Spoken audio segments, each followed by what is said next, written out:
This is Audible. Tantor Audio presents Stories of Your Life and Others by Ted Chiang, narrated by Todd McLaren and Abby Creighton. Tower of Babylon. Were the tower to be laid down across the plain of Shinar, it would be 2 days' journey to walk from one end to the other. While the tower stands, it takes a full month and a half to climb from its base to its summit if a man walks unburdened. But few men climb the tower with empty hands. The pace of most men is slowed by the cart of bricks that they pull behind them.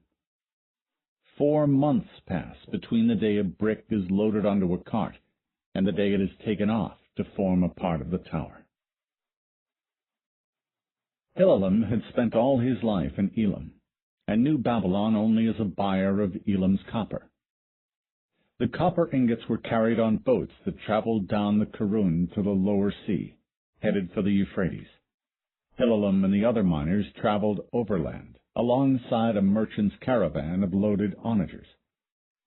They walked along a dusty path leading down from the plateau, across the plains, to the green fields, sectioned by canals and dikes. None of them had seen the tower before. It became visible when they were still leagues away, a line as thin as a strand of flax, wavering in the shimmering air, rising up from the crust of mud that was Babylon itself. As they drew closer, the crust grew into the mighty city walls, but all they saw was the tower. When they did lower their gazes to the level of the river plain, they saw the marks the tower had made outside the city. The Euphrates itself now flowed at the bottom of a wide, sunken bed, dug to provide clay for bricks. To the south of the city could be seen rows upon rows of kilns, no longer burning. As they approached the city gates, the tower appeared more massive than anything Hillel had ever imagined. A single column that must have been as large around as an entire temple, yet rising so high that it shrank into invisibility. All of them walked with their heads tilted back, squinting in the sun. Hillelem's friend Nani prodded him with an elbow, awestruck. "We're to climb that? To the top?" "Going up to dig. It seems unnatural." The miners reached the central gate in the western wall, where another caravan was leaving. While they crowded forward into the narrow strip of shade provided by the wall, their foreman, Belai, shouted to the gatekeepers who stood atop the gate towers, "We are the miners summoned from the land of Elam." The gatekeepers were delighted. One called back, "You are the ones who are to dig through the vaulted heaven?" "We are." The entire city was celebrating. The festival had begun 8 days ago, when the last of the bricks were sent on their way, and would last 2 more. Every day and night the city rejoiced, danced, feasted. Along with the brickmakers were the cart pullers, men whose legs were roped with muscle from climbing the tower. Each morning a crew began its ascent. They climbed for 4 days, transferred their loads to the next crew of pullers, and returned to the city with empty carts on the 5th. A chain of such crews led all the way to the top of the tower, but only the bottommost celebrated with the city. For those who lived upon the tower, enough wine and meat had been sent up earlier to allow a feast to extend up the entire pillar. In the evening, Hillel and the other Elamite miners sat upon clay stools before a long table laden with food, one table among many laid out in the city square. The miners spoke with the pullers, asking about the tower. Nani said, "Someone told me that the bricklayers who work at the top of the tower wail and tear their hair when a brick is dropped, because it will take 4 months to replace. But no one takes notice when a man falls to his death. Is that true?" One of the more talkative pullers, Lugatum, shook his head. "Oh, no, that is only a story. There is a continuous caravan of bricks going up the tower. Thousands of bricks reach the top each day. The loss of a single brick means nothing to the bricklayers. He leaned over to them. However, there is something they value more than a man's life: a trowel. Why a trowel? If a bricklayer drops his trowel, he can do no work until a new one is brought up. For months he cannot earn the food that he eats, so he must go into debt. The loss of a trowel is cause for much wailing. But if a man falls and his trowel remains, men are secretly relieved. The next one to drop his trowel can pick up the extra one and continue working without incurring debt. Hilalam was appalled, and for a frantic moment he tried to count how many picks the miners had brought. Then he realized, that cannot be true. Why not have spare trowels brought up? Their weight would be nothing against all the bricks that go up there. And surely the loss of a man means a serious delay, unless they have an extra man at the top who is skilled at bricklaying. Without such a man, they must wait for another one to climb from the bottom. All of the pullers roared with laughter. "We cannot fool this one," Lugatum said with much amusement. He turned to Hilalam. "So you'll begin your climb once the festival is over?" Hilalam drank from a bowl of beer. "Yes. I've heard that we'll be joined by miners from a western land, but I haven't seen them. Do you know of them?" "Yes. They come from a land called Egypt, but they do not mine ore as you do. They quarry stone."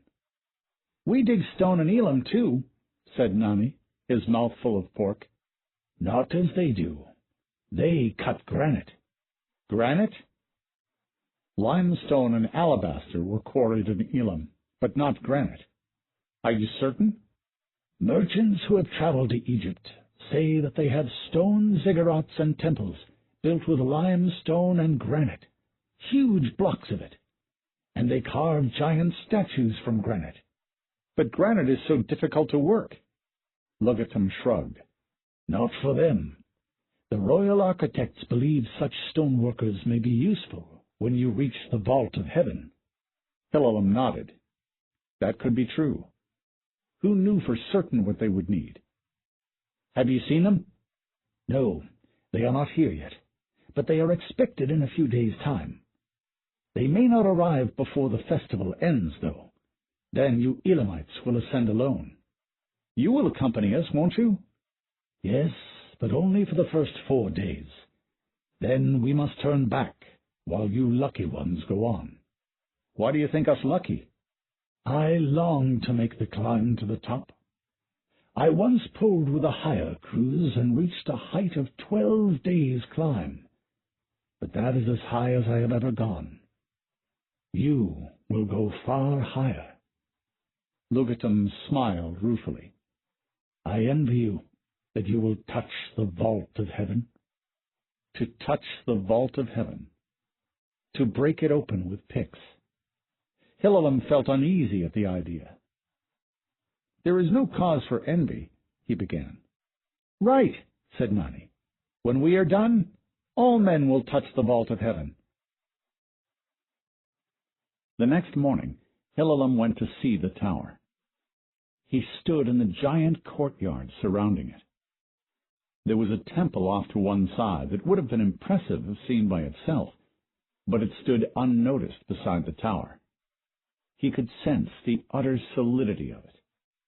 According to all the tales, the tower was constructed to have a mighty strength that no ziggurat possessed. It was made of baked brick all the way through, when ordinary ziggurats were mere sun-dried mud brick, having baked brick only for the facing. The bricks were set in a bitumen mortar, which soaked into the fired clay, forming a bond as strong as the bricks themselves. The tower's base resembled the first 2 platforms of an ordinary ziggurat. There stood a giant square platform some 200 cubits on a side and 40 cubits high, with a triple staircase against its south face.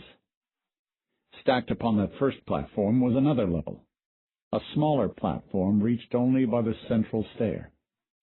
It was atop the second platform that the tower itself began. It was 60 cubits on a side, and rose like a square pillar that bore the weight of heaven. Around it wound a gently inclined ramp, cut into the side, that banded the tower like the leather strip wrapped around the handle of a whip. No. Upon looking again, Hillelum saw that there were 2 ramps, and they were intertwined. The outer edge of each ramp was studded with pillars, not thick, but broad, to provide some shade behind them. In running his gaze up the tower, he saw alternating bands, ramp, brick, until they could no longer be distinguished. And still the tower rose up and up, farther than the eye could see. Hillelum blinked and squinted, and grew dizzy. He stumbled backwards a couple steps, and turned away with a shudder. Hillelum thought of the story told to him in childhood, the tale following that of the deluge. It told of how men had once again populated all the corners of the earth, inhabiting more lands than they ever had before. How men had sailed to the edges of the world, and seen the ocean falling away into the mist to join the black waters of the abyss far below. How men had thus realized the extent of the earth, and felt it to be small, and desired to see what lay beyond its borders, all the rest of Yahweh's creation. How they looked skyward, and wondered about Yahweh's dwelling place, above the reservoirs that contained the waters of heaven. And how, many centuries ago, there began the construction of the tower, a pillar to heaven, a stair that men might ascend to see the works of Yahweh, and that Yahweh might descend to see the works of men. It had always seemed inspiring to Hillelum, a tale of thousands of men toiling ceaselessly, but with joy, for they worked to know Yahweh better. He had been excited when the Babylonians came to Elam, looking for miners.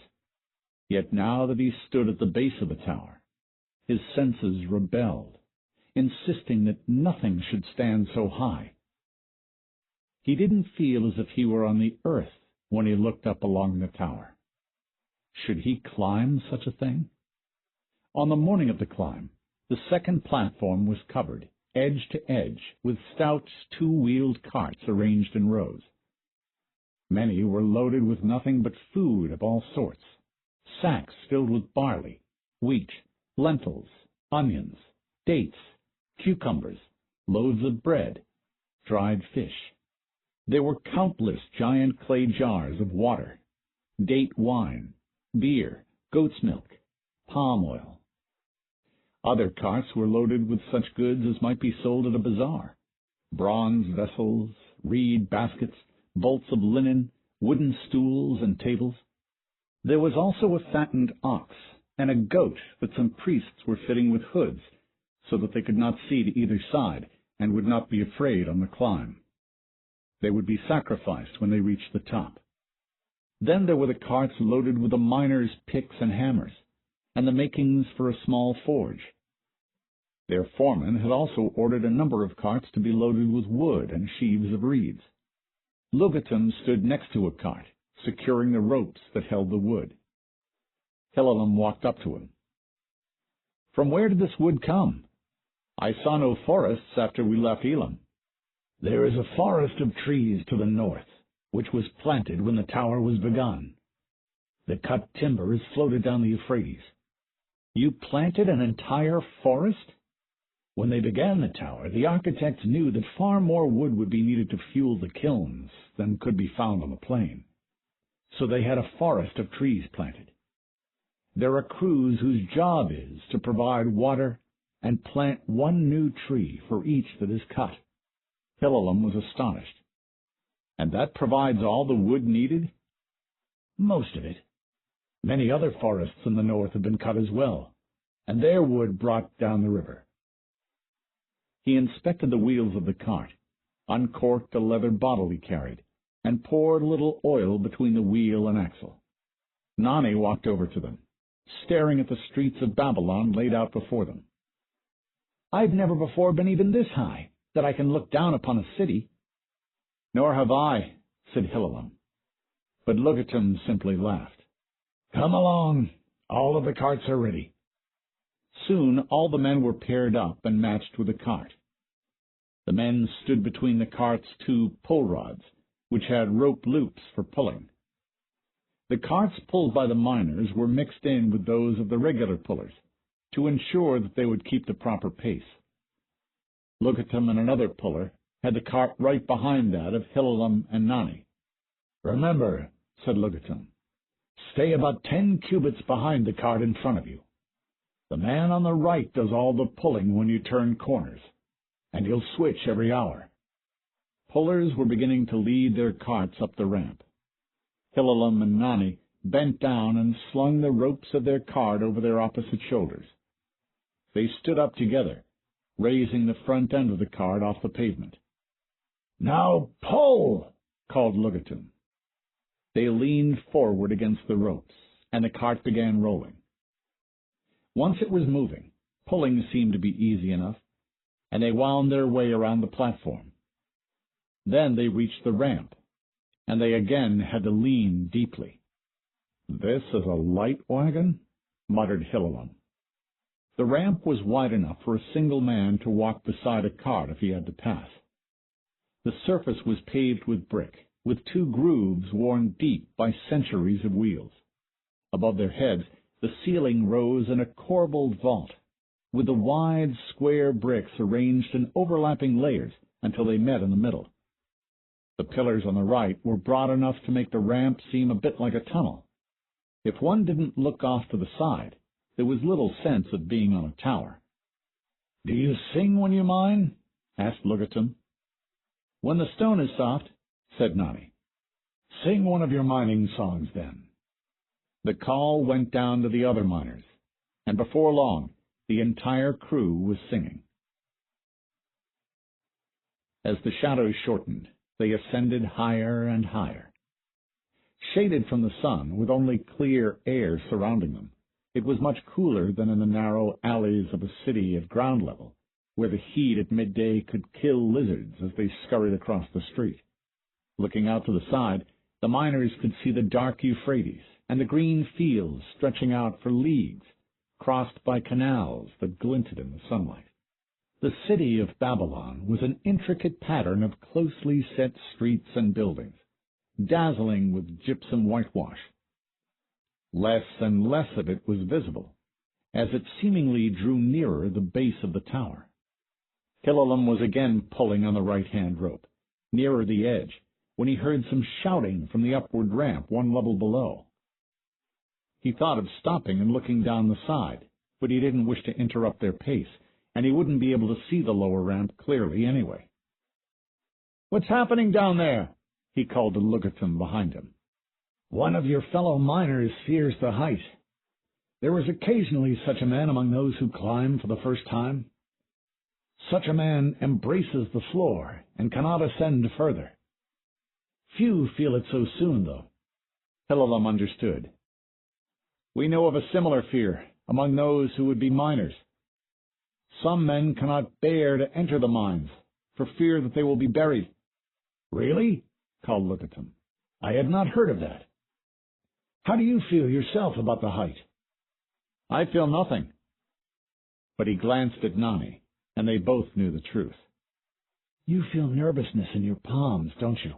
whispered Nani. Hilalum rubbed his hands on the coarse fibers of the rope and nodded. "I felt it too earlier, when I was closer to the edge." "Perhaps we should go hooded like the ox and the goat," muttered Hilalum jokingly. "Do you think we too will fear the height when we climb further?" Hilalum considered. That one of their comrades should feel the fear so soon did not bode well. He shook it off. Thousands climbed with no fear, and it would be foolish to let one miner's fear infect them all. "We are merely unaccustomed. We will have months to grow used to the height. By the time we reach the top of the tower, we will wish it were taller." "No," said Nani. "I don't think I'll wish to pull this any further." They both laughed. In the evening, they ate a meal of barley and onions and lentils, and slept inside narrow corridors that penetrated into the body of the tower. When they woke the next morning, the miners were scarcely able to walk, so sore were their legs. The pullers laughed and gave them salve to rub into their muscles, and redistributed the load on the carts to reduce the miners' burden. By now, looking down the side turned Hilalam's knees to water. A wind blew steadily at this height, and he anticipated that it would grow stronger as they climbed. He wondered if anyone had ever been blown off the tower in a moment of carelessness. And the fall. A man would have time to say a prayer before he hit the ground. Hilalam shuddered at the thought. Aside from the soreness in the miners' legs, the second day was similar to the first. They were able to see much farther now, and the breadth of land visible was stunning. The deserts beyond the fields were visible, and caravans appeared to be little more than lines of insects. No other miner feared the height so greatly that he couldn't continue, and their ascent proceeded all day without incident. On the third day, the miners' legs had not improved, and Hilalam felt like a crippled old man. Only on the fourth day did their legs feel better, and they were pulling their original loads again. Their climb continued until the evening, when they met the second crew of pullers, leading empty carts rapidly along the downward ramp. The upward and downward ramps wound around each other without touching, but they were joined by the corridors through the tower's body. When the crews had intertwined thoroughly on the two ramps, they crossed over to exchange carts. The miners were introduced to the pullers of the second crew, and they all talked and ate together that night. The next morning, the first crew readied the empty carts for their return to Babylon, and Lugatum bid farewell to Hilalam and Nani. "Take care of your cart.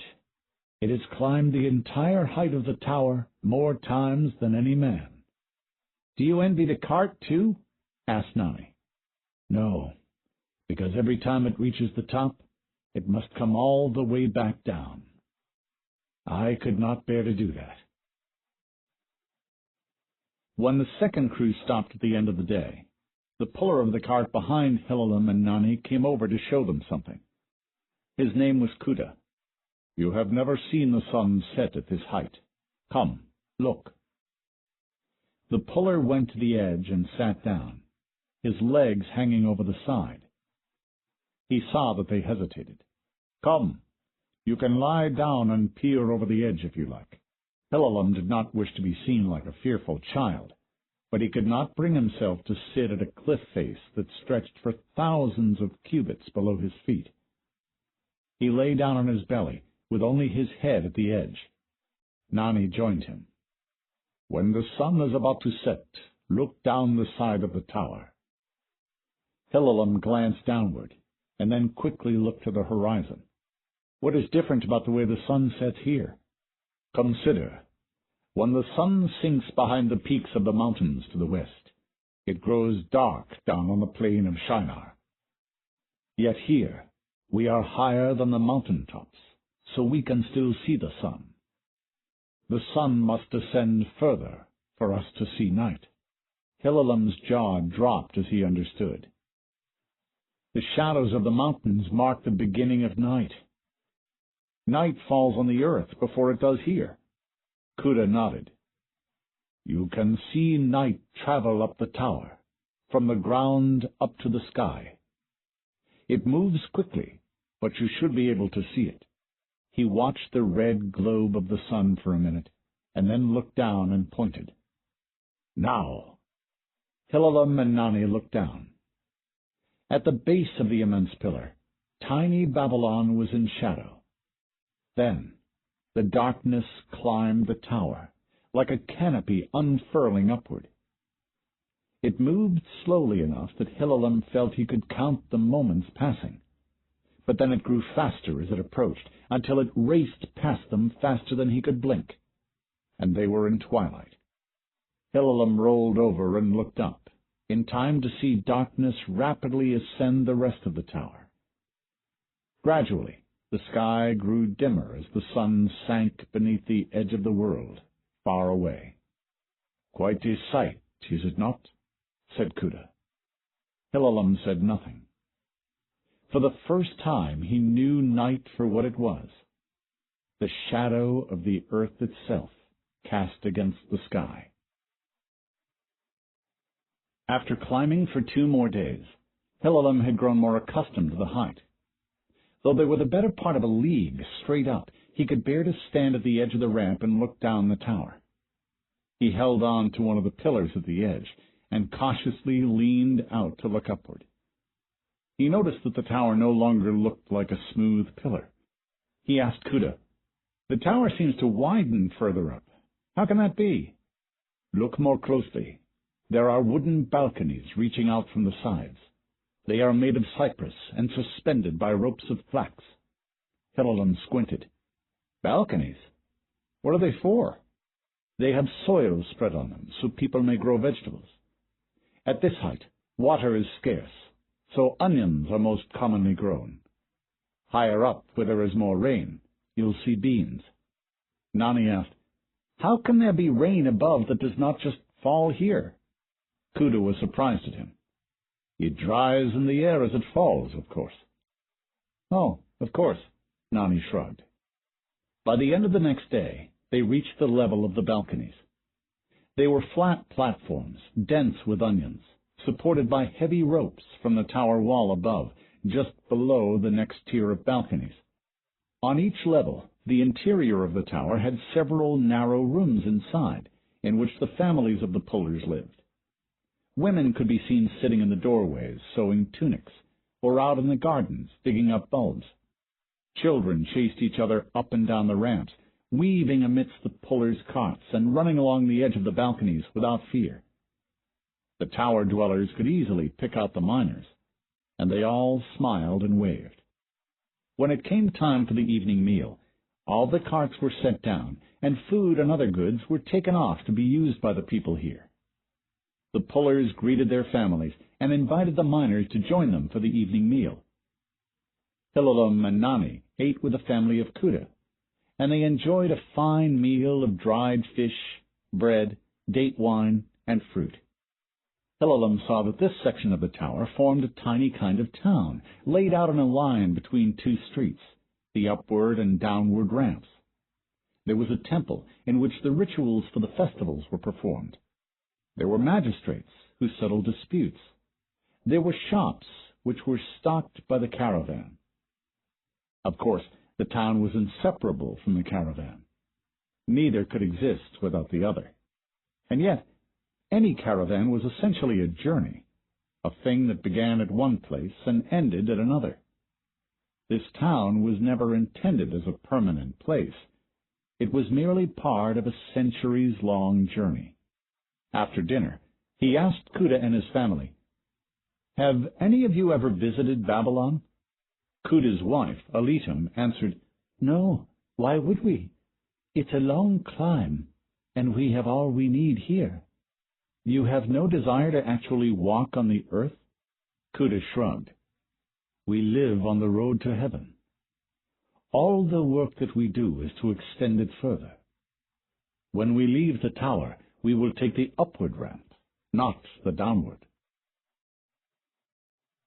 As the miners ascended, in the course of time there came the day when the tower appeared to be the same when one looked upward or downward from the ramp's edge. Below, the tower's shaft shrank to nothing long before it seemed to reach the plain below. Likewise, the miners were still far from being able to see the top. All that was visible was a length of the tower. To look up or down was frightening, for the reassurance of continuity was gone. They were no longer part of the ground. The tower might have been a thread suspended in the air, unattached to either earth or to heaven. There were moments during this section of the climb when Hilalam despaired, feeling displaced and estranged from the world. It was as if the earth had rejected him for his faithlessness, while heaven disdained to accept him. He wished Yahweh would give a sign, to let men know that their venture was approved. Otherwise, how could they stay in a place that offered so little welcome to the spirit? The tower dwellers at this altitude felt no unease with their station. They always greeted the miners warmly and wished them luck with their task at the vault. They lived inside the damp mists of clouds. They saw storms from below and from above. They harvested crops from the air, and they never feared that this was an improper place for men to be. There were no divine assurances or encouragements to be had, but the people never knew a moment's doubt.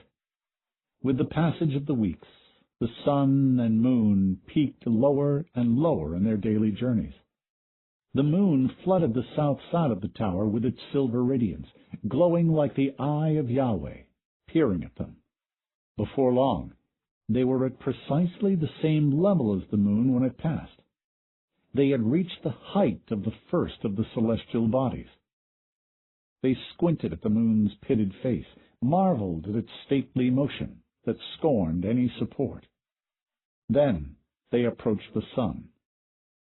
It was the summer season, when the sun appears nearly overhead from Babylon, making it pass close by the tower at this height.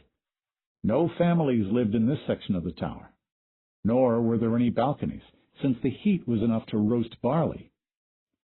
The mortar between the tower's bricks was no longer bitumen, which would have softened and flowed, but clay, which had been virtually baked by the heat. As protection against the day temperatures, the pillars had been widened until they formed a nearly continuous wall, enclosing the ramp into a tunnel with only narrow slots admitting the whistling wind and blades of golden light. The crew of pullers had been spaced regularly up to this point, but here an adjustment was necessary. They started out earlier and earlier each morning to gain more darkness for when they pulled. When they were at the level of the sun, they traveled entirely at night. During the day they tried to sleep, naked and sweating in the hot breeze. The miners worried that if they did manage to sleep, they would be baked to death before they awoke. But the pullers had made the journey many times and never lost a man. And eventually they passed above the sun's level, where things were as they had been below. Now the light of day shone upward, which seemed unnatural to the utmost. The balconies had planks removed from them, so that the sunlight could shine through, with soil on the walkways that remained. The plants grew sideways and downward, bending over to catch the sun's rays. Then they drew near the level of the stars, small fiery spheres spread on all sides. Hilalam had expected them to be spread more thickly, but even with the tiny stars invisible from the ground, they seemed to be thinly scattered. They were not all set at the same height, but instead occupied the next few leagues above. It was difficult to tell how far they were, since there was no indication of their size, but occasionally one would make a close approach, evidencing its astonishing speed. Hilalam realized that all the objects in the sky hurtled by with similar speed in order to travel the world from edge to edge in a day's time. During the day, the sky was a much paler blue than it appeared from the earth, a sign they were nearing the vault. When studying the sky, Hilalam was startled to see that there were stars visible during the day. They couldn't be seen from the earth amidst the glare of the sun, but from this altitude they were quite distinct. One day, Nani came to him hurriedly and said, "A star has hit the tower." "What?" Hilalam looked around, panicked, feeling like he had been struck by a blow. "No, not now. It was long ago, more than a century. One of the tower dwellers is telling a story. His grandfather was there."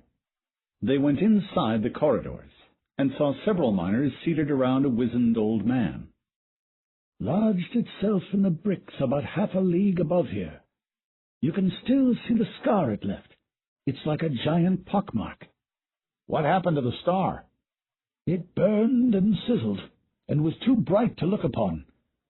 Men considered prying it out, so that it might resume its course, but it was too hot to approach closely, and they dared not quench it. After weeks it cooled into a knotted mass of black, heaven metal, as large as a man could wrap his arms around. "So large?" said Nani, his voice full of awe. When stars fell to the earth of their own accord, small lumps of heaven metal were sometimes found, tougher than the finest bronze. The metal could not be melted for casting, so it was worked by hammering when heated red. Amulets were made from it. Indeed, no one had ever heard of a mass of this size found on the earth. Can you imagine the tools that could be made from it? "You did not try to hammer it into tools, did you?" asked Hillelum, horrified. Oh, no. Men were frightened to touch it. Everyone descended from the tower, waiting for retribution from Yahweh for disturbing the workings of creation. They waited for months, but no sign came. Eventually they returned and pried out the star. It sits in a temple in the city below. There was silence. Then one of the miners said, "I have never heard of this in the stories of the tower." It was a transgression, something not spoken of. As they climbed higher up the tower, the sky grew lighter in color, until one morning Hillelum awoke and stood at the edge, and yelled from shock. What had before seemed a pale sky now appeared to be a white ceiling stretched far above their heads. They were close enough now to perceive the vault of heaven, to see it as a solid carapace enclosing all the sky. All of the miners spoke in hushed tones, staring up like idiots, while the tower dwellers laughed at them. As they continued to climb, they were startled at how near they actually were. The blankness of the vault's face had deceived them, making it undetectable until it appeared abruptly, seeming just above their heads. Now, instead of climbing into the sky, they climbed up to a featureless plain that stretched endlessly in all directions. All of Hillelum's senses were disoriented by the sight of it. Sometimes when he looked at the vault, he felt as if the world had flipped around somehow, and if he had lost his footing, he would fall upward to meet it. When the vault did appear to rest above his head, it had an oppressive weight. The vault was a stratum as heavy as all the world, yet utterly without support, and he feared what he never had in the mines, that the ceiling would collapse upon him. Too, there were moments when it appeared as if the vault were a vertical cliff face of unimaginable height rising before him, and the dim earth behind him was another like it, and the tower was a cable stretched taut between the two. Or, worst of all, for an instant it seemed that there was no up and no down, and his body did not know which way it was drawn. It was like fearing the height, but much worse.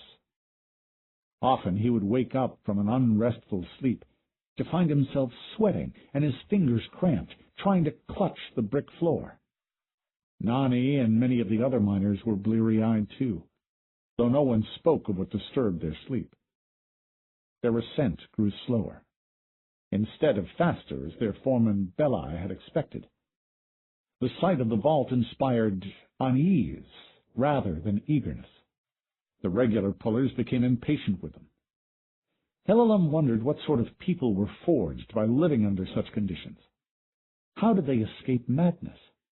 Did they grow accustomed to this? Would the children born under a solid sky scream if they saw the ground beneath their feet? Perhaps men were not meant to live in such a place. If their own natures restrained them from approaching heaven too closely, then men should remain on the earth. When they reached the summit of the tower, the disorientation faded, or perhaps they had grown immune. Here, standing upon the square platform of the top, the miners gazed upon the most awesome scene ever glimpsed by men. Far below them lay a tapestry of soil and sea, veiled by mist, rolling out in all directions to the limit of the eye. Just above them hung the roof of the world itself, the absolute upper demarcation of the sky, guaranteeing their vantage point as the highest possible. Here was as much of creation as could be apprehended at once. The priests led a prayer to Yahweh. They gave thanks that they were permitted to see so much, and begged forgiveness for their desire to see more. And at the top, the bricks were laid. One could catch the rich, raw smell of tar rising out of the heated cauldrons in which the lumps of bitumen were melted. It was the most earthy odor the miners had smelled in 4 months, and their nostrils were desperate to catch a whiff before it was whipped away by the wind. Here at the summit, where the ooze that had once seeped from the earth's cracks now grew solid to hold bricks in place, the earth was growing a limb into the sky. Here worked the bricklayers, the men smeared with bitumen who mixed the mortar and deftly set the heavy bricks with absolute precision.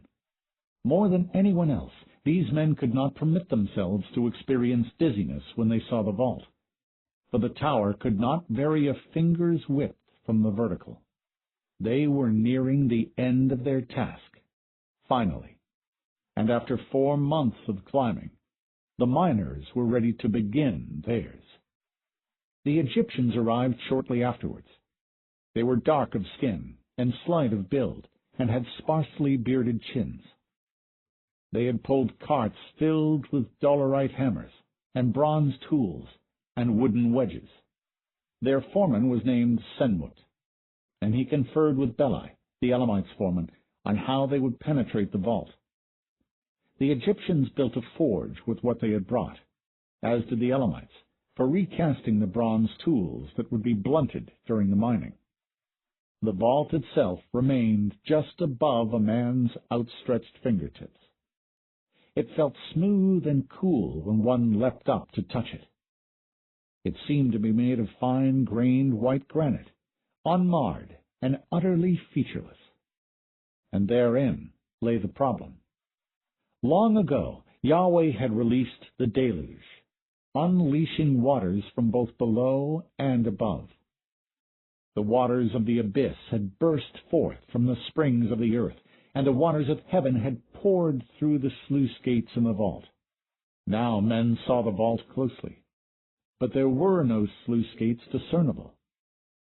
They squinted at the surface in all directions, but no openings, no windows, no seams interrupted the granite plain. It seemed that their tower met the vault at a point between any reservoirs, which was fortunate indeed. If a sluice gate had been visible, they would have had to risk breaking it open and emptying the reservoir. That would mean rain for Shinar, out of season, and heavier than the winter rains. It would cause flooding along the Euphrates. The rain would most likely end when the reservoir was emptied, but there was always the possibility that Yahweh would punish them and continue the rain until the tower fell and Babylon was dissolved into mud. Even though there were no visible gates, a risk still existed.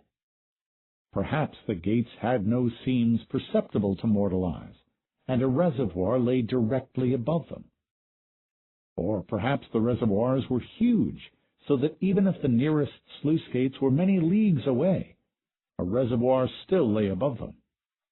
There was much debate over how best to proceed. "Surely Yahweh will not wash away the tower," argued Cordusa, one of the bricklayers. "If the tower were sacrilege, Yahweh would have destroyed it earlier. Yet in all the centuries we've been working, we have never seen the slightest sign of Yahweh's displeasure.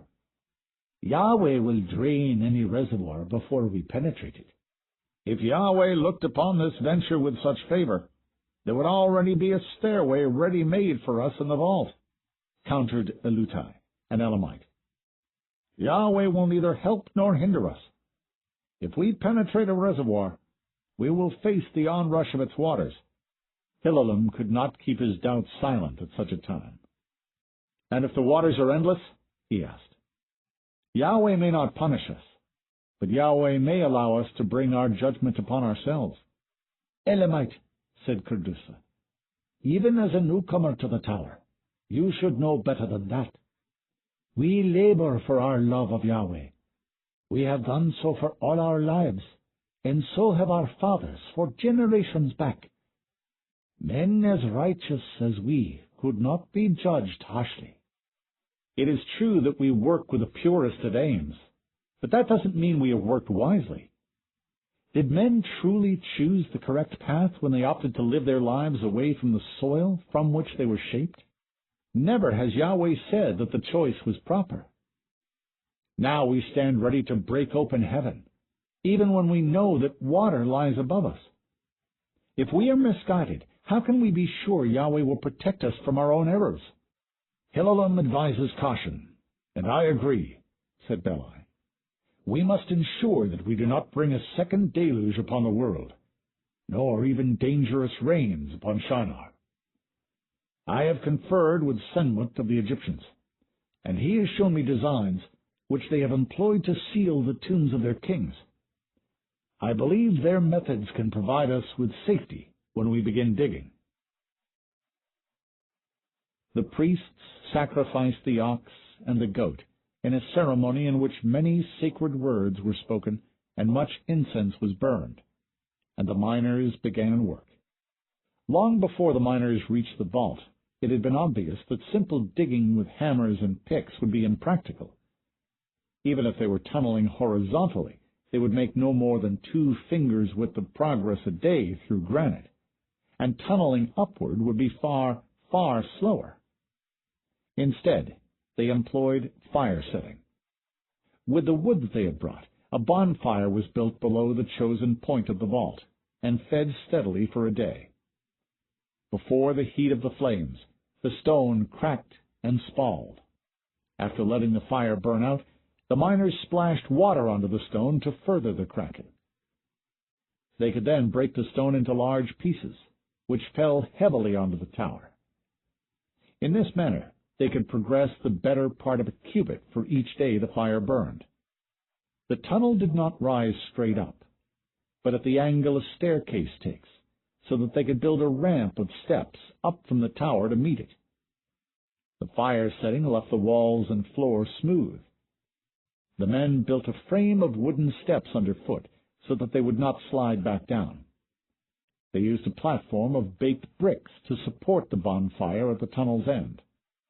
After the tunnel rose 10 cubits into the vault, they leveled it out and widened it to form a room. After the miners had removed all the stone that had been weakened by the fire, the Egyptians began work. They used no fire in their quarrying. With only their dolerite balls and hammers, they began to build a sliding door of granite. They first chipped away stone to cut an immense block of granite out of one wall. Hillelum and the other miners tried to help, but found it very difficult. One did not wear away the stone by grinding, but instead pounded chips off, using hammer blows of one strength alone, and lighter or heavier ones would not do. After some weeks, the block was ready. It stood taller than a man and was even wider than that. To free it from the floor, they cut slots around the base of the stone and pounded in dry wooden wedges. Then they pounded thinner wedges into the first wedges to split them, and poured water into the cracks so that the wood would swell. In a few hours, a crack traveled into the stone, and the block was freed. At the rear of the room, on the right-hand side, the miners burned out a narrow, upward-sloping corridor. And in the floor in front of the chamber entrance, they dug a downward-sloping channel into the floor for a cubit. Thus, there was a smooth, continuous ramp that cut across the floor immediately in front of the entrance, and ended just to its left. On this ramp, the Egyptians loaded the block of granite. They dragged and pushed the block up into the side corridor, where it just barely fit, and propped it in place with a stack of flat mud bricks braced against the bottom of the left wall, like a pillar lying on the ramp. With the sliding stone to hold back the waters, it was safe for the miners to continue tunneling. If they broke into a reservoir and the waters of heaven began pouring down into the tunnel, they would break the bricks one by one, and the stone would slide down until it rested in the recess in the floor, utterly blocking the doorway. If the waters flooded in with such force that they washed men out of the tunnels, the mud bricks would gradually dissolve, and again the stone would slide down. The waters would be retained, and the miners could then begin a new tunnel in another direction, to avoid the reservoir. The miners again used fire setting to continue the tunnel, beginning at the far end of the room. To aid the circulation of air within the vault, ox hides were stretched on tall frames of wood and placed obliquely on either side of the tunnel entrance at the top of the tower. Thus, the steady wind that blew underneath the vault of heaven was guided upward into the tunnel.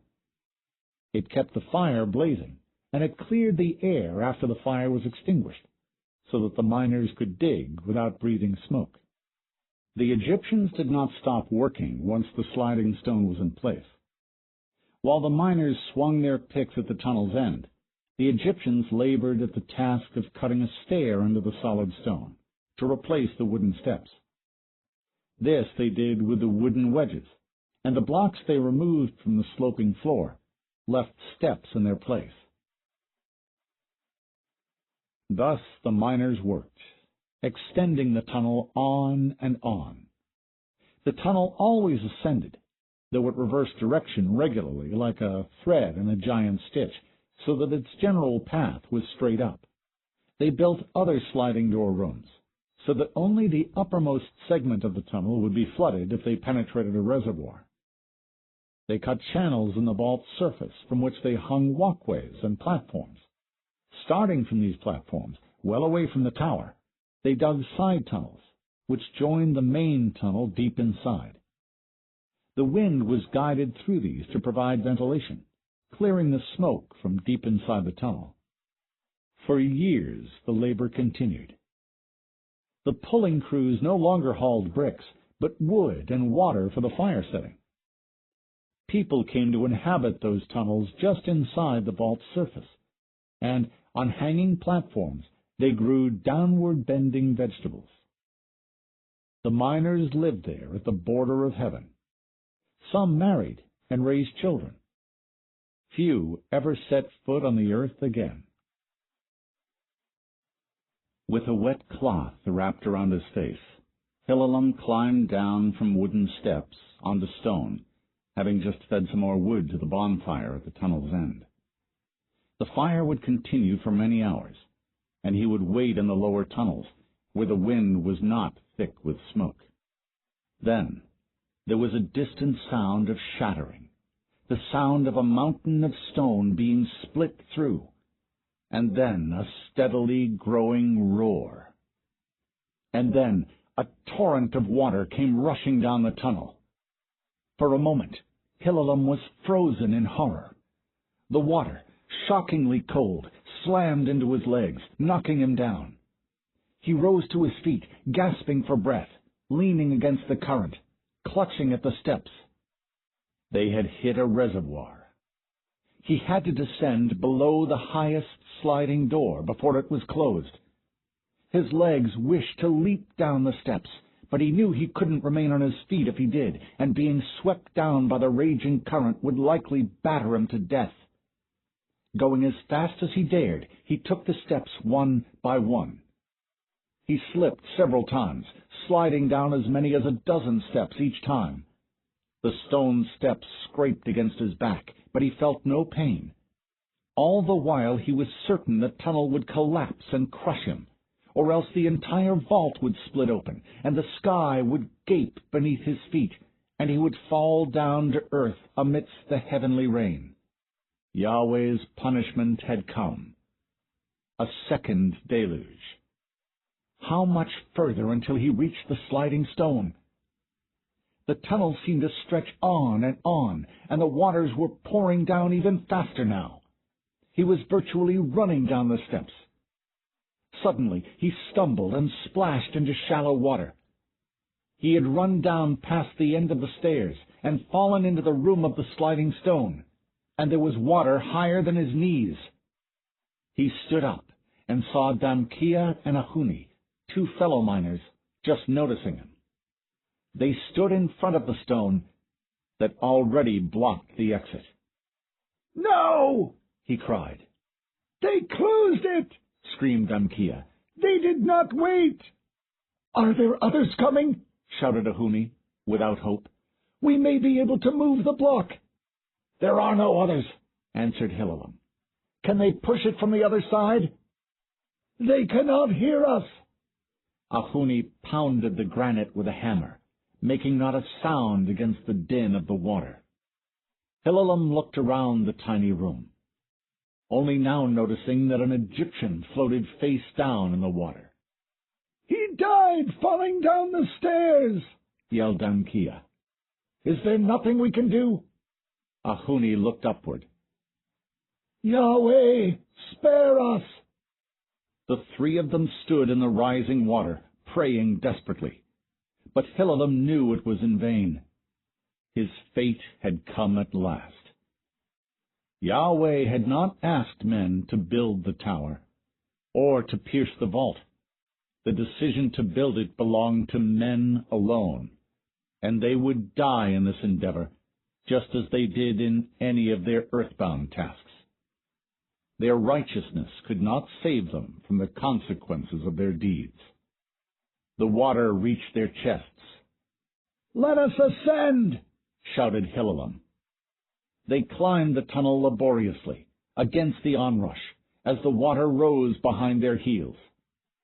The few torches illuminating the tunnel had been extinguished, so they ascended in the dark, murmuring prayers that they couldn't hear. The wooden steps at the top of the tunnel had dislodged from their place and were jammed farther down in the tunnel. They climbed past them until they reached the smooth stone slope, and there they waited for the water to carry them higher. They waited without words, their prayers exhausted. Hilalam imagined that he stood in the black gullet of Yahweh, as the Mighty One drank deep of the waters of heaven, ready to swallow the sinners. The water rose and bore them up, until Hilalam could reach up with his hands and touch the ceiling. The giant fissure from which the waters gushed forth was right next to him. Only a tiny pocket of air remained. Hilalam shouted, "When this chamber is filled, we can swim heavenward!" He could not tell if they heard him. He gulped his last breath as the water reached the ceiling and swam up into the fissure. He would die closer to heaven than any man had ever before. The fissure extended for many cubits. As soon as Hilalam passed through, the stone stratum slipped from his fingers, and his flailing limbs touched nothing. For a moment he felt a current carrying him, but then he was no longer sure. With only blackness around him, he once again felt that horrible vertigo that he had experienced when first approaching the vault. He could not distinguish any directions, not even up or down. He pushed and kicked against the water, but did not know if he moved. Helpless, he was perhaps floating in still water, perhaps swept furiously by a current. All he felt was numbing cold. Never did he see any light. Was there no surface to this reservoir that he might rise to? Then he was slammed into stone again. His hands felt a fissure in the surface. Was he back where he had begun? He was being forced into it, and he had no strength to resist. He was drawn into the tunnel and was rattled against its sides. It was incredibly deep, like the longest mine shaft. He felt as if his lungs would burst, but there was still no end to the passage. Finally, his breath would not be held any longer, and it escaped from his lips. He was drowning, and the blackness around him entered his lungs. But suddenly the walls opened out away from him. He was being carried along by a rushing stream of water. He felt air above the water. And then he felt no more. Hilalam awoke with his face pressed against wet stone. He could see nothing, but he could feel water near his hands. He rolled over and groaned. His every limb ached. He was naked, and much of his skin was scraped raw or wrinkled from wetness. But he breathed air. Time passed, and finally he could stand. Water flowed rapidly about his ankles. Stepping in one direction, the water deepened. In the other, there was dry stone. Shale, by the feel of it. It was utterly dark, like a mine without torches. With torn fingertips he felt his way along the floor until it rose up and became a wall. Slowly, like some blind creature, he crawled back and forth. He found the water's source, a large opening in the floor. He remembered. He had been spewed up from the reservoir through this hole. He continued crawling for what seemed to be hours. If he was in a cavern, it was immense. He found a place where the floor rose in a slope. Was there a passage leading upward?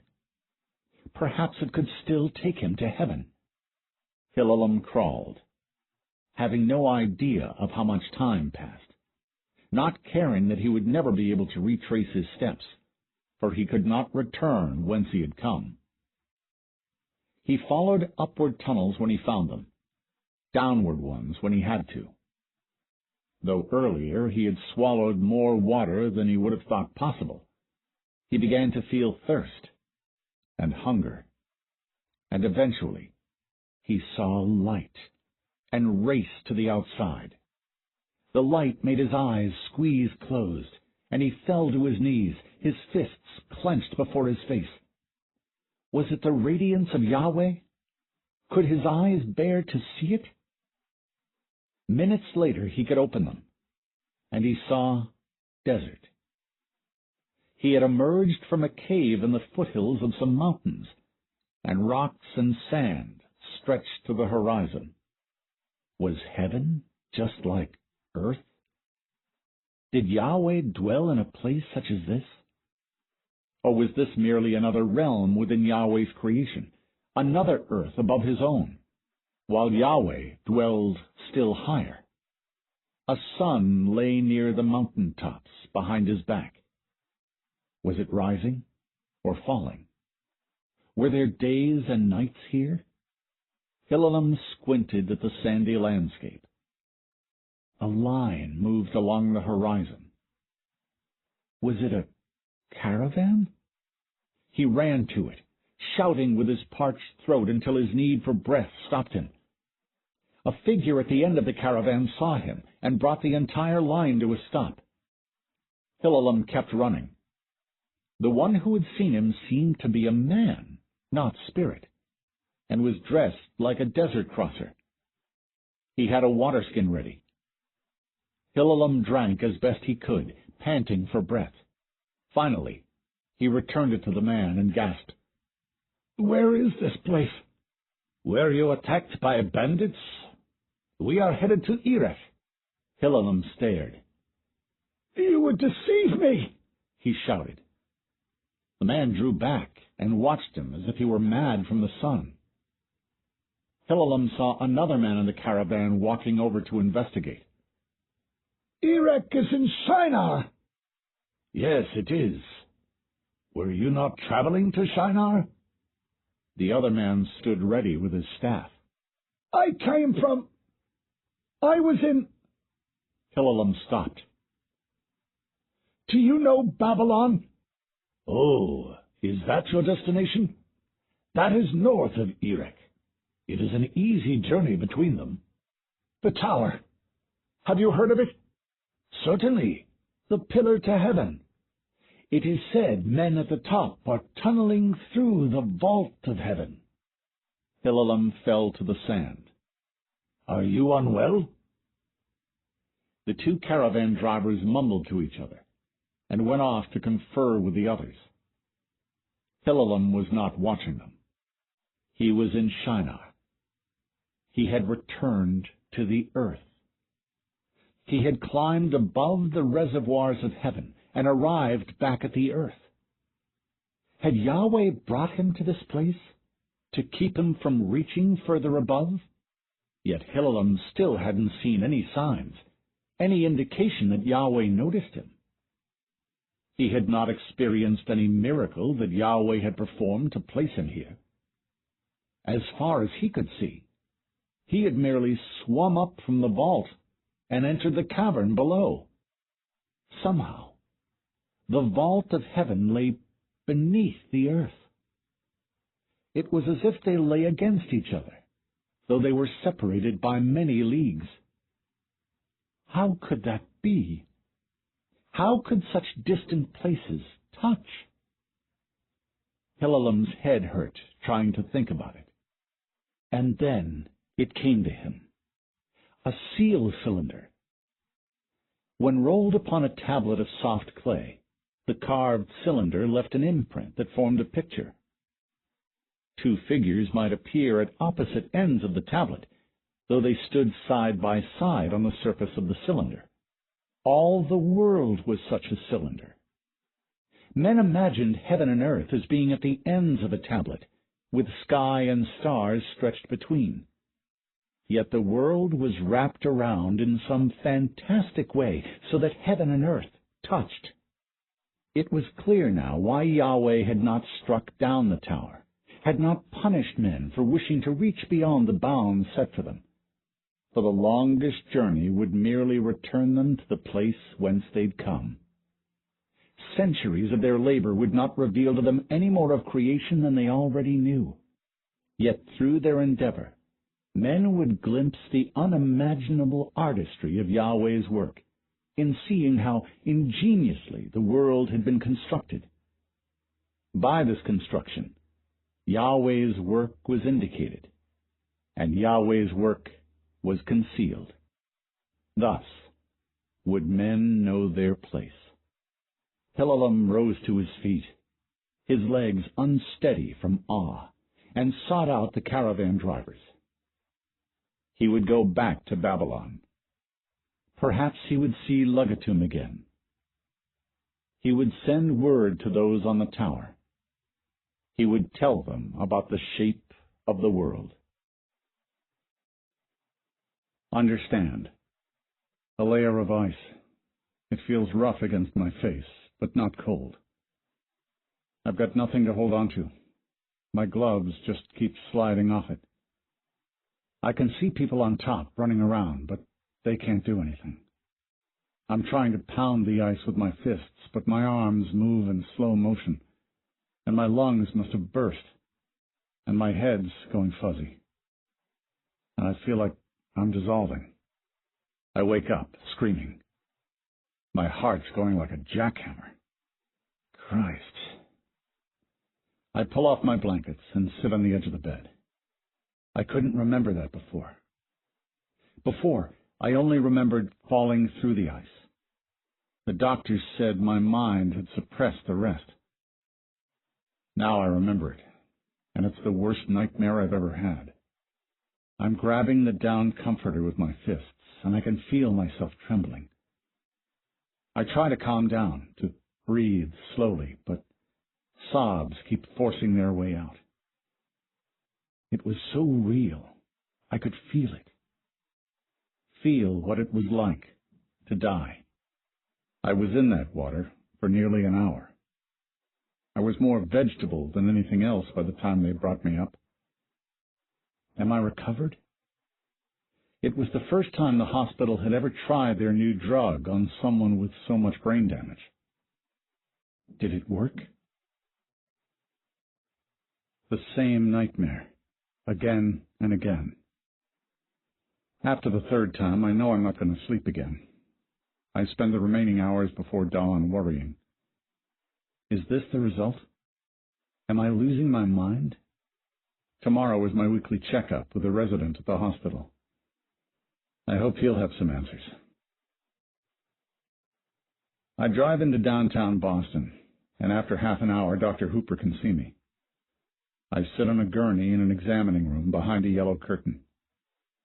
Jutting out of the wall at waist height is a horizontal flat screen, adjusted for tunnel vision so it appears blank from my angle. The doctor types at the keyboard, presumably calling up my file, and then starts examining me. As he's checking my pupils with a penlight, I tell him about my nightmares. "Did you ever have any before the accident, Leon?" He gets out his little mallet and taps at my elbows, knees, and ankles. "Never." "Are these a side effect of the drug?" "Not a side effect.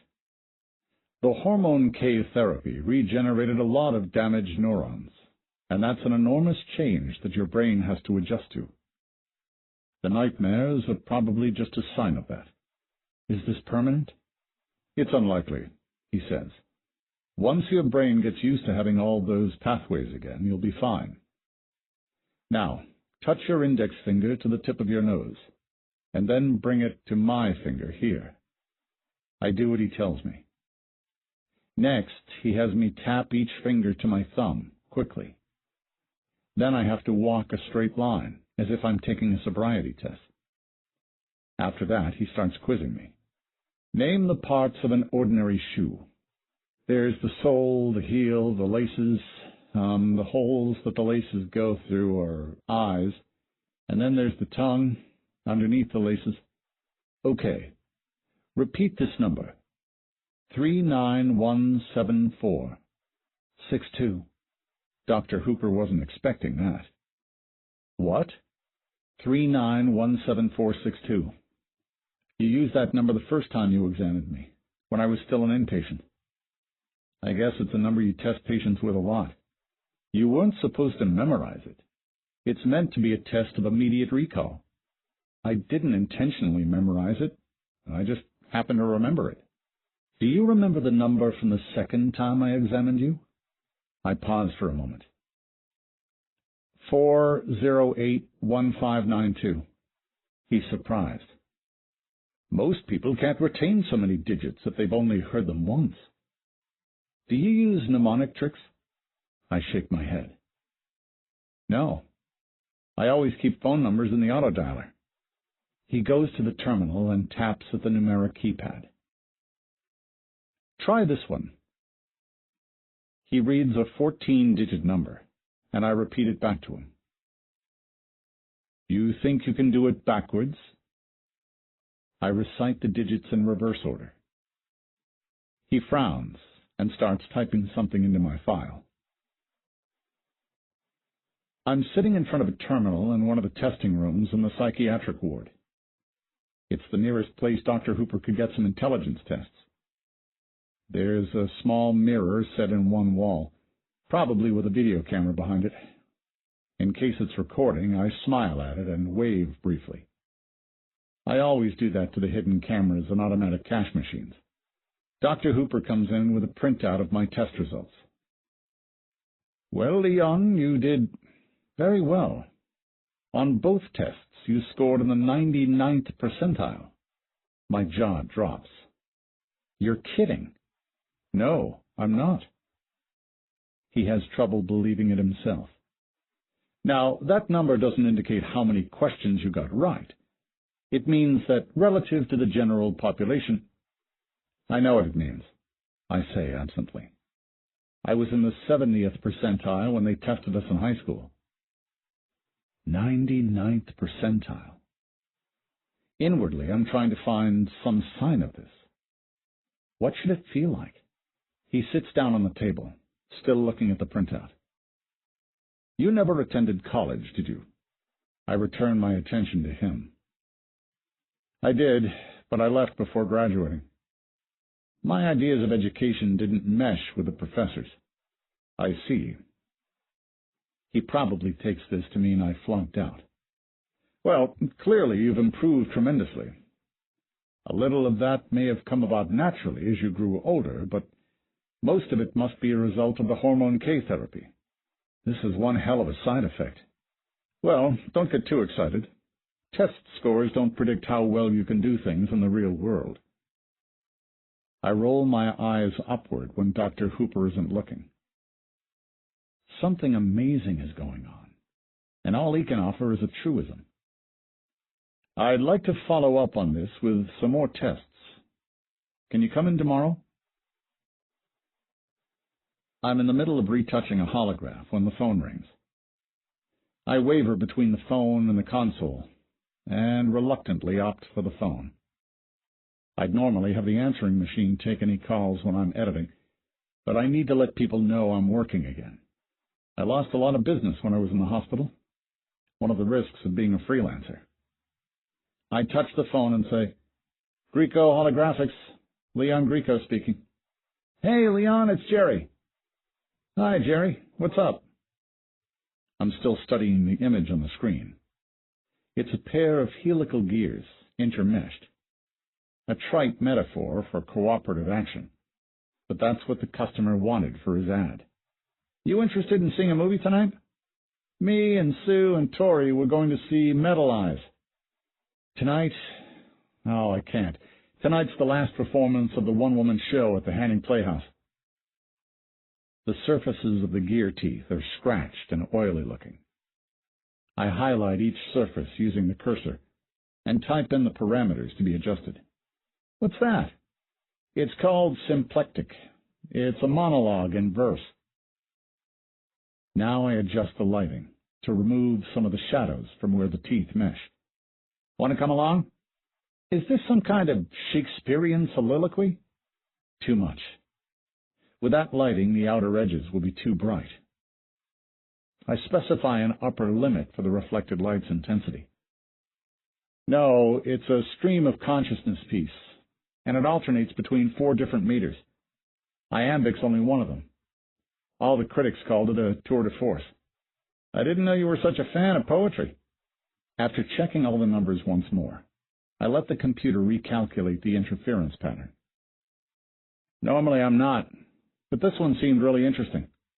How's it sound to you? Thanks, but I think we'll stick with the movie.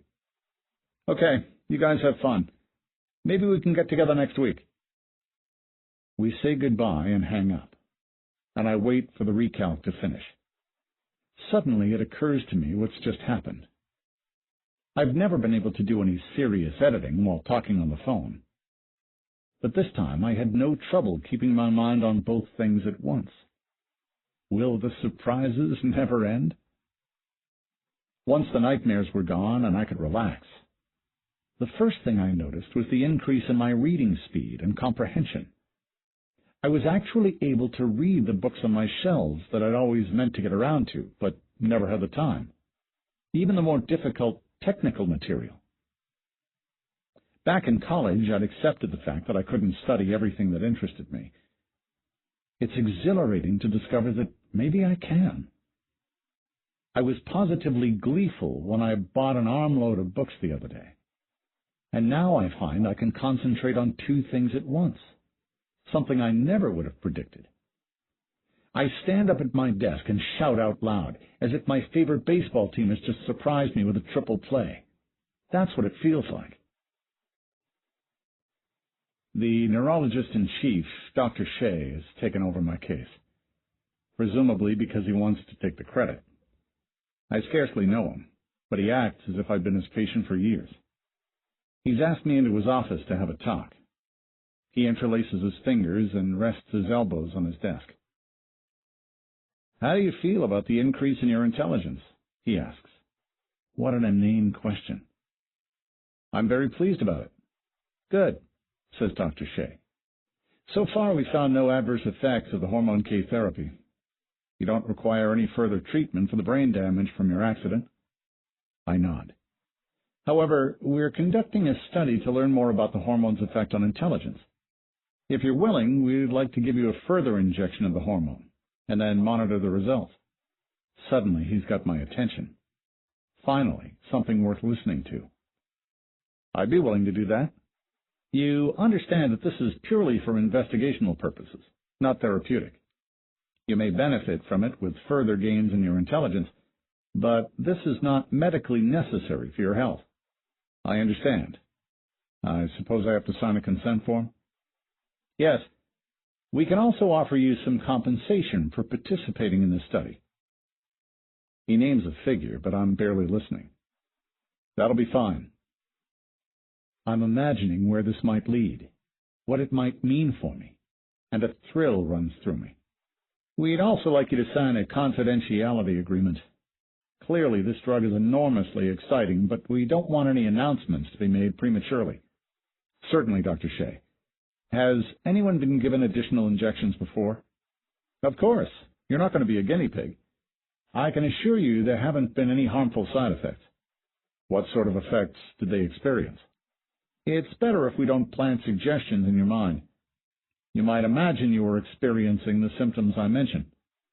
Shea is very comfortable with a doctor knows best routine. I keep pushing. Can you at least tell me how much their intelligence increased? Every individual is different.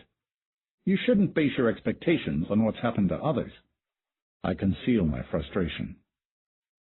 Very well, Doctor. If Shea doesn't want to tell me about Hormone K, I can find out about it on my own. From my terminal at home, I log on to the datanet. I access the FDA's public database and start perusing their current INDs, the investigational new drug applications that must be approved before human trials can begin. The application for Hormone K was submitted by Sorensen Pharmaceutical, a company researching synthetic hormones that encourage neuron regeneration in the central nervous system. I skimmed the results of the drug tests on oxygen-deprived dogs and then baboons. All the animals recovered completely. Toxicity was low, and long-term observation didn't reveal any adverse effects. The results of cortical samples are provocative. The brain-damaged animals grew replacement neurons with many more dendrites, but the healthy recipients of the drug remained unchanged. The conclusion of the researchers: Hormone K replaces only damaged neurons, not healthy ones. In the brain-damaged animals, the new dendrites seemed harmless.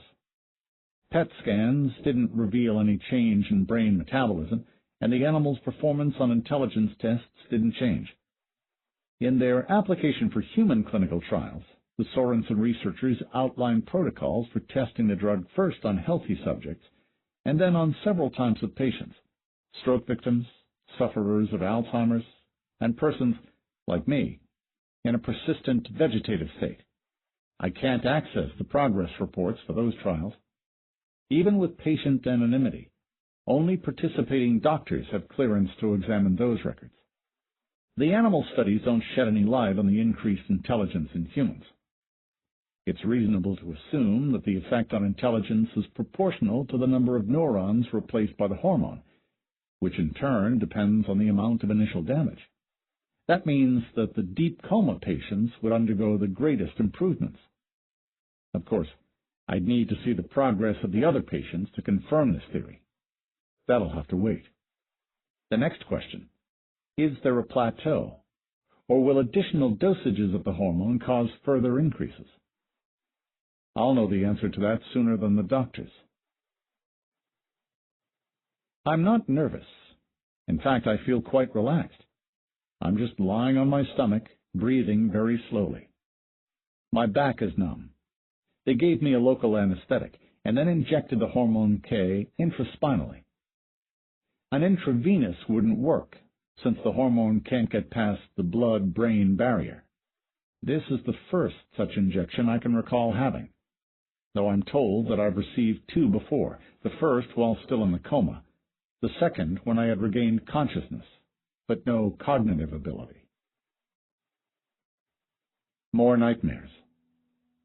They're not all actually violent, but they're the most bizarre, mind-blowing dreams I've ever had, often with nothing in them that I recognize.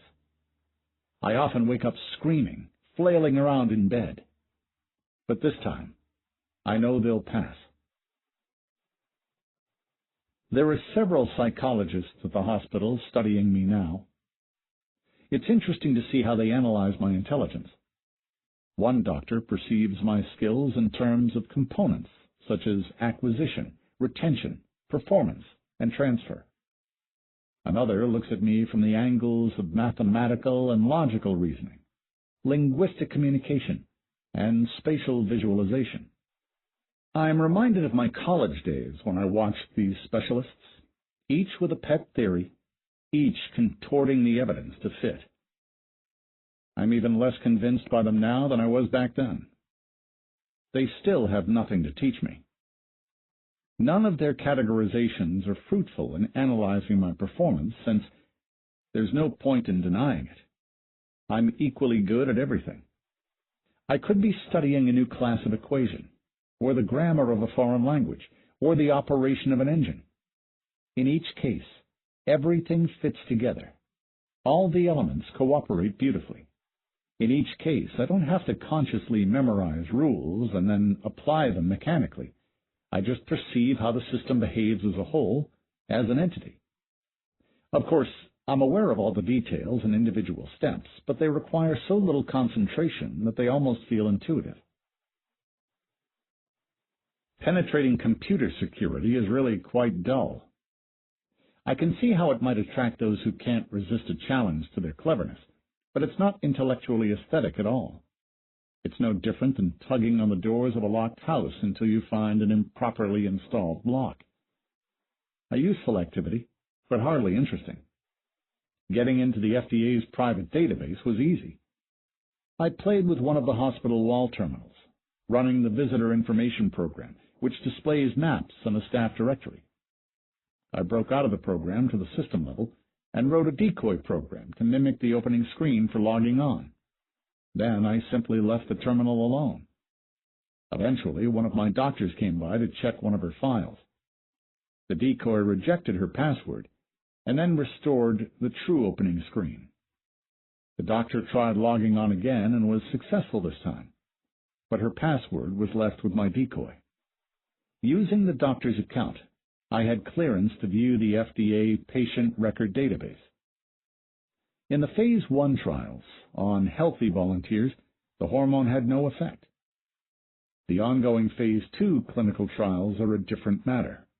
Here are weekly reports on 82 patients, each identified by a number, all treated with hormone K, most of them victims of a stroke or Alzheimer's, some of them coma cases. The latest reports confirm my prediction. Those with greater brain damage display greater increases in intelligence. PET scans reveal heightened brain metabolism. Why didn't the animal studies provide a precedent for this? I think the concept of critical mass provides an analogy. Animals fall below some critical mass in terms of synapses. Their brains support only minimal abstraction and gain nothing from additional synapses. Humans exceed that critical mass. Their brains support full self-awareness and, as these records indicate, they use any new synapses to the fullest possible extent. The most exciting records are those of the newly begun investigational studies, using a few of the patients who volunteered. Additional injections of the hormone do increase intelligence further, but again, it depends on the degree of initial damage. The patients with minor strokes haven't even reached genius levels. Those with greater damage have gone further. Of the patients originally in deep coma states, I'm the only one thus far who's received a third injection. I've gained more new synapses than anyone previously studied. It's an open question as to how high my intelligence will go. I can feel my heart pounding when I think about it. Playing with the doctors is becoming more and more tedious as the weeks go by. They treat me as if I were simply an idiot savant, a patient who exhibits certain signs of high intelligence, but still just a patient. As far as the neurologists are concerned, I'm just a source of PET scan images and occasional vial of cerebrospinal fluid.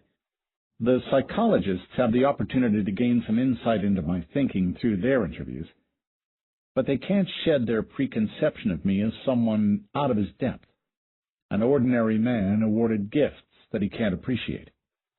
On the contrary, the doctors are the ones who don't appreciate what's happening. They're certain that real-world performance can't be enhanced by a drug, and that my ability exists only according to the artificial yardstick of intelligence tests, so they waste their time with those. But the yardstick is not only contrived, it's too short. My consistently perfect scores don't tell them anything because they have no basis for comparison this far out on the bell curve. Of course, the test scores merely capture a shadow of the real changes occurring. If only the doctors could feel what's going on in my head, how much I'm recognizing that I missed before, how many uses I can see for that information. Far from being a laboratory phenomenon, my intelligence is practical and effectual. With my near-total recall and my ability to correlate, I can assess a situation immediately and choose the best course of action for my purposes. I'm never indecisive. Only theoretical topics pose a challenge. No matter what I study, I can see patterns. I see the gestalt, the melody within the notes, in everything.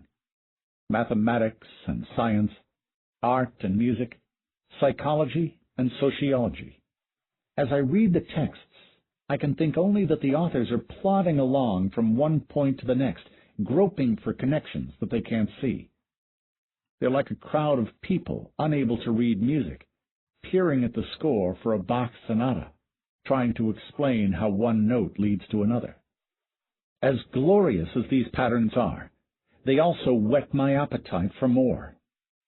There are other patterns waiting to be discovered, gestalts of another scale entirely. With respect to those, I'm blind myself. All my sonatas are just isolated data points by comparison. I have no idea what form such gestalts might assume, but that'll come in time. I want to find them and comprehend them. I want this more than anything I've ever wanted before. The visiting doctor's name is Clausen, and he doesn't behave like the other doctors. Judging by his manner, he's accustomed to wearing a mask of blandness with his patients, but he's a bit uncomfortable today. He affects an air of friendliness, but it isn't as fluent as the perfunctory noise that the other doctors make. The test works this way, Leon. You'll read some descriptions of various situations, each presenting a problem. After each one, I want you to tell me what you do to solve that problem. I nod. I've had this kind of test before. Fine. He types a command, and the screen in front of me fills with text. I read the scenario. It's a problem in scheduling and prioritizing. It's realistic, which is unusual. Scoring such a test is too arbitrary for most researchers' tastes. I wait before giving my answer, though Clausen is still surprised at my speed. That's very good, Leon. He hits a key on his computer. Try this one. We continue with more scenarios.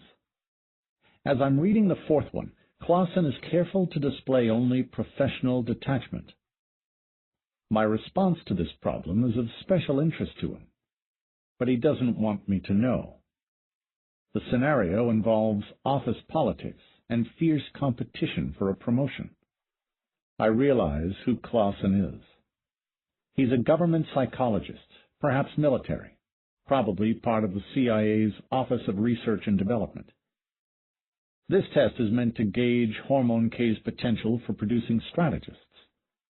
That's why he's uncomfortable with me. He's used to dealing with soldiers and government employees, subjects whose job is to follow orders. It's likely that the CIA will wish to retain me as a subject for more tests. They may do the same with other patients, depending on their performance. After that, they'll get some volunteers from their ranks, starve their brains of oxygen, and treat them with Hormone K. I certainly don't wish to become a CIA resource, but I've already demonstrated enough ability to arouse their interest. The best I can do is to downplay my skills and get this question wrong. I offer a poor course of action as my answer, and Clausen is disappointed. Nonetheless, we press on. I take longer on the scenarios now, and give weaker responses. Sprinkled among the harmless questions are the critical ones.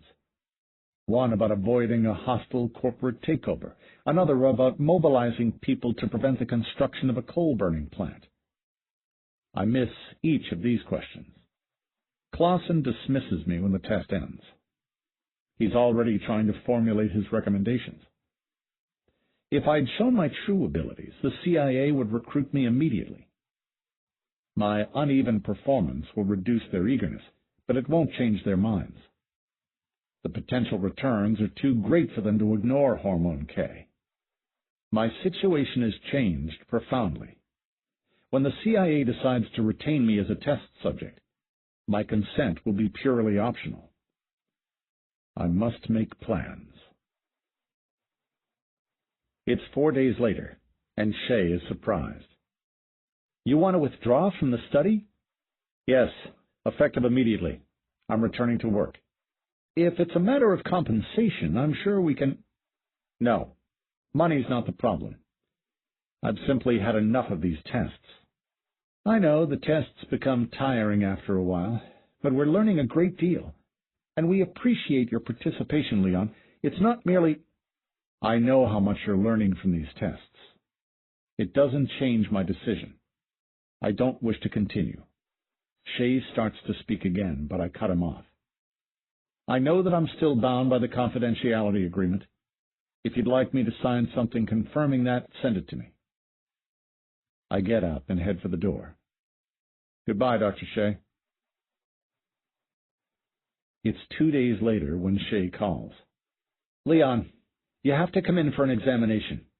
I've just been informed. Adverse side effects have been found in patients treated with Hormone K at another hospital. He's lying. He'd never tell me that over the phone. What sort of side effects? Loss of vision. There's excessive growth of the optic nerve, followed by deterioration. The CIA must have ordered this when they heard that I'd withdrawn from the study. Once I'm back in the hospital, Shay will declare me mentally incompetent and confine me to their care. Then I'll be transferred to a government research institution. I assume an expression of alarm. I'll come down right away. Good. Shay is relieved that his delivery was convincing. We can examine you as soon as you arrive. I hang up and turn on my terminal to check the latest information in the FDA database. There's no mention of any adverse effects on the optic nerve or anywhere else. I don't discount the possibility that such effects might arise in the future, but I'll discover them by myself. It's time to leave Boston. I begin packing. I'll empty my bank accounts when I go. Selling the equipment in my studio would generate more cash, but most of it is too large to transport. I take only a few of the smallest pieces. After I've been working a couple of hours, the phone rings again. Shay, wondering where I am. This time, I let the machine pick it up. Leon, are you there? This is Dr. Shay. We've been expecting you for quite some time. He'll try calling one more time, and then he'll send the orderlies in white suits, or perhaps the actual police, to pick me up. 7:30 p.m. Shay is still in the hospital, waiting for news about me. I turn the ignition key and pull out of my parking spot across the street from the hospital. Any moment now, he'll notice the envelope I slipped under the door to his office. As soon as he opens it, he'll realize it's from me. Greetings, Dr. Shay. I imagine you're looking for me. A moment of surprise, but no more than a moment. He'll regain his composure and alert security to search the building for me and check all departing vehicles. Then he'll continue reading. You can call off those burly orderlies who are waiting at my apartment. I don't want to waste their valuable time. You're probably determined to have the police issue an APB on me, though. Therefore, I've taken the liberty of inserting a virus in the DMV computer that will substitute information whenever my license plate number is requested. Of course, you could give a description of my car, but you don't even know what it looks like, do you? Leon. He'll call the police to have their programmers work on that virus. He'll conclude that I have a superiority complex, based on the arrogant tone of the note, the unnecessary risk taken in returning to the hospital to deliver it, and the pointless revelation of a virus, which might otherwise have gone undetected. Shay will be mistaken, though. Those actions are designed to make the police and CIA underestimate me, so I can rely on their not taking adequate precautions. After cleaning my virus from the DMV computer, the police programmers will assess my programming skills as good, but not great, and then load the backups to retrieve my actual license number. This will activate a second virus, a far more sophisticated one. This one will modify both the backups and the active database. The police will be satisfied that they've got the correct license number, and spend their time chasing that wild goose. My next goal is to get another ampule of hormone K. Doing so, unfortunately, will give the CIA an accurate idea of how capable I really am. If I hadn't sent that note, the police would discover my virus later, at a time when they'd know to take super stringent precautions when eradicating it. In that case, I might never be able to remove my license number from their files. Meanwhile, I've checked into a hotel and am working out of the room's datanet terminal. I've broken into the private database of the FDA. I've seen the addresses of the hormone K subjects and the internal communications of the FDA. A clinical hold was instituted for hormone K. No further testing permitted until the hold is lifted. The CIA has insisted on capturing me and assessing my threat potential before the FDA goes any further. The FDA has asked all the hospitals to return the remaining ampules by courier. I must get an ampule before this happens. The nearest patient is in Pittsburgh. I reserve a seat on a flight leaving early tomorrow morning. Then I check a map of Pittsburgh and make a request to the Pennsylvania Courier Company for a pickup at an investment firm in the downtown area. Finally, I sign up for several hours of CPU time on a supercomputer. I'm parked in a rental car around the corner from a skyscraper in Pittsburgh. In my jacket pocket is a small circuit board with a keypad. I'm looking down the street in the direction the courier will arrive from. Half the pedestrians wear white air filter masks, but visibility is good. I see it 2 intersections away. It's a late-model domestic van, Pennsylvania Courier painted on the side. It's not a high-security courier. The FDA isn't that worried about me. I get out of my car and begin walking toward the skyscraper. The van arrives shortly, parks, and the driver gets out. As soon as he's inside, I enter the vehicle. It's just come from the hospital. The driver is on his way to the 40th floor, expecting to pick up a package from an investment firm there. He won't be back for at least 4 minutes. Welded to the floor of the van is a large locker, with double-layered steel walls and door. There is a polished plate on the door. The locker opens when the driver lays his palm against its surface. The plate also has a data port in its side, used for programming it. Last night I penetrated the service database for Lucas Security Systems, the company that sells handprint locks to Pennsylvania Courier. There I found an encrypted file containing the codes to override their locks. I must admit that while penetrating computer security remains generally unaesthetic, certain aspects of it are indirectly related to very interesting problems in mathematics. For example, a commonly used method of encryption normally requires years of supercomputer time to break. However, during one of my forays into number theory, I found a lovely technique for factoring extremely large numbers. With this technique, a supercomputer could break this encryption scheme in a matter of hours. I pulled the circuit board from my pocket and connected to the data port with a cable. I tap in a 12-digit number, and the locker door swings open. By the time I'm back in Boston with the ampule, the FDA has responded to the theft by removing all pertinent files from any computer accessible through the datanet. As expected, With the ampule and my belongings, I drive to New York City. The fastest way for me to make money is, oddly enough, gambling. Handicapping horse races is simple enough. Without attracting undue attention, I can accumulate a moderate sum and then sustain myself with investments in the stock market. I'm staying in a room in the cheapest apartment I could find near New York that has datanet outlets. I've arranged several false names under which to make my investments, and will change them regularly. I shall spend some time on Wall Street so that I can identify high-yield, short-term opportunities from the body language of brokers. I won't go more than once a week. There are more significant matters to attend to, gestalts beckoning my attention.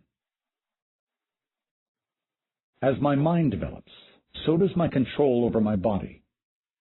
It is a misconception to think that during evolution, humans sacrificed physical skill in exchange for intelligence. Wielding one's body is a mental activity.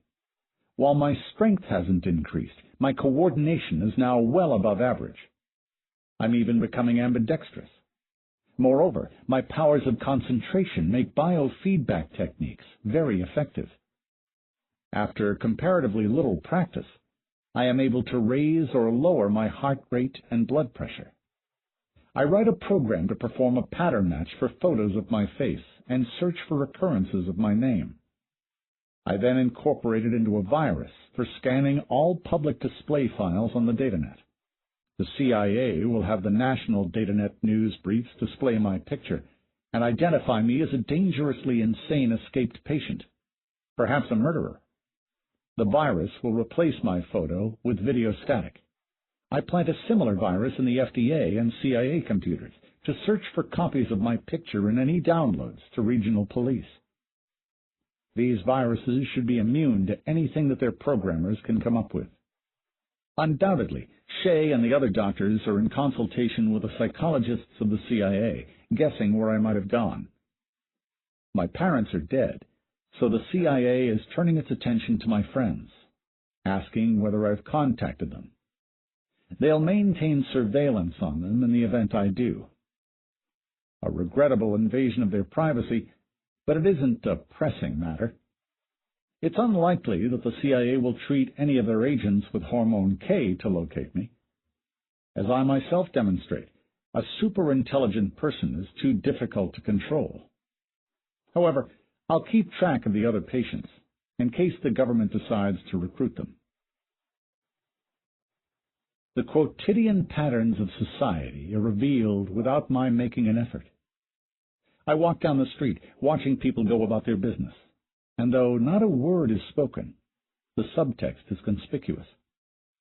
A young couple strolls by, the adoration of one bouncing off the tolerance of the other. Apprehension flickers and becomes steady as a businessman, fearful of his supervisor, begins to doubt a decision he made earlier today. A woman wears a mantle of simulated sophistication, but it slips when it brushes past the genuine article. As always, the roles one plays become recognizable only with greater maturity. To me, these people seem like children on a playground. I'm amused by their earnestness and embarrassed to remember myself doing those same things. Their activities are appropriate for them, but I couldn't bear to participate now. When I became a man, I put away childish things. I will deal with the world of normal humans only as needed to support myself. I acquire years of education each week, assembling ever larger patterns. I view the tapestry of human knowledge from a broader perspective than anyone ever has before. I can fill gaps in the design where scholars never even noticed a lack, and enrich the texture in places that they felt were complete. The natural sciences have the clearest patterns. Physics admits of a lovely unification, not just at the level of fundamental forces, but when considering its extent and implications. Classifications like optics or thermodynamics are just straitjackets, preventing physicists from seeing countless intersections. Even putting aside aesthetics, the practical applications that have been overlooked are legion. Years ago, engineers could have been artificially generating spherically symmetric gravity fields. Having realized this, however, I won't build such a device, or any other. It would require many custom-built components, all difficult and time-consuming to procure. Furthermore, actually constructing the device wouldn't give me any particular satisfaction, since I already know it would work, and it wouldn't illuminate any new gestalts. I'm writing part of an extended poem, as an experiment. After I've finished one canto, I'll be able to choose an approach for integrating the patterns within all the arts. I'm employing 6 modern and 4 ancient languages. They include most of the significant worldviews of human civilization. Each one provides different shades of meaning and poetic effects. Some of the juxtapositions are delightful. Each line of the poem contains neologisms, born by extruding words through the declensions of another language. If I were to complete the entire piece, it could be thought of as Finnegan's Wake, multiplied by Pound's Cantos. The CIA interrupts my work. They're baiting a trap for me. After 2 months of trying, they've accepted that they can't locate me by conventional methods, so they've turned to more drastic measures. The news services report that the girlfriend of a deranged murderer has been charged with aiding and abetting his escape. The name given is Connie Parrott, someone I was seeing last year. If it goes to trial, it's a foregone conclusion that she'll be sentenced to a lengthy prison term. The CIA is hoping that I won't allow that. They expect me to attempt a maneuver that will expose me to capture. Connie's preliminary hearing is tomorrow. They'll ensure that she's released on bail, through a bondsman if necessary, to give me an opportunity to contact her. Then they'll saturate the area around her apartment with undercover agents to wait for me. I begin editing the first image on screen. These digital photos are so minimal compared to hollows, but they serve the purpose. The photos, taken yesterday, show the exterior of Connie's apartment building, the street out front, and nearby intersections. I move the cursor across the screen, drawing small crosshairs in certain locations on the images. A window, with lights out but curtains open, in the building diagonally opposite. A street vendor 2 blocks from the rear of the building. I mark 6 locations altogether. They indicate where CIA agents were waiting last night when Connie went back to her apartment. Having been cued by the videotapes of me in the hospital, they knew what to look for in all male or ambiguous passers-by. The confident, level gait. Their expectations worked against them. I simply lengthened my stride, bobbed my head up and down a bit, reduced my arm motion. That and some atypical clothes were sufficient for them to ignore me as I walked through the area. At the bottom of one photo, I typed the radio frequency used by the agents for communication, and an equation describing the scrambling algorithm employed. Once I've finished, I transmit the images to the director of the CIA. The implication is clear.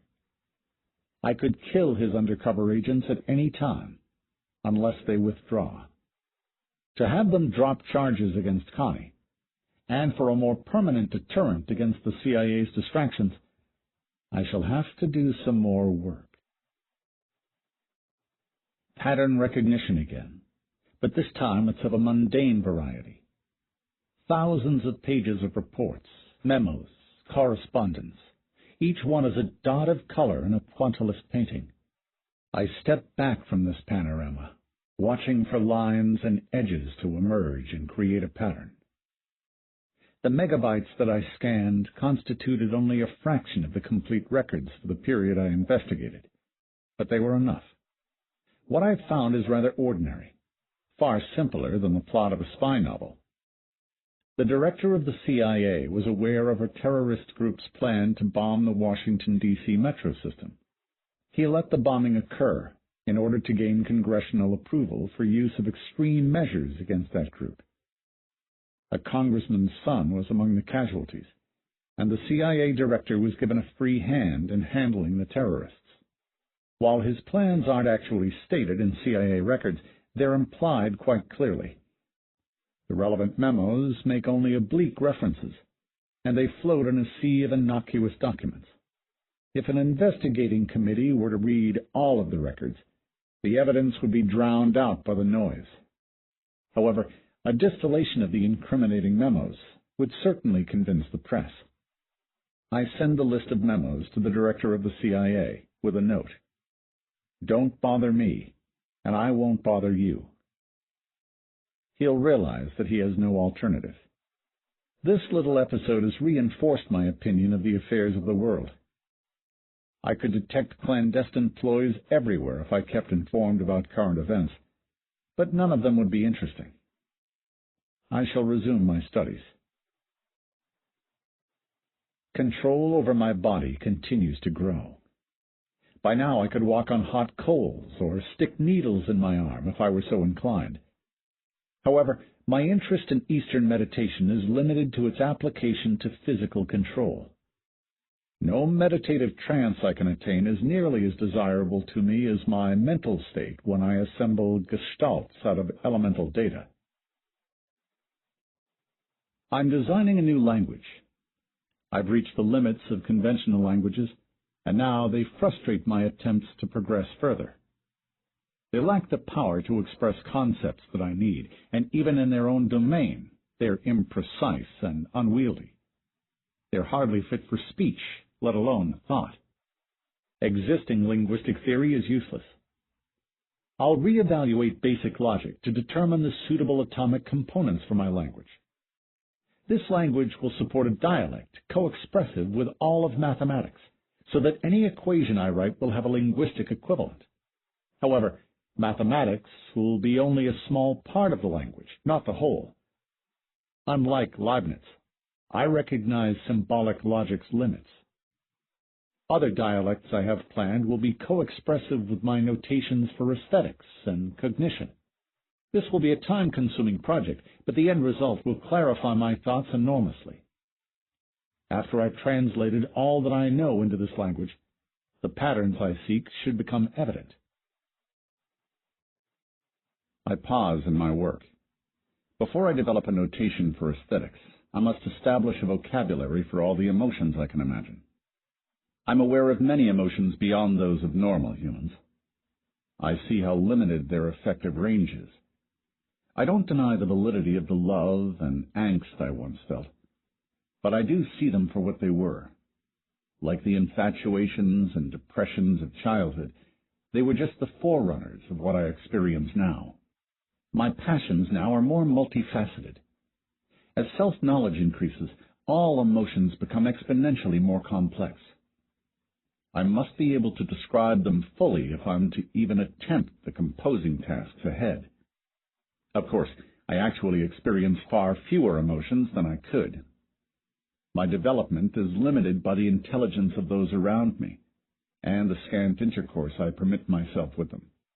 I'm reminded of the Confucian concept of Ren, inadequately conveyed by benevolence, that quality which is quintessentially human, which can only be cultivated through interaction with others, and which a solitary person cannot manifest.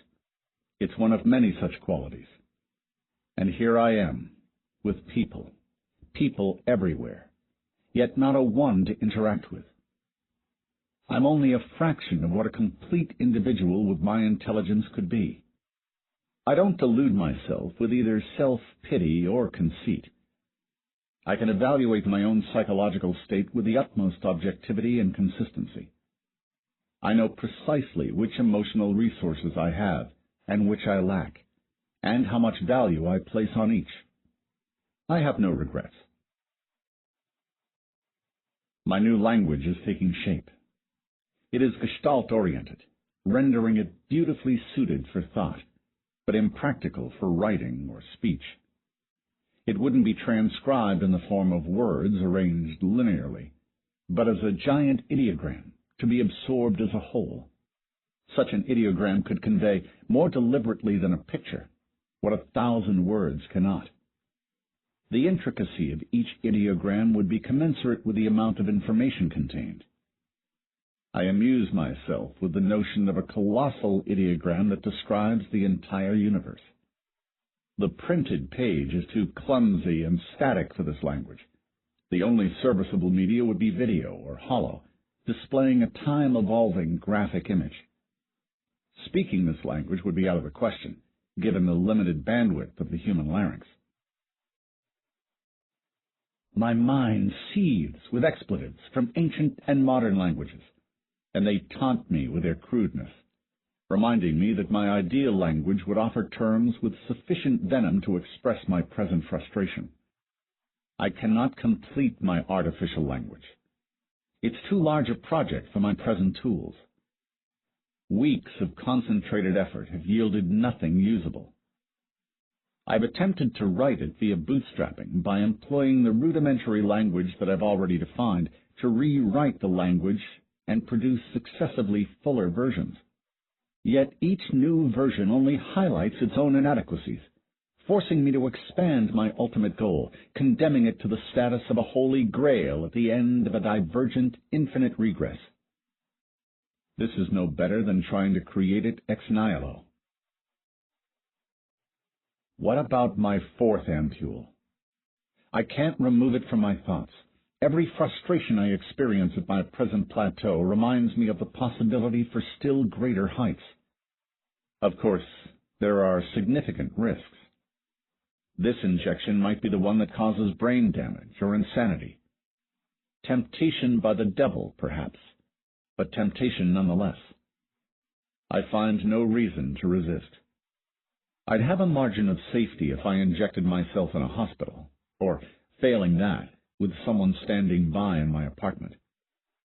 However, I imagine the injection will either be successful or else cause irreparable damage, so I forego those precautions.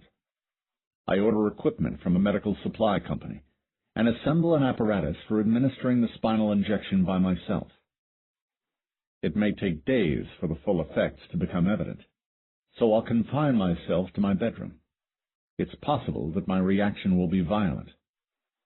I remove breakables from the room and attach loose straps to the bed. The neighbors will interpret anything they hear as an addict howling.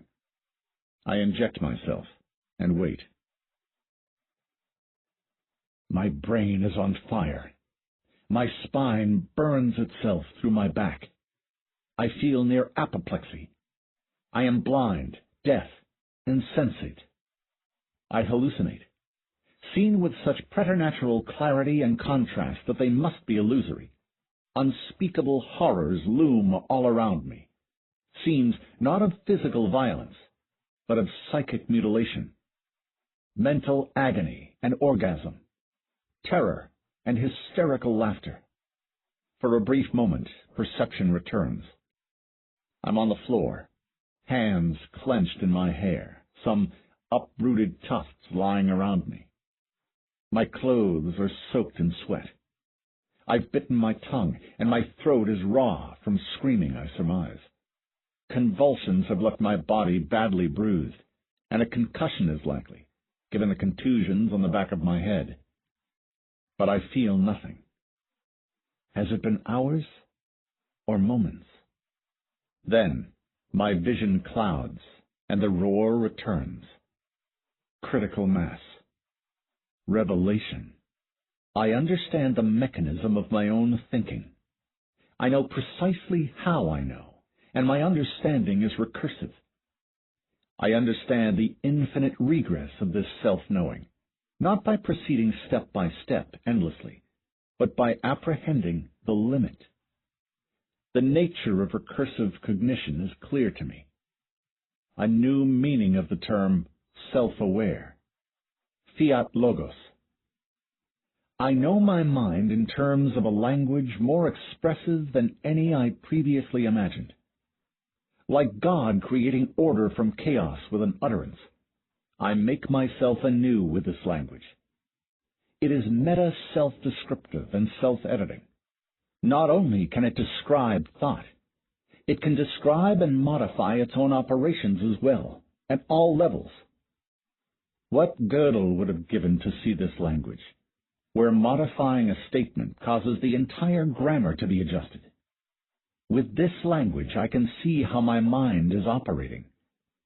I don't pretend to see my own neurons firing. Such claims belong to John Lilly and his LSD experiments of the 60s. What I can do is perceive the gestalts. I see the mental structures forming, interacting. I see myself thinking, and I see the equations that describe my thinking. And I see myself comprehending the equations, and I see how the equations describe their being comprehended. I know how they make up my thoughts. These thoughts. Initially, I am overwhelmed by all this input, paralyzed with awareness of myself. It is hours before I can control the flood of self-describing information. I haven't filtered it away, nor pushed it into the background. It's become integrated into my mental processes for use during my normal activities. It will be longer before I can take advantage of it, effortlessly and effectively, the way a dancer uses her kinesthetic knowledge. All that I once knew theoretically about my mind, I now see detailed explicitly. The undercurrents of sex, aggression, and self-preservation, translated by the conditioning of my childhood, clash with, and are sometimes disguised as, rational thought.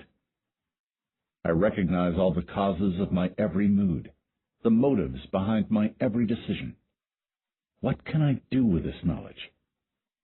Much of what is conventionally described as personality is at my discretion. The higher-level aspects of my psyche define who I am now. I can send my mind into a variety of mental or emotional states, yet remain ever aware of the state and able to restore my original condition. Now that I understand the mechanisms that were operating when I attended to two tasks at once, I can divide my consciousness, simultaneously devoting almost full concentration and gestalt recognition abilities to two or more separate problems, meta-aware of all of them. What can't I do? I know my body afresh, as if it were an amputee's stump suddenly replaced by a watchmaker's hand. Controlling my voluntary muscles is trivial. I have inhuman coordination. Skills that normally require thousands of repetitions to develop, I can learn in 2 or 3. I find a video with a shot of a pianist's hands playing, and before long I can duplicate his finger movements without a keyboard in front of me. Selective contraction and relaxation of muscles improve my strength and flexibility. Muscular response time is 35 milliseconds for conscious or reflex action. Learning acrobatics and martial arts would require little training. I have somatic awareness of kidney function, nutrient absorption, glandular secretions. I am even conscious of the role that neurotransmitters play in my thoughts. This state of consciousness involves mental activity more intense than in any epinephrine-boosted stress situation. Part of my mind is maintaining a condition that would kill a normal mind and body within minutes. As I adjust the programming of my mind, I experience the ebb and flow of all the substances that trigger my emotional reactions, boost my attention, or subtly shape my attitudes. And then I look outward. Blinding, joyous, fearful symmetry surrounds me. So much is incorporated within patterns now that the entire universe verges on resolving itself into a picture. I'm closing in on the ultimate gestalt, the context in which all knowledge fits and is illuminated. A mandala, the music of the spheres, cosmos. I seek enlightenment, not spiritual, but rational. I must go still further to reach it, but this time the goal will not be perpetually retreating from my fingertips. With my mind's language, the distance between myself and enlightenment is precisely calculable. I've sighted my final destination. Now I must plan my next actions. First, there are the simple enhancements to self-preservation, starting with martial arts training. I will watch some tournaments to study possible attacks, though I will take only defensive action. I can move rapidly enough to avoid contact with even the fastest striking techniques. This will let me protect myself and disarm any street criminals, should I be assaulted. Meanwhile, I must eat copious amounts of food to meet my brain's nourishment requirements, even given increased efficiency in my metabolism. I shall also shave my scalp to allow greater radiative cooling for the heightened blood flow to my head. Then there is the primary goal, decoding those patterns. For further improvements to my mind, artificial enhancements are the only possibility. A direct computer-mind link, permitting mind downloading, is what I need, but I must create a new technology to implement it. Anything based on digital computation will be inadequate. What I have in mind requires nanoscale structures based on neural networks. Once I have the basic ideas laid out, I set my mind to multiprocessing. One section of my mind deriving a branch of mathematics that reflects the network's behavior, another developing a process for replicating the formation of neural pathways on a molecular scale in a self-repairing bioceramic medium, a third devising tactics for guiding private industrial R&D to produce what I'll need. I cannot waste time. I will introduce explosive theoretical and technical breakthroughs so that my new industry will hit the ground running. I've gone into the outside world to reobserve society. The sign language of emotion I once knew has been replaced by a matrix of interrelated equations. Lines of force twist and elongate between people, objects, institutions, ideas. The individuals are tragically like marionettes, independently animate, but bound by a web they choose not to see. They could resist if they wished, but so few of them do. At the moment, I'm sitting in a bar. 3 stools to my right sits a man, familiar with this type of establishment, who looks around and notices a couple in a dark corner booth. He smiles, motions for the bartender to come over, and leans forward to speak confidentially about the couple. I don't need to listen to know what he's saying. He's lying to the bartender, easily, extemporaneously. A compulsive liar, not out of a desire for a life more exciting than his own, but to revel in his facility for deceiving others. He knows the bartender is detached, merely affecting interest, which is true, but he knows the bartender is still fooled, which is also true. My sensitivity to the body language of others has increased to the point that I can make these observations without sight or sound. I can smell the pheromones exuded by his skin. To an extent, my muscles can even detect the tension within his, perhaps by their electric field. These channels can't convey precise information, but the impressions I receive provide ample basis for extrapolation.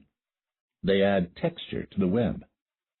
Normal humans may detect these emanations subliminally. I'll work on becoming more attuned to them. Then perhaps I can try consciously controlling my own expressions. I've developed abilities reminiscent of the mind control schemes offered by tabloid advertisements. My control over my somatic emanations now lets me provide precise reactions in others. With pheromones and muscle tension, I can cause another person to respond with anger, fear, sympathy, or sexual arousal. Certainly enough to win friends and influence people. I can even induce a self-sustaining reaction in others. By associating a particular response with a sense of satisfaction, I can create a positive reinforcement loop, like biofeedback. The person's body will strengthen the reaction on its own. I'll use this on corporate presidents to create support for the industries I'll need. I can no longer dream in any normal sense. I lack anything that would qualify as a subconscious, and I control all the maintenance functions performed by my brain, so normal REM sleep tasks are obsolete.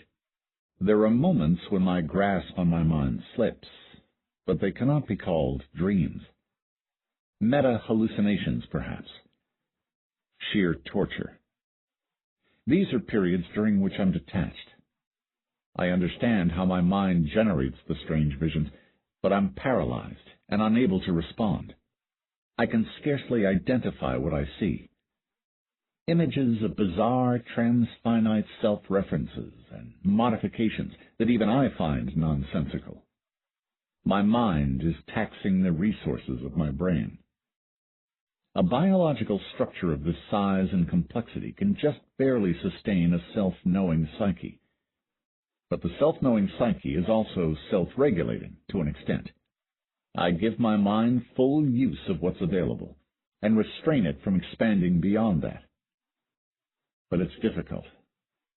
I'm cramped inside a bamboo cage that doesn't let me sit down or stand up. If I try to relax or try to extend myself fully, then agony, madness. I'm hallucinating. I see my mind imagining possible configurations it could assume, and then collapsing. I witness my own delusions, my visions of what form my mind might take when I grasp the ultimate gestalts. Will I achieve ultimate self-awareness? Could I discover the components that make up my own mental gestalts? Would I penetrate racial memory? Would I find innate knowledge of morality? I might determine whether mind could be spontaneously generated from matter, and understand what relates consciousness with the rest of the universe. I might see how to merge subject and object, the zero experience. Or perhaps I'd find that the mind gestalt cannot be generated, and some sort of intervention is required. Perhaps I would see the soul, the ingredient of consciousness that surpasses physicality. Proof of God? I would behold the meaning, the true character of existence. I would be enlightened. It must be euphoric to experience. My mind collapses back into a state of sanity.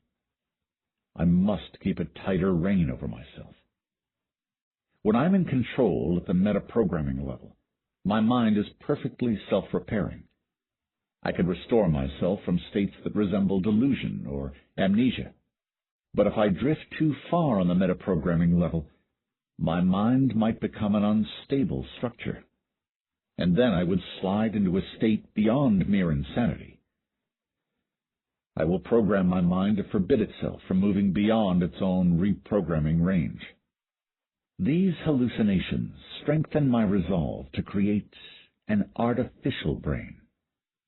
Only with such a structure will I be able to actually perceive those gestalts instead of merely dreaming about them.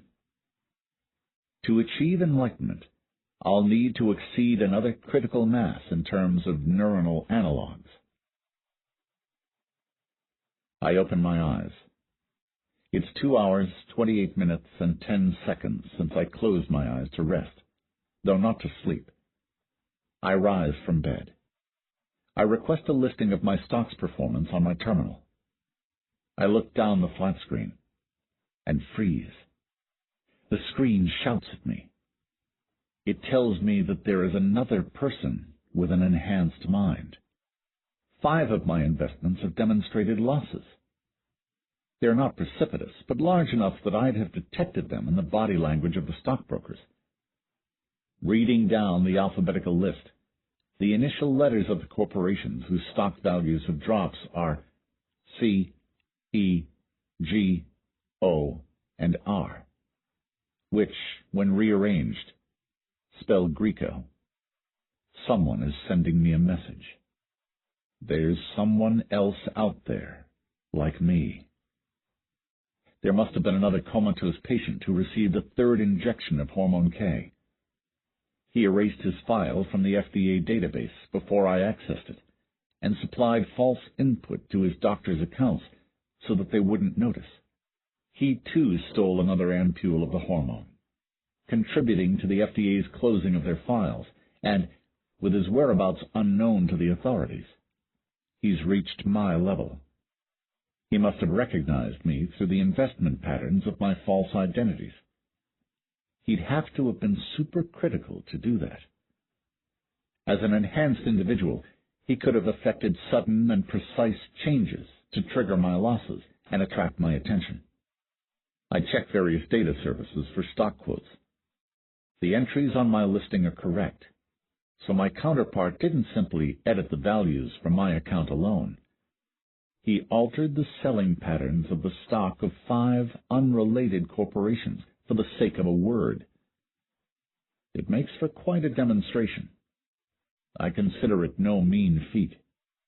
Presumably his treatment began before mine did, meaning that he is farther along than I. But by how much?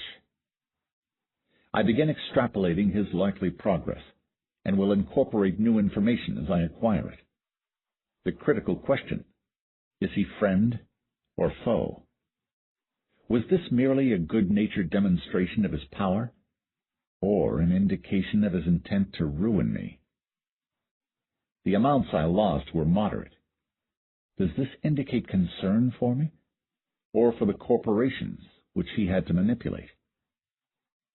Given all the harmless ways he could have attracted my attention, I must assume that he is, to some degree, hostile, in which case I am at risk, vulnerable to anything from another prank to a fatal attack. As a precaution, I will leave immediately. Obviously, if he were actively hostile, I'd be dead already. His sending a message means that he wishes us to play games. I'll have to place myself on equal terms with him, hide my location, determine his identity, and then attempt to communicate. I pick a city at random. Memphis. I switch off the flat screen, get dressed, pack a travel bag, and collect all the emergency cash in the apartment. In a Memphis hotel, I begin working at the suite's datanet terminal. The first thing I do is reroute my activities through several dummy terminals. To an ordinary police trace, my queries will appear to originate from different terminals all over the state of Utah. A military intelligence facility might be able to track them to a terminal in Houston. Continuing the trace to Memphis would try even me. An alarm program at the Houston terminal will alert me if someone has successfully traced me there. How many clues to his identity has my twin erased? Lacking all FDA files, I'll begin with the files of courier services in various cities, looking for deliveries from the FDA to hospitals during the time of the hormone case study. Then a check of the hospital's brain damage cases at that time, and I'll have a place to start. Even if any of this information remains, it's of minor value. What will be crucial is an examination of the investment patterns to find the traces of an enhanced mind. This will take time. His name is Reynolds. He's originally from Phoenix, and his early progress closely parallels mine. He received his 3rd injection 6 months and 4 days ago, giving him a head start over me of 15 days. He didn't erase any of the obvious records. He waits for me to find him. I estimate that he's been supercritical for 12 days, twice as long as I've been. I now see his hand in the investment patterns. But the task of locating Reynolds is Herculean. I examine usage logs across the datanet to identify the accounts he's penetrated. I have 12 lines open on my terminal. I'm using 2 single-hand keyboards and a throat mic, so I can work on 3 queries simultaneously. Most of my body is immobile. To prevent fatigue, I'm ensuring proper blood flow, regular muscle contraction and relaxation, and removal of lactic acid. While I absorb all the data I see, studying the melody within the notes, looking for the epicenter of a tremor in the web. Hours pass. We both scan gigabytes of data, circling each other. His location is Philadelphia. He waits for me to arrive. I'm riding in a mud-splattered taxi to Reynolds' apartment. Judging by the databases and agencies Reynolds has queried over the past months, his private research involves bioengineered microorganisms for toxic waste disposal, inertial containment for practical fusion, and subliminal dissemination of information through societies of various structures. He plans to save the world, to protect it from itself, and his opinion of me is therefore unfavorable. I've shown no interest in the affairs of the external world, and made no investigations for aiding the normals. Neither of us will be able to convert the other. I view the world as incidental to my aims, while he cannot allow someone with enhanced intelligence to work purely in self-interest. My plans for mind-computer links will have enormous repercussions for the world, provoking government or popular reactions that would interfere with his plans. As I am proverbially not part of the solution, I am part of the problem. If we were members of a society of enhanced minds, the nature of human interaction would be of a different order. But in this society, we have unavoidably become juggernauts, by whose measure the actions of normals are inconsequential. Even if we were 12,000 miles apart, we couldn't ignore each other. A resolution is necessary. Both of us have dispensed with several rounds of games. There are 1,000 ways we could have attempted to kill the other, from painting neurotoxin-laced DMSO on a doorknob to ordering a surgical strike from a military kill set.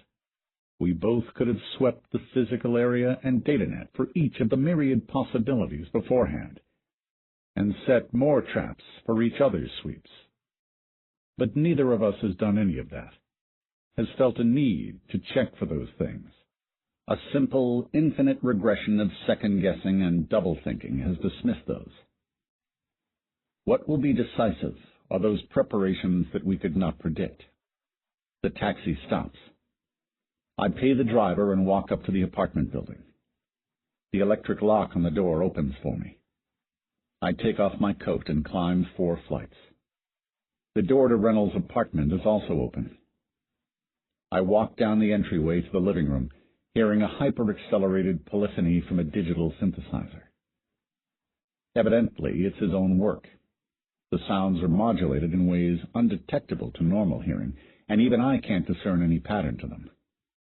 An experiment in high-information density music, perhaps.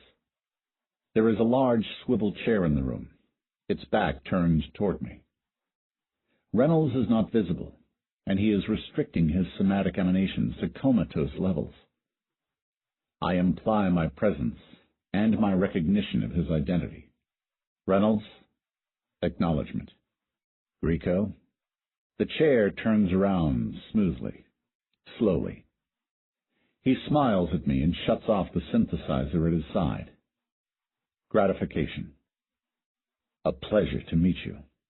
To communicate, we are exchanging fragments from the somatic language of the normals, a shorthand version of the vernacular. Each phrase takes 1/10 of a second. I give a suggestion of regret. A shame it must be his enemies. Wistful agreement. Then supposition. Indeed, imagine how we could change the world acting in concert. 2 enhanced minds. Such an opportunity missed. True, acting cooperatively would produce achievements far outstripping any we might attain individually. Any interaction would be incredibly fruitful. How satisfying it would be simply to have a discussion with someone who can match my speed, who can offer an idea that is new to me, who can hear the same melodies I do. He desires the same. It pains us both to think that one of us will not leave this room alive. An offer. Do you wish to share what we've learned in the past 6 months? He knows what my answer is. We will speak aloud, since somatic language has no technical vocabulary. Reynolds says, quickly and quietly, 5 words. They are more pregnant with meaning than any stanza of poetry. Each word provides a logical toehold I can mount after extracting everything implicit in the preceding ones. Together, they encapsulate a revolutionary insight into sociology. Using somatic language, he indicates that it was among the first he ever achieved. I came to a similar realization, but formulated it differently. I immediately counter with 7 words. 4 that summarize the distinctions between my insight and his, and 3 that describe a non-obvious result of the distinctions. He responds. We continue. We are like 2 bards, each cueing the other to extemporize another stanza, jointly composing an epic poem of knowledge. Within moments we accelerate, talking over each other's words, but hearing every nuance until we are absorbing, concluding, and responding, continuously, simultaneously, synergistically. Many minutes pass. I learn much from him, and he from me. It's exhilarating to be suddenly awash in ideas whose implications would take me days to consider fully, but we're also gathering strategic information. I infer the extent of his unspoken knowledge, compare it with my own, and simulate his corresponding inferences. For there is always the awareness that this must come to an end. The formulation of our exchanges renders ideological differences luminously clear. Reynolds hasn't witnessed the beauty that I have. He stood before lovely insights, oblivious to them.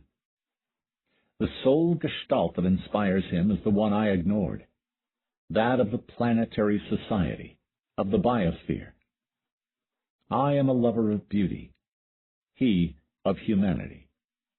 Each feels that the other has ignored great opportunities. He has an unmentioned plan for establishing a global network of influence, to create world prosperity. To execute it, he'll employ a number of people, some of whom he'll give simple heightened intelligence, some meta self-awareness. A few of them will pose threats to him. Why assume such a risk for the sake of the normals? Your indifference toward the normals would be justified if you were enlightened. Your realm wouldn't intersect theirs. But as long as you and I can still comprehend their affairs, we can't ignore them. I can measure the distance between our respective moral stances precisely, see the stress between their incompatible radiating lines. What motivates him is not simply compassion or altruism, but something that entails both those things. On the other hand, I concentrate only on understanding the sublime. What about the beauty visible from enlightenment? Doesn't it attract you? You know what kind of structure would be required to hold an enlightened consciousness. I have no reason to wait the time it would take to establish the necessary industries. He considers intelligence to be a means, while I view it as an end in itself. Greater intelligence would be of little use to him.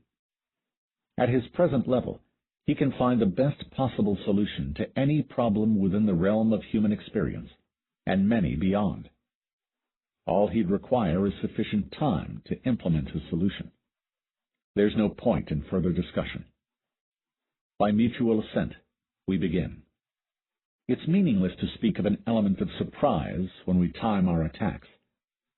Our awareness can't become more acute with forewarning.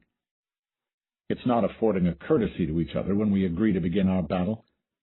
It's actualizing the inevitable. In the models of each other that we've constructed from our inferences, there are gaps, lacunae. The internal psychological developments and discoveries that each has made. No echoes have radiated from those spaces. No strands have tied them to the world web. Until now. I begin. I concentrate on initiating 2 reinforcing loops in him. One is very simple. It increases blood pressure rapidly and enormously. If it were to continue unchecked for over a second, This loop would raise his blood pressure to stroke levels, perhaps 400 over 300, and burst capillaries in his brain. Reynolds detects it immediately. Though it's clear from our conversation that he never investigated the inducement of biofeedback loops in others, he recognizes what is happening. Once he does, he reduces his heart rate and dilates the blood vessels throughout his body. But it is the other, subtler reinforcing loop that is my real attack.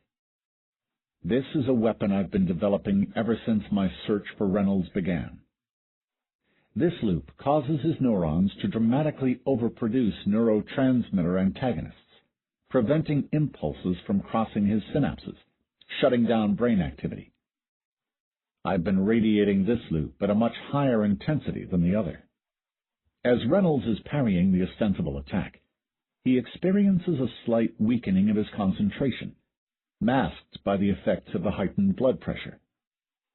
A second later, his body begins to amplify the effect on its own. Reynolds is shocked to feel his thoughts blurring.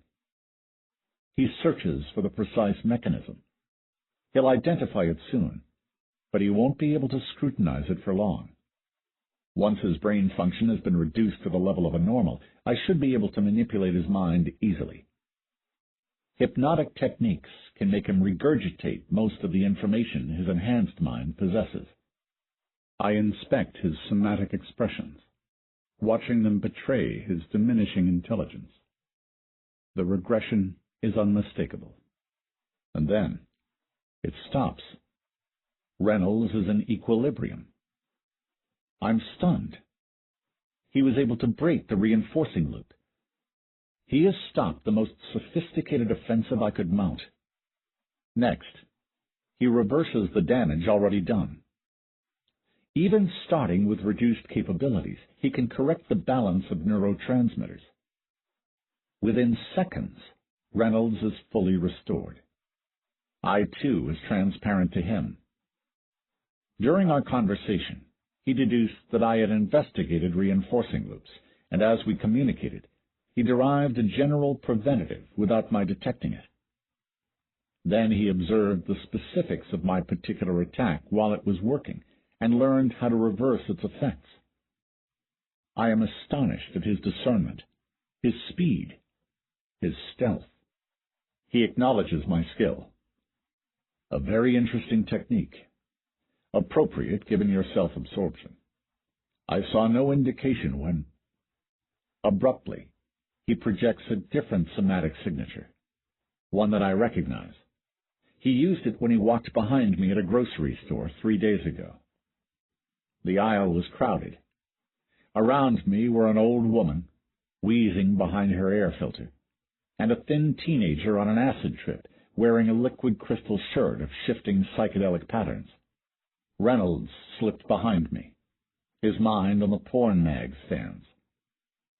His surveillance didn't inform him of my reinforcing loops, but it did permit a more detailed picture of my mind, a possibility I anticipated. I reformulate my psyche, incorporating random elements for unpredictability. The equations of my mind now bear little resemblance to those of my normal consciousness, undermining any assumptions Reynolds may have made, and rendering ineffectual any psyche-specific weapons of his. I project the equivalent of a smile. Reynolds smiles back. Have you ever considered... Suddenly he projects only silence. He is about to speak, but I can't predict what. Then it comes, as a whisper. Self-destruct commands, Rico? As he says it, a lacuna in my reconstruction of him fills and overflows, the implications coloring all that I know about him. He means the word, the sentence that, when uttered, would destroy the mind of the listener. Reynolds is claiming that the myth is true, that every mind has such a trigger built in, that for every person there is a sentence that can reduce him to an idiot, a lunatic, a catatonic. And he is claiming he knows the one for me. I immediately tune out all sensory input, directing it to an insulated buffer of short-term memory. Then I conceive a simulator of my own consciousness to receive the input and absorb it at reduced speed. As a metaprogrammer, I will monitor the equations of the simulation indirectly. Only after the sensory information has been confirmed as safe will I actually receive it. If the simulator is destroyed, my consciousness should be isolated, and I'll retrace the individual steps leading to the crash and derive guidelines for reprogramming my psyche. I get everything in place by the time Reynolds has finished saying my name. His next sentence could be the destruct command. I'm now receiving my sensory input with a 120 millisecond time lag. I re-examine my analysis of the human mind, explicitly searching for evidence to verify his assertion. Meanwhile, I give my response lightly, casually.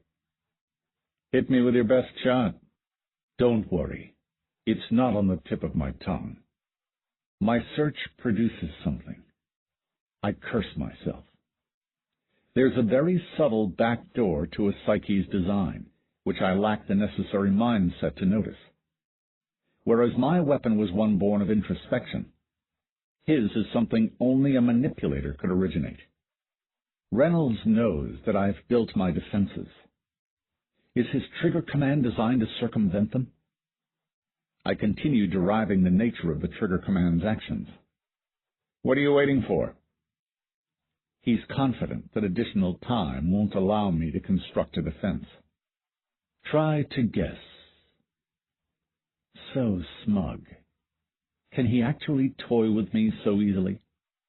I arrive at a theoretical description of a trigger's effects on normals. A single command can reduce any subcritical mind to a tabula rasa, but an undetermined degree of customization is needed for enhanced minds. The erasure has distinctive symptoms, which my simulator can alert me to, but those are symptoms of a process calculable by me. By definition, the destruct command is that specific equation beyond my ability to imagine. Would my metaprogrammer collapse while diagnosing the simulator's condition? Have you used the destruct command on normals? I begin calculating what's needed to generate a customized destruct command. Once, as an experiment on a drug dealer. Afterward, I concealed the evidence with a blow to the temple. It becomes obvious that the generation is a colossal task. Generating a trigger requires intimate knowledge of my mind. I extrapolate what he could have learned about me. It appears to be insufficient, given my reprogramming. But he may have techniques of observation unknown to me. I'm acutely aware of the advantage he's gained by studying the outside world. You will have to do this many times. His regret is evident. His plan can't be implemented without more deaths, those of normal humans by strategic necessity, and those of a few enhanced assistants of his, whose temptation by greater heights would interfere. After using the command, Reynolds may reprogram them, or me, as savants, having focused intentions and restricted self-metaprogrammers. Such deaths are a necessary cost of his plan. I make no claims of being a saint, merely a savior. Normals might think him a tyrant, because they mistake him for one of them, and they've never trusted their own judgment. They can't fathom that Reynolds is equal to the task. His judgment is optimal in questions of their affairs, and their notions of greed and ambition do not apply to an enhanced mind. In a histrionic gesture, Reynolds raises his hand, forefinger extended, as if to make a point. I don't have sufficient information to generate his destruct command, so for the moment, I can only attend to defense.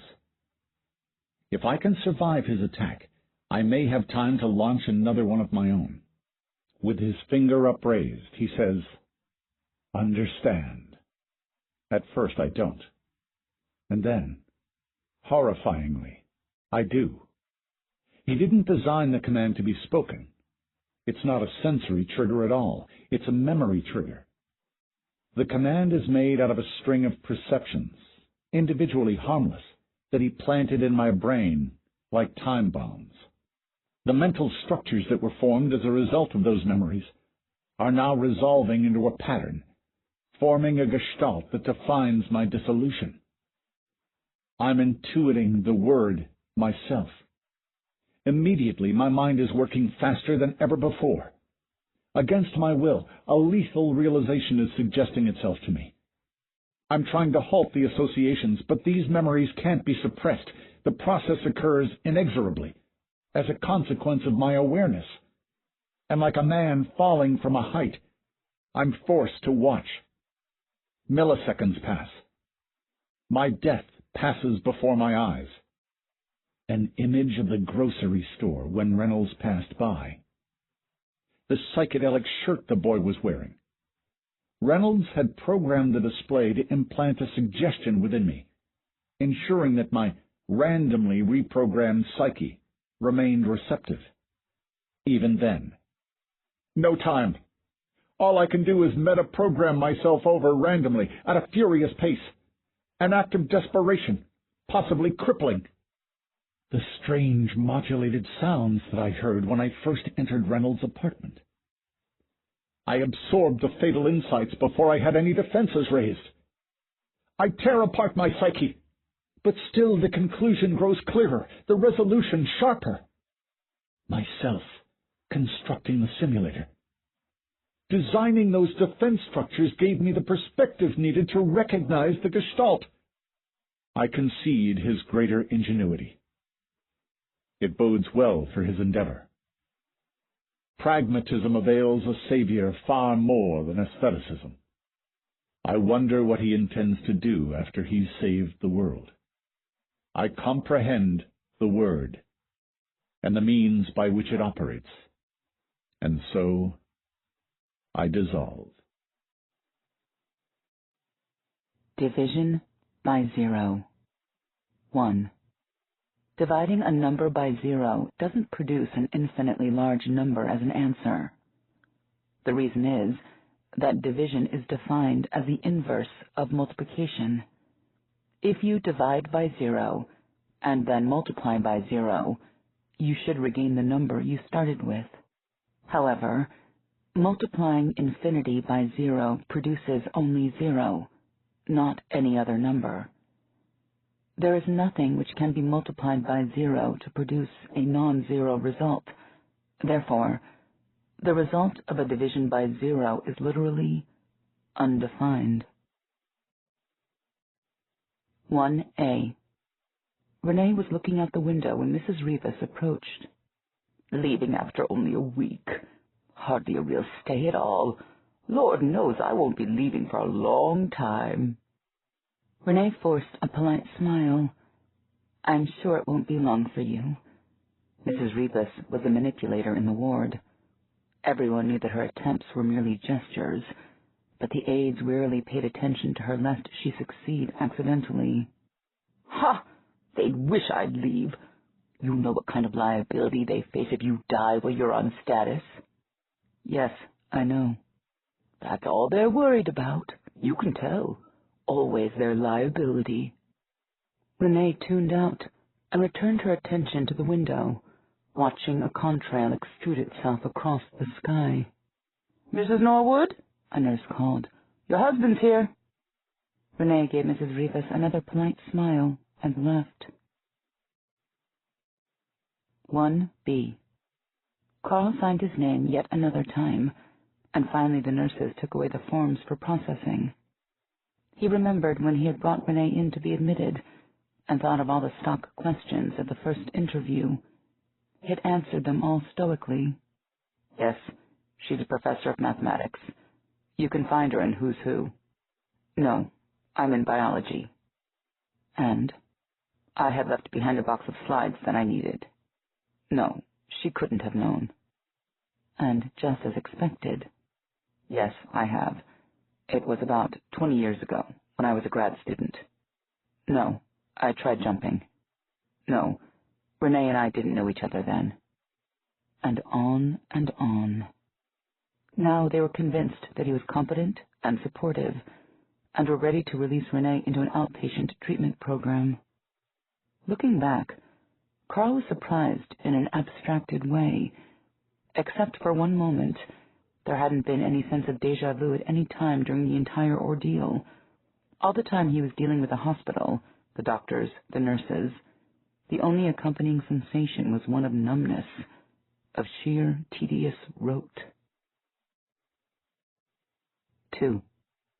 There is a well-known proof that demonstrates that 1 equals 2.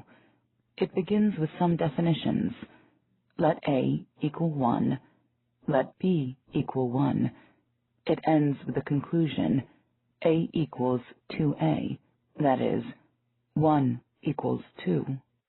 Hidden inconspicuously in the middle is a division by 0, and at that point, the proof has stepped off the brink, making all rules null and void. Permitting division by 0 allows one to prove not only that 1 and 2 are equal, but that any two numbers at all, real or imaginary, rational or irrational, are equal. 2a. As soon as she and Carl got home, Renee went to the desk in her study and began turning all the papers face down, blindly sweeping them together into a pile. She winced whenever a corner of a page faced up during her shuffling. She considered burning the pages, but that would be merely symbolic now. She'd accomplish as much by simply never glancing at them. The doctors would probably describe it as obsessive behavior. Renee frowned, reminded of the indignity of being a patient under such fools. She remembered being on suicide status, in the locked ward, under the supposedly round-the-clock observation of the aides, and the interviews with the doctors, who were so condescending, so obvious. She was no manipulator like Mrs. Rivas, but it really was easy. Simply say, "I realize I'm not well yet, but I do feel better," and you'd be considered almost ready for release. 2b. Carl watched Renee from the doorway for a moment before he passed down the hallway. He remembered the day, fully 2 decades past, when he himself had been released. His parents had picked him up, and on the trip back his mother had made some inane comment about how glad everyone would be to see him, and he was just barely able to restrain himself from shaking her arm off his shoulders. He had done for Renee what he would have appreciated during his period under observation.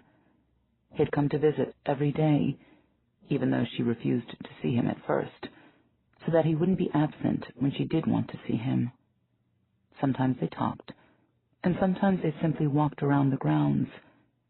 He could find nothing wrong in what he did, and he knew that she appreciated it. Yet, despite all his efforts, he felt no more than a sense of duty towards her. 3. In the Principia Mathematica, Bertrand Russell and Alfred Whitehead attempted to give a rigorous foundation to mathematics, using formal logic as their basis. They began with what they considered to be axioms, and used those to derive theorems of increasing complexity. By page 362, they had established enough to prove 1 plus 1 equals 2. 3a. As a child of 7, while investigating the house of a relative, Renee had been spellbound at discovering the perfect squares in the smooth marble tiles of the floor. A single 1, 2 rows of 2, 3 rows of 3, 4 rows of 4. The tiles fit together in a square. Of course, no matter which side you looked at it from, it came out the same, and more than that, each square was bigger than the last by an odd number of tiles. It was an epiphany. The conclusion was necessary. It had a rightness to it, confirmed by the smooth, cool feel of the tiles, and the way the tiles were fitted together, with such incredibly fine lines where they met. She had shivered at the precision. Later on there came other realizations, other achievements. The astonishing doctoral dissertation at 23, the series of acclaimed papers. People compared her to von Neumann. Universities wooed her. She had never paid any of it much attention. What she did pay attention to was that same sense of rightness, possessed by every theorem she learned, as insistent as a tile's physicality, and as exact as their fit. 3b. Carl felt that the person he was today was born after his attempt when he met Laura. After being released from the hospital, he was in no mood to see anyone, but a friend of his had managed to introduce him to Laura. He had pushed her away initially, but she had known better. She had loved him while he was hurting, and let him go once he was healed. Through knowing her, Carl had learned about empathy, and he was remade. Laura had moved on after getting her own master's degree, while he stayed at the university for his doctorate in biology. He suffered various crises and heartbreaks later on in life, but never again despair. Carl marveled when he thought about what kind of person she was. He hadn't spoken to her since grad school. What had her life been like over the years? He wondered whom else she had loved. Early on he had recognized what kind of love it was, and what kind it wasn't, and he valued it immensely. 4. In the early 19th century, mathematicians began exploring geometries that differed from Euclidean geometry. These alternate geometries produced results that seemed utterly absurd, but they didn't produce logical contradictions. It was later shown that these non-Euclidean geometries were consistent relative to Euclidean geometry. They were logically consistent, as long as one assumed that Euclidean geometry was consistent. The proof of Euclidean geometry's consistency eluded mathematicians. By the end of the 19th century, the best that was achieved was a proof that Euclidean geometry was consistent as long as arithmetic was consistent. 4a. At the time when it all began, Renee had thought it little more than an annoyance. She had walked down the hall and knocked on the open door of Peter Fabrici's office. "Pete, got a minute?" Fabrici pushed his chair back from his desk.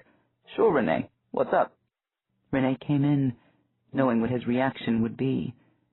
She had never asked anyone in the department for advice on a problem before. It had always been the reverse. No matter. "I was wondering if you could do me a favor. You remember what I was telling you about a couple weeks back? About the formalism I was developing?" He nodded. "The one you were rewriting axiom systems with?" "Right. Well, a few days ago, I started coming up with really ridiculous conclusions, and now my formalism is contradicting itself. Could you take a look at it?" Fabrici's expression was as expected. "You want?" "Sure. I'd be glad to." "Great. The examples on the first few pages are where the problem is. The rest is just for your reference." She handed Fabrici a thin sheaf of papers. "I thought if I talked you through it, you'd just see the same things I do." "You're probably right." Fabrici looked at the first couple pages. "I don't know how long this will take." "No hurry. When you get a chance, just see whether any of my assumptions seem a little dubious. Anything like that. I'll still be going at it, so I'll tell you if I come up with anything, okay?" Fabrici smiled. "You're just going to come in this afternoon and tell me you found the problem." "I doubt it. This calls for a fresh eye." He spread his hands. "I'll give it a shot." "Thanks." It was unlikely that Fabrici would fully grasp her formalism, but all she needed was someone who could check its more mechanical aspects. 4b. Carl had met Renee at a party given by a colleague of his. He had been taken with her face. Hers was a remarkably plain face, and it appeared quite somber most of the time, but during the party he saw her smile twice and frown once. At those moments, her entire countenance assumed the expression as if it had never known another. Carl had been caught by surprise. He could recognize a face that smiled regularly, or a face that frowned regularly, even if it were unlined. He was curious as to how her face had developed such a close familiarity with so many expressions, and yet normally revealed nothing. It took a long time for him to understand Renee, to read her expressions, but it had definitely been worthwhile. Now Carl sat in his easy chair in his study, a copy of the latest issue of Marine Biology in his lap, and listened to the sound of Renee crumpling paper in her study across the hall. She'd been working all evening, with audibly increasing frustration, though she'd been wearing her customary poker face when last he'd looked in. He put the journal aside, got up from the chair, and walked over to the entrance of her study. She had a volume opened on her desk. The pages were filled with the usual hieroglyphic equations, interspersed with commentary in Russian. She scanned some of the material, dismissed it with a barely perceptible frown, and slammed the volume closed. Carl heard her mutter the word useless, and she returned the tome to the bookcase. "You're going to give yourself high blood pressure if you keep up like this," Carl jested. "Don't patronize me." Carl was startled. "I wasn't." Renee turned to look at him and glared. "I know when I'm capable of working productively and when I'm not." Chilled. "Then I won't bother you." He retreated. "Thank you." She returned her attention to the bookshelves. Carl left, trying to decipher that glare. 5. At the Second International Congress of Mathematics in 1900, David Hilbert listed what he considered to be the 23 most important unsolved problems of mathematics. The second item on his list was a request for a proof of the consistency of arithmetic. Such a proof would ensure the consistency of a great deal of higher mathematics. What this proof had to guarantee was, in essence, that one could never prove 1 equals 2. Few mathematicians regarded this as a matter of much import. 5a. Renee had known what Fabrici would say before he opened his mouth. "That was the damnedest thing I've ever seen. You know that toy for toddlers where you fit blocks with different cross-sections into the differently shaped slots? Reading your formal system is like watching someone take one block and sliding it into every single hole on the board and making it a perfect fit every time." "So you can't find the error?" He shook his head. "Not me. I've slipped into the same rut as you. I can only think about it one way." Renee was no longer in a rut. She had come up with a totally different approach to the question, but it only confirmed the original contradiction. "Well, thanks for trying." "You going to have someone else take a look at it?" "Yes. I think I'll send it to Callahan over at Berkeley. We've been corresponding since the conference last spring." Fabrici nodded. "I was really impressed by his last paper. Let me know if he can find it. I'm curious." Renee would have used a stronger word than curious for herself.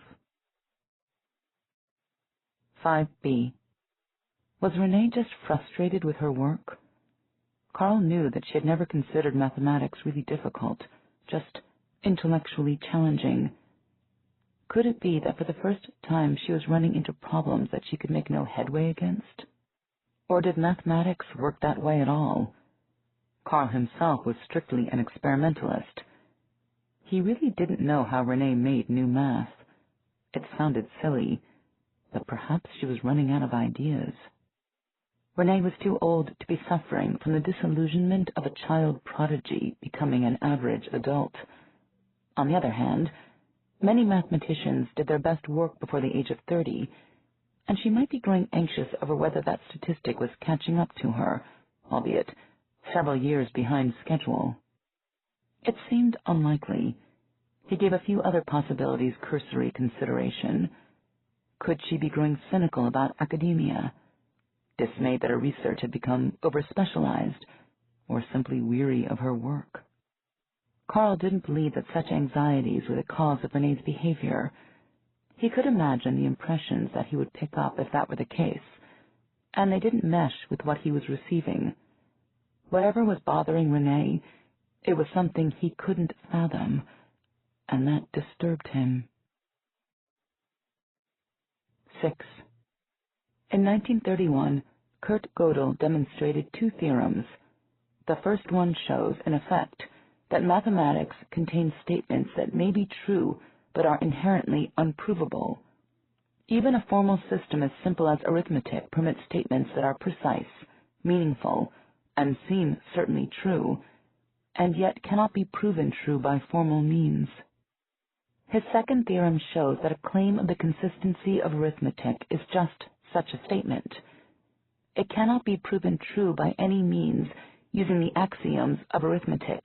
That is, arithmetic as a formal system cannot guarantee that it will not produce results such as 1 equals 2. Such contradictions may never have been encountered, but it is impossible to prove that they never will be. 6a. Once again, he had come into her study. Renee looked up from her desk at Carl. He began resolutely, "Renee, it's obvious that—" She cut him off. "You want to know what's bothering me? Okay, I'll tell you." Renee got out a blank sheet of paper and sat down at her desk.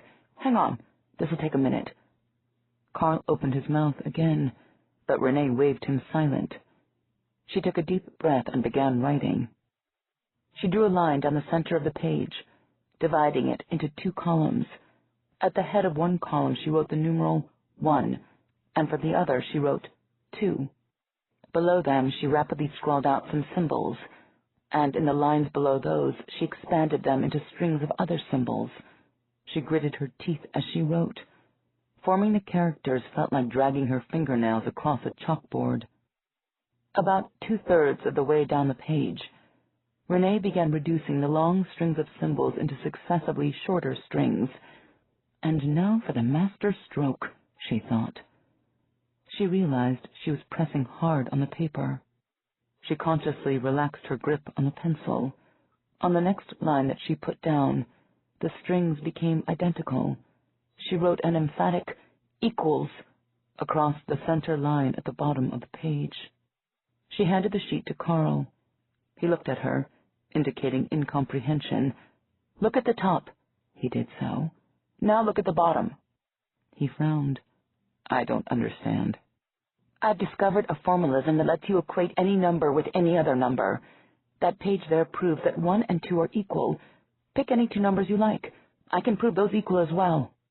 Carl seemed to be trying to remember something. "It's a division by 0, right?" "No.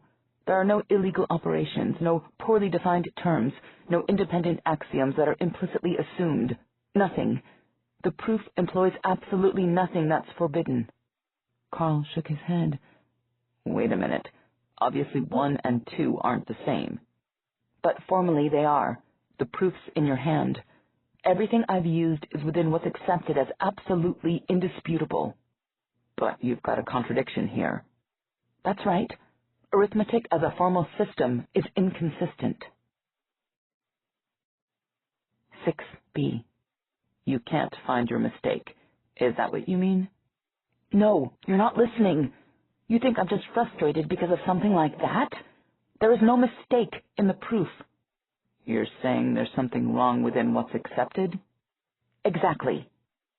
"Are you—" He stopped, but too late. She glared at him. Of course she was sure. He thought about what she was implying. "Do you see?" asked Renee. "I've just disproved most of mathematics. It's all meaningless now." She was getting agitated, almost distraught. Carl chose his words carefully. "How can you say that? Math still works. The scientific and economic worlds aren't suddenly going to collapse from this realization." "That's because the mathematics they're using is just a gimmick. It's a mnemonic trick, like counting on your knuckles to figure out which months have 31 days. "That's not the same." "Why isn't it? Now mathematics has absolutely nothing to do with reality. Never mind concepts like imaginaries or infinitesimals. Now goddamn integer addition has nothing to do with counting on your fingers. 1 and 1 will always get you 2 on your fingers, but on paper, I can give you an infinite number of answers, and they're all equally valid, which means they're all equally invalid. I can write the most elegant theorem you've ever seen, and it won't mean any more than a nonsense equation. She gave a bitter laugh. The positivists used to say all mathematics is a tautology. They had it all wrong. It's a contradiction. Carl tried a different approach. Hold on. You just mentioned imaginary numbers. Why is this any worse than what went on with those? Mathematicians once believed they were meaningless, but now they're accepted as basic. This is the same situation. It's not the same. The solution there was to simply expand the context, and that won't do any good here. Imaginary numbers added something new to mathematics, but my formalism is redefining what's already there.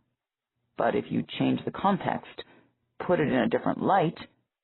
She rolled her eyes. No! This follows from the axioms as surely as addition does. There's no way around it. You can take my word for it. 7. In 1936, Gerhard Gentzen provided a proof of the consistency of arithmetic. But to do it, he needed to use a controversial technique known as transfinite induction. This technique is not among the usual methods of proof, and it hardly seemed appropriate for guaranteeing the consistency of arithmetic. What Gentzen had done was prove the obvious by assuming the doubtful. 7a. Callahan had called from Berkeley, but could offer no rescue. He said he would continue to examine her work, but it seemed that she had hit upon something fundamental and disturbing. He wanted to know about her plans for publication of her formalism, because if it did contain an error that neither of them could find, others in the mathematics community would surely be able to. Renee had barely been able to hear him speaking, and mumbled that she would get back to him. Lately, she had been having difficulty talking to people, especially since the argument with Carl. The other members of the department had taken to avoiding her. Her concentration was gone, and last night she had had a nightmare about discovering a formalism that let her translate arbitrary concepts into mathematical expressions. Then she had proven that life and death were equivalent. That was something that frightened her, the possibility that she was losing her mind. She was certainly losing her clarity of thought, and that came pretty close. What a ridiculous woman you are, she chided herself. Was Gödel suicidal after he demonstrated his incompleteness theorem? But that was beautiful, numinous, one of the most elegant theorems Renee had ever seen. Her own proof taunted her, ridiculed her, like a brain teaser in a puzzle book. It said, "Gotcha. You skipped right over the mistake. See if you can find where you screwed up, only to turn around and say, gotcha again." She imagined Callahan would be pondering the implications that her discovery held for mathematics. So much of mathematics had no practical application. It existed solely as a formal theory, studied for its intellectual beauty. But that couldn't last. A self-contradictory theory was so pointless that most mathematicians would drop it in disgust. What truly infuriated Renee was the way her own intuition had betrayed her. The damned theorem made sense. In its own perverted way, it felt right. She understood it, knew why it was true, believed it. 7b. Carl smiled when he thought of her birthday. "I can't believe you. How could you possibly have known?" She had run down the stairs, holding a sweater in her hands. Last summer they had been in Scotland on vacation, and in one store in Edinburgh there had been a sweater that Renee had been eyeing but didn't buy. He had ordered it and placed it in her dresser drawer for her to find that morning. "You're just so transparent," he had teased her. They both knew that wasn't true, but he liked to tell her that. That was 2 months ago. A scant 2 months. Now the situation called for a change of pace. Carl went into her study and found Renee sitting in her chair, staring out the window. "Guess what I got for us?" She looked up. "What?" "Reservations for the weekend, a suite at the Biltmore. We can relax and do absolutely nothing." "Please stop," Renee said. "I know what you're trying to do, Carl. You want us to do something pleasant and distracting to take my mind off this formalism. But it won't work. You don't know what kind of hold this has on me." Come on. Come on." He tugged at her hands to get her off the chair, but she pulled away. Carl stood there for a moment, when suddenly she turned and locked eyes with him. "You know I've been tempted to take barbiturates. I almost wish I were an idiot, so I wouldn't have to think about it." He was taken aback. Uncertain of his bearings, he said, "Why won't you at least try to get away for a while? It couldn't hurt, and maybe it'll take your mind off this." "It's not anything I can take my mind off of. You just don't understand." "So explain it to me." Renee exhaled and turned away to think for a moment. "It's like everything I see is shouting the contradiction at me," she said. "I'm equating numbers all the time now." Carl was silent. Then, with sudden comprehension, he said, "Like the classical physicists facing quantum mechanics. As if a theory you've always believed has been superseded, and the new one makes no sense, but somehow all the evidence supports it." "No, it's not like that at all." Her dismissal was almost contemptuous. "This has nothing to do with evidence. It's all a priori." "How is that different? Isn't it just the evidence of your reasoning, then?" "Christ, are you joking? It's a difference between my measuring 1 and 2 to have the same value and my intuiting it. I can't maintain a concept of distinct quantities in my mind anymore. They all feel the same to me." "You don't mean that," he said. "No one could actually experience such a thing. It's like believing 6 impossible things before breakfast." "How would you know what I can experience?" "I'm trying to understand." "Don't bother." Carl's patience was gone. "All right, then." He walked out of the room and canceled their reservations. They scarcely spoke after that, talking only when necessary. It was 3 days later that Carl forgot the box of slides he needed and drove back to the house and found her note on the table. Carl intuited 2 things in the moments following. The first came to him as he was racing through the house, wondering if she had gotten some cyanide from the chemistry department. It was the realization that, because he couldn't understand what had brought her to such an action, he couldn't feel anything for her.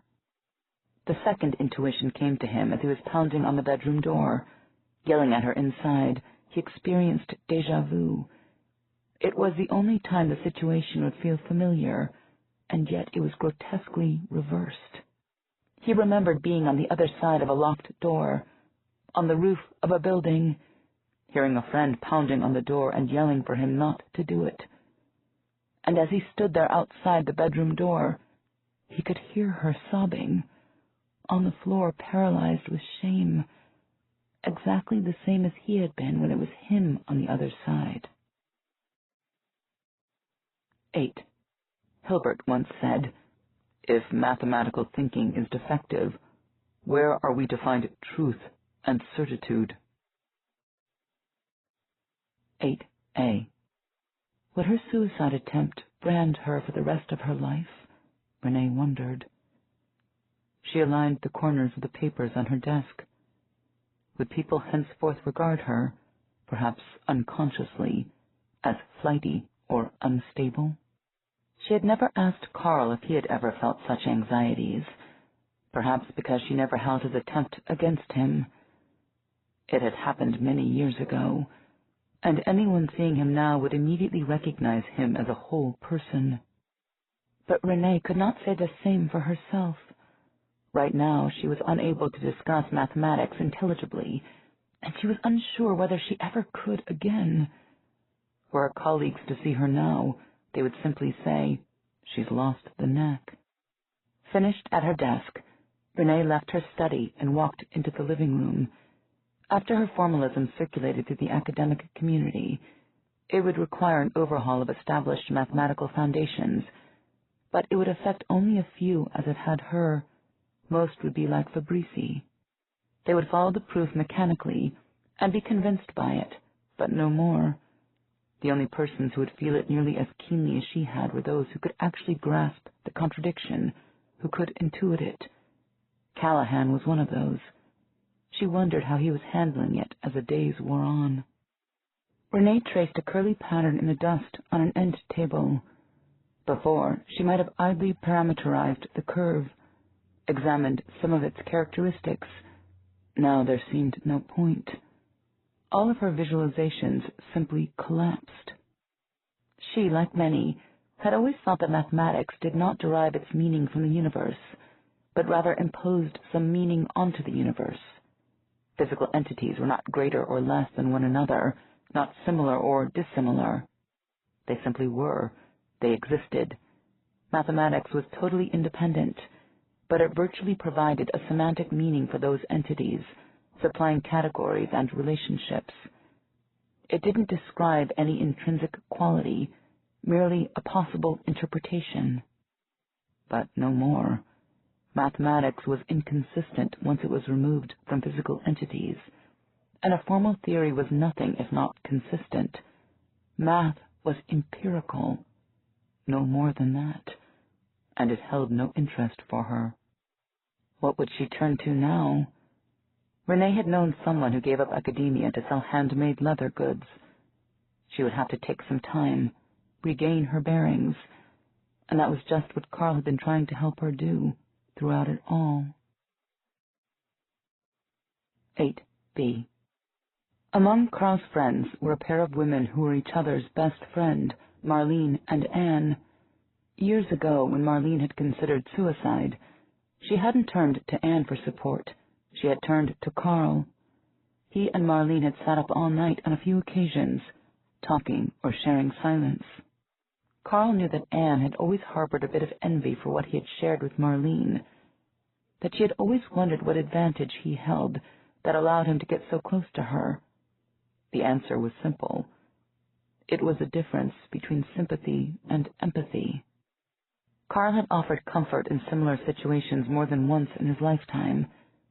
He had been glad he could help, certainly, but more than that, it had felt right to sit in the other seat and play the other part. He had always had reason to consider compassion a basic part of his character, until now. He had valued that, felt that he was nothing if not empathic. But now he'd run up against something he'd never encountered before, and it rendered all his usual instincts null and void. If someone had told him on Renee's birthday that he would feel this way in 2 months' time, he would have dismissed the idea instantly. Certainly such a thing could happen over years. Carl knew what time could do, but 2 months? After 6 years of marriage, he had fallen out of love with her. Carl detested himself for the thought, but the fact was that she had changed, and now he neither understood her nor knew how to feel for her.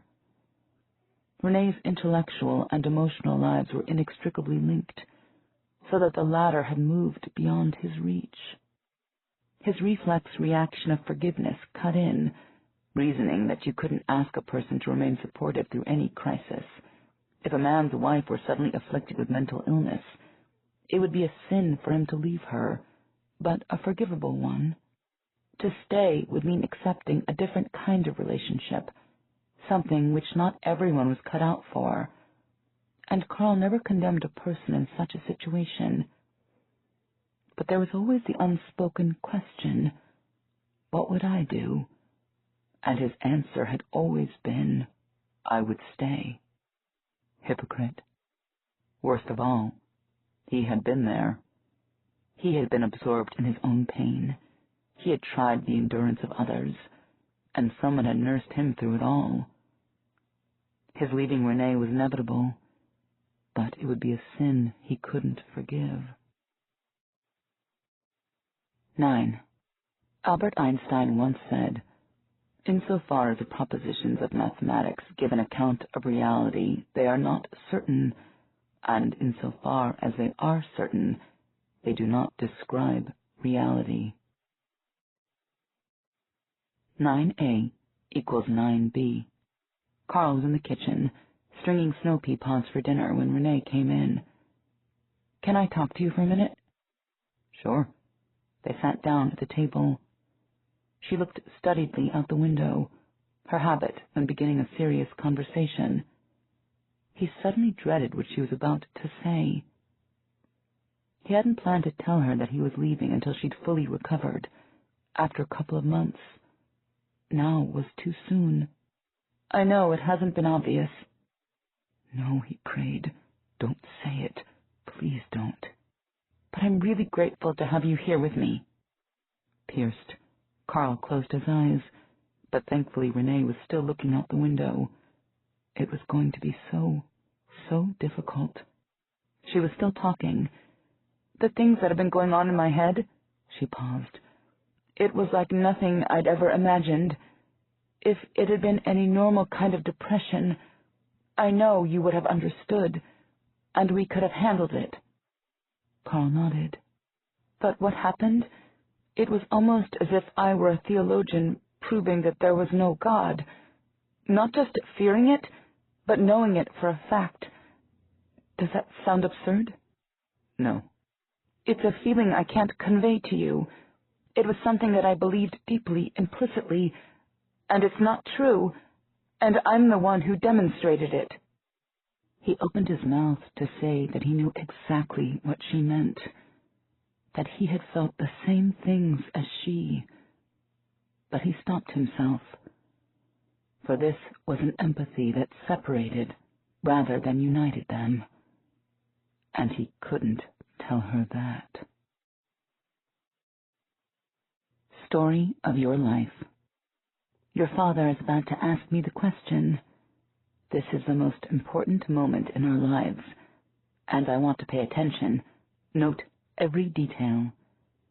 Your dad and I have just come back from an evening out, dinner and a show. It's after midnight. We came out onto the patio to look at the full moon. Then I told your dad I wanted to dance, so he humors me, and now we're slow dancing, a pair of 30-somethings swaying back and forth in the moonlight like kids. I don't feel a night chill at all. And then your dad says, "Do you want to make a baby?" Right now your dad and I have been married for about 2 years, living on Ellis Avenue. When we move out, you'll still be too young to remember the house, but we'll show you pictures of it, tell you stories about it. I'd love to tell you the story of this evening, the night you're conceived, but the right time to do that would be when you're ready to have children of your own, and we'll never get that chance. Telling it to you any earlier wouldn't do any good. For most of your life, you won't sit still to hear such a romantic, you'd say sappy, story. I remember the scenario of your origin you'll suggest when you're 12. "The only reason you had me was so you could get a maid you wouldn't have to pay," He'll say bitterly, dragging the vacuum cleaner out of the closet. "That's right," I'll say. 13 years ago, I knew the carpets would need vacuuming around now, and having a baby seemed to be the cheapest and easiest way to get the job done. Now kindly get on with it." "If you weren't my mother, this would be illegal," You'll say, seething as you unwind the power cord and plug it into the wall outlet. That will be in the house on Belmont Street.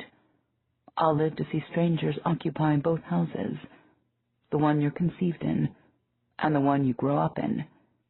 Your dad and I will sell the first a couple of years after your arrival. I'll sell the second shortly after your departure. By then, Nelson and I will have moved into our farmhouse, and your dad will be living with what's-her-name. I know how this story ends. I think about it a lot. I also think a lot about how it began. Just a few years ago, when ships appeared in orbit and artifacts appeared in meadows. The government said next to nothing about them, while the tabloids said every possible thing. And then I got a phone call, a request for a meeting. I spotted them waiting in the hallway, outside my office. They made an odd couple. One wore a military uniform and a crew cut, and carried an aluminum briefcase. He seemed to be assessing his surroundings with a critical eye. The other one was easily identifiable as an academic, full beard and mustache, wearing corduroy. He was browsing through the overlapping sheets stapled to a bulletin board nearby. "Colonel Weber, I presume?" I shook hands with the soldier. "Louise Banks." "Dr. Banks, thank you for taking the time to speak with us," he said. "Not at all. Any excuse to avoid the faculty meeting." Colonel Weber indicated his companion. "This is Dr. Gary Donnelly, the physicist I mentioned when we spoke on the phone." "Call me Gary," he said as we shook hands. "I'm anxious to hear what you have to say." We entered my office. I moved a couple of stacks of books off the second guest chair, and we all sat down. "You said you wanted me to listen to a recording. I presume this has something to do with the aliens?" "All I can offer is a recording," said Colonel Weber. "Okay, let's hear it." Colonel Weber took a tape machine out of his briefcase and pressed play. The recording sounded vaguely like that of a wet dog shaking the water out of its fur. "What do you make of that?" he asked. I withheld my comparison to a wet dog. What was the context in which this recording was made? "I'm not at liberty to say." It would help me interpret those sounds. Could you see the alien while it was speaking? Was it doing anything at the time? "The recording is all I can offer." You won't be giving anything away if you tell me that you've seen the aliens. The public's assumed you have. Colonel Weber wasn't budging. "Do you have any opinion about its linguistic properties?" he asked. Well, it's clear that their vocal tract is substantially different from a human vocal tract. I assume that these aliens don't look like humans." The colonel was about to say something non-committal when Gary Donnelly asked, "Can you make any guesses based on the tape?" "Not really. It doesn't sound like they're using a larynx to make those sounds, but that doesn't tell me what they look like." "Anything. Is there anything else you can tell us?" asked Colonel Weber. I could see he wasn't accustomed to consulting a civilian. "Only that establishing communications is going to be really difficult because of the difference in anatomy. They're almost certainly using sounds that the human vocal tract can't reproduce, and maybe sounds that the human ear can't distinguish." "You mean infra- or ultrasonic frequencies?" asked Gary Donnelly. "Not specifically.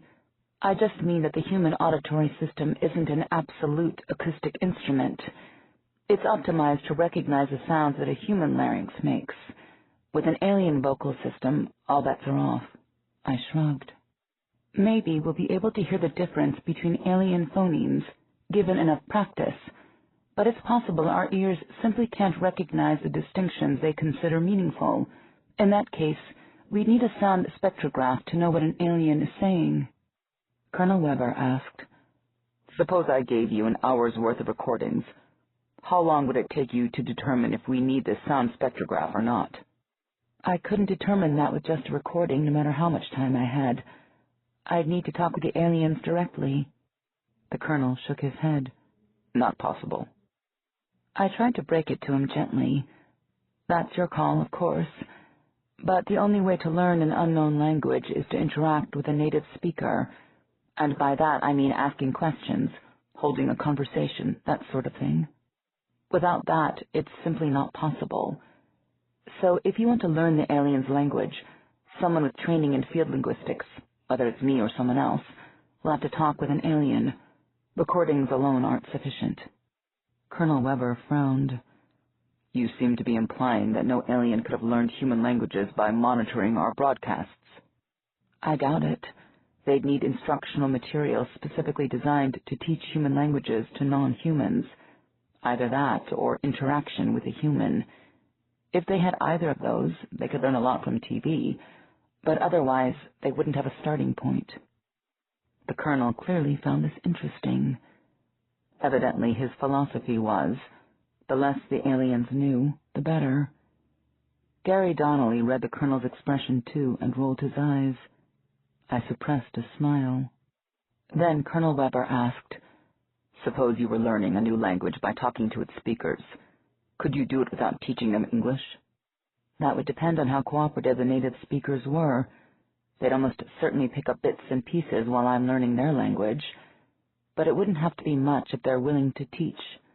On the other hand, if they'd rather learn English than teach us their language, that would make things far more difficult." The colonel nodded.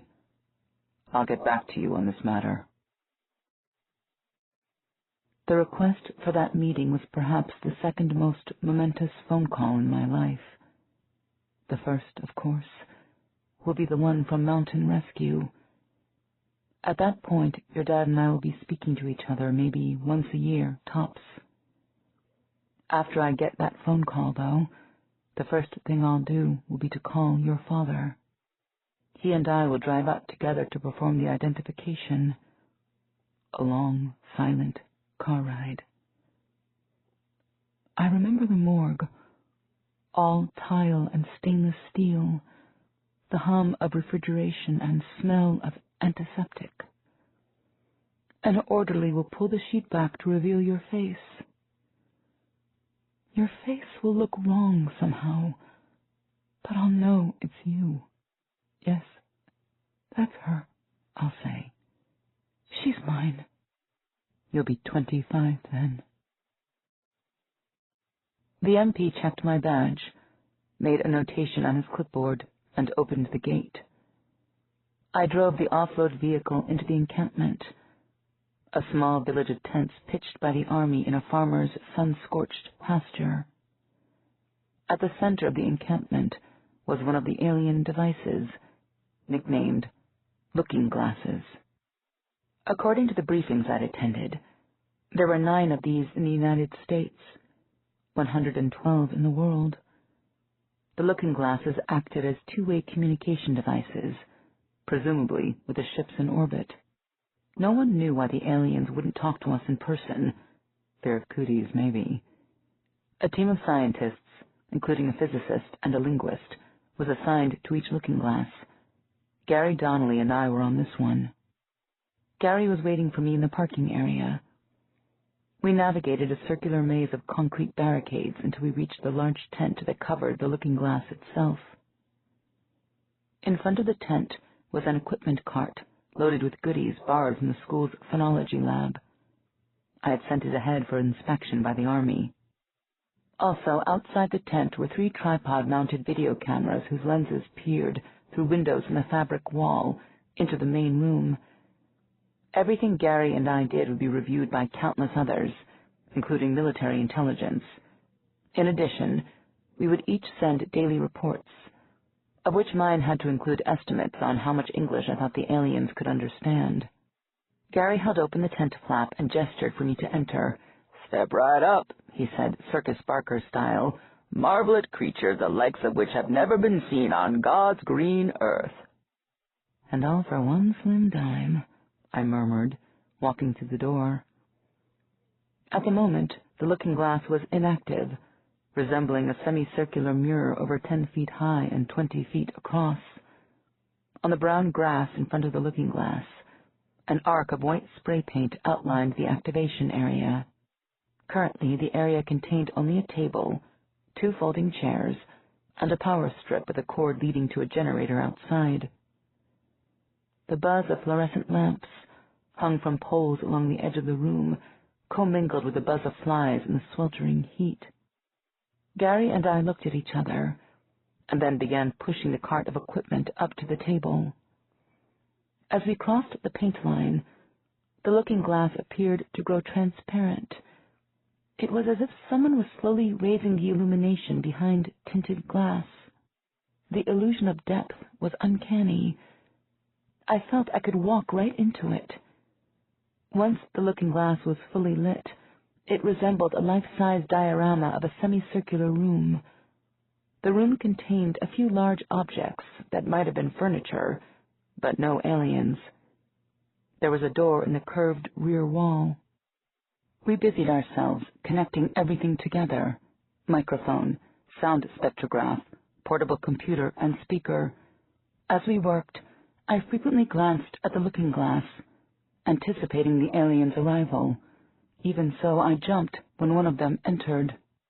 It looked like a barrel suspended at the intersection of 7 limbs. It was radially symmetric, and any of its limbs could serve as an arm or a leg. The one in front of me was walking around on 4 legs, 3 non-adjacent arms curled up at its sides. Gary called them heptapods. I'd been shown videotapes, but I still gawked. Its limbs had no distinct joints. Anatomists guessed they might be supported by vertebral columns. Whatever their underlying structure, the heptapod's limbs conspired to move it in a disconcertingly fluid manner. Its torso rode atop the rippling limbs as smoothly as a hovercraft. 7 lidless eyes ringed the top of the heptapod's body. It walked back to the doorway from which it entered, made a brief sputtering sound, and returned to the center of the room followed by another heptapod. At no point did it ever turn around. Eerie, but logical, with eyes on all sides. Any direction might as well be forward. Gary had been watching my reaction. "Ready?" he asked. I took a deep breath. "Ready enough." I'd done plenty of field work before, in the Amazon, but it had always been a bilingual procedure. Either my informants knew some Portuguese, which I could use, or I'd previously gotten an intro to their language from the local missionaries. This would be my first attempt at conducting a true monolingual discovery procedure. It was straightforward enough in theory, though. I walked up to the looking glass, and a heptapod on the other side did the same. The image was so real that my skin crawled. I could see the texture of its gray skin, like corduroy ridges arranged in whorls and loops. There was no smell at all from the looking glass, which somehow made the situation stranger. I pointed to myself and said slowly, "Human." Then I pointed to Gary. "Human." Then I pointed at each heptapod and said, "What are you?" No reaction. I tried again, and then again. One of the heptapods pointed to itself with one limb, the 4 terminal digits pressed together. That was lucky. In some cultures, a person pointed with his chin. If the heptapod hadn't used one of its limbs, I wouldn't have known what gesture to look for. I heard a brief fluttering sound and saw a puckered orifice at the top of its body vibrate. It was talking. Then it pointed to its companion and fluttered again. I went back to my computer. On its screen were 2 virtually identical spectrographs representing the fluttering sounds. I marked a sample for playback. I pointed to myself and said, "Human," again, and did the same with Gary. Then I pointed to the heptapod and played back the flutter on the speaker. The heptapod fluttered some more. The second half of the spectrograph for this utterance looked like a repetition. Call the previous utterances Flutter 1, then this one was Flutter 2, Flutter 1. I pointed at something that might have been a heptapod chair. "What is that?" The heptapod paused, and then pointed at the chair, and talked some more. The spectrograph for this differed distinctly from that of the earlier sounds, Flutter 3. Once again, I pointed to the chair while playing back Flutter 3. The heptapod replied. Judging by the spectrograph, it looked like Flutter 3, Flutter 2. Optimistic interpretation, the heptapod was confirming my utterances as correct, which implied compatibility between heptapod and human patterns of discourse.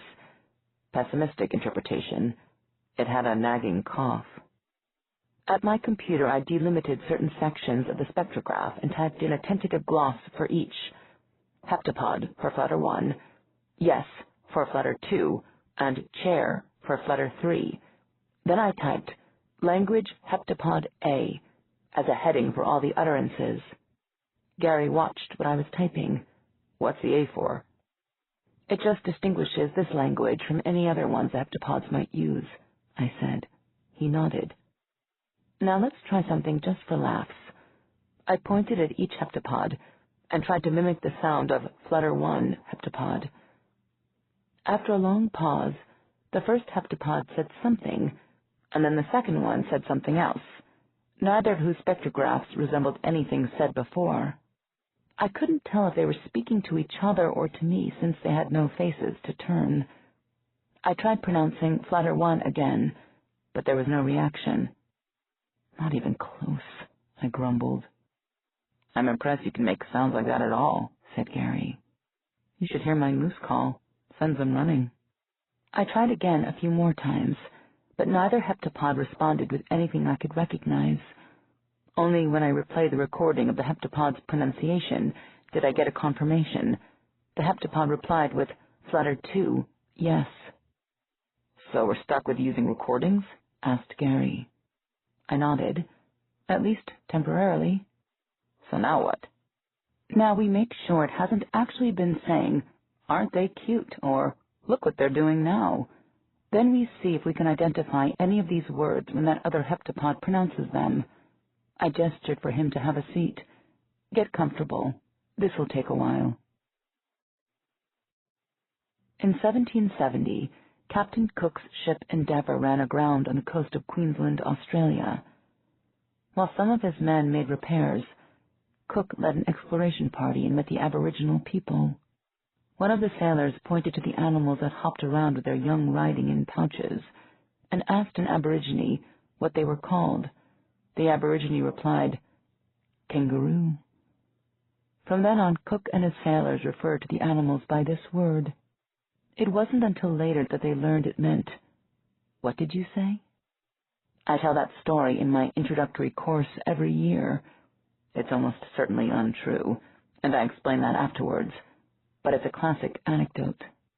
Of course, the anecdotes my undergraduates will really want to hear are ones featuring the heptapods.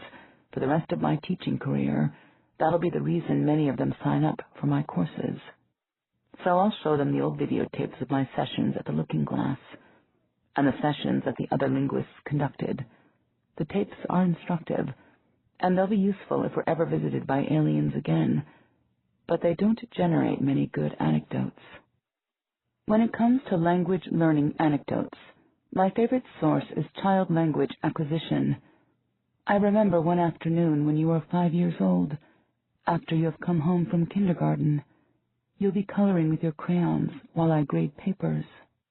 Mom, you'll say, using the carefully casual tone reserved for requesting a favor, can I ask you something? Sure, sweetie. Go ahead. Can I be, honored? I'll look up from the paper I'm grading. What do you mean?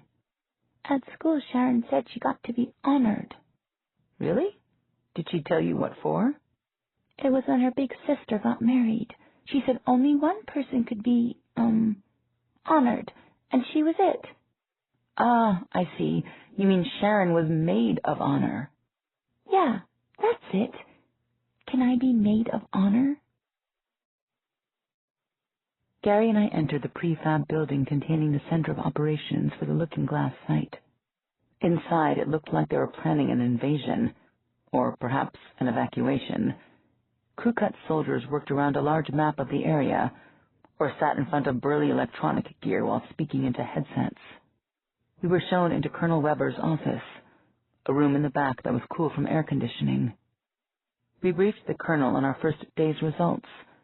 Doesn't sound like you got very far, he said. I have an idea as to how we can make faster progress, I said, but you'll have to approve the use of more equipment. What more do you need? A digital camera and a big video screen. I showed him a drawing of the setup I imagined. I want to try conducting the discovery procedure using writing. I display words on the screen and use the camera to record the words they write. I'm hoping the heptapods will do the same. Weber looked at the drawing dubiously. What would be the advantage of that? So far I've been proceeding the way I would with speakers of an unwritten language. Then it occurred to me that the heptapods must have writing, too. So, if the heptapods have a mechanical way of producing writing, then their writing ought to be very regular, very consistent. That would make it easier for us to identify graphemes instead of phonemes. It's like picking out the letters in a printed sentence instead of trying to hear them when the sentence is spoken aloud. I take your point, he admitted. And how would you respond to them? Show them the words they display to you? Basically, and if they put spaces between words, any sentences we write would be a lot more intelligible than any spoken sentence we might splice together from recordings. He leaned back in his chair. You know we want to show as little of our technology as possible. I understand, but we're using machines as intermediaries already. If we can get them to use writing, I believe progress will go much faster than if we're restricted to the sound spectrographs. The colonel turned to Gary. Your opinion? Sounds like a good idea to me. I'm curious whether the heptapods might have difficulty reading our monitors. Their looking glasses are based on a completely different technology than our video screens.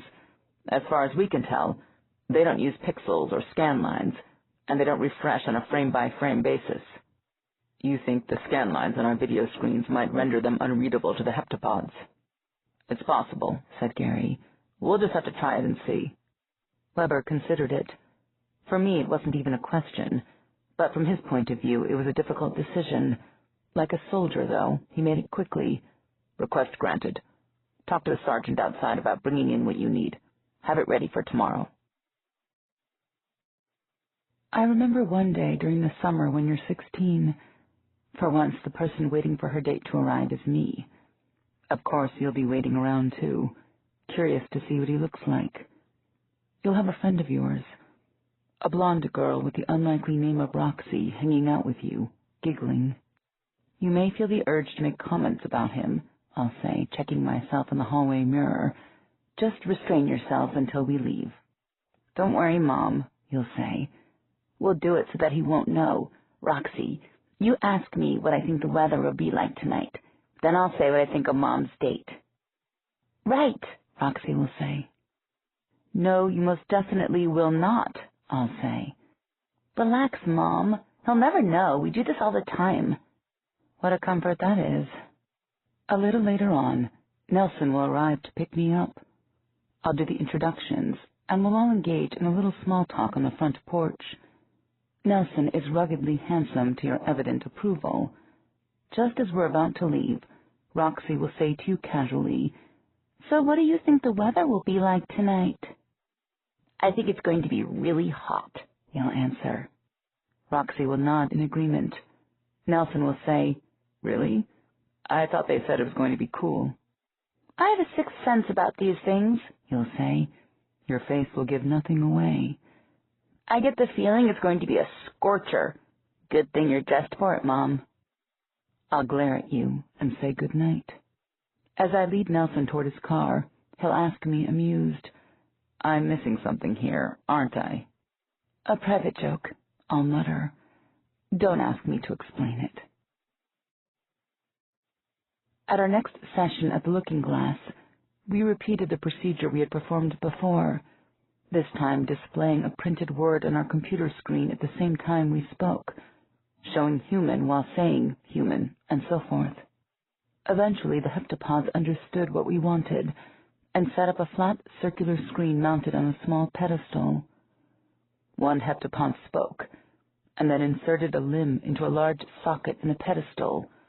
A doodle of script, vaguely cursive, popped onto the screen. We soon settled into a routine, and I compiled 2 parallel corpora, one of spoken utterances, one of writing samples. Based on first impressions, their writing appeared to be logographic, which was disappointing. I'd been hoping for an alphabetic script to help us learn their speech. Their logograms might include some phonetic information, but finding it would be a lot harder than with an alphabetic script.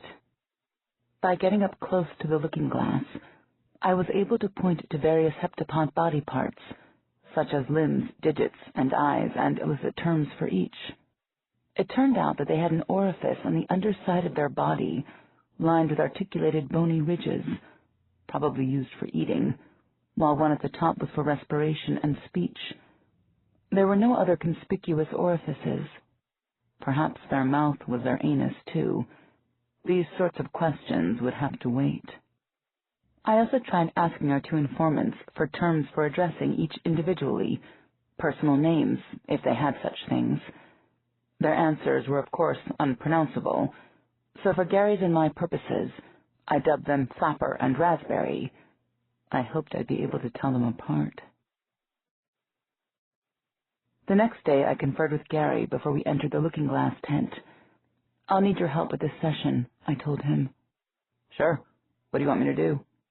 We need to elicit some verbs, and it's easiest with third-person forms. Would you act out a few verbs while I type the written form on the computer? If we're lucky, the heptapods will figure out what we're doing and do the same. I brought a bunch of props for you to use. No problem, said Gary, cracking his knuckles. Ready when you are. We began with some simple intransitive verbs. Walking, jumping, speaking, writing.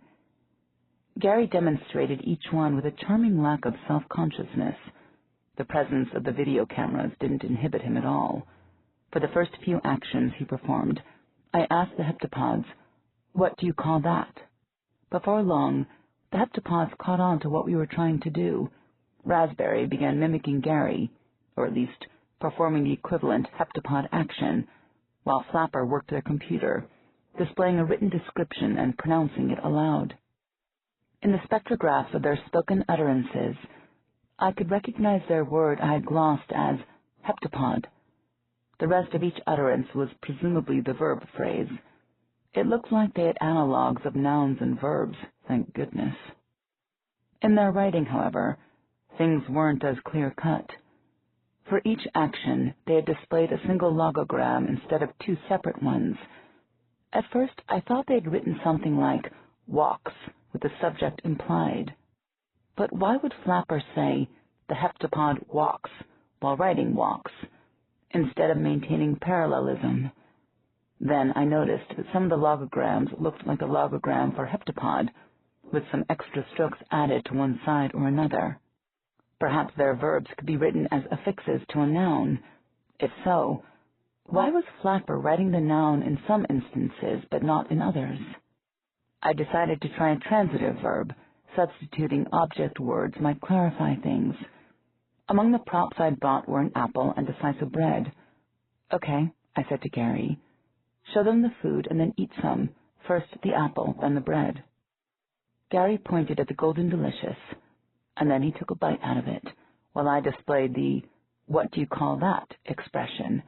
Then we repeated it with a slice of whole wheat. Raspberry left the room and returned with some kind of giant nut or gourd and a gelatinous ellipsoid. Raspberry pointed at the gourd, while Flapper said a word and displayed a logogram. Then Raspberry brought the gourd down between its legs.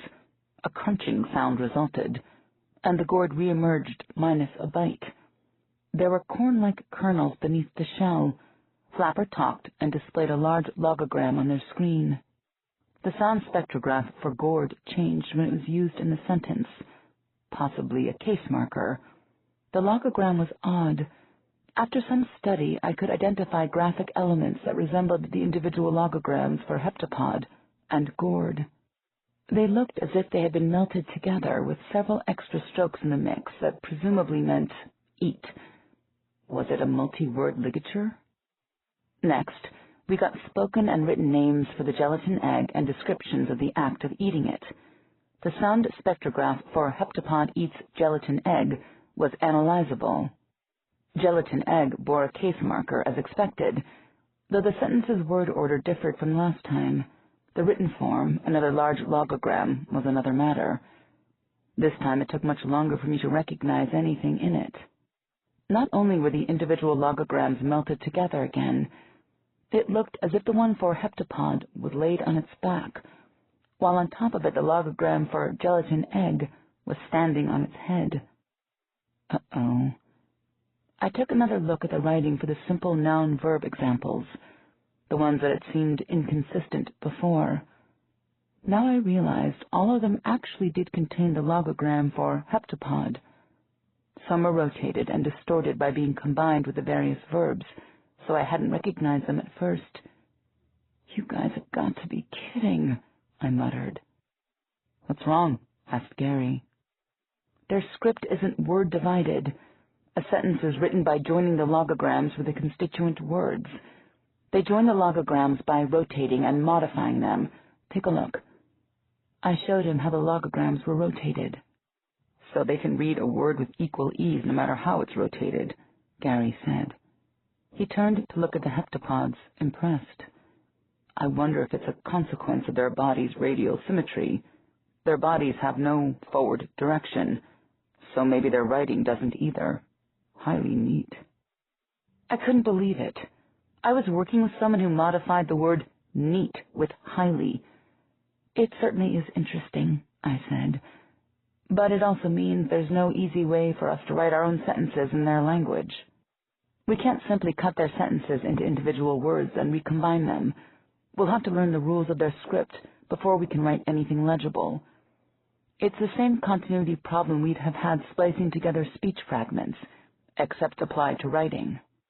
I looked at Flapper and Raspberry in the looking-glass, who were waiting for us to continue, and sighed. You aren't going to make this easy for us, are you? To be fair, the heptapods were completely cooperative. In the days that followed, they readily taught us their language without requiring us to teach them any more English. Colonel Weber and his cohorts pondered the implications of that, while I and the linguists at the other looking-glasses met via video conferencing to share what we had learned about the heptapod language. The video conferencing made for an incongruous working environment. Our video screens were primitive compared to the heptapod's looking-glasses, so that my colleagues seemed more remote than the aliens. The familiar was far away, while the bizarre was close at hand. It would be a while before we'd be ready to ask the heptapods why they had come, or to discuss physics well enough to ask them about their technology. For the time being, we worked on the basics: phonemics, graphemics, vocabulary, syntax. The heptapods at every looking-glass were using the same language, so we were able to pool our data and coordinate our efforts. Our biggest source of confusion was the heptapod's writing. It didn't appear to be writing at all. It looked more like a bunch of intricate graphic designs. The logograms weren't arranged in rows or a spiral or any linear fashion. Instead, Flapper or Raspberry would write a sentence by sticking together as many logograms as needed into a giant conglomeration. This form of writing was reminiscent of primitive sign systems, which required a reader to know a message's context in order to understand it. Such systems were considered too limited for a systematic recording of information. Yet it was unlikely that the heptapods developed their level of technology with only an oral tradition. That implied one of three possibilities. The first was that the heptapods had a true writing system, but they didn't want to use it in front of us. Colonel Weber would identify with that one. The second was that the heptapods hadn't originated the technology they were using. They were illiterates using someone else's technology. The third, and most interesting to me, was that the heptapods were using a nonlinear system of orthography that qualified as true writing. I remember a conversation we'll have when you're in your junior year of high school. It'll be Sunday morning, and I'll be scrambling some eggs while you set the table for brunch. You'll laugh as you tell me about the party you went to last night. Oh, man, you'll say. They're not kidding when they say that body weight makes a difference. I didn't drink any more than the guys did, but I got so much drunker. I'll try to maintain a neutral, pleasant expression. I'll really try. Then you'll say, Oh, come on, Mom. What? You know you did the exact same things when you were my age. I did nothing of the sort, but I know that if I were to admit that, you'd lose respect for me completely. You know never to drive or get into a car if... God, of course I know that. Do you think I'm an idiot? No, of course not. What I'll think is that you are clearly, maddeningly not me. It will remind me again that you won't be a clone of me. You can be wonderful, a daily delight, but you won't be someone I could have created by myself. The military had set up a trailer containing our offices at the looking-glass site. I saw Gary walking toward the trailer and ran to catch up with him. It's a semasiographic writing system, I said when I reached him. Excuse me? Said Gary. Here, let me show you. I directed Gary into my office. Once we were inside, I went to the chalkboard and drew a circle with a diagonal line bisecting it. What does this mean? Not allowed. Right. Next I printed the words, not allowed, on the chalkboard, and so does this. But only one is a representation of speech. Gary nodded. Okay. Linguists describe writing like this. I indicated the printed words as glottographic because it represents speech. Every human written language is in this category. However, this symbol, I indicated the circle and diagonal line, is semasiographic writing because it conveys meaning without reference to speech. There's no correspondence between its components and any particular sounds. And you think all of heptapod writing is like this? From what I've seen so far, yes. It's not picture writing, it's far more complex. It has its own system of rules for constructing sentences, like a visual syntax that's unrelated to the syntax for their spoken language. A visual syntax. Can you show me an example? Coming right up. I sat down at my desk and, using the computer, pulled up a frame from the recording of yesterday's conversation with Raspberry. I turned the monitor so he could see it. In their spoken language, a noun has a case marker indicating whether it's a subject or object. In their written language, however, a noun is identified as subject or object based on the orientation of its logogram relative to that of the verb. Here, take a look. I pointed at one of the figures. For instance, when heptapod is integrated with here's this way, with these strokes parallel, it means that the heptapod is doing the hearing. I showed him a different one. When they're combined this way, with the strokes perpendicular, it means that the heptapod is being heard. This morphology applies to several verbs. Another example is the inflection system. I called up another frame from the recording. In their written language, this logogram means roughly hear easily or hear clearly. See the elements it has in common with the logogram for hear? You can still combine it with heptapod in the same ways as before to indicate that the heptapod can hear something clearly or that the heptapod is clearly heard. But what's really interesting is that the modulation of hear into hear clearly isn't a special case. You see the transformation they applied? Gary nodded, pointing. It's like they express the idea of clearly by changing the curve of those strokes in the middle. Right. That modulation is applicable to lots of verbs. The logogram for see can be modulated in the same way to form see clearly, and so can the logogram for read and others. And changing the curve of those strokes has no parallel in their speech. With the spoken version of these verbs, they add a prefix to the verb to express ease of manner, and the prefixes for see and hear are different. There are other examples, but you get the idea. It's essentially a grammar in 2 dimensions. He began pacing thoughtfully. Is there anything like this in human writing systems? Mathematical equations, notations for music and dance, but those are all very specialized. We couldn't record this conversation using them, but I suspect if we knew it well enough, we could record this conversation in the heptapod writing system. I think it's a full-fledged, general-purpose graphical language. Gary frowned. So their writing constitutes a completely separate language from their speech, right? Right. In fact, it'd be more accurate to refer to the writing system as heptapod B and use heptapod A strictly for referring to the spoken language. Hold on a second. Why use 2 languages when one would suffice? That seems unnecessarily hard to learn. Like English spelling? I said. Ease of learning isn't the primary force in language evolution. For the heptapods, writing and speech may play such different cultural or cognitive roles that using separate languages makes more sense than using different forms of the same one. He considered it. I see what you mean. Maybe they think our form of writing is redundant, like we're wasting a second communications channel.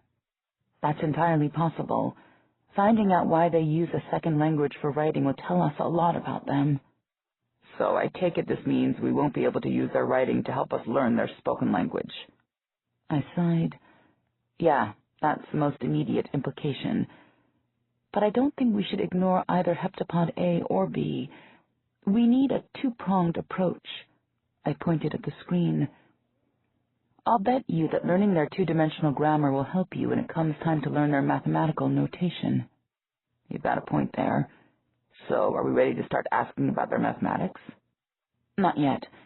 We need a better grasp on this writing system before we begin anything else, I said, and then smiled when he mimed frustration. Patience, good sir. Patience is a virtue. You'll be 6 when your father has a conference to attend in Hawaii and will accompany him. You'll be so excited that you'll make preparations for weeks beforehand. You'll ask me about coconuts and volcanoes and surfing and practice hula dancing in the mirror. You'll pack a suitcase with the clothes and toys you want to bring, and you'll drag it around the house to see how long you can carry it. You'll ask me if I can carry your Etch-a-Sketch in my bag, since there won't be any more room for it in yours, and you simply can't leave without it. You won't need all of these, I'll say. There'll be so many fun things to do there, you won't have time to play with so many toys. You'll consider that. Dimples will appear above your eyebrows when you think hard.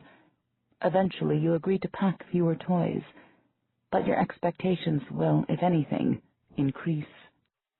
I want to be in Hawaii now, you'll whine. Sometimes it's good to wait, I'll say. The anticipation makes it more fun when you get there. You'll just pout. In the next report I submitted, I suggested that the term logogram was a misnomer because it implied that each graph represented a spoken word, when in fact the graphs didn't correspond to our notion of spoken words at all. I didn't want to use the term ideogram either, because of how it had been used in the past. I suggested the term semogram instead. It appeared that a semogram corresponded roughly to a written word in human languages. It was meaningful on its own, and in combination with other semograms could form endless statements. We couldn't define it precisely, but then no one had ever satisfactorily defined word for human languages either. When it came to sentences in Heptapod B, though, things became much more confusing. The language had no written punctuation. Its syntax was indicated in the way the semograms were combined, and there was no need to indicate the cadence of speech. There was certainly no way to slice out subject-predicate pairings neatly to make sentences. A sentence seemed to be whatever number of semograms a heptapod wanted to join together. The only difference between a sentence and a paragraph, or a page, was size. When a heptapod B sentence grew fairly sizable, its visual impact was remarkable. If I wasn't trying to decipher it, the writing looked like fanciful praying mantids drawn in a cursive style, all clinging to each other to form an Escheresque lattice, each slightly different in its stance. And the biggest sentences had an effect similar to that of psychedelic posters, sometimes eye-watering, sometimes hypnotic. I remember a picture of you taken at your college graduation. In the photo, you're striking a pose for the camera, mortarboard stylishly tilted on your head, one hand touching your sunglasses, the other hand on your hip, holding open your gown to reveal the tank top and shorts you're wearing underneath. I remember your graduation. There will be the distraction of having Nelson and your father, and what's-her-name there all at the same time, but that will be minor. That entire weekend, while you're introducing me to your classmates and hugging everyone incessantly, I'll be all but mute with amazement.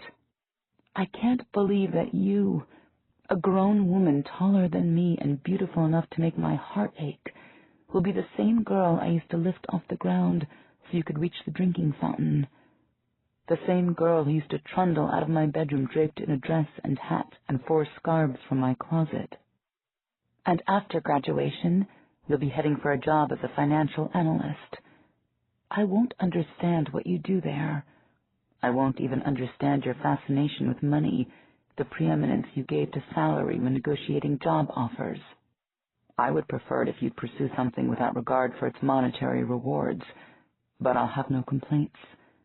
My own mother could never understand why I couldn't just be a high school English teacher. You'll do what makes you happy, and that'll be all I ask for. As time went on, the teams at each looking glass began working in earnest on learning heptapod terminology for elementary mathematics and physics. We worked together on presentations, with the linguists focusing on procedure and the physicists focusing on subject matter. The physicists showed us previously devised systems for communicating with aliens, based on mathematics, but those were intended for use over a radio telescope. We reworked them for face-to-face communication. Our teams were successful with basic arithmetic, but we hit a roadblock with geometry and algebra. We tried using a spherical coordinate system instead of a rectangular one, thinking it might be more natural to the heptapods given their anatomy, but that approach wasn't any more fruitful. The heptapods didn't seem to understand what we were getting at. Likewise, the physics discussions went poorly. Only with the most concrete terms, like the names of the elements, did we have any success. After several attempts at representing the periodic table, the heptapods got the idea. For anything remotely abstract, we might as well have been gibbering. We tried to demonstrate basic physical attributes, like mass and acceleration, so we could elicit their terms for them, but the heptapods simply responded with requests for clarification. To avoid perceptual problems that might be associated with any particular medium, we tried physical demonstrations as well as line drawings, photos, and animations. None were effective. Days with no progress became weeks, and the physicists were becoming disillusioned. By contrast, the linguists were having much more success. We made steady progress decoding the grammar of the spoken language, heptapod A.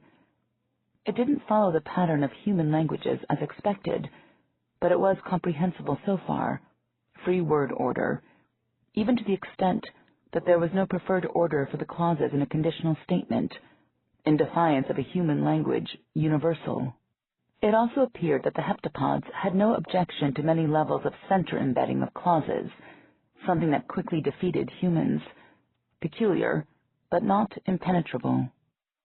Much more interesting were the newly discovered morphological and grammatical processes in heptapod B that were uniquely two-dimensional. Depending on a semigram's declension, inflections could be indicated by varying a certain stroke's curvature, or its thickness, or its manner of undulation, or by varying the relative sizes of two radicals, or their relative distance to another radical, or their orientations, or various other means. These were non-segmental graphemes. They couldn't be isolated from the rest of a semigram. And despite how such traits behaved in human writing, these had nothing to do with calligraphic style. Their meanings were defined according to a consistent and unambiguous grammar. We regularly asked the heptapods why they had come. Each time they answered, to see or to observe. Indeed, sometimes they preferred to watch us silently rather than answer our questions. Perhaps they were scientists.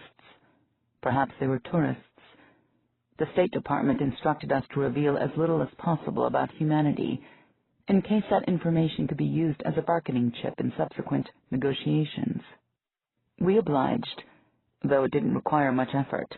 The heptapods never asked questions about anything, whether scientists or tourists. They were an awfully incurious bunch. I remember once when we'll be driving to the mall to buy some new clothes for you. You'll be 13. One moment you'll be sprawled in your seat, completely unself-conscious, all child.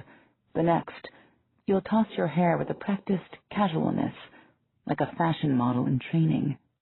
You'll give me some instructions as I'm parking the car. Okay, Mom, give me one of the credit cards and we can meet back at the entrance here in 2 hours. I'll laugh. Not a chance. Well, the credit cards stay with me. You're kidding! You'll become the embodiment of exasperation. We'll get out of the car and I will start walking to the mall entrance. After seeing that I won't budge on the matter, you'll quickly reformulate your plans. Okay, Mom, okay. You can come with me. Just walk a little ways behind me so it doesn't look like we're together. If I see any friends of mine, I'm going to stop and talk to them. But you just keep walking, okay? I'll come find you later. I'll stop in my tracks. Excuse me? I am not the hired help, nor am I some mutant relative for you to be ashamed of. But, Mom, I can't let anyone see you with me. What are you talking about? I've already met your friends. They've been to the house. That is different, you'll say, incredulous that you have to explain it. This is shopping. Too bad. Then the explosion. You won't do the least thing to make me happy. You don't care about me at all. It won't have been that long since you enjoyed going shopping with me. It will forever astonish me how quickly you grow out of one phase and enter another. Living with you will be like aiming for a moving target. You'll always be further along than I expect. I looked at the sentence in Heptapod B that I had just written, using simple pen and paper. Like all the sentences I generated myself, this one looked misshapen, like a heptapod-written sentence that had been smashed with a hammer and then inexpertly taped back together. I had sheets of such inelegant semigrams covering my desk, fluttering occasionally when the oscillating fan swung past. It was strange trying to learn a language that had no spoken form. Instead of practicing my pronunciation, I had taken to squeezing my eyes shut and trying to paint semigrams on the insides of my eyelids.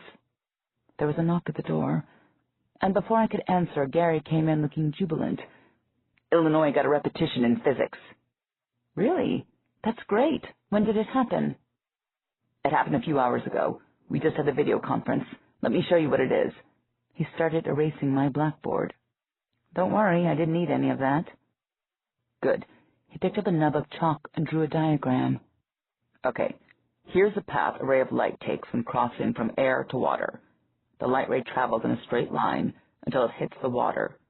The water has a different index of refraction, so the light changes direction. You've heard of this before, right?" I nodded. "Sure." "Now, here's an interesting property about the path the light takes. The path is the fastest possible route between these 2 points." "Come again?" "Imagine, just for grins, that the ray of light traveled along this path." He added a dotted line to his diagram. "This hypothetical path is shorter than the path the light actually takes, but light travels more slowly in water than it does in air, and a greater percentage of this path is underwater, so it would take longer for light to travel along this path than it does along the real path." "Okay, I get it." "Now imagine if light were to travel along this other path." He drew a second dotted path. "This path reduces the percentage that's underwater, but the total length is larger. It would also take longer for light to travel along this path than along the actual one." Gary put down the chalk and gestured at the diagram on the chalkboard with white-tipped fingers. "Any hypothetical path would require more time to traverse than the one actually taken. In other words, the route that the light ray takes is always the fastest possible one. That's Fermat's principle of least time." Interesting. And this is what the heptapods responded to? "Exactly. Moorhead gave an animated presentation of Fermat's principle at the Illinois Looking Glass, and the heptapods repeated it back. Now he's trying to get a symbolic description." He grinned. "Now is that highly neat, or what?"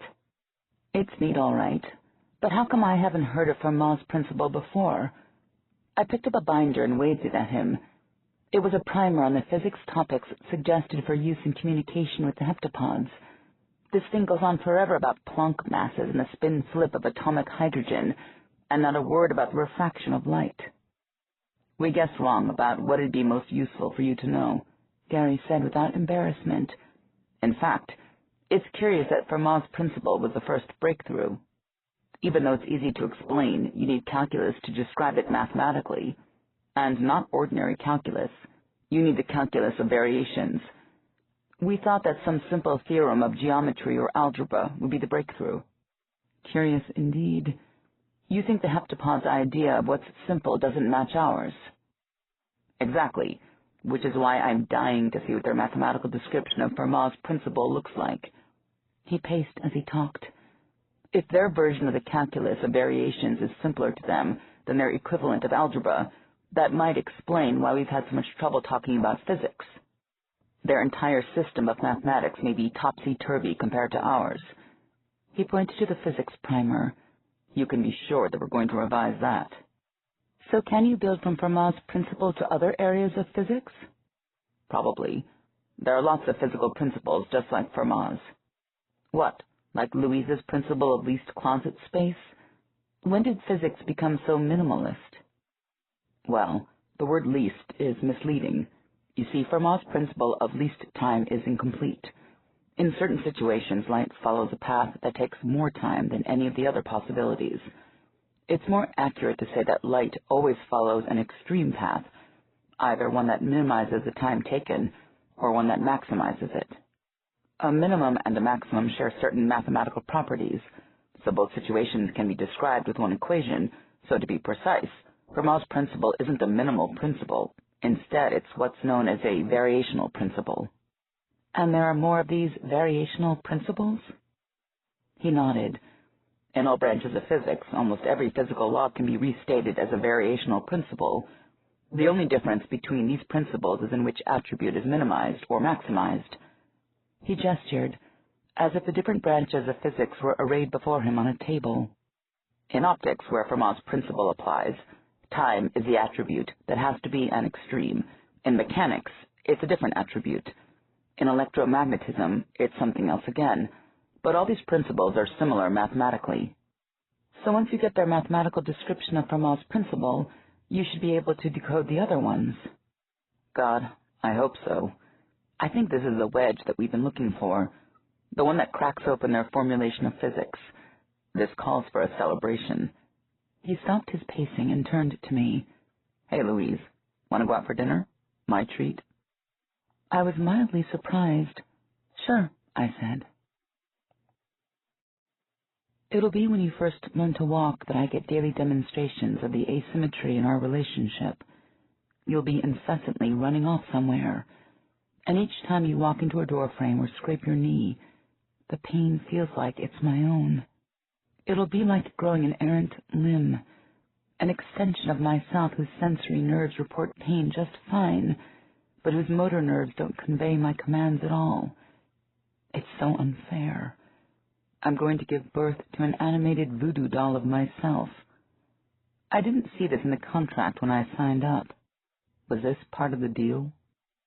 And then there will be the times when I see you laughing, like the time you'll be playing with the neighbor's puppy, poking your hands through the chain-link fence separating our backyards, and you'll be laughing so hard you'll start hiccuping. The puppy will run inside the neighbor's house, and your laughter will gradually subside, letting you catch your breath. Then the puppy will come back to the fence to lick your fingers again, and you'll shriek and start laughing again. It will be the most wonderful sound I could ever imagine, a sound that makes me feel like a fountain or a wellspring. Now, if I can only remember that sound the next time your blithe disregard for self-preservation gives me a heart attack. After the breakthrough with Fermat's principle, discussions of scientific concepts became more fruitful.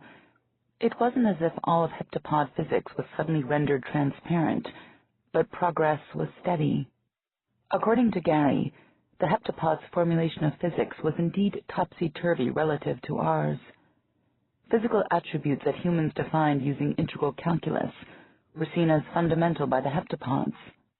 As an example, Gary described an attribute that, in physics jargon, bore the deceptively simple name action, which represented the difference between kinetic and potential energy integrated over time, whatever that meant. Calculus for us, elementary to them. Conversely, to define attributes that humans thought of as fundamental, like velocity, the heptapods employed mathematics that were, Gary assured me, highly weird. The physicists were ultimately able to prove the equivalence of heptapod mathematics and human mathematics, even though their approaches were almost the reverse of one another. Both were systems of describing the same physical universe. I tried following some of the equations that the physicists were coming up with, but it was no use. I couldn't really grasp the significance of physical attributes like action. I couldn't, with any confidence, ponder the significance of treating such an attribute as fundamental. Still, I tried to ponder questions formulated in terms more familiar to me. What kind of worldview did the heptapods have that they would consider Fermat's principle the simplest explanation of light refraction? What kind of perception made a minimum or maximum readily apparent to them? Your eyes will be blue like your dad's, not mud brown like mine. Boys will stare into those eyes the way I did, and do, into your dad's, surprised and enchanted as I was and am, to find them in combination with black hair. You will have many suitors. I remember when you were 15, coming home after a weekend at your dad's, incredulous over the interrogation he'll have put you through regarding the boy you're currently dating. You'll sprawl on the sofa, recounting your dad's latest breach of common sense. You know what he said? He said, "I know what teenage boys are like." Full of the eyes. Like I don't. Don't hold it against him, I'll say. He's a father. He can't help it. Having seen you interact with your friends, I won't worry much about a boy taking advantage of you. If anything, the opposite will be more likely. I'll worry about that. He wishes I was still a kid. He hasn't known how to act toward me since I grew breasts. Well, that development was a shock for him. Give him time to recover. It's been years, Mom. How long is it going to take? I'll let you know when my father's come to terms with mine. During one of the video conferences for the linguists, Cisnero from the Massachusetts Looking Glass had raised an interesting question. Was there a particular order in which semigrams were written in a heptapod B sentence? It was clear that word order meant next to nothing when speaking in heptapod A. When asked to repeat what it had just said, a heptapod would likely as not use a different word order, unless we specifically asked them not to. Was word order similarly unimportant when writing in heptapod B? Previously, we had focused our attention only on how a sentence in heptapod B looked once it was complete. As far as anyone could tell, there was no preferred order when reading the semigrams in a sentence. You could start almost anywhere in the nest, then follow the branching clauses until you'd read the whole thing. But that was reading. Was the same true about writing? During my most recent session with Flapper and Raspberry, I had asked them if, instead of displaying a semigram only after it was completed, they could show it to us while it was being written. They had agreed. I inserted the videotape of this session into the VCR, and on my computer, I consulted the session transcript. I picked one of the longer utterances from the conversation. What Flapper had said was that the heptapod's planet had 2 moons, one significantly larger than the other. The 3 primary constituents of the planet's atmosphere were nitrogen, argon, and oxygen, and 15/28 of the planet's surface was covered by water. The first words of the spoken utterance translated literally as inequality of size, rocky orbiter, rocky orbiters related as primary to secondary. Then I rewound the videotape until the time signature matched the one in the transcription. I started playing the tape and watched the web of semigrams being spun out of inky spider's silk. I rewound it and played it several times. Finally, I froze the video right after the first stroke was completed and before the second one was begun. All that was visible on screen was a single sinuous line. Comparing that initial stroke with the completed sentence, I realized that the stroke participated in several different clauses of the message. It began in a semigram for oxygen as a determinant that distinguished it from certain other elements. Then it slid down to become the morpheme of comparison in the description of the 2 moon sizes, and lastly, it flared out as the arched backbone of the semigram for ocean. Yet this stroke was a single continuous line, and it was the first one that Flapper wrote. That meant the heptapod had to know how the entire sentence would be laid out before it could write the very first stroke. The other strokes in the sentence also traversed several clauses, making them so interconnected that none could be removed without redesigning the entire sentence. The heptapods didn't write a sentence one semigram at a time. They built it out of strokes irrespective of individual semigrams. I had seen a similarly high degree of integration before in calligraphic designs, particularly those employing the Arabic alphabet. But those designs had required careful planning by expert calligraphers. No one could lay out such an intricate design at the speed needed for holding a conversation. At least, no human could. There's a joke that I once heard a comedian tell. It goes like this. I'm not sure if I'm ready to have children. I asked a friend of mine who has children. Suppose I do have kids. What if when they grow up, they blame me for everything that's wrong with their lives? She laughed and said, What do you mean, if? That's my favorite joke. Gary and I were at a little Chinese restaurant, one of the local places we had taken to patronizing to get away from the encampment. We sat eating the appetizers, pot stickers, redolent of pork and sesame oil, my favorite. I dipped one in soy sauce and vinegar. So how are you doing with your heptapod B practice? I asked. Gary looked obliquely at the ceiling. I tried to meet his gaze, but he kept shifting it. You've given up, haven't you? I said. You're not even trying anymore. He did a wonderful hangdog expression. I'm just no good at languages, he confessed. I thought learning heptapod B might be more like learning mathematics and trying to speak another language, but it's not. It's too foreign for me. It would help you discuss physics with them.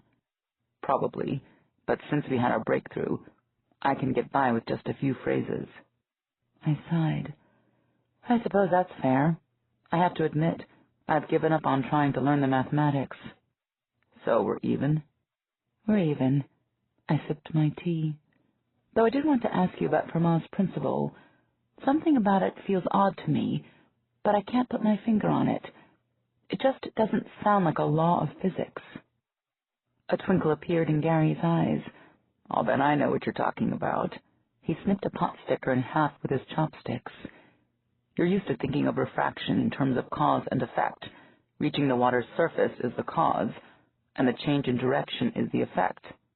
But Fermat's principle sounds weird because it describes light's behavior in goal-oriented terms. It sounds like a commandment to a light beam. Thou shalt minimize or maximize the time taken to reach thy destination. I considered it. Go on. It's an old question in the philosophy of physics. People have been talking about it since Fermat first formulated it in the 1600s. Planck wrote volumes about it. The thing is, while the common formulation of physical laws is causal, a variational principle like Fermat's is purposive, almost teleological. That's an interesting way to put it. Let me think about that for a minute. I pulled out a felt tip pen and, on my paper napkin, drew a copy of the diagram that Gary had drawn on my blackboard. Okay, I said, thinking aloud. So let's say the goal of a ray of light is to take the fastest path. How does a light go about doing that? Well, if I can speak anthropomorphic projectionally, the light has to examine the possible paths and compute how long each one would take. He plucked the last pot sticker from the serving dish. And to do that, I continued, the ray of light has to know just where its destination is. If the destination were somewhere else, the fastest path would be different. Gary nodded again. That's right. The notion of a fastest path is meaningless unless there's a destination specified. And computing how long a given path takes also requires information about what lies along that path, like where the water's surface is. I kept staring at the diagram on the napkin, and the light ray has to know all that ahead of time before it starts moving, right? So to speak, said Gary. The light can't start traveling in any old direction and make course corrections later on, because the path resulting from such behavior wouldn't be the fastest possible one. The light has to do all its computations at the very beginning. I thought to myself, the ray of light has to know where it will ultimately end up before it can choose the direction to begin moving in. I knew what that reminded me of. I looked up at Gary. That's what was bugging me. I remember when you were 14, you'll come out of your bedroom, a graffiti-covered notebook, computer in hand, working on a report for school. Mom, what do you call it when both sides can win? I'll look up from my computer and the paper I'll be writing. What, you mean a win-win situation? There's some technical name for it, some math word. Remember that time Dad was here and he was talking about the stock market? He used it then. That sounds familiar, but I can't remember what he called it. I need to know. I want to use that phrase in my social studies report. I can't even search for information on it unless I know what it's called. I'm sorry, I don't know it either. Why don't you call your dad? Judging from your expression, that will be more effort than you want to make. At this point, you and your father won't be getting along well. Can you call Dad and ask him? But don't tell him it's for me. I think you can call him yourself. You'll fume, Jesus, Mom, I can never get help with my homework since you and Dad split up. It's amazing the diverse situations in which you can bring up the divorce. I've helped you with your homework. Like 1,000,000 years ago, Mom. I'll let that pass. I'd help you with this if I could, but I don't remember what it's called. You'll head back to your bedroom in a huff. I practiced Heptapod B at every opportunity, both with the other linguists and by myself. The novelty of reading a semasiographic language made it compelling in a way that Heptapod A wasn't, and my improvement in writing it excited me. Over time, the sentences I wrote grew shapelier, more cohesive.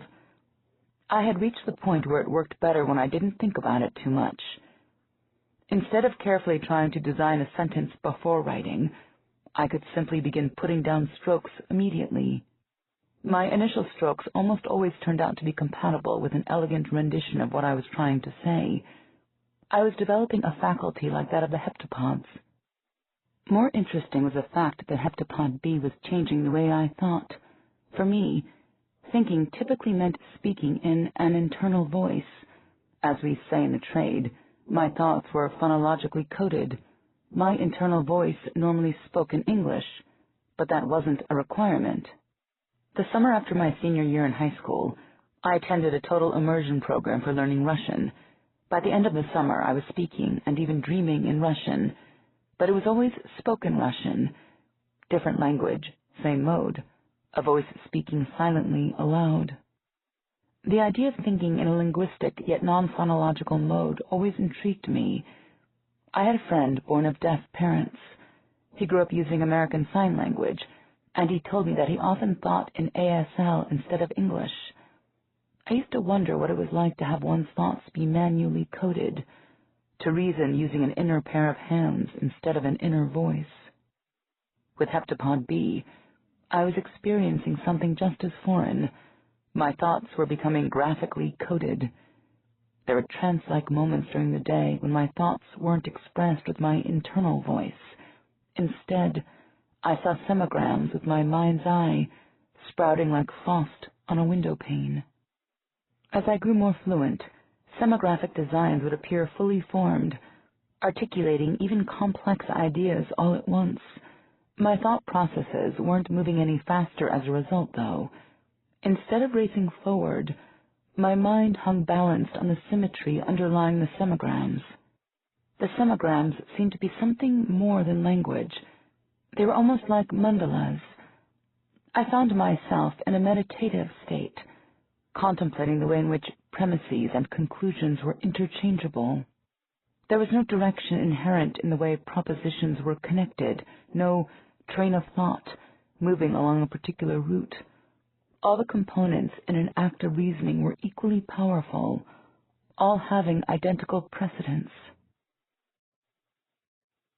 A representative from the State Department named Hofner had the job of briefing the U.S. scientists on our agenda with the heptapods. We sat in the video conference room, listening to him lecture. Our microphone was turned off, so Gary and I could exchange comments without interrupting Hofner. As we listened, I worried that Gary might harm his vision, rolling his eyes so often. "They must have had some reason for coming all this way," said the diplomat, his voice tinny through the speakers. "It does not look like their reason was conquest, thank God. But if that's not the reason, what is? Are they prospectors? Anthropologists? Missionaries? Whatever their motives, there must be something we can offer them. Maybe it's mineral rights to our solar system. Maybe it's information about ourselves. Maybe it's the right to deliver sermons to our populations, but we can be sure that there's something. My point is this. Their motive might not be to trade, but that doesn't mean that we cannot conduct trade. We simply need to know why they're here and what we have that they want. Once we have that information, we can begin trade negotiations. I should emphasize that our relationship with the heptapods need not be adversarial. This is not a situation where every gain on their part is a loss on ours, or vice versa. If we handle ourselves correctly, both we and the heptapods can come out winners." You mean it's a non-zero-sum game? Gary said in mock incredulity. Oh my gosh. A non-zero-sum game. What? You'll reverse course, heading back from your bedroom. When both sides can win. I just remembered. It's called a non-zero-sum game. That's it, you'll say, writing it down on your notebook. Thanks, Mom. I guess I knew it after all, I'll say. All those years with your father, some of it must have rubbed off. I knew you'd know it, you'll say. You'll give me a sudden, brief hug, and your hair will smell of apples. You're the best. Louise? Sorry, I was distracted. What did you say? I said, what do you think about our Mr. Hoffner here? I prefer not to. I've tried that myself, ignoring the government, seeing if it would go away. It hasn't. As evidence of Gary's assertion, Hoffner kept blathering. Your immediate task is to think back on what you've learned. Look for anything that might help us. Has there been any indication of what the heptapods want? Of what they value?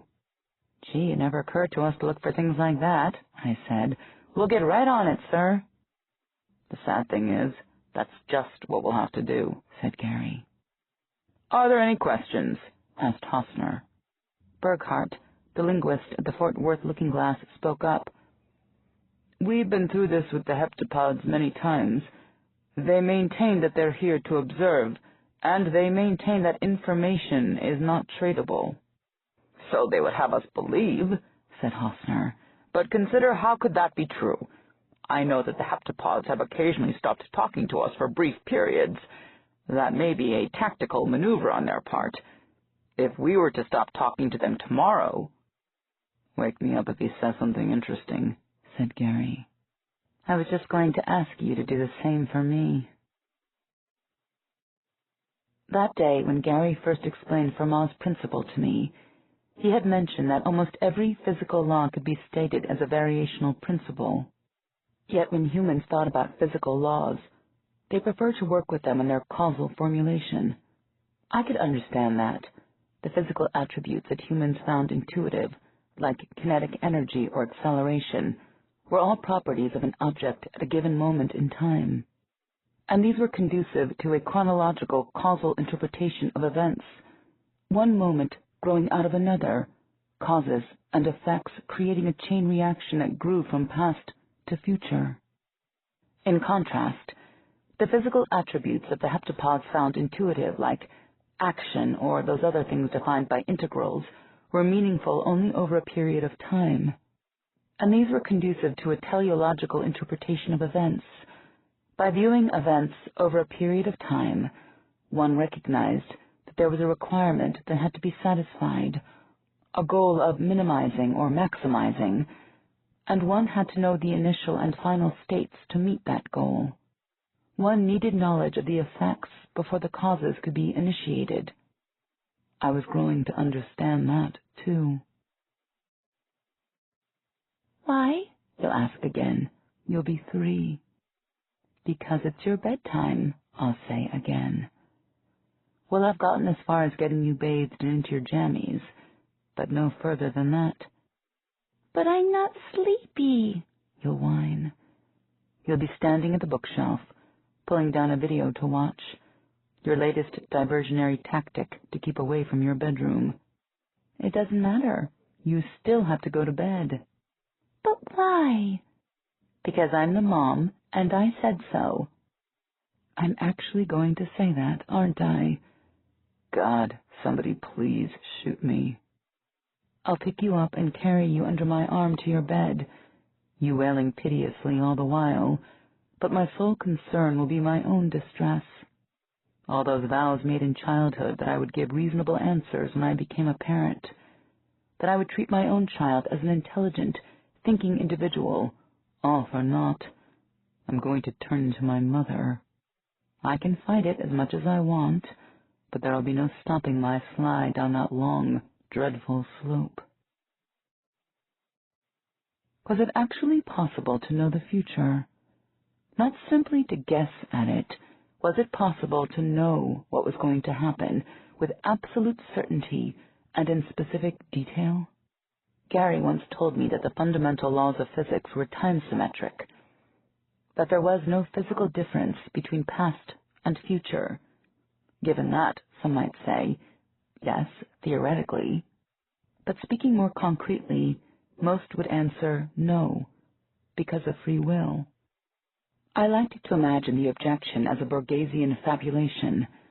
Consider a person standing before the Book of Ages, the chronicle that records every event, past and future. Even though the text has been photo-reduced from the full-sized edition, the volume is enormous. With magnifier in hand, she flips through the tissue-thin leaves until she locates the story of her life. She finds the passage that describes her flipping through the Book of Ages, and she skips to the next column, where it details what she'll be doing later in the day. Acting on information she's read in the book, she'll bet $100 on the racehorse Devil May Care and win 20 times that much. The thought of doing just that had crossed her mind, but being a contrary sort, she now resolves to refrain from betting on the ponies altogether. There's the rub. The Book of Ages cannot be wrong. This scenario is based on the premise that a person is given knowledge of the actual future, not of some possible future. If this were Greek myth, circumstances would conspire to make her enact her fate despite her best efforts. But prophecies in myth are notoriously vague. The Book of Ages is quite specific, and there's no way she can be forced to bet on a racehorse in a manner specified. The result is a contradiction. The Book of Ages must be right, by definition, yet no matter what the book says she'll do, she can choose to do otherwise. How can these two facts be reconciled? They can't be, was a common answer. A volume like the Book of Ages is a logical impossibility, for the precise reason that its existence would result in the contradiction I've just mentioned. Or, to be generous, some might say that the Book of Ages could exist, as long as it wasn't accessible to readers. That volume is housed in a special collection, and no one has viewing privileges. The existence of free will meant that we couldn't know the future, and we knew free will existed because we had direct experience of it. Volition was an intrinsic part of consciousness. Or was it? What if the experience of knowing the future changed a person? What if it evoked a sense of urgency, a sense of obligation to act precisely as she knew she would? I stopped by Gary's office before leaving for the day.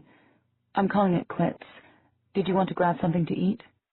Sure, just wait a second, he said. He shut down his computer and gathered some papers together. Then he looked up at me. Hey, want to come to my place for dinner tonight? I'll cook. I looked at him dubiously. You can cook? Just one dish, he admitted, but it's a good one. Sure, I said. I'm game. Great, we just need to go shopping for the ingredients. Don't go to any trouble. There's a market on the way to my house. It won't take a minute. We took separate cars, me following him. I almost lost him when he abruptly turned into a parking lot. It was a gourmet market, not large, but fancy. Tall glass jars stuffed with imported foods sat next to specialty utensils on the store's stainless steel shelves. I accompanied Gary as he collected fresh basil, tomatoes, garlic, linguine. There's a fish market next door. We can get fresh clams there, he said. Sounds good. We walked past a section of kitchen utensils. My gaze wandered over the shelves, pepper mills, garlic presses, salad tongs, and stopped on a wooden salad bowl. When you are 3, you'll pull a dish towel off the kitchen counter and bring that salad bowl down on top of you. I'll make a grab for it, but I'll miss. The edge of the bowl will leave you with a cut on the upper edge of your forehead that will require a single stitch. Your father and I will hold you, sobbing and stained with Caesar dressing as we wait in the emergency room for hours. I reached out and took the bowl from the shelf. The motion didn't feel like something I was forced to do. Instead, it seemed just as urgent as my rushing to catch the bowl when it falls on you. an instinct that I felt right in following. I could use a salad bowl like this. Gary looked at the bowl and nodded approvingly. See, wasn't it a good thing that I had to stop at the market? Yes, it was. We got in line to pay for our purchases. Consider the sentence, the rabbit is ready to eat. Interpret rabbit to be the object of eat, and the sentence was an announcement that dinner would be served shortly. Interpret rabbit to be the subject of eat, and it was a hint, such as a young girl might give her mother so she'll open a bag of Purina bunny chow. Two very different utterances. In fact, they were probably mutually exclusive within a single household, yet either was a valid interpretation. Only context could determine what the sentence meant. Consider the phenomenon of light hitting water at one angle and traveling through it at a different angle. Explain it by saying that a difference in the index of refraction caused the light to change direction, and one saw the world as humans saw it. Explain it by saying that light minimized the time needed to travel to its destination, and one saw the world as the heptapods saw it. Two very different interpretations. The physical universe was a language with a perfectly ambiguous grammar. Every physical event was an utterance that could be parsed in two entirely different ways, one causal and the other teleological, both valid, neither one disqualifiable, no matter how much context was available. When the ancestors of humans and heptapods first acquired the spark of consciousness, they both perceived the same physical world, but they parsed their perceptions differently. The world views that ultimately arose were the end result of that divergence. Humans had developed a sequential mode of awareness, while heptapods had developed a simultaneous mode of awareness. We experienced events in an order, and perceived their relationship as cause and effect. They experienced all events at once, and perceived a purpose underlying them all, a minimizing, maximizing purpose. I have a recurring dream about your death. In the dream, I'm the one who's rock climbing. Me, can you imagine it? And you're 3 years old, riding in some kind of backpack I'm wearing. We're just a few feet below a ledge where we can rest, and you won't wait until I've climbed up to it. You start pulling yourself out of the pack. I order you to stop, but of course you ignore me. I feel your weight alternating from one side of the pack to the other as you climb out. Then I feel your left foot on my shoulder, and then your right. I'm screaming at you, but I can't get a hand free to grab you. I can see the wavy design on the soles of your sneakers as you climb, and then I see a flake of stone give way beneath one of them. You slide right past me, and I can't move a muscle. I look down and see you shrink into the distance below me. Then, all of a sudden, I'm at the morgue. An orderly lifts the sheet from your face, and I see that you're 25. You okay? I was sitting upright in bed. I'd woken Gary with my movements. I'm fine. I was just startled. I didn't recognize where I was for a moment. Sleepily, he said, "We can stay at your place next time." I kissed him. "Don't worry, your place is fine." We curled up, my back against his chest, and went back to sleep. When you're 3 and we're climbing a steep spiral flight of stairs, I'll hold your hand extra tightly. You'll pull your hand away from me. "I can do it by myself," you'll insist, and then move away from me to prove it. And I'll remember that dream. We'll repeat that scene countless times during your childhood. I can almost believe that, given your contrary nature, my attempts to protect you will be what create your love of climbing. First, the jungle gym at the playground, then trees out in the green belt around our neighborhood, the rock walls at the climbing club, and ultimately cliff faces in national parks. I finished the last radical in the sentence, put down the chalk, and sat down in my desk chair. I leaned back and surveyed the giant heptapod B sentence I'd written that covered the entire blackboard in my office. It included several complex clauses, and I had managed to integrate all of them rather nicely. Looking at a sentence like this one, I understood why the heptapods had evolved a seismographic writing system like heptapod B. It was better suited for a species with a simultaneous mode of consciousness. For them, speech was a bottleneck because it required that one word follow another sequentially. With writing, on the other hand, every mark on a page was visible simultaneously. Why constrain writing with a glottographic straitjacket, demanding that it be just as sequential as speech? It would never occur to them. Semasiographic writing naturally took advantage of the page's two-dimensionality. Instead of doling it out morphemes one at a time, it offered an entire page full of them all at once. And now that heptapod B had introduced me to a simultaneous mode of consciousness, I understood the rationale behind heptapod A's grammar. What my sequential mind had perceived as unnecessarily convoluted, I now recognized as an attempt to provide flexibility within the confines of sequential speech. I could use heptapod A more easily as a result, though it was still a poor substitute for heptapod B. There was a knock at the door, and then Gary poked his head in. "Colonel Weber will be here any minute." I grimaced. Right. Weber was coming to participate in a session with Flapper and Raspberry. I was to act as translator, a job I wasn't trained for, and that I detested. Gary stepped inside and closed the door. He pulled me out of my chair and kissed me. I smiled. "You're trying to cheer me up before he gets here?"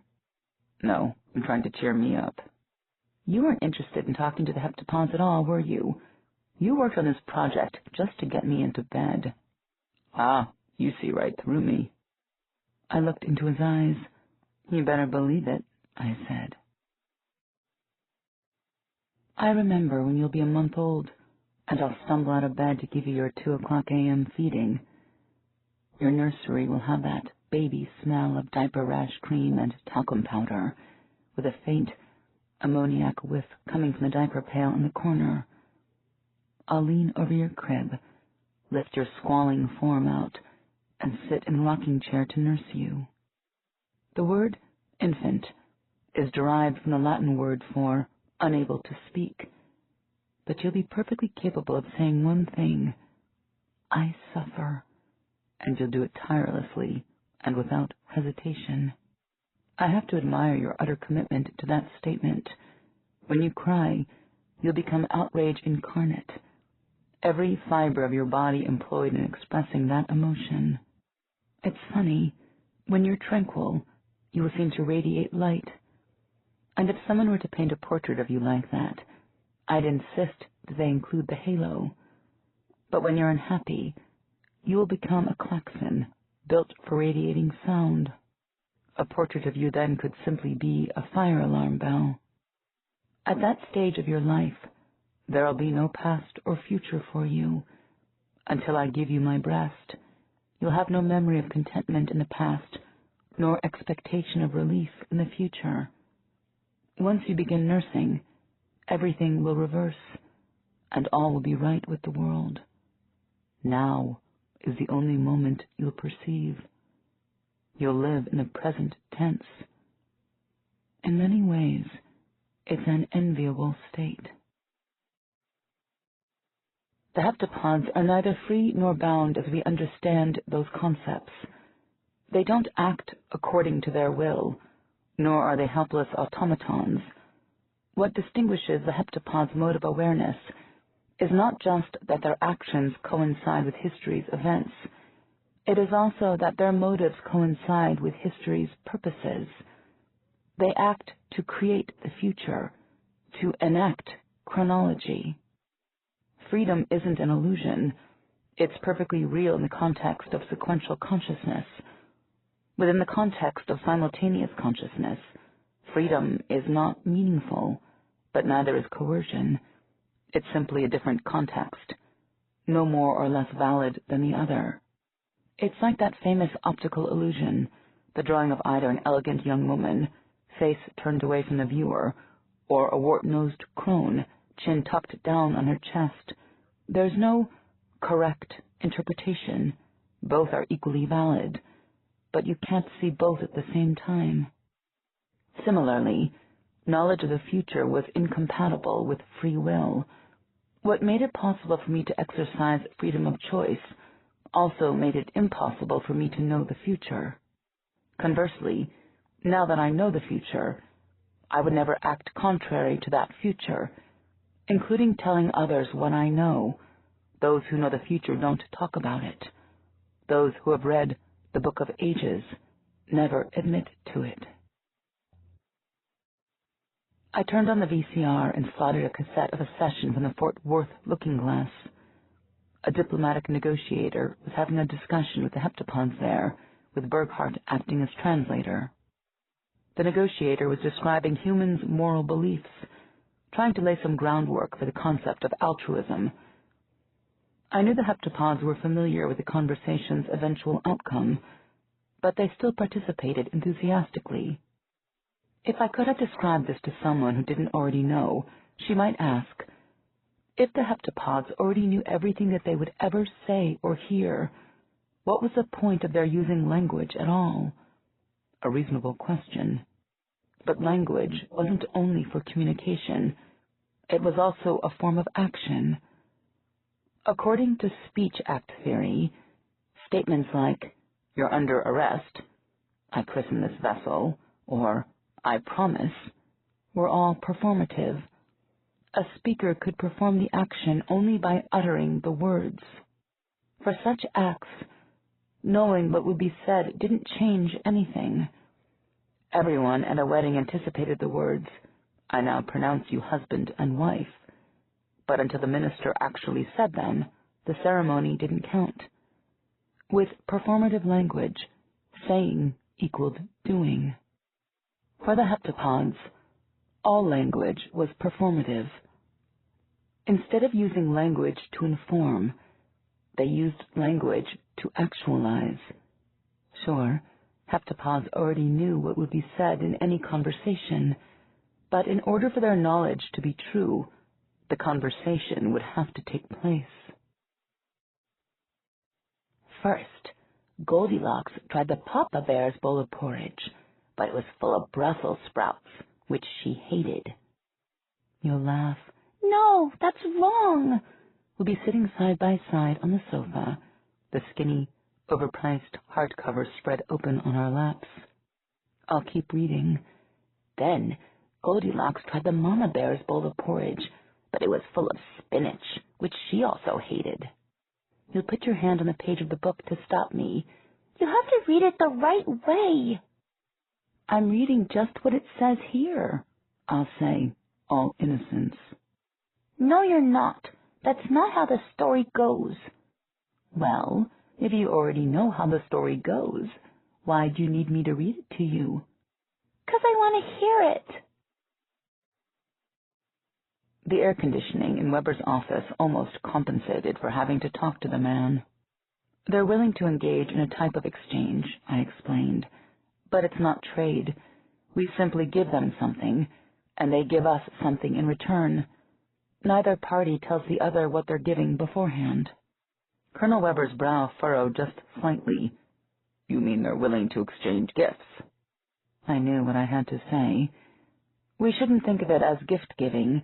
We don't know if this transaction has the same associations with the heptapods that gift-giving has for us. Can we, he searched for the right wording, drop hints about the kind of gift we want? They don't do that themselves for this type of transaction. I asked them if we could make a request, and they said we could, but it won't make them tell us what they're giving. I suddenly remembered that a morphological relative of performative was performance, which could describe the sensation of conversing when you knew what would be said. It was like performing in a play. But would it make them more likely to give us what we asked for? Colonel Weber asked. He was perfectly oblivious of the script, yet his responses matched his assigned lines exactly. No way of knowing, I said. I doubt it, given that it's not a custom they engage in. If we give our gift first, will the value of our gift influence the value of theirs? He was improvising, while I had carefully rehearsed for this one and only show. No, I said. As far as we can tell, the value of the exchanged items is irrelevant. If only my relatives felt that way, murmured Gary wryly. I watched Colonel Weber turn to Gary. Have you discovered anything new in the physics discussions? He asked, right on cue. If you mean any information new to mankind, no, said Gary. The heptapods haven't varied from the routine. If we demonstrate something to them, they'll show us their formulation of it, but they won't volunteer anything, and they won't answer our questions about what they know. An utterance that was spontaneous and communicative in the context of human discourse became a ritual recitation when viewed by the light of heptapod B. Weber scowled. All right, then. We'll see how the State Department feels about this. Maybe we can arrange some kind of gift-giving ceremony. Like physical events with their causal and teleological interpretations, every linguistic event had two possible interpretations, as a transmission of information and as a realization of a plan. I think that's a good idea, Colonel, I said. It was an ambiguity invisible to most. A private joke. Don't ask me to explain it. Even though I'm proficient with heptapod B, I know I don't experience reality the way a heptapod does. My mind was cast in the mold of human, sequential languages, and no amount of immersion in an alien language can completely reshape it. My worldview is an amalgam of human and heptapod. Before I learned how to think in heptapod B, my memories grew like a column of cigarette ash, laid down by the infinitesimal sliver of combustion that was my consciousness, marking the sequential present. After I learned heptapod B, new memories fell into place like gigantic blocks, each one measuring years in duration, and though they didn't arrive in order or land contiguously, they soon composed a period of 5 decades. It is the period during which I know heptapod B well enough to think in it, starting during my interviews with Flapper and Raspberry, and ending with my death. Usually, heptapod B affects just my memory. My consciousness crawls along as it did before, a glowing sliver crawling forward in time. The difference being that the ash of memory lies ahead as well as behind. There is no real combustion. But occasionally I have glimpses when heptapod B truly reigns, and I experience past and future all at once. My consciousness becomes a half-century-long ember burning outside time. I perceive, during those glimpses, that entire epoch as a simultaneity. It's a period encompassing the rest of my life, and the entirety of yours. I wrote out the semograms for Process Create Endpoint Inclusive We, meaning let's start. Raspberry replied in the affirmative, and the slideshows began. The second display screen that the heptapods had provided began presenting a series of images, composed of semograms and equations, while one of our video screens did the same. This was the second gift exchange I had been present for, the 8th one overall, and I knew it would be the last. The looking-glass tent was crowded with people. Burkhart from Fort Worth was here, as were Gary and a nuclear physicist, assorted biologists, anthropologists, military brass, and diplomats. Thankfully, they had set up an air conditioner to cool the place off. We would review the tapes of the images later to figure out just what the heptapod's gift was. Our own gift was a presentation on the Lascaux cave paintings.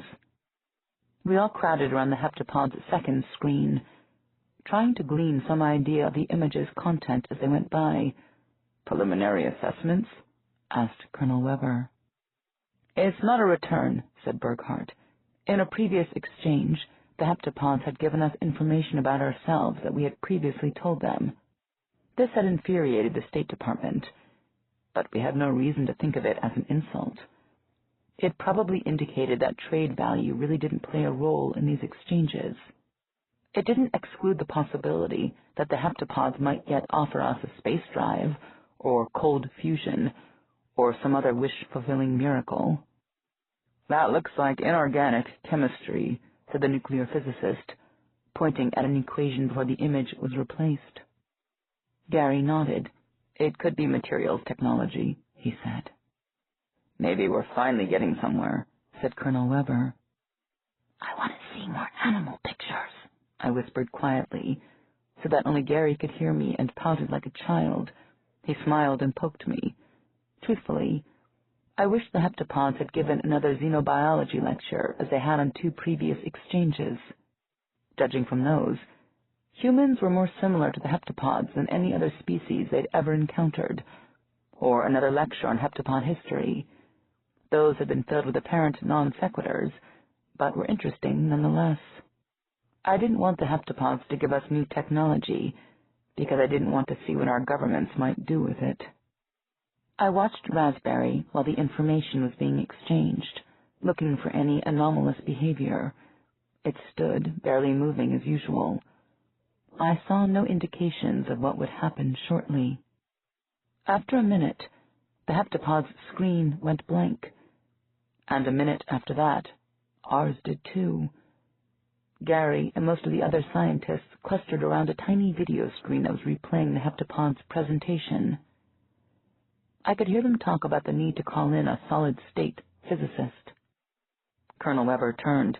"You two," he said, pointing to me and then to Burghardt. "Schedule the time and location for the next exchange." Then he followed the others to the playback screen. "Coming right up," I said. To Burghardt I asked, "Would you care to do the honors, or shall I?" I knew Burghardt had gained a proficiency in heptapod B similar to mine. "It's your looking glass," he said. "You drive." I sat down again at the transmitting computer. "Bet you never figured you'd wind up working as an Army translator back when you were a grad student." "That's for goddamn sure," he said. "Even now I can hardly believe it." Everything we said to each other felt like the carefully bland exchanges of spies who meet in public, but never break cover. I wrote out the semograms for Locus Exchange, Transaction, Converse, Inclusive, We, with the projective aspect modulation. Raspberry wrote its reply. That was my cue to frown, and for Burghardt to ask, "What does it mean by that?" His delivery was perfect. I wrote a request for clarification. Raspberry's reply was the same as before. Then I watched it glide out of the room. The curtain was about to fall on this act of our performance. Colonel Weber stepped forward. "What's going on? Where did it go?" "It said that the heptapods are leaving now," I said. "Not just itself. All of them." "Call it back here now. Ask it what it means." I don't think Raspberry is wearing a pager," I said. The image of the room in the looking-glass disappeared so abruptly that it took a moment for my eyes to register what I was seeing instead. It was the other side of the looking-glass tent. The looking-glass had become completely transparent. The conversation around the playback screen fell silent. "What the hell is going on here?" said Colonel Weber. Gary walked up to the looking-glass, and then around it to the other side. He touched the rear surface with one hand. I could see the pale ovals where his fingertips made contact with the looking-glass. "I think," he said, "we just saw a demonstration of transmutation at a distance." I heard the sounds of heavy footfalls on dry grass. A soldier came in through the tent door, short of breath from sprinting, holding an oversized walkie-talkie. "Colonel, message from—" Weber grabbed the walkie-talkie from him. "I remember what it'll be like watching you when you are a day old.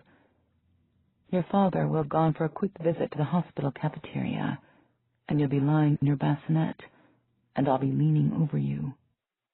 So soon after the delivery, I will still be feeling like a wrung-out towel. You will seem incongruously tiny, given how enormous I felt during the pregnancy, I could swear there was room for someone much larger and more robust than you in there. Your hands and feet will be long and thin, not chubby yet. Your face will still be all red and pinched, puffy eyelids squeezed shut, the gnome-like phase that precedes the cherubic. I'll run a finger over your belly, marveling at the uncanny softness of your skin, wondering if silk would abrade your body like burlap. Then you'll writhe, twisting your body while poking at your legs one at a time, and I'll recognize the gesture as one I had felt you do inside me many times. So that's what it looks like. I'll feel elated at this evidence of a unique mother-child bond, this certitude that you're the one I carried. Even if I had never laid eyes on you before, I'd be able to pick you out from a sea of babies. Not that one. No, not her either. Wait. That one over there. Yes, that's her. She's mine. That final gift exchange was the last we ever saw of the heptapods.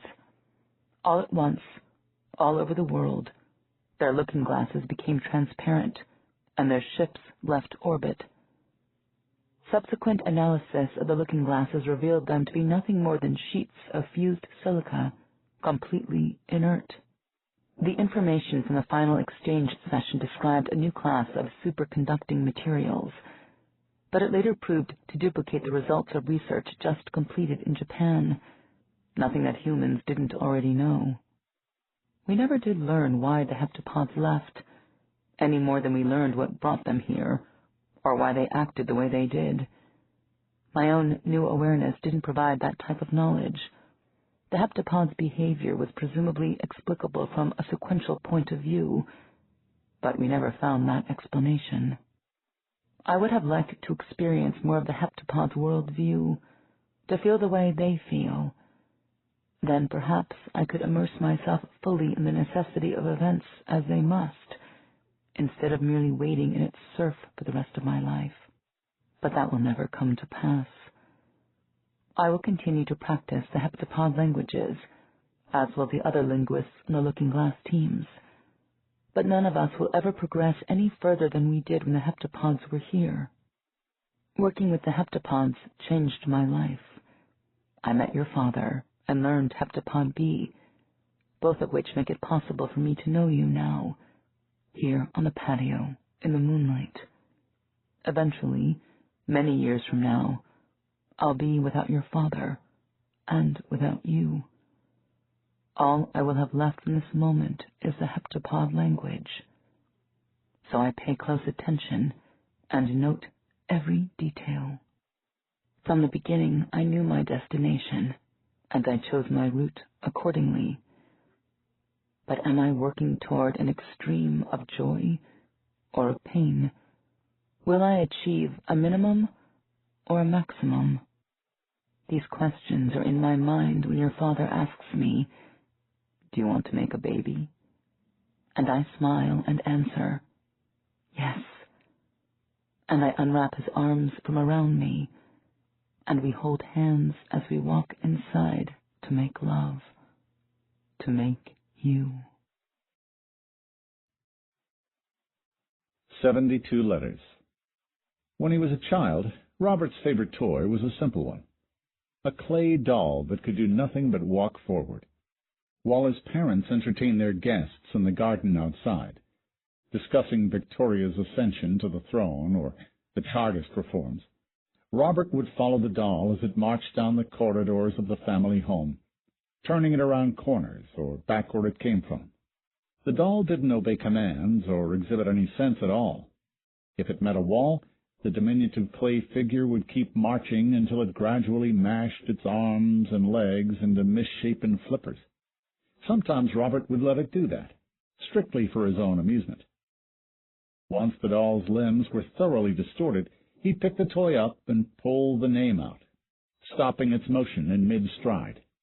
Then he'd knead the body back into a smooth lump, flatten it out into a plank, and cut out a different figure, a body with one leg crooked or longer than the other. He would stick the name back into it, and it all would promptly topple over and push itself around in a little circle. It wasn't the sculpting that Robert enjoyed. It was mapping out the limits of the name. He liked to see how much variation he could impart to the body before the name could no longer animate it. To save time with the sculpting, he rarely added decorative details. He refined the bodies only as was needed to test the name. Another of his dolls walked on 4 legs. The body was a nice one, a finely detailed porcelain horse. But Robert was more interested in experimenting with its name. This name obeyed commands to start and stop, and knew enough to avoid obstacles. And Robert tried inserting it into bodies of his own making, but this name had more exacting body requirements, and he was never able to form a clay body it could animate. He formed the legs separately, and then attached them to the body, but he wasn't able to erase the seams fully. The name didn't recognize the body as a single continuous piece. He scrutinized the names themselves, looking for some simple substitutions that might distinguish 2-leggedness from 4-leggedness, or make the body obey simple commands. But the names looked entirely different. On each scrap of parchment were inscribed 72 tiny Hebrew letters, arranged in 12 rows of 6, and so far as he could tell, the order of the letters was utterly random. Robert Stratton and his 4th form classmates sat quietly as Master Trevelyan paced between the rows of desks. "Langdale, what is the doctrine of names?" "All things are reflections of God, and, all—" "Spare us your bumbling. Thorburn, can you tell us the doctrine of names?" "As all things are reflections of God, so are all names reflections of the divine name." "And what is an object's true name?" "That name which reflects the divine name in the same manner as the object reflects God." "And what is the action of a true name?" "To endow its object with a reflection of divine power." "Correct. Hallowell, what is the doctrine of signatures?"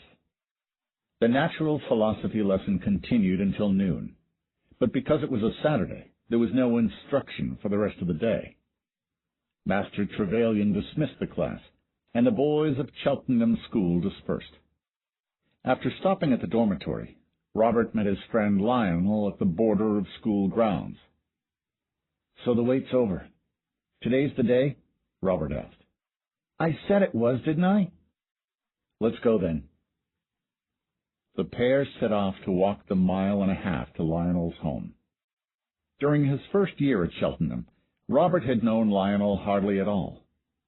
Lionel was one of the day boys, and Robert, like all the boarders, regarded them with suspicion. Then, purely by chance, Robert ran into him while on holiday, during a visit to the British Museum.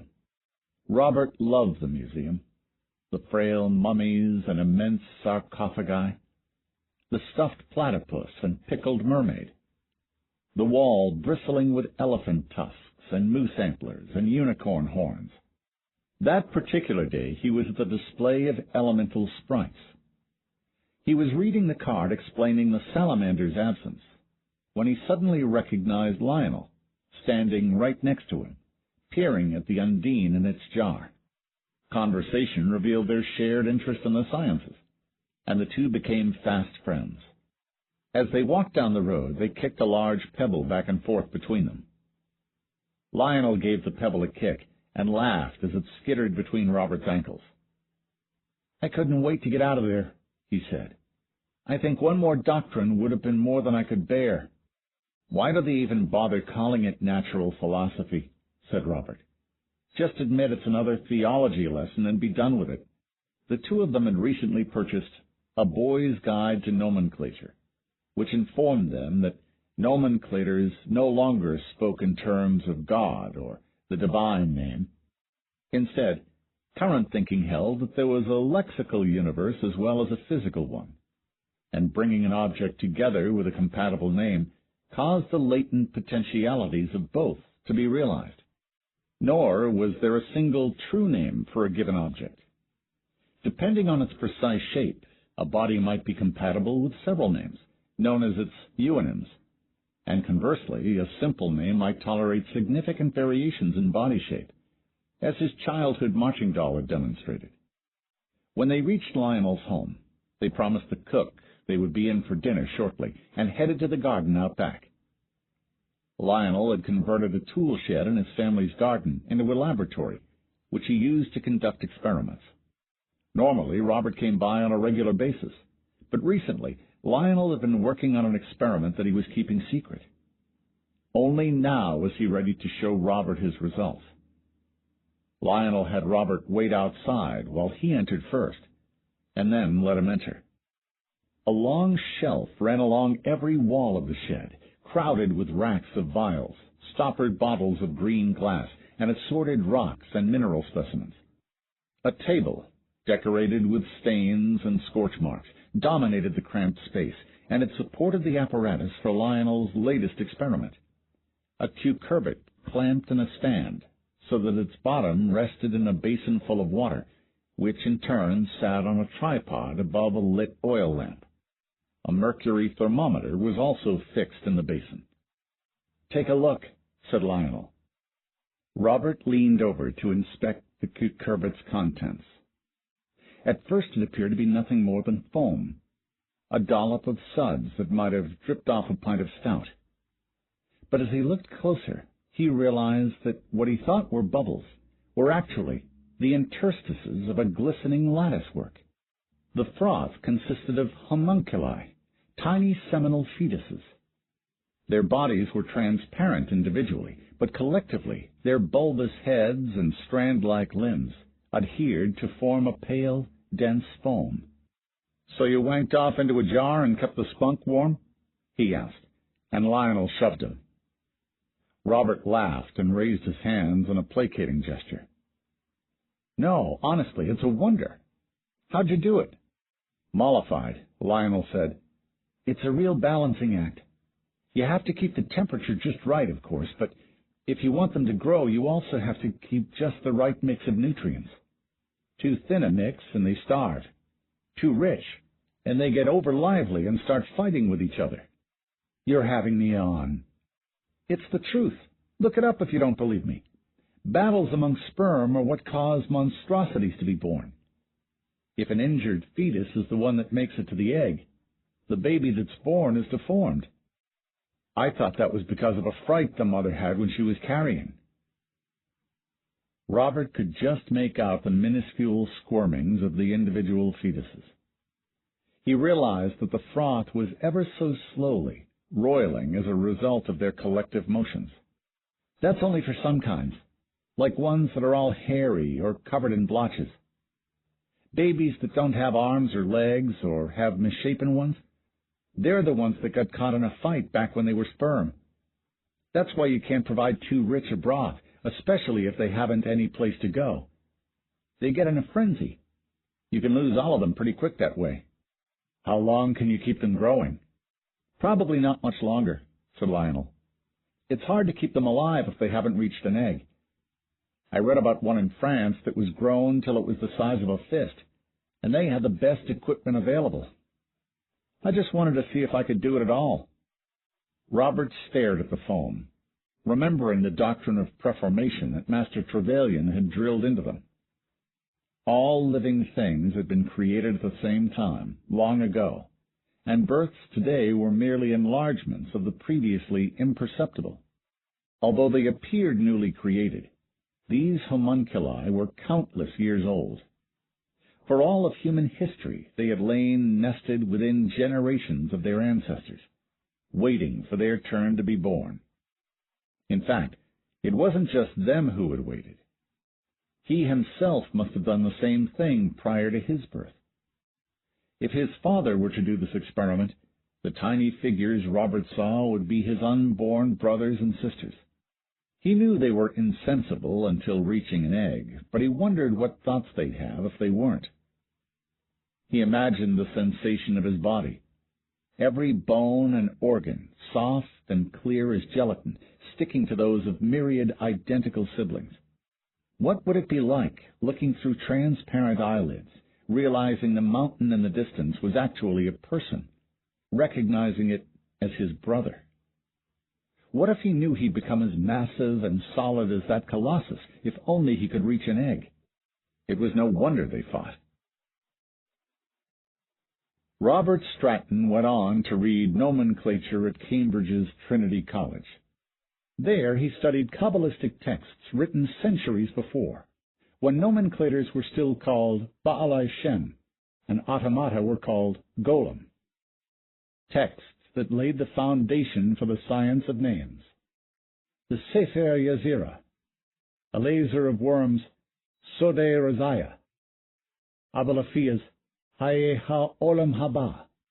Then he studied the alchemical treatises that placed the techniques of alphabetic manipulation in a broader philosophical and mathematical context.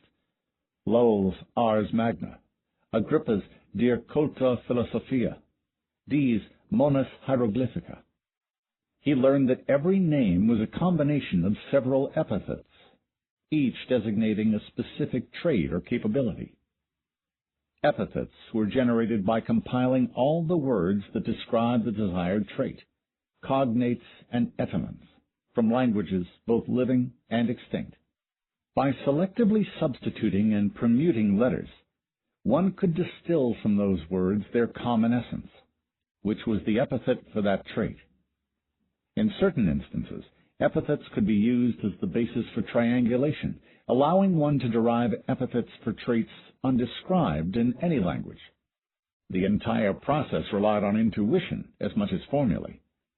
The ability to choose the best letter permutations was an unteachable skill. He studied the modern techniques of nominal integration and factorization, the former being the means by which a set of epithets, pithy and evocative, were commingled into the seemingly random string of letters that made up a name, the latter by which a name was decomposed into its constituent epithets. Not every method of integration had a matching factorization technique. A powerful name might be refactored to yield a set of epithets different from those used to generate it, and those epithets were often useful for that reason. Some names resisted refactorization, and nomenclators strove to develop new techniques to penetrate their secrets. Nomenclature was undergoing something of a revolution during this time. There had long been two classes of names, those for animating a body and those functioning as amulets. Health amulets were worn as protection from injury or illness, while others rendered a house resistant to fire or a ship less likely to founder at sea. Of late, however, the distinction between these categories of names was becoming blurred, with exciting results. The nascent science of thermodynamics, which established the interconvertibility of heat and work, had recently explained how automata gained their motive power by absorbing heat from their surroundings. Using this improved understanding of heat, a Namenmeister in Berlin had developed a new class of amulet that caused a body to absorb heat from one location and release it in another. Refrigeration employing such amulets was simpler and more efficient than that based on the evaporation of a volatile fluid, and had immense commercial application. Amulets were likewise facilitating the improvement of automata. An Edinburgh nomenclator's research into the amulets that prevented objects from becoming lost had led him to patent a household automaton able to return objects to their proper places. Upon graduation, Stratton took up residence in London and secured a position as a nomenclator at Code Manufactory, one of the leading makers of automata in England. Stratton's most recent automaton, cast from plaster of Paris, followed a few paces behind him as he entered the factory building. It was an immense brick structure with skylights for its roof. Half of the building was devoted to casting metal, the other half to ceramics. In either section, a meandering path connected the various rooms, each one housing the next step in transforming raw materials into finished automata. Stratton and his automaton entered the ceramics portion. They walked past a row of low vats in which the clay was mixed. Different vats contained different grades of clay, ranging from common red clay to fine white kaolin. resembling enormous mugs abrim with liquid chocolate or heavy cream. Only the strong mineral smell broke the illusion. The paddles stirring the clay were connected by gears to a drive shaft mounted just beneath the skylights that ran the length of the room. At the end of the room stood an automatus engine, a cast-iron giant that cranked the drive wheel tirelessly. Walking past, Stratton could detect a faint coolness in the air as the engine drew heat from its surroundings. The next room held the molds for casting. Chalky white shells bearing the inverted contours of various automata were stacked along the walls. In the central portion of the room, apron-clad journeyman sculptors worked singly and in pairs, tending the cocoons from which automata were hatched. The sculptor nearest him was assembling the mold for a putter, a broad-headed quadruped employed in the mines for pushing trolleys of ore. The young man looked up from his work. "Were you looking for someone, sir?" he asked. "I'm to meet Master Willoughby here," replied Stratton. "Pardon, I didn't realize. I'm sure he'll be here shortly." The journeyman returned to his task. Harold Willoughby was a master sculptor first degree. Stratton was consulting him on the design of a reusable mold for casting his automaton. While he waited, Stratton strolled idly amongst the molds. His automaton stood motionless, ready for its next command. Willoughby entered from the door to the metalworks, his face flushed from the heat of the foundry. "My apologies for being late, Mr. Stratton," he said. "We've been working toward a large bronze for some weeks now, and today was the pour.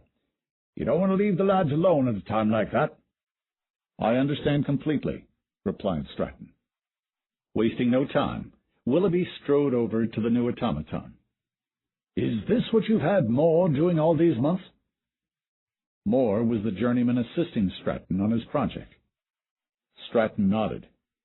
"The boy does good work." Following Stratton's requests, Moore had fashioned countless bodies, all variations on a single basic theme, by applying modeling clay to an armature, and then used them to create plaster casts on which Stratton could test his names. Willoughby inspected the body. "Some nice detail. Looks straightforward enough. Hold on now." He pointed to the automaton's hands. Rather than the traditional paddle or mitten design, with fingers suggested by grooves in the surface, these were fully formed, each one having a thumb and 4 distinct and separate fingers. "You don't mean to tell me those are functional?" "That's correct." Willoughby's skepticism was plain. "Show me." Stratton addressed the automaton. "Flex your fingers." The automaton extended both hands, flexed and straightened each pair of fingers in turn, and then returned its arms to its sides. "I congratulate you, Mr. Stratton," said the sculptor. He squatted to examine the automaton's fingers more closely. "The fingers need to be bent at each joint for the name to take?" "That's right." "Can you design a piece mold for such a form?" Willoughby clicked his tongue several times. "That'll be a tricky bit of business," he said. "We might have to use a waste mold for each casting. Even with a piece mold, these would be very expensive for ceramic." "I think they will be worth the expense. Permit me to demonstrate." Stratton addressed the automaton. "Cast a body. Use that mold over there." The automaton trudged over to a nearby wall and picked up the pieces of the mold Stratton had indicated. It was the mold for a small porcelain messenger. Several journeymen stopped what they were doing to watch the automaton carry the pieces over to a work area. There, it fitted the various sections together and bound them tightly with twine. The sculptor's wonderment was apparent as they watched the automaton's fingers work, looping and threading the loose ends of the twine into a knot. Then the automaton stood the assembled mold upright and headed off to get a pitcher of clay's slip. "That's enough," said Willoughby. The automaton stopped its work and resumed its original standing posture. Examining the mold, Willoughby asked, "Did you train it yourself?" "I did. I hope to have more train it in metal casting." "Do you have names that can learn other tasks?" "Not as yet. However, there's every reason to believe that an entire class of similar names exists, one for every sort of skill needing manual dexterity." "Indeed?" Willoughby noticed the other sculptors watching and called out, "If you've nothing to do, there's plenty I can assign to you." The journeymen promptly resumed their work, and Willoughby turned back to Stratton. "Let us go to your office to speak about this further." "Very well." Stratton had the automaton follow the two of them back to the frontmost of the complex of connected buildings that was Code Manufactory. They first entered Stratton's studio, which was situated behind his office proper. Once inside, Stratton addressed the sculptor. "Do you have an objection to my automaton?" Willoughby looked over a pair of clay hands mounted on a work table. On the wall behind the table were pinned a series of schematic drawings, showing hands in a variety of positions. "You've done an admirable job of emulating the human hand. I am concerned, however, that the first skill in which you trained your new automaton is sculpture." "If you're worried that I'm trying to replace sculptors, you needn't be. That is absolutely not my goal." "I'm relieved to hear it," said Willoughby. "Why did you choose sculpture, then?" "It is the first step of a rather indirect path. My ultimate goal is to allow autonomous engines to be manufactured inexpensively enough so that most families could purchase one." Willoughby's confusion was apparent. "How, pray tell, would a family make use of an engine?" "To drive a powered loom, for example." "What are you going on about?" Have you ever seen children who are employed at a textile mill? They are worked to exhaustion. Their lungs are clogged with cotton dust. They are so sickly that you can hardly conceive of their reaching adulthood. Cheap cloth is bought at the price of our workers' health. Weavers were far better off when textile production was a cottage industry. Powered looms were what took weavers out of cottages. How could they put them back in?" Stratton had not spoken of this before, and welcomed the opportunity to explain. "The cost of autonomous engines has always been high, and so we have mills in which scores of looms are driven by an immense coal-heated Goliath. But an automaton like mine could cast engines very cheaply. If a small autonomous engine suitable for driving a few machines becomes affordable to a weaver and his family, then they can produce cloth from their home as they did once before. People could earn a decent income without being subjected to the conditions of the factory." "You forget the cost of the loom itself," said Willoughby gently, as if humoring him. "Powered looms are considerably more expensive than the hand looms of old." My automata could also assist in the production of cast-iron parts, which would reduce the price of powered looms and other machines. This is no panacea, I know, but I am nonetheless convinced that inexpensive engines offer the chance of a better life for the individual craftsman. "Your desire for reform does you credit. Let me suggest, however, that there are simpler cures for the social ills you cite. A reduction in working hours, or the improvement of conditions. You do not need to disrupt our entire system of manufacturing." "I think what I propose is more accurately described as a restoration than a disruption." Now Willoughby became exasperated. "This talk of returning to a family economy is all well and good, but what would happen to sculptors? Your intentions notwithstanding, these automata of yours would put sculptors out of work. These are men who have undergone years of apprenticeship and training. How would they feed their families?" Stratton was unprepared for the sharpness in his tone. "You overestimate my skills as a nomenclator," he said, trying to make light. The sculptor remained dour. He continued, "The learning capabilities of these automata are extremely limited. They can manipulate molds, but they could never design them. The real craft of sculpture can be performed only by sculptors. Before our meeting, you had just finished directing several journeymen in the pouring of a large bronze. Automata could never work together in such a coordinated fashion. They will perform only rote tasks. What kind of sculptors would we produce if they spend their apprenticeship watching automata do their jobs for them? I will not have a venerable profession reduced to a performance by marionettes. That is not what would happen, said Stratton, becoming exasperated himself now. But examine what you yourself are saying. The status that you wish your profession to retain is precisely that which weavers have been made to forfeit. I believe these automata can help restore dignity to other professions, and without great cost to yours. Willoughby seemed not to hear him. The very notion that automata would make automata! Not only is the suggestion insulting, it seems ripe for calamity. What of that ballad, the one where the broomsticks carry water buckets and run amok? You mean Der Zauberlehrling? Said Stratton. The comparison is absurd. These automata are so far removed from being in a position to reproduce themselves without human participation that I scarcely know where to begin listing the objections. A dancing bear would sooner perform in the London Ballet. If you'd care to develop an automaton that can dance the ballet, I would fully support such an enterprise. However, you cannot continue with these dexterous automata.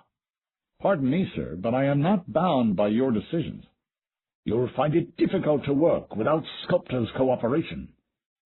I shall recall more and forbid all the other journeymen from assisting you in any way with this project. Stratton was momentarily taken aback. Your reaction is completely unwarranted. I think it entirely appropriate. In that case, I will work with sculptors at another manufactory. Willoughby frowned. I will speak with the head of the Brotherhood of Sculptors, and recommend that he forbid all of our members from casting your automata. Stratton could feel his blood rising.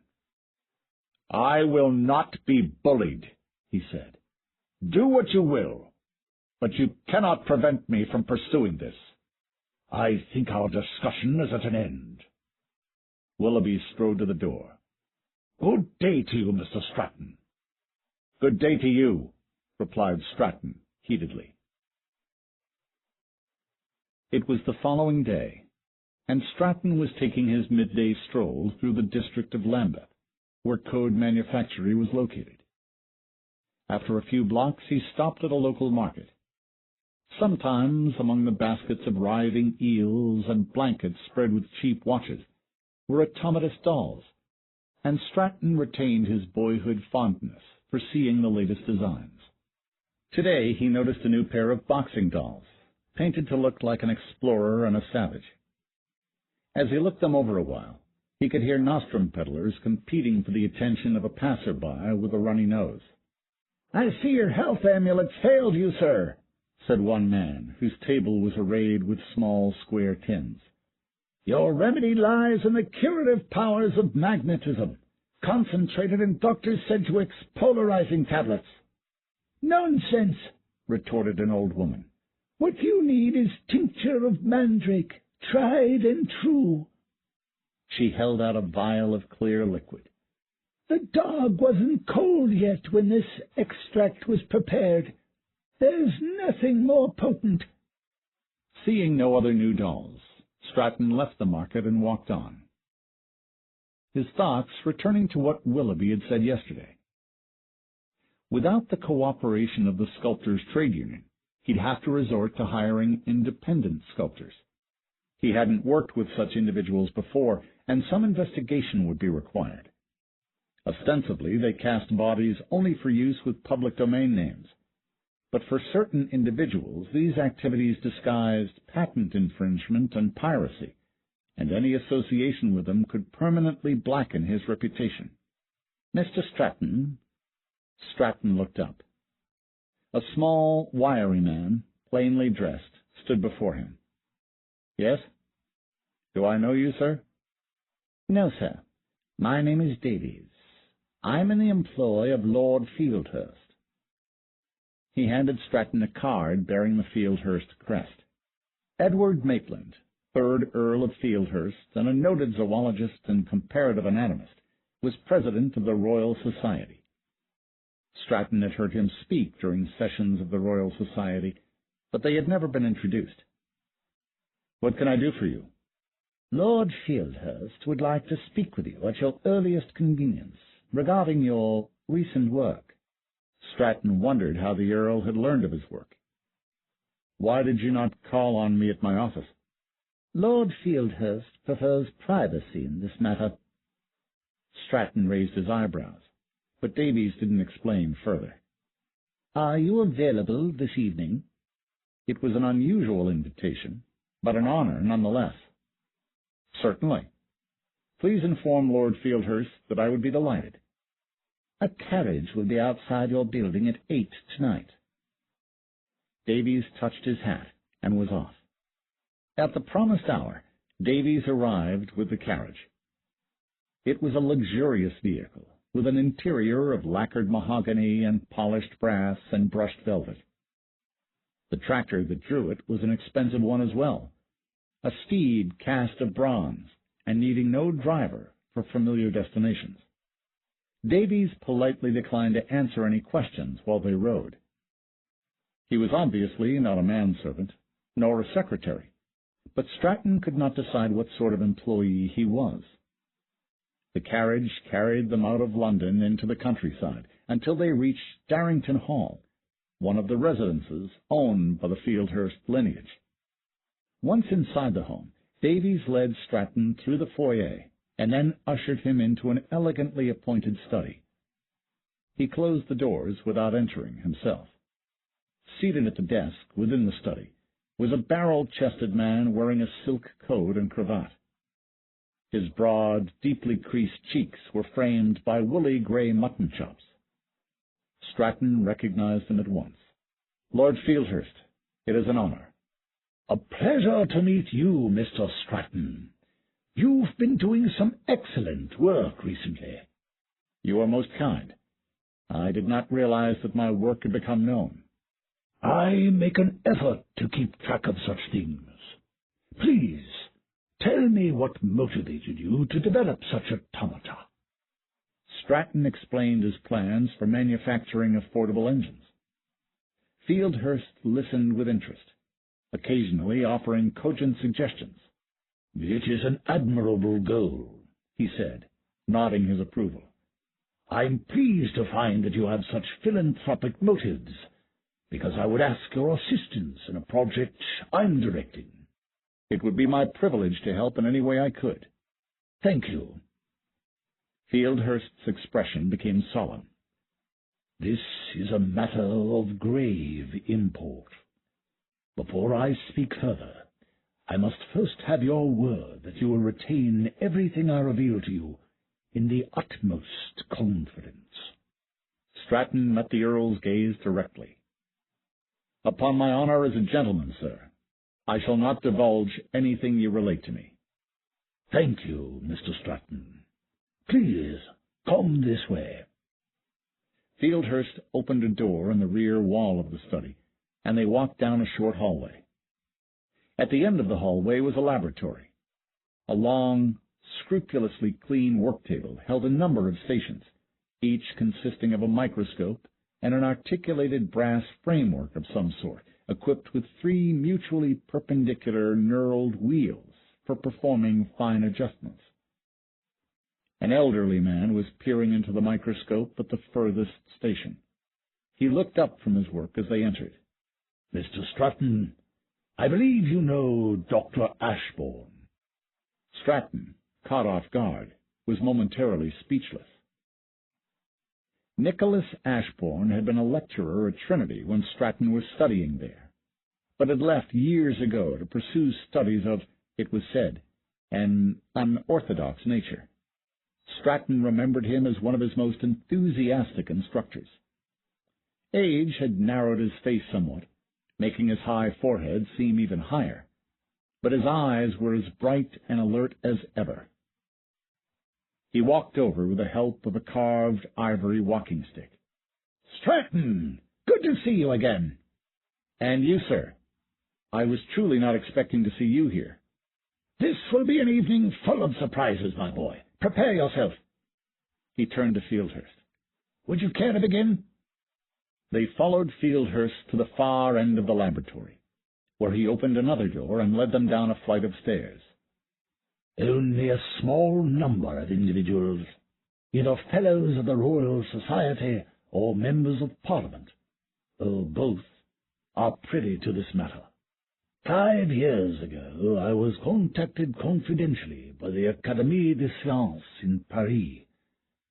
They wished for English scientists to confirm certain experimental findings of theirs."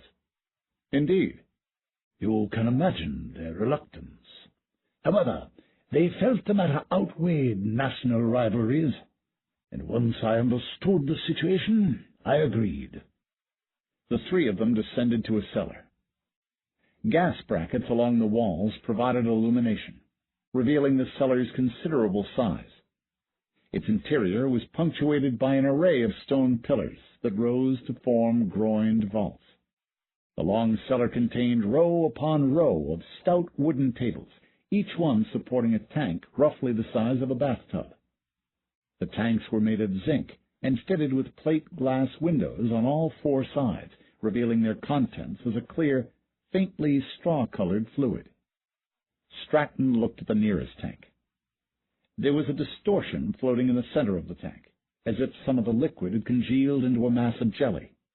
It was difficult to distinguish the mass's features from the mottled shadows cast on the bottom of the tank, so he moved to another side of the tank and squatted down low to view the mass directly against the flame of a gas lamp.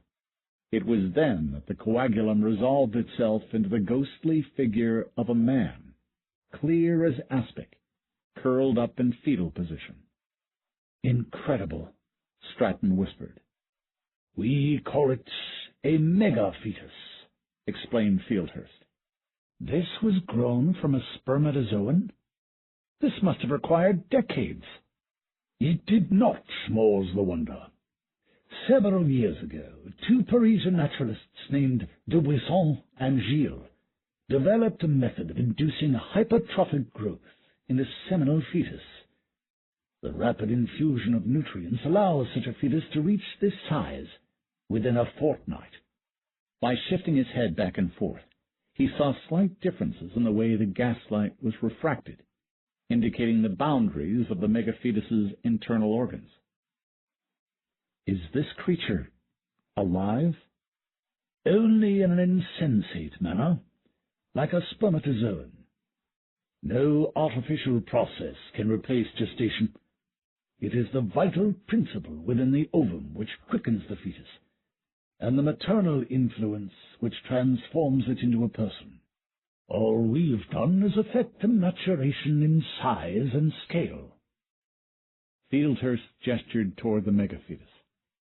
"The maternal influence also provides a fetus with pigmentation and all distinguishing physical characteristics. Our megafetuses have no features beyond their sex. Every male bears the generic appearance you see here, and all the females are likewise identical. Within each sex, it is impossible to distinguish one from another by physical examination, no matter how dissimilar the original fathers might have been. Only rigorous record-keeping allows us to identify each megafetus." Stratton stood up again. "So, what was the intention of the experiment, if not to develop an artificial womb?" "To test the notion of the fixity of species." Realizing that Stratton was not a zoologist, the Earl explained further.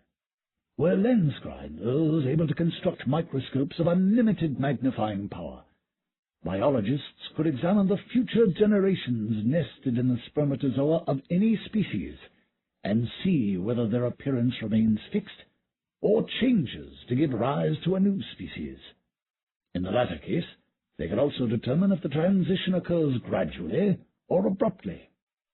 However, chromatic aberration imposes an upper limit on the magnifying power of any optical instrument, Messieurs de Buisson and Gilles hit upon the idea of artificially increasing the size of the fetuses themselves.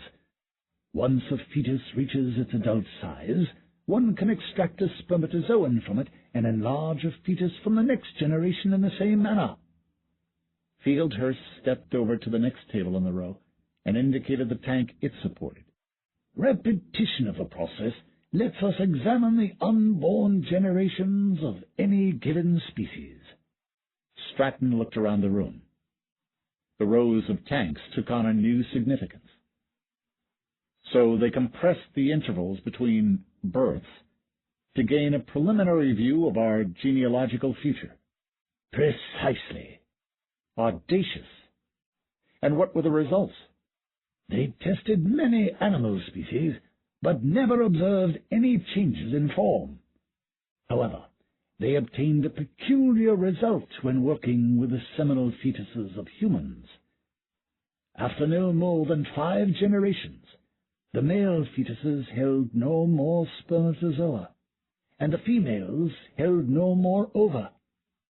The line terminated in a sterile generation.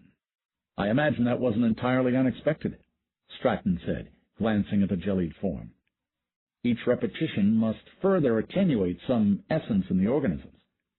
It's only logical that at some point the offspring would be so feeble that the process would fail.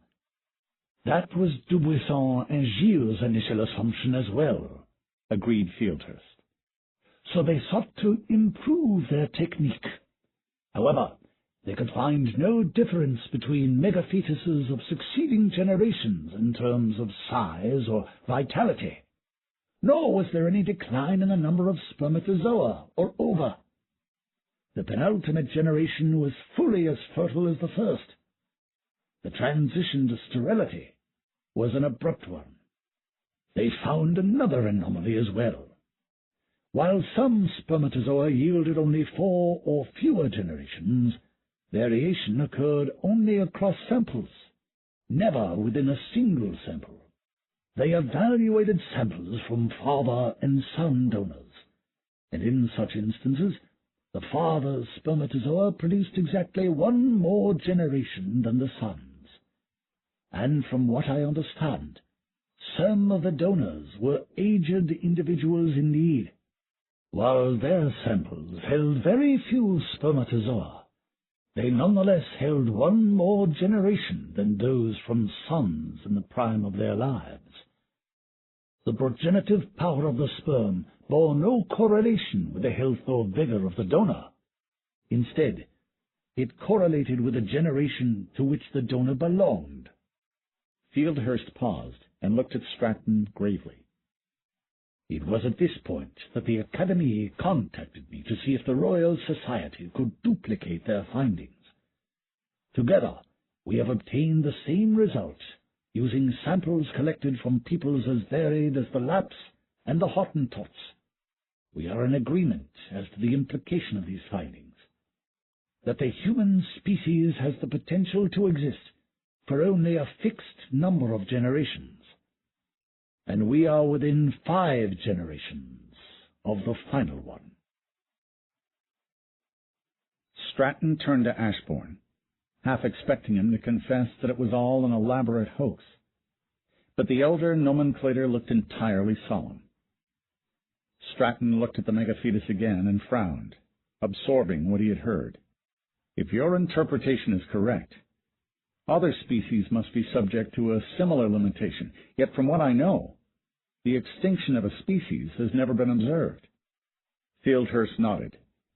That is true. However, we do have the evidence of a fossil record which suggests that species remain unchanged for a period of time and then are abruptly replaced by new forms. Catastrophists hold that violent upheavals caused species to become extinct. Based on what we've discovered regarding preformation, it now appears that extinctions are merely the result of a species reaching the end of its lifetime. They are natural rather than accidental deaths, in a manner of speaking. He gestured to the doorway from which they had entered. Shall we return upstairs? Following the 2 other men, Stratton asked, And what of the origination of new species? If they're not born from existing species, do they arise spontaneously? That is as yet uncertain. Normally only the simplest animals arise by spontaneous generation. Maggots and other vermiform creatures, typically under the influence of heat. The events postulated by catastrophists, floods, volcanic eruptions, cometary impacts, would entail the release of great energies. Perhaps such energies affect matter so profoundly as to cause the spontaneous generation of an entire race of organisms, nested within a few progenitors.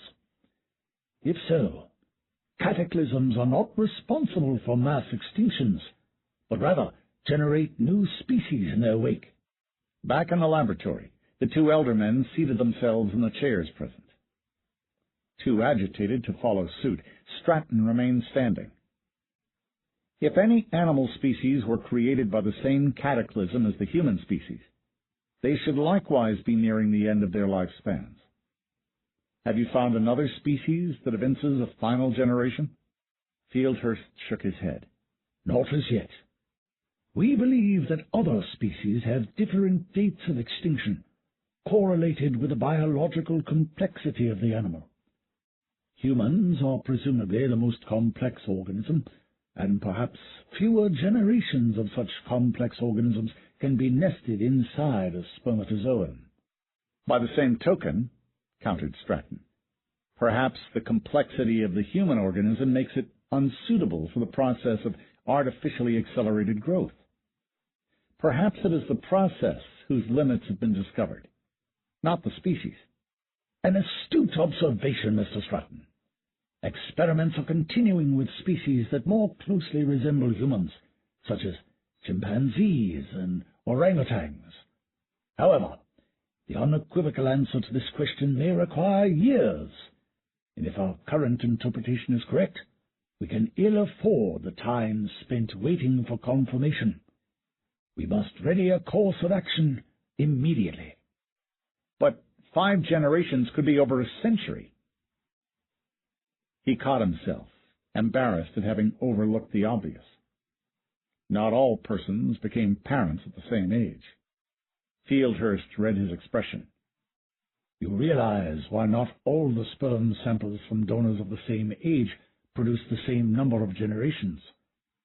Some lineages are approaching their end faster than others. For a lineage in which the men consistently father children late in life, 5 generations might mean over 2 centuries of fertility. But there are undoubtedly lineages that have reached their end already. Stratton imagined the consequences. The loss of fertility will become increasingly apparent to the general populace as time passes. Panic may arise well before the end is reached. Precisely. And rioting could extinguish our species as effectively as the exhaustion of generations. That is why time is of the essence. What is the solution you propose? I shall defer to Dr. Ashbourne to explain further, said the Earl. Ashbourne rose and instinctively adopted the stance of a lecturing professor. Do you recall why it was that all attempts to make a taffeta out of wood were abandoned? Stratton was caught off guard by the question. It was believed that the natural grain of wood implies a form in conflict with whatever we try to carve upon it. Currently, there are efforts to use rubber as a casting material, but none have met with success. Indeed, but if the native form of wood were the only obstacle, shouldn't it be possible to animate an animal's corpse with a name? There, the form of the body should be ideal. It's a macabre notion. I couldn't guess at such an experiment's likelihood of success. Has it ever been attempted? In fact, it has, also unsuccessfully. So these 2 entirely different avenues of research proved fruitless. Does that mean there is no way to animate organic matter using names? This was the question I left Trinity in order to pursue. And what did you discover? Ashbourne deflected the question with a wave of his hand. First, let us discuss thermodynamics. Have you kept up with recent developments? Then you know that dissipation of heat reflects an increase in disorder at the thermal level. Conversely, When an automaton condenses heat from its environment to perform work, it increases order. This confirms a long-held belief of mine that lexical order induces thermodynamic order. The lexical order of an amulet reinforces the order a body already possesses, thus providing protection against damage. The lexical order of an animating name increases the order of a body, thus providing motive power for an automaton. The next question was, how would an increase in order be reflected in organic matter?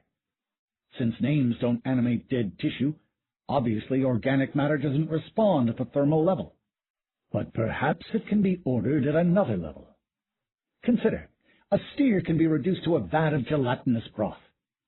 The broth comprises the same material as the steer, but which embodies a higher amount of order? The steer, obviously, said Stratton, bewildered. Obviously. An organism, by virtue of its physical structure, embodies order. The more complex the organism, the greater the amount of order. It was my hypothesis that increasing the order in organic matter would be evidenced by imparting form to it.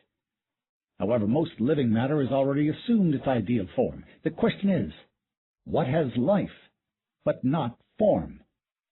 The elder nomenclator did not wait for a response. The answer is an unfertilized ovum. The ovum contains the vital principle that animates the creature it ultimately gives rise to, but it has no form itself. Ordinarily, the ovum incorporates the form of the fetus compressed within the spermatozoon that fertilizes it. The next step was obvious. Here, Ashbourne waited, looking at Stratton expectantly. Stratton was at a loss. Ashbourne seemed disappointed and continued. The next step was to artificially induce the growth of an embryo from an ovum by application of a name. But if the ovum is unfertilized, objected Stratton, there is no pre-existing structure to enlarge. Precisely. You mean structure would arise out of a homogeneous medium? Impossible. Nonetheless, it was my goal for several years to confirm this hypothesis. My first experiments consisted of applying a name to unfertilized frog eggs. How did you embed the name into a frog's egg? The name is not actually embedded, but rather impressed by means of a specially manufactured needle. Ashbourne opened a cabinet that sat on the work table between two of the microscope stations. Inside was a wooden rack filled with small instruments, arranged in pairs. Each was tipped with a long glass needle. In some pairs, they were nearly as thick as those used for knitting. In others, as slender as a hypodermic. He withdrew one from the largest pair and handed it to Stratton to examine. The glass needle was not clear, but instead seemed to contain some sort of dappled core. Ashbourne explained. While that may appear to be some sort of medical implement, it is in fact a vehicle for a name, just as the more conventional slip of parchment is. Alas, it requires far more effort to make than taking pen to parchment. To create such a needle, one must first arrange fine strands of black glass within a bundle of clear glass strands, so that the name is legible when they are viewed end-on. The strands are then fused into a solid rod, and the rod is drawn out into an ever thinner strand. A skilled glassmaker can retain every detail of the name, no matter how thin the strand becomes. Eventually, one obtains a needle containing the name in its cross-section. How did you generate the name that you used? We can discuss that at length later. For the purposes of our current discussion, the only relevant information is that I incorporated the sexual epithet. Are you familiar with it? I know of it. It was one of the few epithets that was dimorphic, having male and female variants. I needed two versions of the name, obviously, to induce the generation of both males and females. He indicated the paired arrangement of needles in the cabinet. Stratton saw that the needle could be clamped into the brass framework with its tip approaching the slide beneath the microscope. The knurled wheels presumably were used to bring the needle into contact with an ovum. He returned the instrument. You said the name is not embedded, but impressed. Do you mean to tell me that touching the frog's eggs with this needle is all that's needed? Removing the name doesn't end its influence? Precisely. The name activates a process in the egg that cannot be reversed. Prolonged contact of the name had no different effect. And the egg hatched a tadpole? Not with the names initially tried. The only result was that symmetrical involutions appeared on the surface of the egg.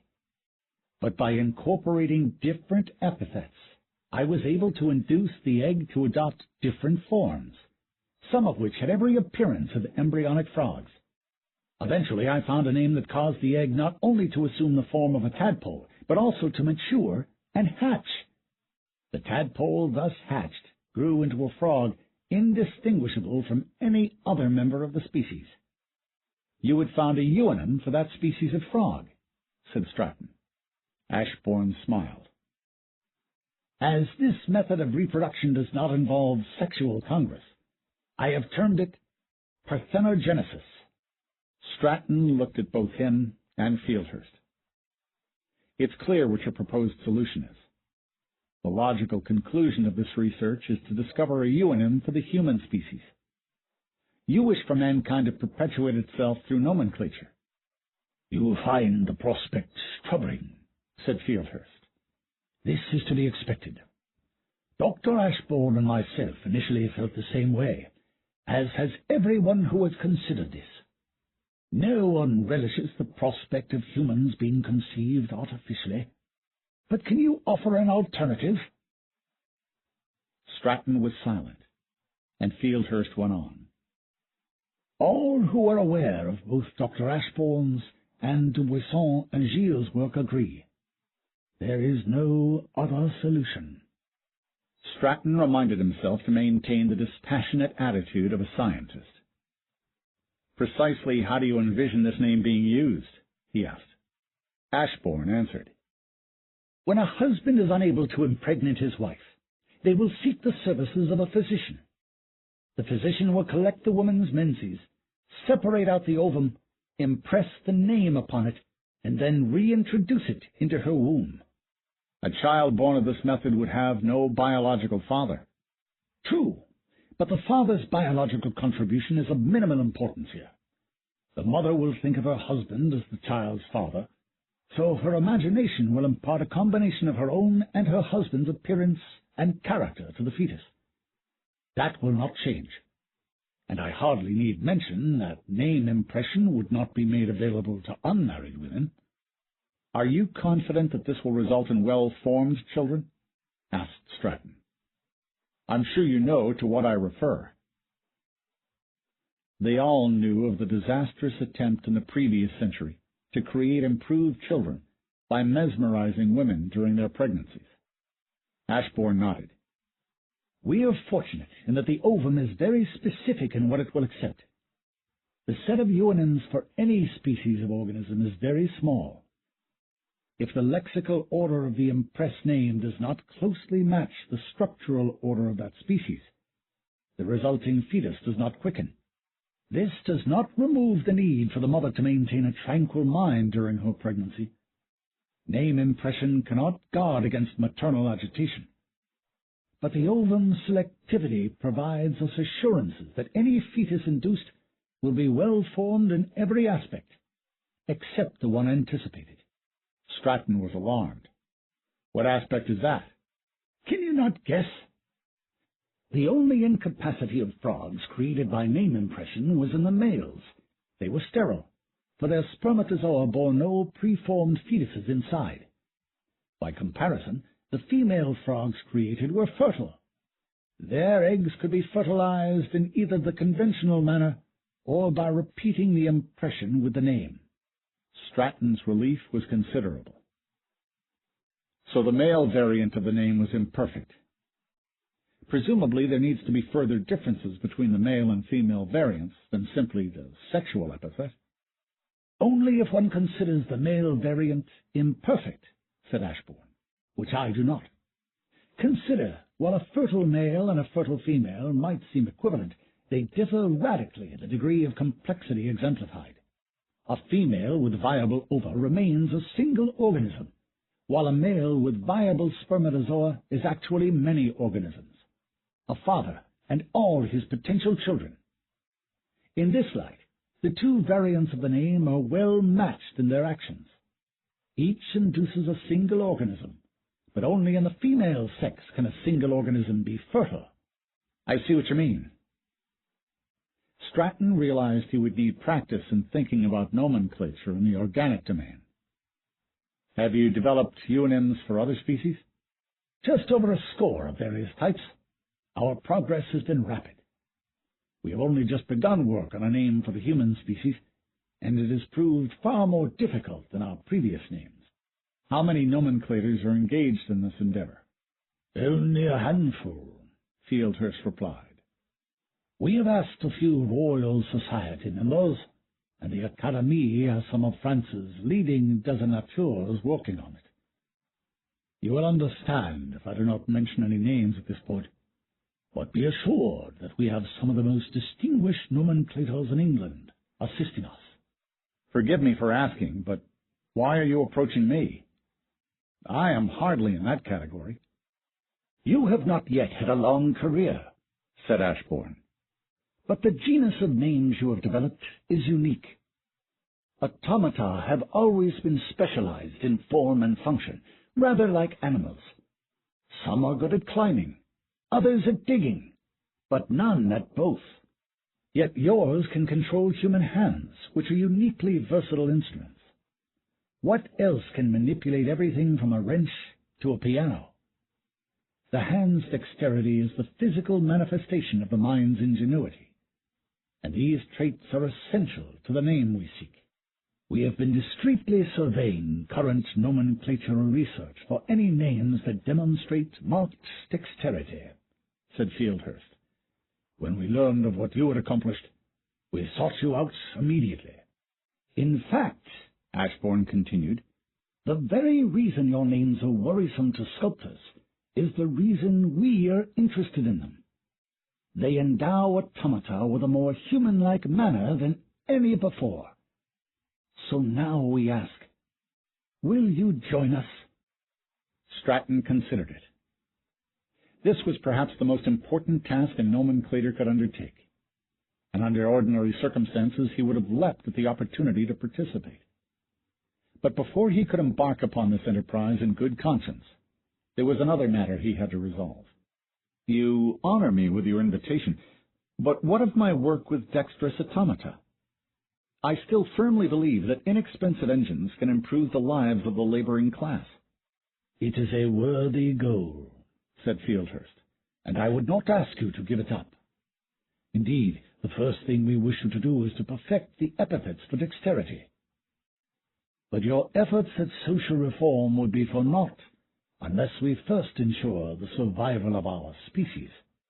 Obviously, but I do not want the potential for reform that is offered by dexterous names to be neglected.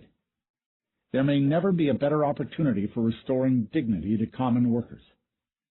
What kind of victory would we achieve if the continuation of life meant ignoring this opportunity? Well said, acknowledged the Earl. Let me make a proposal. So that you can best make use of your time, the Royal Society will provide support for your development of dexterous automata as needed, securing investors and so forth. I trust you will divide your time between the two projects wisely. Your work on biological nomenclature must remain confidential, obviously. Is that satisfactory? It is. Very well then, gentlemen, I accept. They shook hands. Some weeks had passed since Stratton last spoke with Willoughby, beyond a chilly exchange of greetings and passing. In fact, he had little interaction with any of the union sculptors, instead spending his time working on letter permutations in his office, trying to refine his epithets for dexterity. He entered the manufactory through the front gallery, where customers normally peruse the catalog. Today it was crowded with domestic automata, all the same model char engine. Stratton saw the clerk ensuring they were properly tagged. "Good morning, Pierce," he said. "What are all these doing here?" An improved name is just out for the regent, said the clerk. Everyone's eager to get the latest. You're going to be busy this afternoon. The keys for unlocking the automata's name slots were themselves stored in a safe that required 2 of Code's managers to open. The managers were reluctant to keep the safe open for more than a brief period each afternoon. I'm certain I can finish these in time.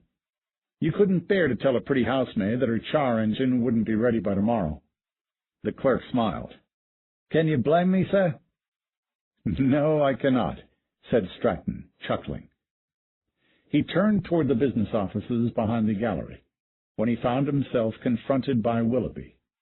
Perhaps you ought to prop open the safe, said the sculptor, so that housemaids might not be inconvenienced, seeing how destroying our institution seems to be your intent. Good morning, Master Willoughby, said Stratton stiffly. He tried to walk past, but the other man stood in his way. I've been informed that Code will be allowing non-union sculptors onto the premises to assist you. Yes, but I assure you, only the most reputable independent sculptors are involved. As if such persons exist, said Willoughby scornfully.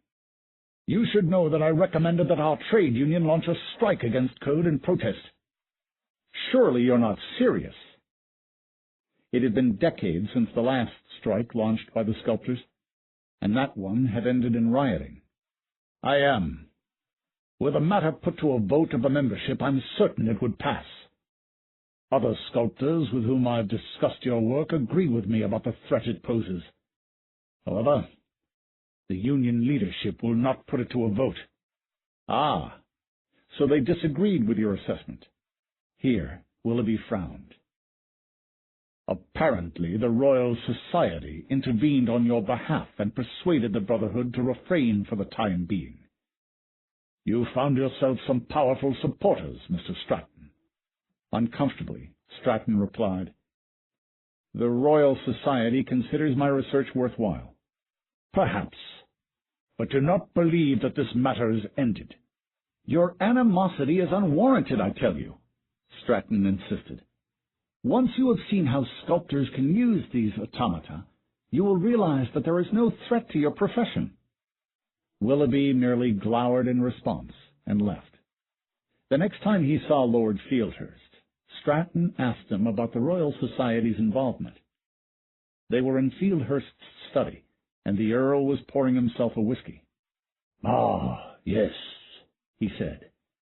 While the Brotherhood of Sculptors as a whole is quite formidable, it is composed of individuals who, individually, are more amenable to persuasion.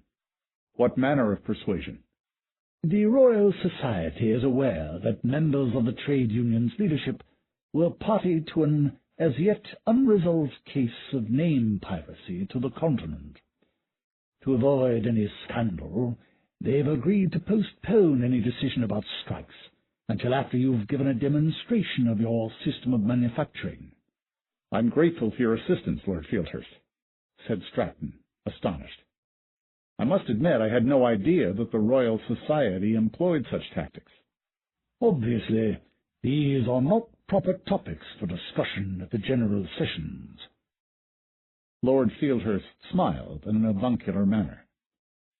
The advancement of science is not always a straightforward affair, Mr. Stratton, and the Royal Society is sometimes required to use both official and unofficial channels. I'm beginning to appreciate that. Similarly, although the Brotherhood of Sculptors won't initiate a formal strike, they might employ more indirect tactics. For example, the anonymous distribution of pamphlets that arouse public opposition to your automata. He sipped at his whiskey. Perhaps I should have someone keep a watchful eye on Master Willoughby. Stratton was given accommodations in the guest wing of Darrington Hall, as were the other nomenclators working under Lord Fieldhurst's direction. They were indeed some of the leading members of the profession, including Holcomb, Milburn, and Parker. Stratton felt honored to be working with them, although he could contribute little while he was still learning Ashbourne's techniques for biological nomenclature. Names for the organic domain employed many of the same epithets as names for automata, but Ashbourne had developed an entirely different system of integration and factorization, which entailed many novel methods of permutation. For Stratton, it was almost like returning to university and learning nomenclature all over again. However, it was apparent how these techniques allowed names for species to be developed rapidly. By exploiting similarities suggested by the Linnaean system of classification, one could work from one species to another. Stratton also learned more about the sexual epithet, traditionally used to confer either male or female qualities to an automaton. He knew of only one such epithet, and was surprised to learn it was the simplest of many extant versions. The topic went undiscussed by nomenclatural societies, but this epithet was one of the most fully researched in existence. In fact, its earliest use was claimed to have occurred in biblical times, when Joseph's brothers created a female golem they could share sexually without violating the prohibition against such behavior with a woman. Development of the epithet had continued for centuries in secrecy, primarily in Constantinople. And now, the current versions of automatous courtesans were offered by specialized brothels right here in London. Carved from soapstone and polished to a high gloss, heated to blood temperature and sprinkled with scented oils, the automata commanded prices exceeded only by those for incubi and succubi. It was from such ignoble soil that their research grew. The names animating the courtesans incorporated powerful epithets for human sexuality in its male and female forms. By factoring out the carnality common to both versions, the nomenclators had isolated epithets for generic human masculinity and femininity, ones far more refined than those used when generating animals. Such epithets were the nuclei around which they formed by accretion, the names they sought. Gradually, Stratton absorbed sufficient information to begin participating in the tests of prospective human names. He worked in collaboration with the other nomenclators in the group, and between them they divided up the vast tree of nominal possibilities, assigning branches for investigation, pruning away those that proved unfruitful, cultivating those that seemed most productive. The nomenclators paid women, typically young housemaids in good health, for their menses as a source of human ova, which they then impressed with their experimental names and scrutinized under microscopes, looking for forms that resembled human fetuses. Stratton inquired about the possibility of harvesting ova from female megafetuses, but Ashbourne reminded him that ova were viable only when taken from a living woman. It was a basic dictum of biology. Females were the source of the vital principle that gave the offspring life, while males provided the basic form. Because of this division, neither sex could reproduce by itself. Of course, that restriction had been lifted by Ashbourne's discovery. The male's participation was no longer necessary, since form could be induced lexically. Once a name was found that could generate human fetuses, women could reproduce purely by themselves. Stratton realized that such a discovery might be welcomed by women exhibiting sexual inversion, feeling love for persons of the same rather than the opposite sex. If the name were to become available to such women, they might establish a commune of some sort that reproduced via parthenogenesis. Would such a society flourish by magnifying the finer sensibilities of the gentle sex? Or would it collapse under the unrestrained pathology of its membership? It was impossible to guess. Before Stratton's enlistment, the nomenclators had developed names capable of generating vaguely homuncular forms in an ovum. Using Dubuisson and Gilles' methods, they enlarged the forms to a size that allowed detailed examination. The forms resembled automata more than humans, their limbs ending in paddles of fused digits. By incorporating his epithets for dexterity, Stratton was able to separate the digits and refine the overall appearance of the forms. All the while, Ashbourne emphasized the need for an unconventional approach. Consider the thermodynamics of what most automata do, said Ashbourne during one of their frequent discussions.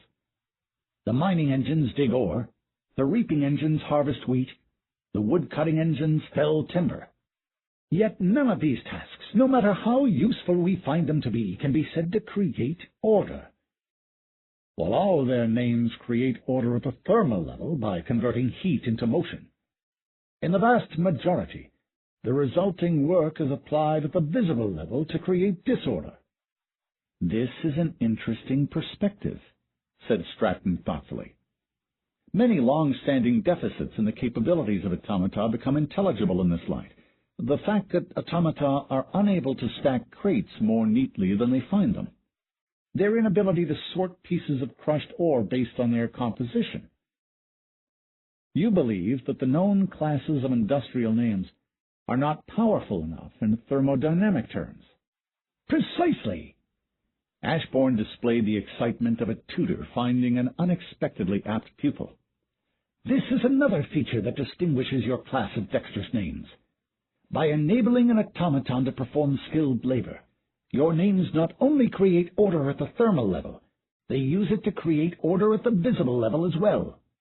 I see a commonality with Milburn's discoveries, said Stratton. Milburn had developed the household automata able to return objects to their proper places. His work likewise involves the creation of order at the visible level. Indeed it does, and this commonality suggests a hypothesis. Ashbourne leaned forward. Suppose we were able to factor out an epithet common to the names developed by you and Milburn, an epithet expressing the creation of two levels of order. Further, suppose that we discover a euonym for the human species, and were able to incorporate this epithet into the name. What do you imagine would be generated by impressing the name? And if you say twins, I shall clout you on the head. Stratton laughed.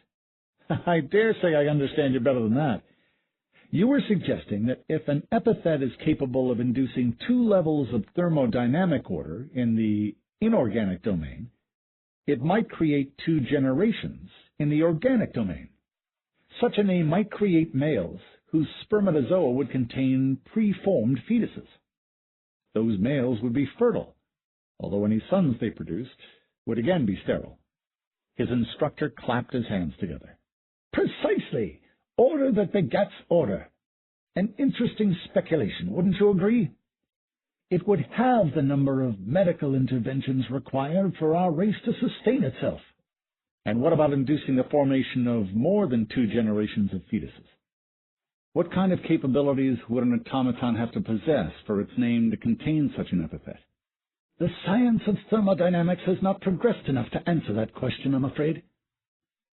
What would constitute a still higher level of order in the inorganic domain? Automata working cooperatively, perhaps? We do not yet know, but perhaps in time we will. Stratton gave voice to a question that had posed itself to him some time ago. Dr. Ashbourne, when I was initiated into our group, Lord Fieldhurst spoke of the possibility that species are born in the wake of catastrophic events. Is it possible that entire species were created by use of nomenclature? Ah, now we tread in the realm of theology. A new species requires progenitors containing vast numbers of descendants nested within their reproductive organs. Such forms embody the highest degree of order imaginable. Can a purely physical process create such vast amounts of order? No naturalist has suggested a mechanism by which this could occur. On the other hand, while we do know that a lexical process can create order, the creation of an entire new species would require a name of incalculable power. Such mastery of nomenclature could very well require the capabilities of God. Perhaps it is even part of the definition. This is a question, Stratton, to which we may never know the answer, but we cannot allow that to affect our current actions. Whether or not a name was responsible for the creation of our species, I believe a name is the best chance for its continuation. Agreed, said Stratton. After a pause, he added, I must confess, much of the time when I am working, I occupy myself solely with the details of permutation and combination, and lose sight of the sheer magnitude of our endeavor. It is sobering to think of what we will have achieved if we are successful. I can think of little else, replied Ashbourne. Seated at his desk in the manufactory, Stratton squinted to read the pamphlet he'd been given on the street. The text was crudely printed, the letters blurred. Shall men be the masters of names, or shall names be the masters of men? For too long the capitalists have hoarded names within their coffers, guarded by patent and lock and key, amassing fortunes by mere possession of letters, while the common man must labor for every shilling. They will ring the alphabet until they have extracted every last penny from it, and only then discard it for us to use. How long will we allow this to continue? Stratton scanned the entire pamphlet, but found nothing new in it. For the past 2 months he'd been reading them, and encountered only the usual anarchist rants. There was as yet no evidence for Lord Fieldhurst's theory that the sculptors would use them to target Stratton's work. His public demonstration of the dexterous automata was scheduled for next week, and by now Willoughby had largely missed his opportunity to generate public opposition. In fact, it occurred to Stratton that he might distribute pamphlets himself to generate public support. He could explain his goal of bringing the advantages of automata to everyone, and his intention to keep close control over his name's patents, granting licenses only to manufacturers who would use them conscientiously. He could even have a slogan. Autonomy through automata, perhaps. There was a knock at his office door. Stratton tossed the pamphlet into his wastebasket. Yes? A man entered, somberly dressed, and with a long beard. Mr. Stratton, he asked, please allow me to introduce myself. My name is Benjamin Roth. I am a Kabbalist. Stratton was momentarily speechless. Typically, such mystics were offended by the modern view of nomenclature as a science, considering it a secularization of a sacred ritual. He never expected one to visit the manufactory. A pleasure to meet you. How may I be of assistance? I've heard that you have achieved a great advance in the permutation of letters. Why, thank you. I didn't realize it would be of interest to a person like yourself. Roth smiled awkwardly. My interest is not in its practical applications. The goal of Kabbalists is to better know God. The best means by which to do that is to study the art by which He creates. We meditate upon different names to enter an ecstatic state of consciousness. The more powerful the name, the more closely we approach the divine. I see. Stratton wondered what the Kabbalist's reaction would be if he learned about the creation being attempted in the biological nomenclature project. Please continue. Your epithets for dexterity enable a golem to sculpt another, thereby reproducing itself. A name capable of creating a being that is, in turn, capable of creation, would bring us closer to God than we have ever been before. I'm afraid you're mistaken about my work, although you aren't the first to fall under this misapprehension. The ability to manipulate molds does not render an automaton able to reproduce itself. There would be many other skills required. The Kabbalist nodded. I am well aware of that. I myself, in the course of my studies, have developed an epithet designating certain other skills necessary. Stratton leaned forward with sudden interest. After casting a body, the next step would be to animate the body with a name. Your epithet endows an automaton with the ability to write? His own automaton could grasp a pencil easily enough, but it couldn't inscribe even the simplest mark. How is it that your automata possesses the dexterity required for scrivening, but not that for manipulating molds? Roth shook his head modestly. My epithet does not endow writing ability or general manual dexterity. It simply enables a golem to write out the name that animates it, and nothing else. Ah, I see. So it didn't provide an aptitude for learning a category of skills. It granted a single innate skill. Stratton tried to imagine the nomenclatural contortions needed to make an automaton instinctively write out a particular sequence of letters. Very interesting, but I imagine it doesn't have broad application, does it? Roth gave a pained smile. Stratton realized he had committed a faux pas, and the man was trying to meet it with good humor. That is one way to view it, admitted Roth. But we have a different perspective. To us, the value of this epithet, like any other, lies not in the usefulness it imparts to a golem, but in the ecstatic state it allows us to achieve. Of course. And your interest in my epithets for dexterity is the same? Yes. I am hoping that you will share your epithets with us. Stratton had never heard of a Kabbalist making such a request before, and clearly Roth did not relish being the first. He paused to consider. Must a Kabbalist reach a certain rank in order to meditate upon the most powerful ones? Yes, very definitely. So you restrict the availability of the names? Oh, no. My apologies for misunderstanding you. The ecstatic state offered by a name is achievable only after one has mastered the necessary meditative techniques. And it's these techniques that are closely guarded. Without the proper training, attempts to use these techniques could result in madness.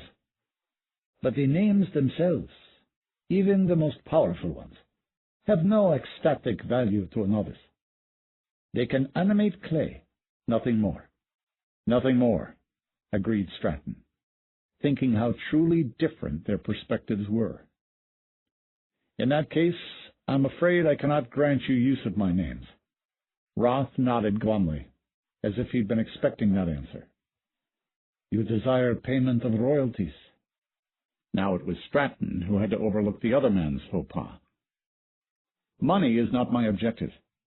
However, I have specific intentions for my dexterous automata which require that I retain control over the patent. I cannot jeopardize those plans by releasing the names indiscriminately.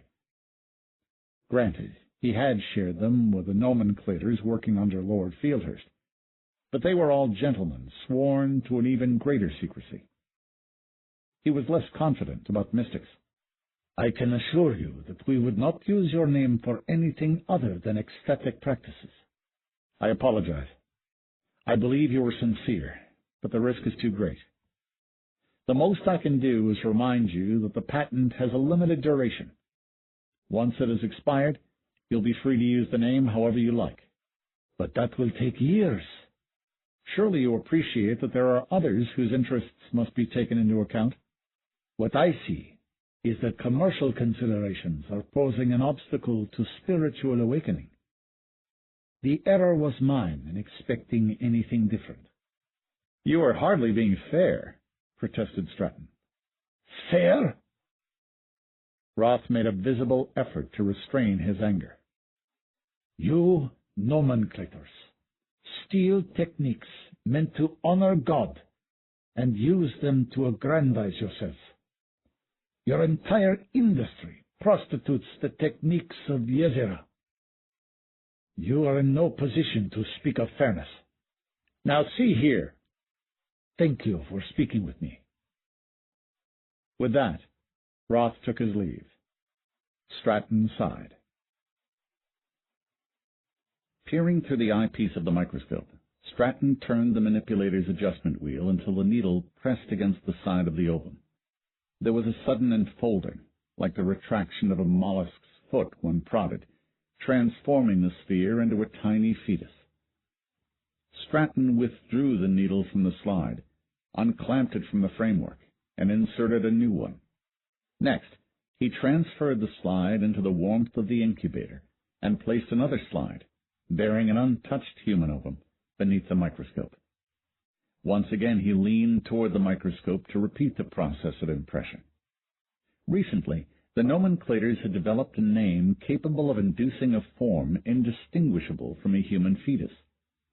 The forms did not quicken, however. They remained immobile and unresponsive to stimuli. The consensus was that the name did not accurately describe the non-physical traits of a human being. Accordingly, Stratton and his colleagues had been diligently compiling descriptions of human uniqueness, trying to distill a set of epithets both expressive enough to denote these qualities and succinct enough to be integrated with the physical epithets into a 72-letter name. Stratton transferred the final slide to the incubator and made the appropriate notations in the logbook. At the moment, he had no more names drawn in needle form, and it would be a day before the new fetuses were mature enough to test for quickening. He decided to pass the rest of the evening in the drawing-room upstairs. Upon entering the walnut-paneled room, he found Fieldhurst and Ashbourne seated in its leather chairs, smoking cigars and sipping brandy. "Ah, Stratton," said Ashbourne, "do join us." "I believe I will," said Stratton, heading for the liquor cabinet. He poured himself some brandy from a crystal decanter and seated himself with the others. "Just up from the laboratory, Stratton?" inquired Fieldhurst. Stratton nodded. "A few minutes ago I made impressions with my most recent set of names. I feel that my latest permutations are leading in the right direction." "You are not alone in feeling optimistic. Dr. Ashbourne and I were just discussing how much the outlook has improved since this endeavor began. It now appears that we will have a UNM comfortably in advance of the final generation." Fieldhurst puffed on his cigar and leaned back in his chair until his head rested against the antimacassar. "This disaster may ultimately turn out to be a boon." "A boon? How so?" "Why, once we have human reproduction under control, we will have a means of preventing the poor from having such large families, as so many of them persist in having right now." Stratton was startled, but tried not to show it. "I had not considered that," he said carefully. Ashbourne also seemed mildly surprised. "I wasn't aware that you intended such a policy. I considered it premature to mention it earlier," said Fieldhurst. "Counting one's chickens before they're hatched, as they say." "Of course." "You must agree that the potential is enormous.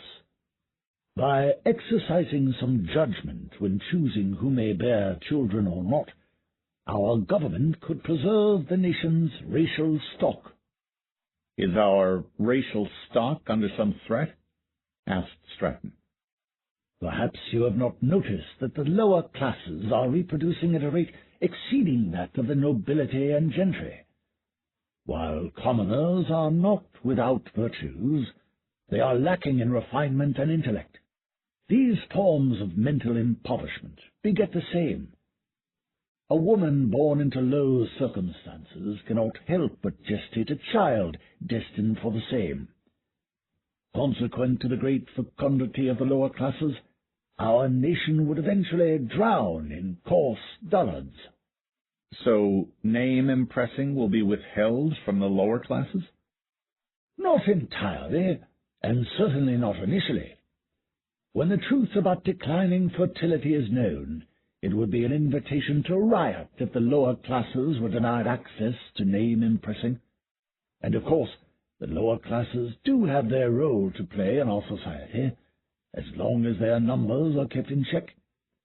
I envision that the policy will go in effect only after some years have passed, by which time people will have grown accustomed to name impression as the method of fertilization.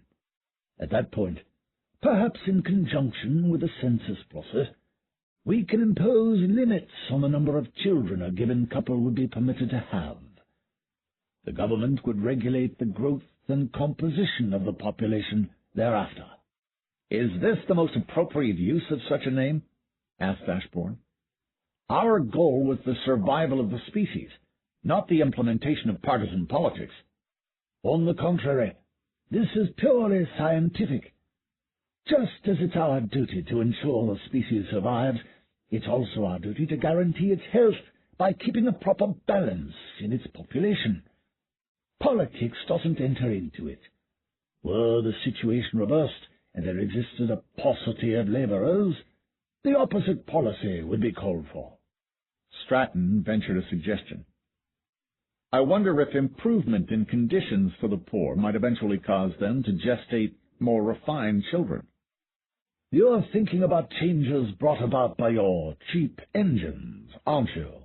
Asked Fieldhurst with a smile, and Stratton nodded. Your intended reforms and mine may reinforce each other. Moderating the numbers of the lower classes should make it easier for them to raise their living conditions. However, do not expect that a mere increase in economic comfort will improve the mentality of the lower classes. But why not? You forget the self-perpetuating nature of culture, said Fieldhurst. We have seen that all megafetuses are identical, yet no one can deny the differences between the populaces of nations, in both physical appearance and temperament. This can only be the result of the maternal influence. The mother's womb is a vessel in which the social environment is incarnated. For example, a woman who has lived her life among Prussians naturally gives birth to a child with Prussian traits. In this manner, the national character of that populace has sustained itself for centuries, despite many changes in fortune. It would be unrealistic to think the poor are any different. As a zoologist, you are undoubtedly wiser in these matters than we, said Ashbourne, silencing Stratton with a glance. We will defer to your judgment. For the remainder of the evening, the conversation turned to other topics, and Stratton did his best to conceal his discomfort and maintain a facade of bonhomie. Finally, after Fieldhurst had retired for the evening, Stratton and Ashbourne descended to the laboratory to confer. "What manner of man have we agreed to help?" exclaimed Stratton as soon as the door was closed. "One who would breed people like livestock?" "Perhaps we should not be so shocked," said Ashbourne with a sigh. He seated himself upon one of the laboratory stools. "Our group's goal has been to duplicate for humans a procedure that was intended only for animals. But not at the expense of individual liberty. I cannot be a party to this. Do not be hasty. What would be accomplished by your resigning from the group? To the extent that your efforts contribute to our group's endeavor, your resignation would serve only to endanger the future of the human species. Conversely, if the group attains its goal without your assistance, Lord Fieldhurst's policies will be implemented anyway." Stratton tried to regain his composure. Ashbourne was right. He could see that. After a moment he said, "So what course of action should we take? Are there others whom we could contact, members of Parliament, who would oppose the policy that Lord Fieldhurst proposes?" "I expect that most of the nobility and gentry would share Lord Fieldhurst's opinion on this matter." Ashbourne rested his forehead on the fingertips of one hand, suddenly looking very old. "I should have anticipated this. My error was in viewing humanity purely as a single species. Having seen England and France working toward a common goal, I forgot that nations are not the only factions that oppose one another. What if we surreptitiously distributed the name to the laboring classes? They could draw their own needles and impress the name themselves, in secret. They could, but name impression is a delicate procedure best performed in a laboratory. I'm dubious that the operation could be carried out on the scale necessary without attracting governmental attention, and then falling under its control. Is there an alternative?" There was silence for a long moment while they considered. Then Ashbourne said, "Do you recall our speculation about a name that would induce 2 generations of fetuses?" "Certainly." "Suppose we develop such a name, but do not reveal this property when we present it to Lord Fieldhurst."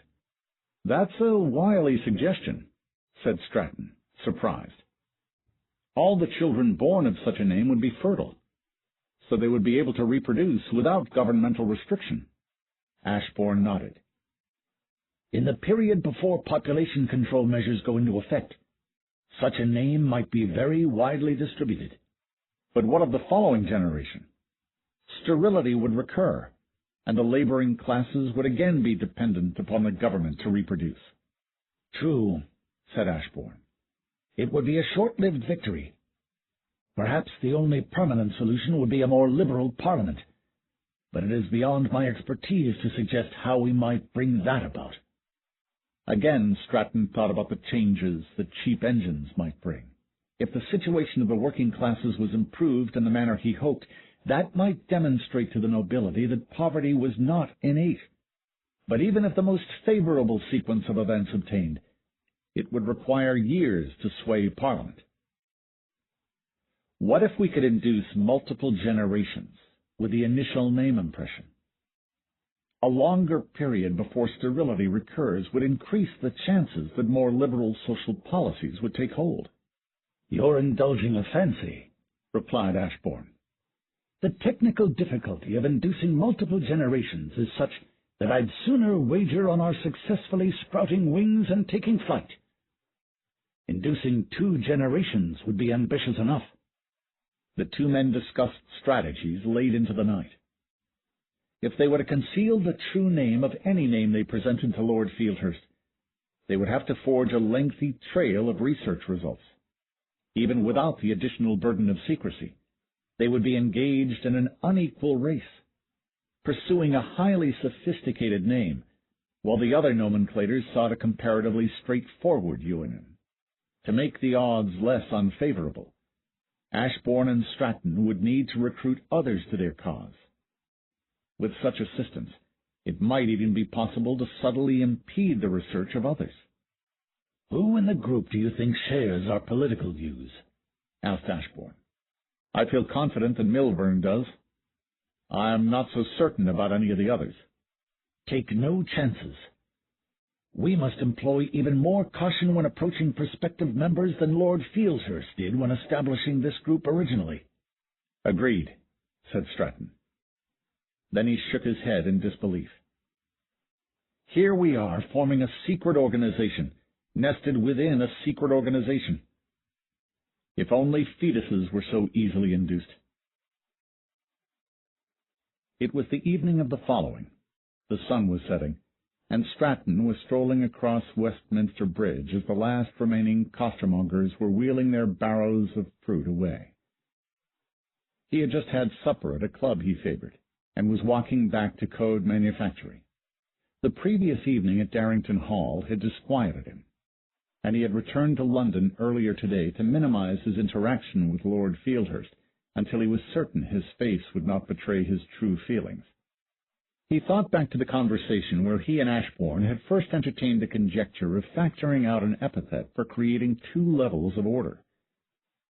At the time he had made some efforts to find such an epithet, but they were casual attempts, given the superfluous nature of the goal, and they hadn't borne fruit. Now their gauge of achievement had been revised upward. Their previous goal was inadequate.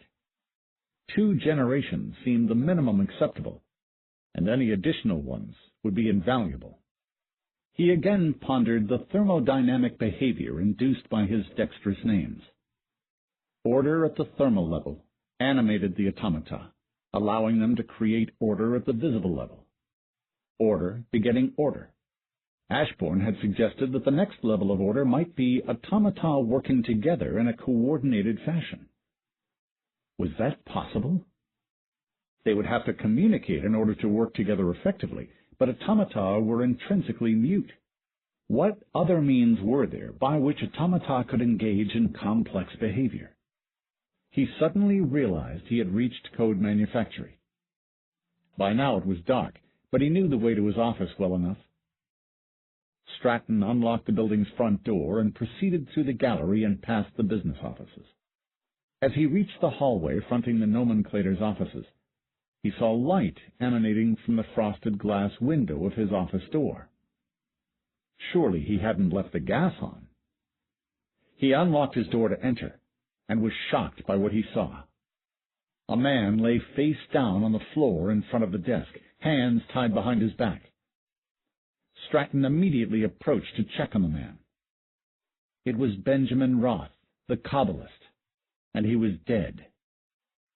Stratton realized several of the man's fingers were broken. He'd been tortured before he was killed. Pale and trembling, Stratton rose to his feet and saw that his office was in utter disarray. The shelves of his bookcases were bare. His books lay strewn face down across the oak floor.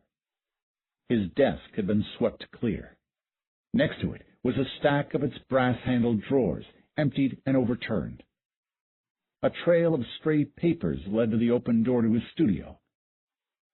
In a daze, Stratton stepped forward to see what had been done there. His dexterous automaton had been destroyed. The lower half of it lay on the floor, the rest of it scattered as plaster fragments and dust. On the work table, the clay models of the hands were pounded flat, and his sketches of their design torn from the walls. The tubs for mixing plaster were overflowing with the papers from his office. Stratton took a closer look and saw that they had been doused with lamp oil. He heard a sound behind him and turned back to face the office. The front door to the office swung closed, and a broad-shouldered man stepped out from behind it. He'd been standing there ever since Stratton had entered. "Good of you to come," the man said. He scrutinized Stratton with the predatory gaze of a raptor, an assassin. Stratton bolted out the back door of the studio and down the rear hallway. He could hear the man give chase. He fled through the darkened building, crossing workrooms filled with coke and iron bars, crucibles and molds, all illuminated by the moonlight entering through skylights overhead. He had entered the metalworks portion of the factory. In the next room he paused for breath and realized how loudly his footsteps had been echoing. Skulking would offer a better chance of escape than running. He distantly heard his pursuer's footsteps stop. The assassin had likewise opted for stealth. Stratton looked around for a promising hiding place. All around him were cast-iron automata in various stages of near completion. He was in the finishing room, where the runners left over from casting were sawed off and the surfaces chased. There was no place to hide, and he was about to move on when he noticed what looked like a bundle of rifles mounted on legs. He looked more closely and recognized it as a military engine. These automata were built for the War Office. Gun carriages that aimed their own cannon, and rapid-fire rifles like this one that cranked their own barrel clusters. Nasty things, but they'd proven invaluable in the Crimea. Their inventor had been granted a peerage. Stratton didn't know any names to animate the weapon. They were military secrets, but only the body on which the rifle was mounted was automatous. The rifle's firing mechanism was strictly mechanical. If he could point the body in the right direction, he might be able to fire the rifle manually. He cursed himself for his stupidity. There was no ammunition here. He stole into the next room. It was the packing room, filled with pine crates and loose straw.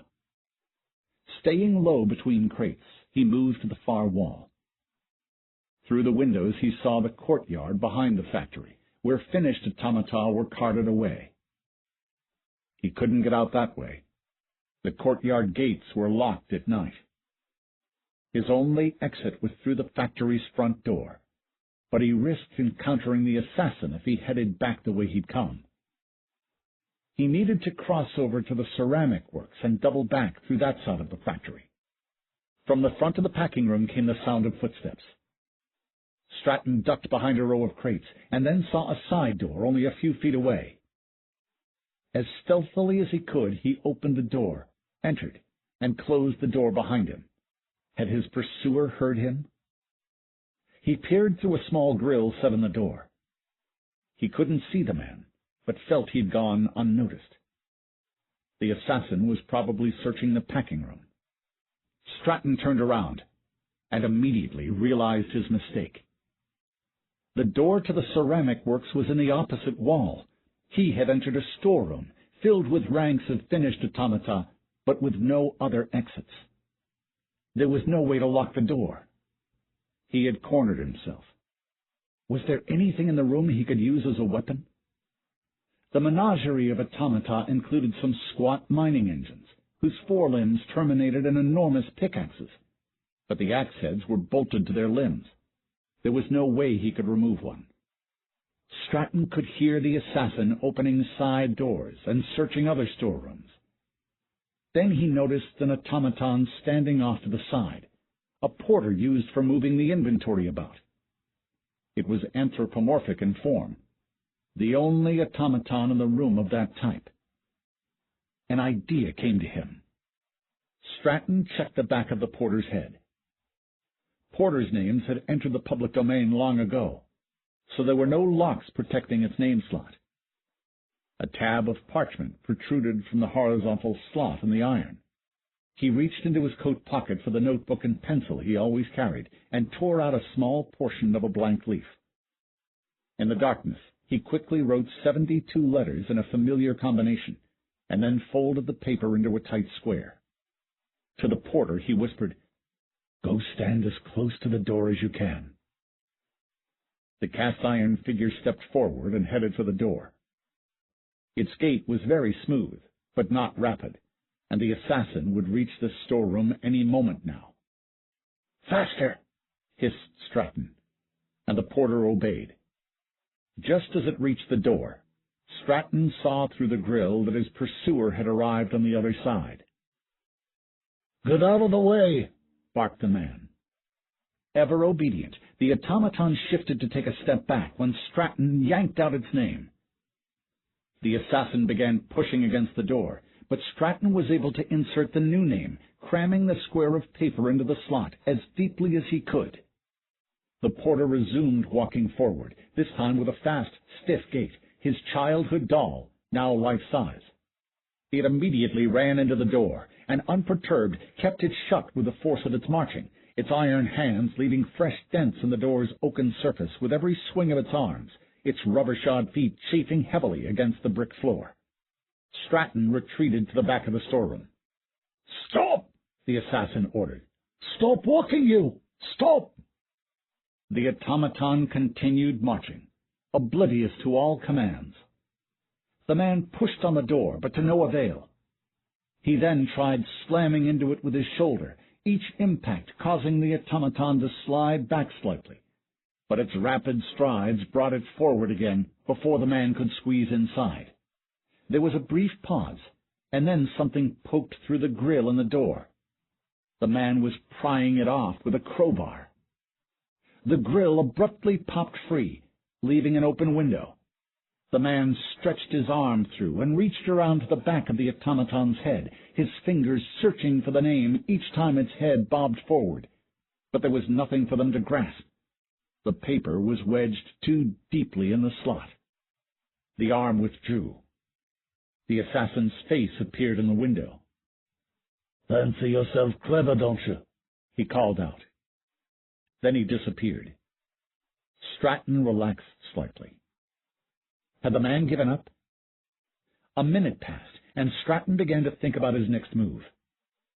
He could wait here until the factory opened. There would be too many people about for the assassin to remain.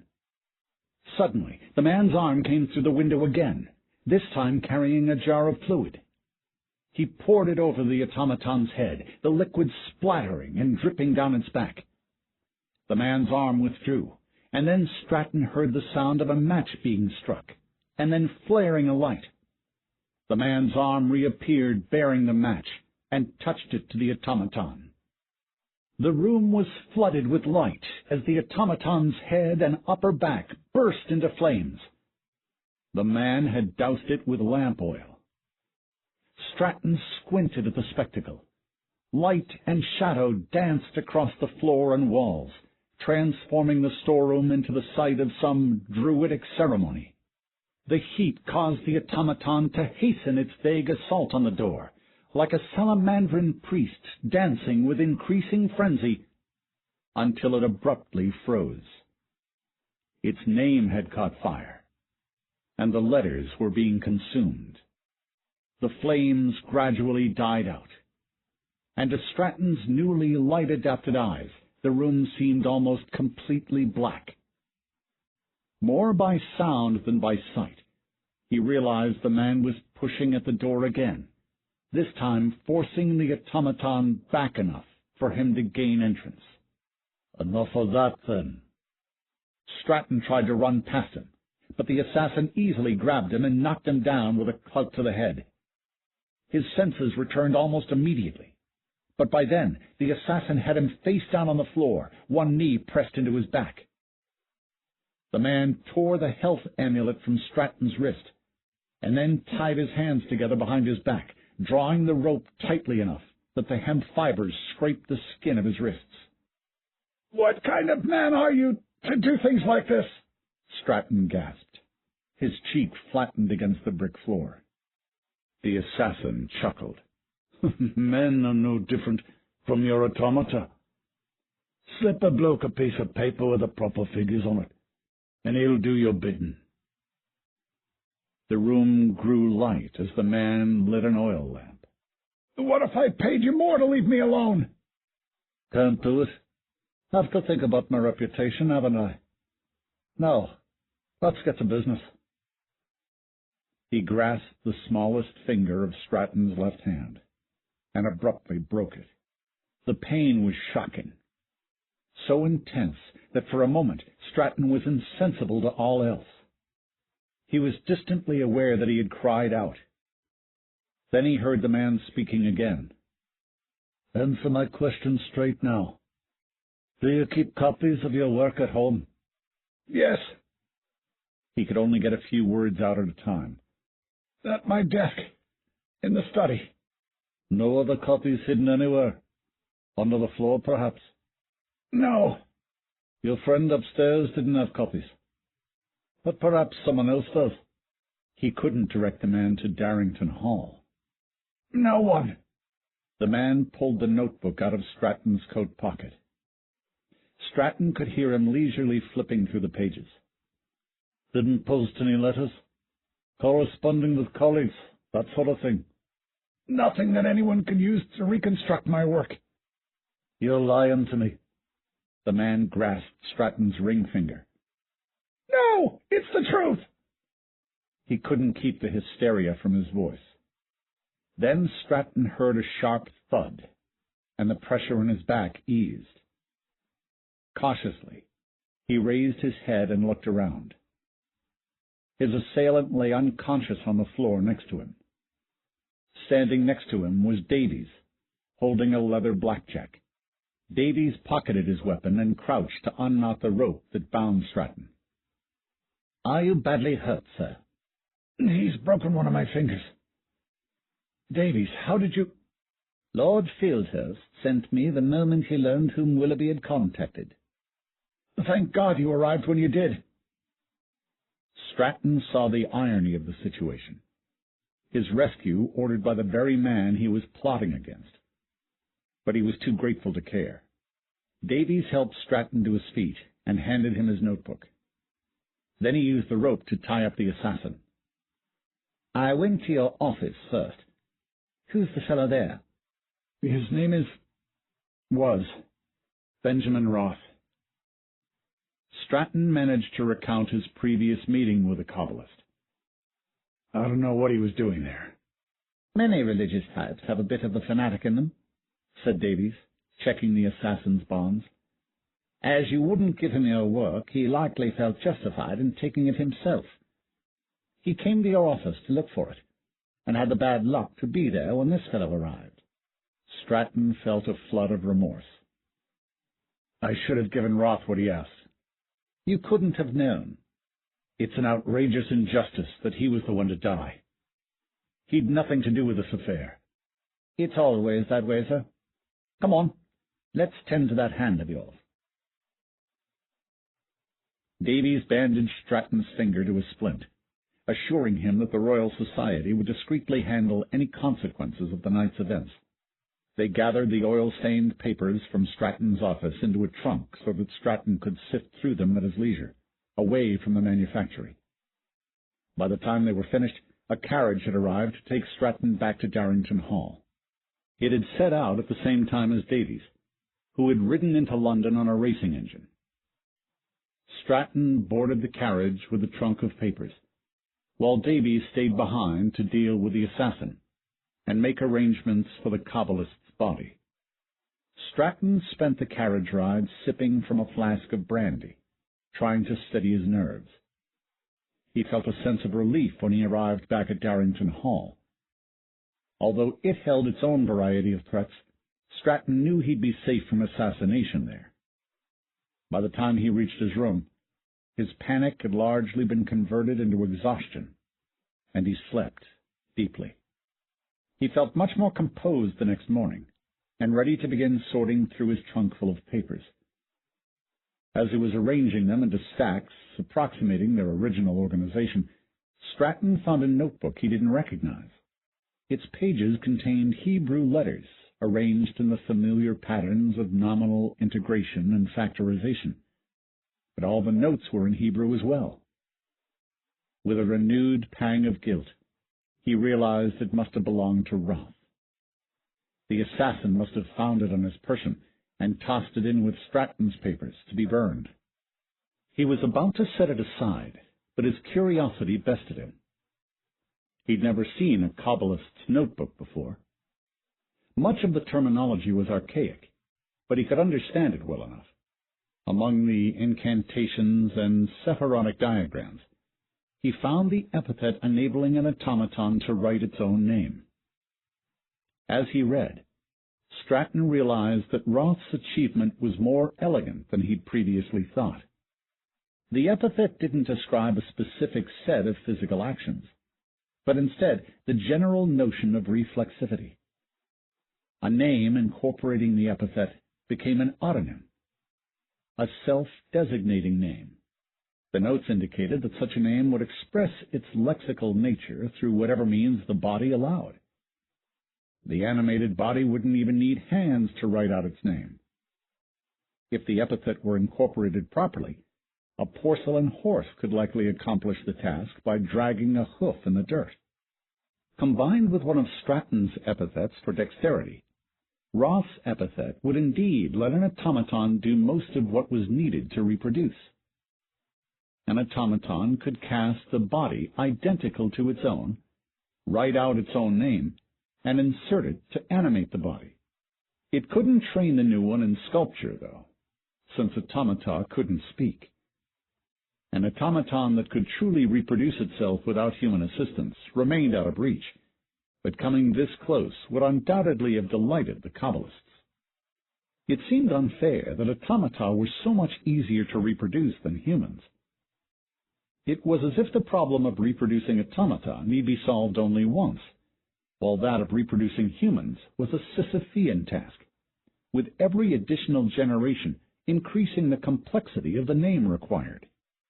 And abruptly, Stratton realized that he didn't need a name that redoubled physical complexity, but one that enabled lexical duplication.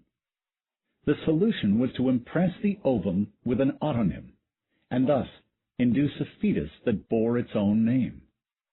The name would have two versions, as originally proposed, one used to induce male fetuses, another for female fetuses. The women conceived this way would be fertile, as always. The men conceived this way would also be fertile, but not in the typical manner. Their spermatozoa would not contain preformed fetuses, but would instead bear either of two names on their surfaces, the self-expression of the names originally borne by the glass needles. And when such a spermatozoon reached an ovum, the name would induce the creation of a new fetus. The species would be able to reproduce itself without medical intervention, because it would carry the name within itself. He and Dr. Ashbourne had assumed that creating animals capable of reproducing meant giving them preformed fetuses, because that was the method employed by nature. As a result, they had overlooked another possibility, that if a creature could be expressed in a name, reproducing that creature was equivalent to transcribing the name. An organism could contain, instead of a tiny analog of its body, a lexical representation instead. Humanity would become a vehicle for the name as well as a product of it. Each generation would be both content and vessel, an echo and a self-sustaining reverberation. Stratton envisioned a day when the human species could survive as long as its own behavior allowed, when it could stand or fall based purely on its own actions, not simply vanish once some predetermined lifespan had elapsed. Other species might bloom and wither like flowers over seasons of geologic time, but humans would endure for as long as they determined. Nor would any group of people control the fecundity of another. In the procreative domain, at least, liberty would be restored to the individual. This was not the application Roth had intended for his epithet, but Stratton hoped the Kabbalist would consider it worthwhile. By the time the autonym's true power became apparent, an entire generation consisting of millions of people worldwide would have been born of the name, and there would be no way any government could control their reproduction. Lord Fieldhurst, or his successors, would be outraged, and there would eventually be a price to be paid. But Stratton found he could accept that. He hastened to his desk, where he opened his own notebook and Roth's side by side. On a blank page, he began writing down ideas on how Roth's epithet might be incorporated into a human euonym. Already in his mind, Stratton was transposing the letters, searching for a permutation that denoted both the human body and itself, an ontogenic encoding for the species. The Evolution of Human Science. It has been 25 years since a report of original research was last submitted to our editors for publication, making this an appropriate time to revisit the question that was so widely debated then. What is the role of human scientists in an age when the frontiers of scientific inquiry have moved beyond the comprehension of humans? No doubt many of our subscribers remember reading papers whose authors were the first individuals ever to obtain the results they described. But as metahumans began to dominate experimental research, they increasingly made their findings available only via DNT, digital neural transfer, leaving journals to publish second-hand accounts translated into human language. Without DNT, humans could not fully grasp prior developments, nor effectively utilize the new tools needed to conduct research, while metahumans continue to improve DNT and rely on it even more. Journals for human audiences were reduced to vehicles of popularization, and poor ones at that, as even the most brilliant humans found themselves puzzled by translations of the latest findings. No one denies the many benefits of metahuman science, but one of its costs to human researchers was the realization that they would likely never make an original contribution to science again. Some left the field altogether, but those who stayed shifted their attention away from original research and toward hermeneutics, interpreting the scientific work of metahumans. Textual hermeneutics became popular first, since there were already terabytes of metahuman publications whose translations, while cryptic, were presumably not entirely inaccurate. Deciphering these texts bears little resemblance to the task performed by traditional paleographers, but progress continues. Recent experiments have validated the Humphreys decipherment of decade-old publications on histocompatibility genetics. The availability of devices based on metahuman science gave rise to artifact hermeneutics. Scientists began attempting to reverse engineer these artifacts, their goal being not to manufacture competing products, but simply to understand the physical principles underlying their operation. The most common technique is the crystallographic analysis of nanoware appliances, which frequently provides us with new insights into mechanosynthesis. The newest and by far the most speculative mode of inquiry is remote sensing of metahuman research facilities. A recent target of investigation is the ExaCollider, recently installed beneath the Gobi Desert, whose puzzling neutrino signature has been the subject of much controversy. The portable neutrino detector is, of course, another metahuman artifact whose operating principles remain elusive. The question is, are these worthwhile undertakings for scientists? Some call them a waste of time, likening them to a Native American research effort into bronze smelting, when steel tools of European manufacture are readily available. This comparison might be more apt if humans were in competition with metahumans, but in today's economy of abundance, there is no evidence of such competition. In fact, it is important to recognize that, unlike most previous low-technology cultures confronted with a high-technology one, humans are in no danger of assimilation or extinction. There is still no way to augment a human brain into a metahuman one. The Sugimoto gene therapy must be performed before the embryo begins neurogenesis in order for a brain to be compatible with DNT. This lack of an assimilation mechanism means that human parents of a metahuman child face a difficult choice: to allow their child DNT interaction with metahuman culture and watch their child grow incomprehensible to them, or else restrict access to DNT during the child's formative years, which to a metahuman is deprivation like that suffered by Kaspar Hauser. It is not surprising that the percentage of human parents choosing the Sugimoto gene therapy for their children has dropped almost to zero in recent years. As a result, human culture is likely to survive well into the future, and the scientific tradition is a vital part of that culture. Hermeneutics is a legitimate method of scientific inquiry and increases the body of human knowledge just as original research did. Moreover, human researchers may discern applications overlooked by metahumans, whose advantages tend to make them unaware of our concerns. For example, imagine if research offered hope of a different intelligence-enhancing therapy, one that would allow individuals to gradually upgrade their minds to a metahuman equivalent level. Such a therapy would offer a bridge across what has become the greatest cultural divide in our species' history, yet it might not even occur to metahumans to explore it. That possibility alone justifies the continuation of human research. We need not be intimidated by the accomplishments of metahuman science. We should always remember that the technologies that made metahumans possible were originally invented by humans, and they were no smarter than we. Hell is the absence of God. This is the story of a man named Neil Fisk and how he came to love God. The pivotal event in Neil's life was an occurrence both terrible and ordinary: the death of his wife, Sarah.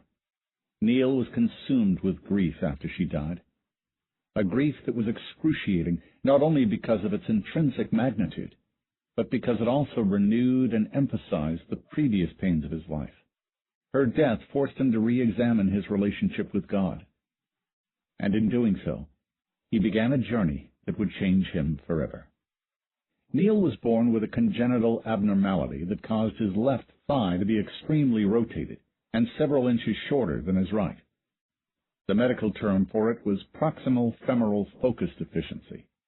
Most people he met assumed God was responsible for this, but Neil's mother hadn't witnessed any visitations while carrying him.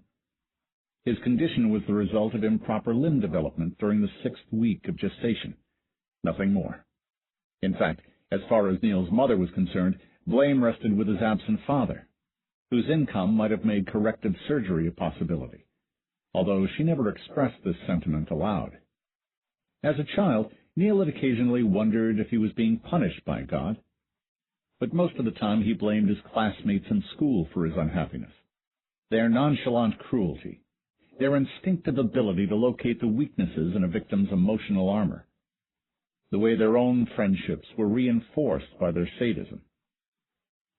He recognized these as examples of human behavior, not divine, and although his classmates often used God's name in their taunts, Neil knew better than to blame him for their actions. But while Neil avoided the pitfall of blaming God, he never made the jump to loving him. Nothing in his upbringing or his personality led him to pray to God for strength or for relief.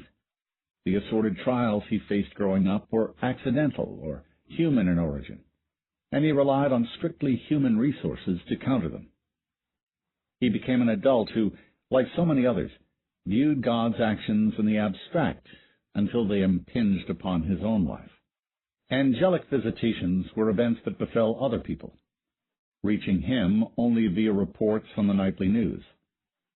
His own life was entirely mundane. He worked as a superintendent for an upscale apartment building, collecting rent and performing repairs, and as far as he was concerned, circumstances were fully capable of unfolding, happily or not, without intervention from above. This remained his experience until the death of his wife. It was an unexceptional visitation, smaller in magnitude than most, but no different in kind, bringing blessings to some and disaster to others. In this instance, the angel was Nathaniel, making an appearance in a downtown shopping district. 4 miracle cures were effected: the elimination of carcinomas in 2 individuals, the regeneration of the spinal cord in a paraplegic, and the restoration of sight to a recently blinded person. There were also 2 miracles that were not cures. A delivery van whose driver had fainted at the sight of the angel was halted before it could overrun a busy sidewalk. Another man was caught in a shaft of heaven's light when the angel departed, erasing his eyes, but ensuring his devotion. Neil's wife, Sarah Fisk, had been one of the 8 casualties. She was hit by flying glass when the angel's billowing curtain of flame shattered the storefront window of the cafe in which she was eating. She bled to death within minutes. And the other customers in the cafe, none of whom suffered even superficial injuries, could do nothing but listen to her cries of pain and fear, and eventually witness her soul's ascension toward heaven. Nathaniel hadn't delivered any specific message. The angel's parting words, which had boomed out across the entire visitation site, were the typical, "Behold the power of the Lord." Of the 8 casualties that day, 3 souls were accepted into heaven, and 5 were not. A closer ratio than the average for deaths by all causes. 62 people received medical treatment for injuries ranging from slight concussions to ruptured eardrums to burns requiring skin grafts. Total property damage was estimated at $8.1 million, all of it excluded by private insurance companies due to the cause. Scores of people became devout worshippers in the wake of the visitation, either out of gratitude or terror. Alas, Neil Fisk was not one of them. After a visitation, it's common for all the witnesses to meet as a group and discuss how their common experience has affected their lives. The witnesses of Nathaniel's latest visitation arranged such group meetings, and family members of those who had died were welcome. So Neil began attending.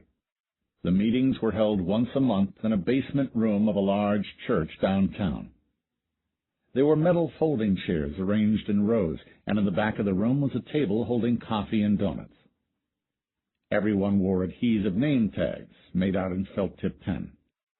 While waiting for the meetings to start, people would stand around drinking coffee, talking casually. Most people Neil spoke to assumed his leg was the result of the visitation, and he had to explain that he wasn't a witness, but rather the husband of one of the casualties. This didn't bother him particularly. He was used to explaining about his leg. What did bother him was the tone of the meetings themselves, when participants spoke about their reaction to the visitation. Most of them talked about their newfound devotion to God, and they tried to persuade the bereaved that they should feel the same. Neil's reaction to such attempts at persuasion depended on who was making it. When it was an ordinary witness, he found it merely irritating. When someone who'd received a miracle cure told him to love God, he had to restrain an impulse to strangle the person. But what he found most disquieting of all was hearing the same suggestion from a man named Tony Crane. Tony's wife had died in the visitation too, and he now projected an air of groveling with his every movement. In hushed, tearful tones, he explained how he had accepted his role as one of God's subjects, and he advised Neil to do likewise. Neil didn't stop attending the meetings. He felt that he somehow owed it to Sarah to stick with them, but he found another group to go to as well, one more compatible with his own feelings, a support group devoted to those who'd lost a loved one during a visitation. and were angry at God because of it. They met every other week in a room at the local community center and talked about the grief and rage that boiled inside of them.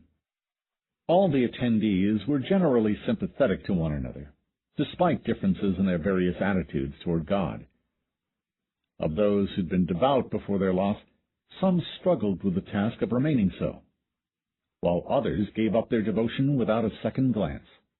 Of those who'd never been devout, some felt their position had been validated, while others were faced with a near impossible task of becoming devout now.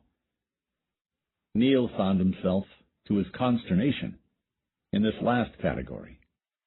Like every other non-devout person, Neil had never expended much energy on where his soul would end up.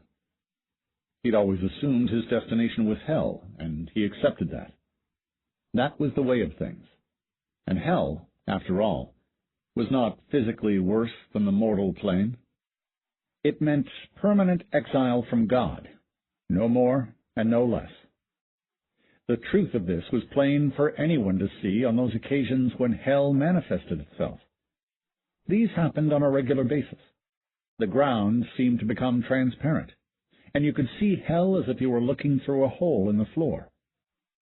The lost souls looked no different than the living, their eternal bodies resembling mortal ones.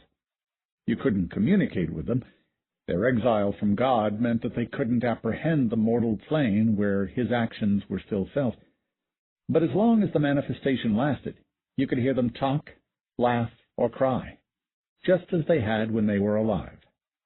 People varied widely in their reactions to these manifestations. Most devout people were galvanized, not by the sight of anything frightening, but at being reminded that eternity outside paradise was a possibility.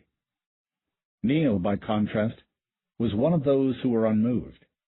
As far as he could tell, the lost souls as a group were no unhappier than he was, their existence no worse than his on the mortal plane, and in some ways better. His eternal body would be unhampered by congenital abnormalities.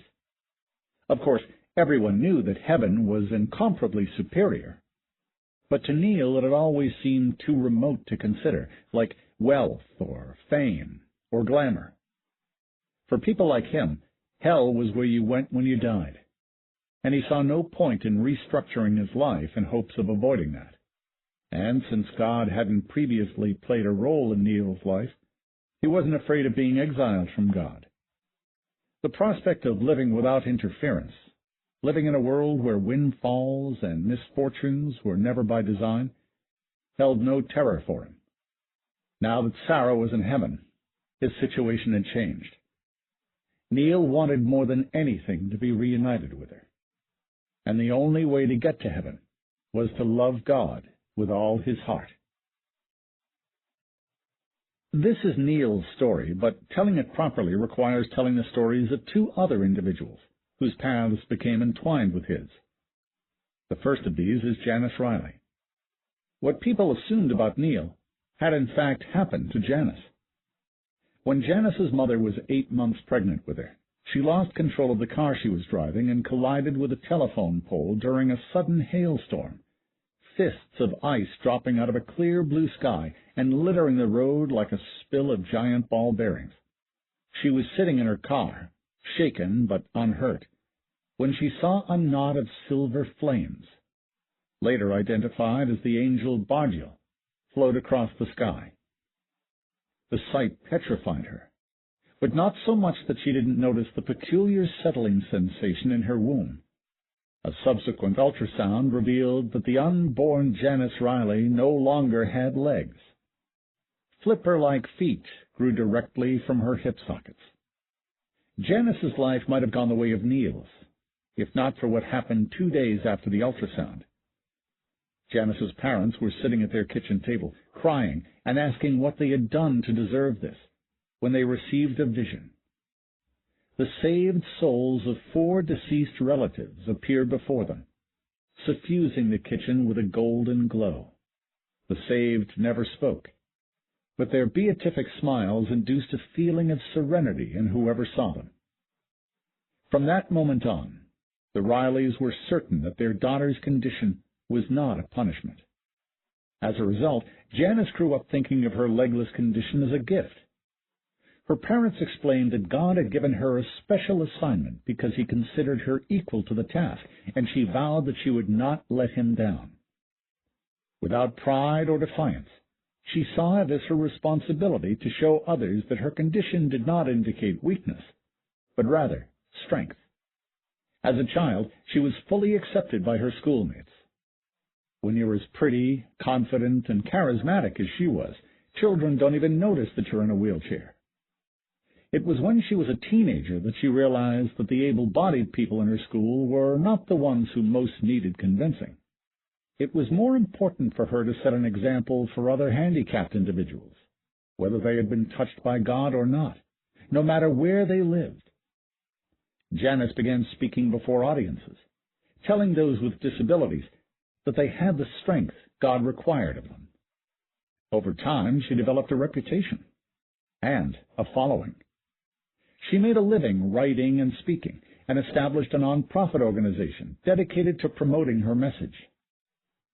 People sent her letters thanking her for changing their lives, and receiving those gave her a sense of fulfillment of a sort that Neil had never experienced. This was Janice's life, up until she herself witnessed a visitation by the angel Rachiel. She was letting herself into her house when the tremors began. At first, she thought they were of natural origin, although she didn't live in a geologically active area, and waited in the doorway for them to subside. Several seconds later, she caught a glimpse of silver in the sky and realized it was an angel, just before she lost consciousness. Janice awoke to the biggest surprise of her life, the sight of her 2 new legs, long, muscular, and fully functional. She was startled the first time she stood up. She was taller than she expected. Balancing at such a height without the use of her arms was unnerving. And simultaneously, feeling the texture of the ground through the soles of her feet made it positively bizarre. Rescue workers, finding her wandering down the street dazedly, thought she was in shock until she, marveling at her ability to face them at eye level, explained to them what had happened. When statistics were gathered for the visitation, the restoration of Janice's legs was recorded as a blessing, and she was humbly grateful for her good fortune. It was at the first of the support group meetings that a feeling of guilt began to creep in. There, Janice met 2 individuals with cancer who'd witnessed Rachiel's visitation, thought their cure was at hand, and been bitterly disappointed when they realized they'd been passed over. Janice found herself wondering, why had she received a blessing when they had not? Janice's family and friends considered the restoration of her legs a reward for excelling at the task God had set for her. But for Janice, this interpretation raised another question. Did he intend for her to stop? Surely not. Evangelism provided the central direction of her life, and there was no limit to the number of people who needed to hear her message. Her continuing to preach was the best action she could take, both for herself and for others. Her reservations grew during her first speaking engagement after the visitation, before an audience of people recently paralyzed and now wheelchair-bound. Janice delivered her usual words of inspiration, assuring them that they had the strength needed for the challenges ahead.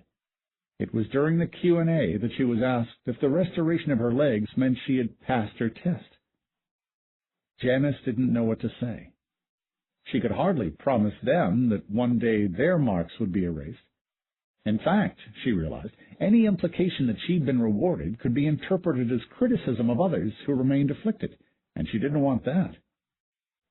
All she could tell them was that she didn't know why she'd been cured, but it was obvious they found that an unsatisfying answer. Janice returned home, disquieted. She still believed in her message, but as far as her audiences were concerned, she'd lost her greatest source of credibility. How could she inspire others who were touched by God to see their condition as a badge of strength when she no longer shared their condition? She considered whether this might be a challenge, a test of her ability to spread His word. Clearly God had made her task more difficult than it was before. Perhaps the restoration of her legs was an obstacle for her to overcome, just as their earlier removal had been. This interpretation failed her at her next scheduled engagement. The audience was a group of witnesses to a visitation by Nathaniel. She was often invited to speak to such groups in the hopes that those who suffered might draw encouragement from her. Rather than sidestep the issue, she began with an account of the visitation she herself had recently experienced. She explained that while it might appear she was a beneficiary, she was in fact facing her own challenge. Like them, she was being forced to draw on resources previously untapped. She realized too late that she had said the wrong thing. A man in the audience with a misshapen leg stood up and challenged her. Was she seriously suggesting that the restoration of her legs was comparable to the loss of his wife? Could she really be equating her trials with his own? Janice immediately assured him that she wasn't, and that she couldn't imagine the pain he was experiencing. But, she said, it wasn't God's intention that everyone be subjected to the same kind of trial, but only that each person face his or her own trial, whatever it might be. The difficulty of any trial was subjective, and there was no way to compare two individuals' experiences. And just as those whose suffering seemed greater than his should have compassion for him, so should he have compassion for those whose suffering seemed less. The man was having none of it. She had received what anyone else would have considered a fantastic blessing, and she was complaining about it. He stormed out of the meeting while Janice was still trying to explain. That man, of course, was Neil Fisk. Neil had had Janice Riley's name mentioned to him for much of his life, most often by people who were convinced his misshapen leg was a sign from God. These people cited her as an example he should follow, telling him that her attitude was the proper response to a physical handicap. Neil couldn't deny that her leglessness was a far worse condition than his distorted femur. Unfortunately, he found her attitude so foreign that even in the best of times he'd never been able to learn anything from her. Now, in the depths of his grief, and mystified as to why she had received a gift she didn't need, Neil found her words offensive. In the days that followed, Janice found herself more and more plagued by doubts, unable to decide what the restoration of her legs meant. Was she being ungrateful for a gift she'd received? Was it both a blessing and a test? Perhaps it was a punishment, an indication that she had not performed her duty well enough. There were many possibilities, and she didn't know which one to believe. There is one other person who played an important role in Neil's story, even though he and Neil did not meet until Neil's journey was nearly over. That person's name is Ethan Mead. Ethan had been raised in a family that was devout, but not profoundly so. His parents credited God with their above-average health and their comfortable economic status, although they hadn't witnessed any visitations or received any visions. They simply trusted that God was, directly or indirectly, responsible for their good fortune. Their devotion had never been put to any serious test, and might not have withstood one. Their love for God was based on their satisfaction with the status quo. Ethan was not like his parents, though. Ever since childhood, he'd felt certain that God had a special role for him to play, and he waited for a sign telling him what that role was. He'd liked to have become a preacher, but felt he hadn't any compelling testimony to offer. His vague feelings of expectation weren't enough. He longed for an encounter with the divine to provide him with direction. He could have gone to one of the holy sites, those places where, for reasons unknown, angelic visitations occurred on a regular basis. But he felt that such an action would be presumptuous of him. The holy sites were usually the last resort of the desperate, those people seeking either a miracle cure to repair their bodies, or a glimpse of heaven's light to repair their souls. And Ethan was not desperate. He decided that he'd been set along his own course, and in time the reason for it would become clear. While waiting for that day, he lived his life as best he could. He worked as a librarian, married a woman named Claire, raised 2 children. All the while, he remained watchful for signs of a greater destiny. Ethan was certain his time had come when he became witness to a visitation by Rachiel, the same visitation that, miles away, restored Janice Riley's legs. Ethan was by himself when it happened. He was walking toward his car in the center of a parking lot when the ground began to shudder. Instinctively, he knew it was a visitation, and he assumed a kneeling position, feeling no fear, only exhilaration and awe at the prospect of learning his calling. The ground became still after a minute, and Ethan looked around, but didn't otherwise move. Only after waiting for several more minutes did he rise to his feet. There was a large crack in the asphalt, beginning directly in front of him and following a meandering path down the street. The crack seemed to be pointing him in a specific direction, so he ran alongside it for several blocks until he encountered other survivors, a man and a woman climbing out of a modest fissure that had opened up directly beneath them. He waited with the 2 of them until rescuers arrived and brought them to a shelter. Ethan attended the support group meetings that followed and met the other witnesses to Rachiel's visitation. Over the course of a few meetings, he became aware of certain patterns among the witnesses.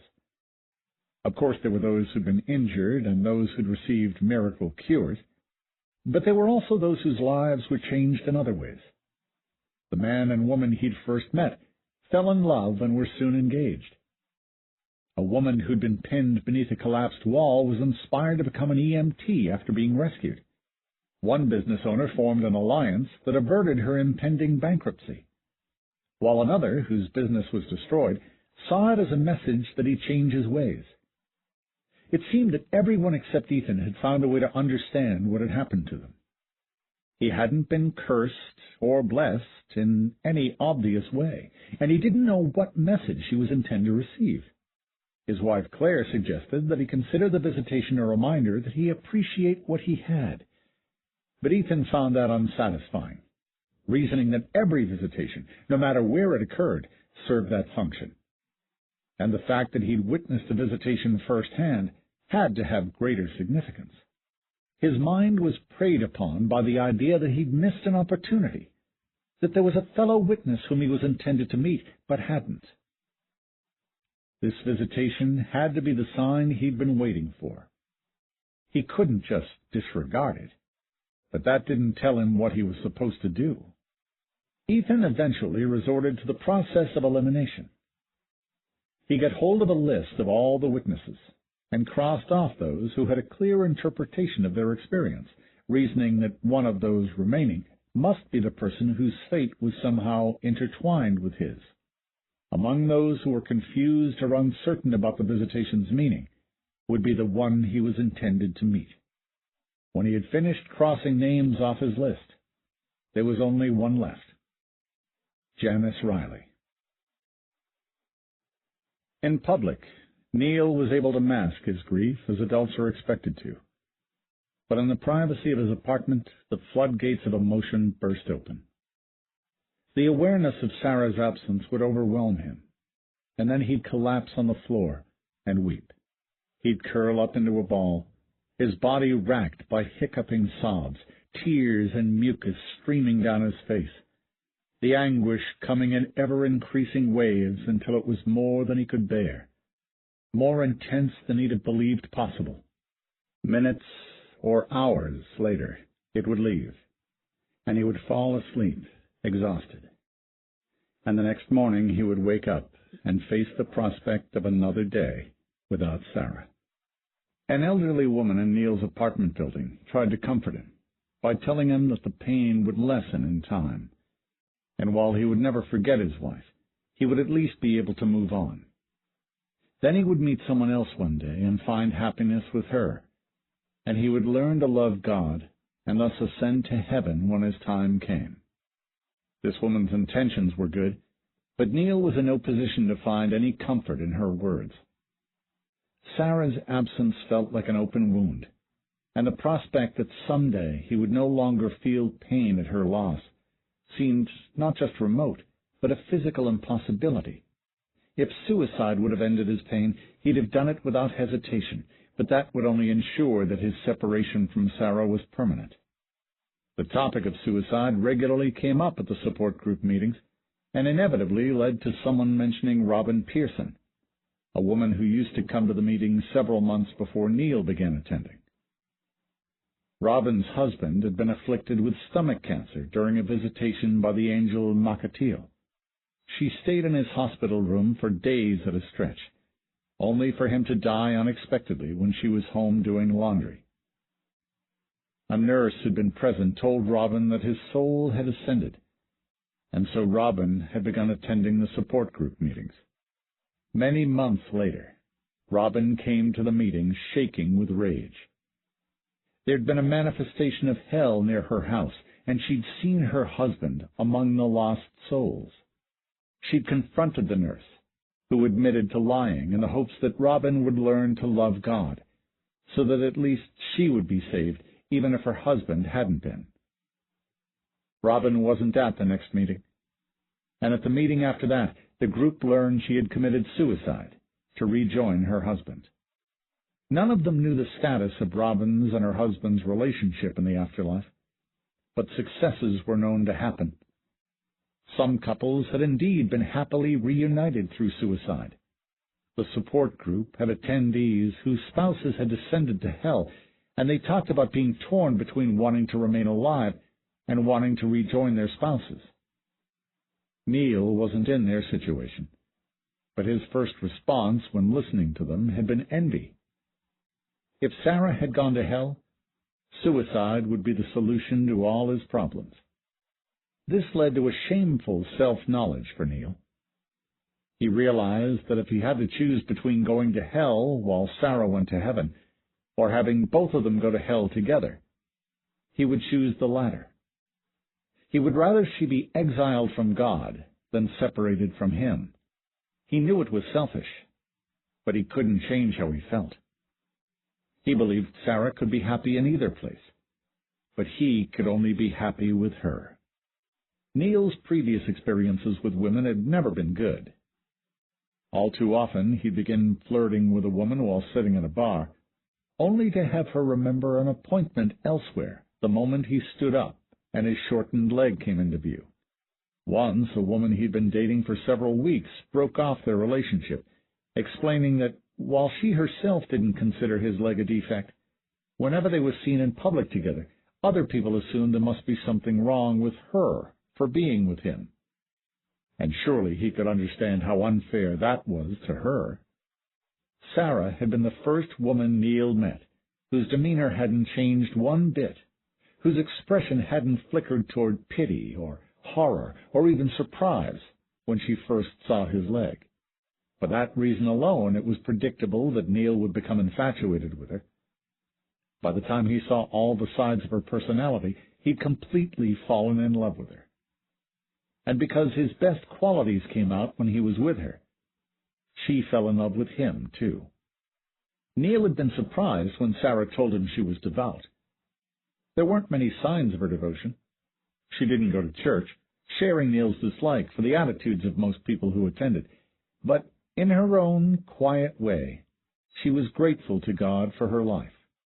She never tried to convert Neil, saying that devotion would come from within or not at all. They rarely had any cause to mention God, and most of the time it would have been easy for Neil to imagine that Sarah's views on God matched his own. This is not to say that Sarah's devotion had no effect on Neil. On the contrary, Sarah was far and away the best argument for loving God that he had ever encountered.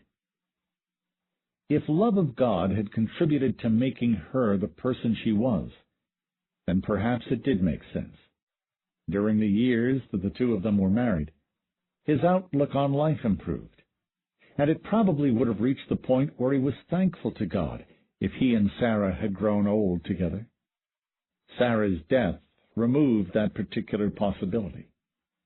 But it needn't have closed the door on Neil's loving God. Neil could have taken it as a reminder that no one can count on having decades left. He could have been moved by the realization that Had he died with her, his soul would have been lost, and the two of them separated for eternity. He could have seen Sarah's death as a wake-up call, telling him to love God while he still had the chance. Instead, Neil became actively resentful of God. Sarah had been the greatest blessing of his life, and God had taken her away. Now he was expected to love him for it? For Neil, it was like having a kidnapper demand love as ransom for his wife's return. Obedience he might have managed, but sincere, heartfelt love? That was a ransom he couldn't pay. This paradox confronted several people in the support group. One of the attendees, a man named Phil Soames, correctly pointed out that thinking of it as a condition to be met would guarantee failure. You couldn't love God as a means to an end. You had to love him for himself. If your ultimate goal in loving God was a reunion with your spouse, you weren't demonstrating true devotion at all. A woman in the support group named Valerie Tomasino said they shouldn't even try. She'd been reading a book published by the humanist movement. Its members considered it wrong to love a God who inflicted such pain, and advocated that people act according to their own moral sense, instead of being guided by the carrot and the stick. These were people who, when they died, descended to hell in proud defiance of God. Neil himself had read a pamphlet of the humanist movement. What he most remembered was that it had quoted the fallen angels. Visitations of fallen angels were infrequent and caused neither good fortune nor bad. They weren't acting under God's direction, but just passing through the mortal plane as they went about their unimaginable business. On the occasions they appeared, people would ask them questions. Did they know God's intentions? Why had they rebelled? The fallen angel's reply was always the same. Decide for yourselves. That is what we did. We advise you to do the same. Those in the humanist movement had decided. And if it weren't for Sarah, Neil would have made the identical choice. But he wanted her back.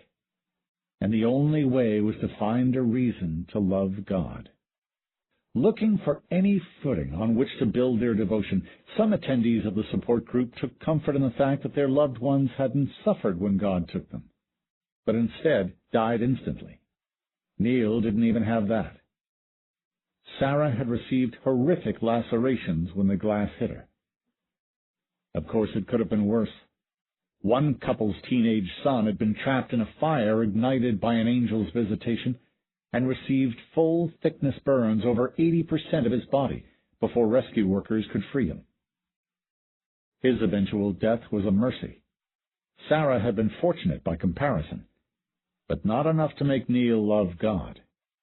Neil could think of only one thing that would make him give thanks to God, and that was if he allowed Sarah to appear before him. It would give him immeasurable comfort just to see her smile again. He'd never been visited by a saved soul before, and a vision now would have meant more to him than at any other point in his life.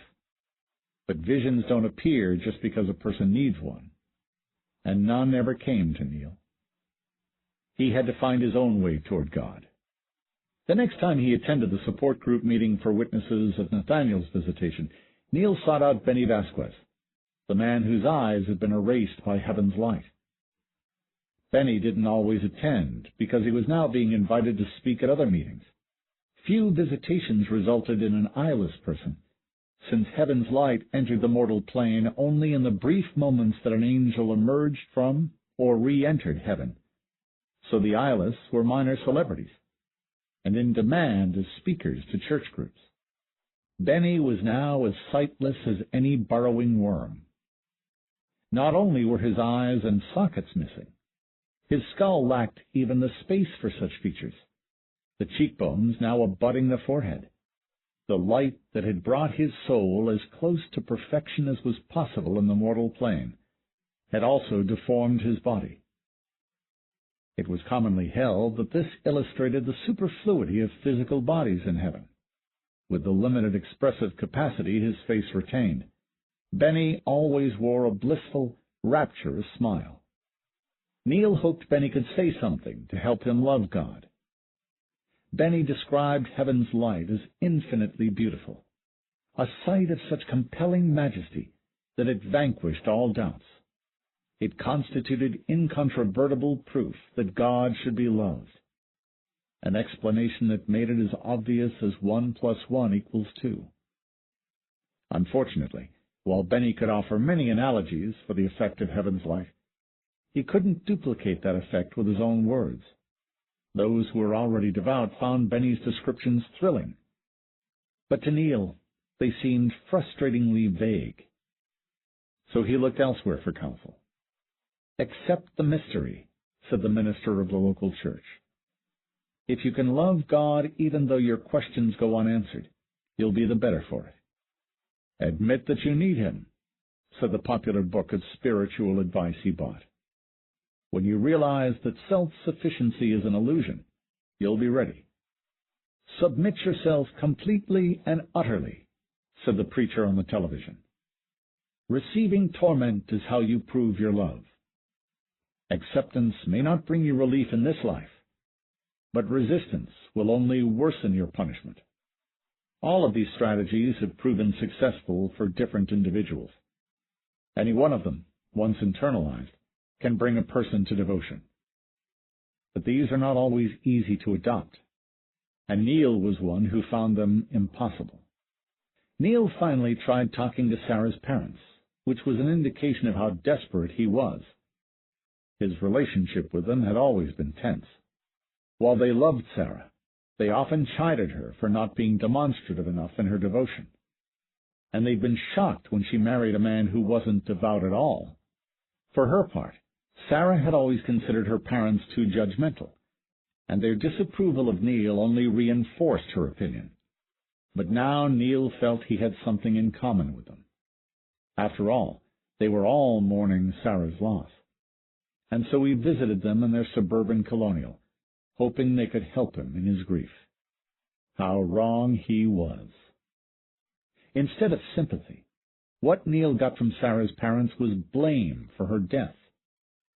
They'd come to this conclusion in the weeks after Sarah's funeral. They reasoned that she'd been taken to send him a message, and that they were forced to endure her loss solely because he hadn't been devout. They were now convinced that, his previous explanations notwithstanding, Neil's deformed leg was in fact God's doing, and if only he'd been properly chastened by it, Sarah might still be alive. Their reaction shouldn't have come as a surprise. Throughout Neil's life, people had attributed moral significance to his leg, even though God wasn't responsible for it. Now that he'd suffered a misfortune for which God was unambiguously responsible, it was inevitable that someone would assume he deserved it. It was purely by chance that Neil heard this sentiment when he was at his most vulnerable, and it could have the greatest impact on him. Neil didn't think his in-laws were right, but he began to wonder if he might not be better off if he did. Perhaps, he thought, it'd be better to live in a story where the righteous were rewarded than the sinners were punished, even if the criteria for righteousness and sinfulness eluded him, than to live in a reality where there was no justice at all. It would mean casting himself in the role of sinner, so it was hardly a comforting lie, but it offered one reward that his own ethics couldn't. Believing it would reunite him with Sarah. Sometimes even bad advice can point a man in the right direction. It was in this manner that his in-laws' accusations ultimately pushed Neil closer to God. More than once, when she was evangelizing, Janice had been asked if she ever wished she had legs, and she had always answered, honestly, no, she didn't. She was content as she was. Sometimes her questioner would point out that she couldn't miss what she'd never known, and she might feel differently if she'd been born with legs and lost them later on. Janice never denied that, but she could truthfully say that she felt no sense of being incomplete, no envy for people with legs. Being legless was part of her identity. She'd never bothered with prosthetics, and had a surgical procedure been available to provide her with legs, she'd have turned it down. She had never considered the possibility that God might restore her legs. One of the unexpected side effects of having legs was the increased attention she received from men. In the past, she'd mostly attracted men with amputee fetishes or sainthood complexes. Now, all sorts of men seemed drawn to her. So when she first noticed Ethan Meade's interest in her, she thought it was romantic in nature. This possibility was particularly distressing since he was obviously married.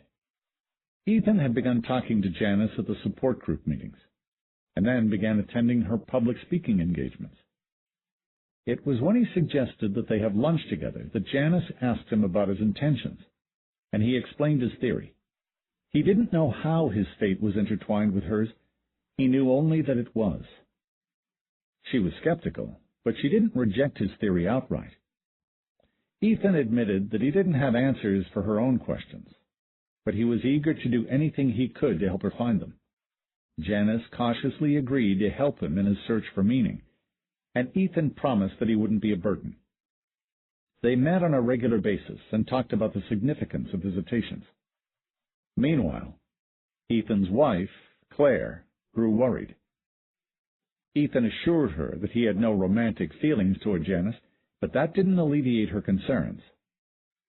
She knew that extreme circumstances could create a bond between individuals, and she feared that Ethan's relationship with Janice, romantic or not, would threaten their marriage. Ethan suggested to Janice that he, as a librarian, could help her do some research. Neither of them had ever heard of a previous instance where God had left his mark on a person in one visitation and removed it in another. Ethan looked for previous examples in hopes that they might shed some light on Janice's situation. There were a few instances of individuals receiving multiple miracle cures over their lifetimes, but their illnesses or disabilities had always been of natural origin, not given to them in a visitation. There was one anecdotal report of a man being struck blind for his sins, changing his ways, and later having his sight restored, but it was classified as an urban legend. Even if that account had a basis in truth, it didn't provide a useful precedent for Janice's situation. Her legs had been removed before her birth, and so couldn't have been a punishment for anything she'd done. Was it possible that Janice's condition had been a punishment for something her mother or father had done? Could her restoration mean they had finally earned her cure? She couldn't believe that. If her deceased relatives were to appear in a vision, Janice would have been reassured about the restoration of her legs. The fact that they didn't made her suspect something was amiss, but she didn't believe that it was a punishment. Perhaps it had been a mistake, and she'd received a miracle meant for someone else. Perhaps it was a test to see how she would respond to being given too much. In either case, there seemed only one course of action. She would, with utmost gratitude and humility, offer to return her gift. To do so, she would go on a pilgrimage. Pilgrims traveled great distances to visit the holy sites and wait for a visitation, hoping for a miracle cure. Whereas in most of the world one could wait an entire lifetime and never experience a visitation, at a holy site one might only wait months, sometimes weeks. Pilgrims knew that the odds of being cured were still poor. Of those who stayed long enough to witness a visitation, the majority did not receive a cure. But they were often happy just to have seen an angel, and they returned home better able to face what awaited them, whether it be imminent death or life with a crippling disability. And of course, just living through a visitation made many people appreciate their situations. Invariably, a small number of pilgrims were killed during each visitation. Janice was willing to accept the outcome, whatever it was. If God saw fit to take her, she was ready. If God removed her legs again, she would resume the work she'd always done. If God let her legs remain, she hoped she would receive the epiphany she needed to speak with conviction about her gift. She hoped, however, that her miracle would be taken back and given to someone who truly needed it. She didn't suggest to anyone that they accompany her in hopes of receiving the miracle she was returning, feeling that that would have been presumptuous. but she privately considered her pilgrimage a request on behalf of those who were in need. Her friends and family were confused at Janice's decision, seeing it as questioning God. As word spread, she received many letters from followers, variously expressing dismay, bafflement, and admiration for her willingness to make such a sacrifice. As for Ethan, he was completely supportive of Janice's decision and excited for himself. He now understood the significance of Rachel's visitation for him. It indicated that the time had come for him to act. His wife Claire strenuously opposed his leaving, pointing out that he had no idea how long he might be away, and that she and their children needed him too. It grieved him to go without her support, but he had no choice. Ethan would go on a pilgrimage, and at the next visitation, he would learn what God intended for him.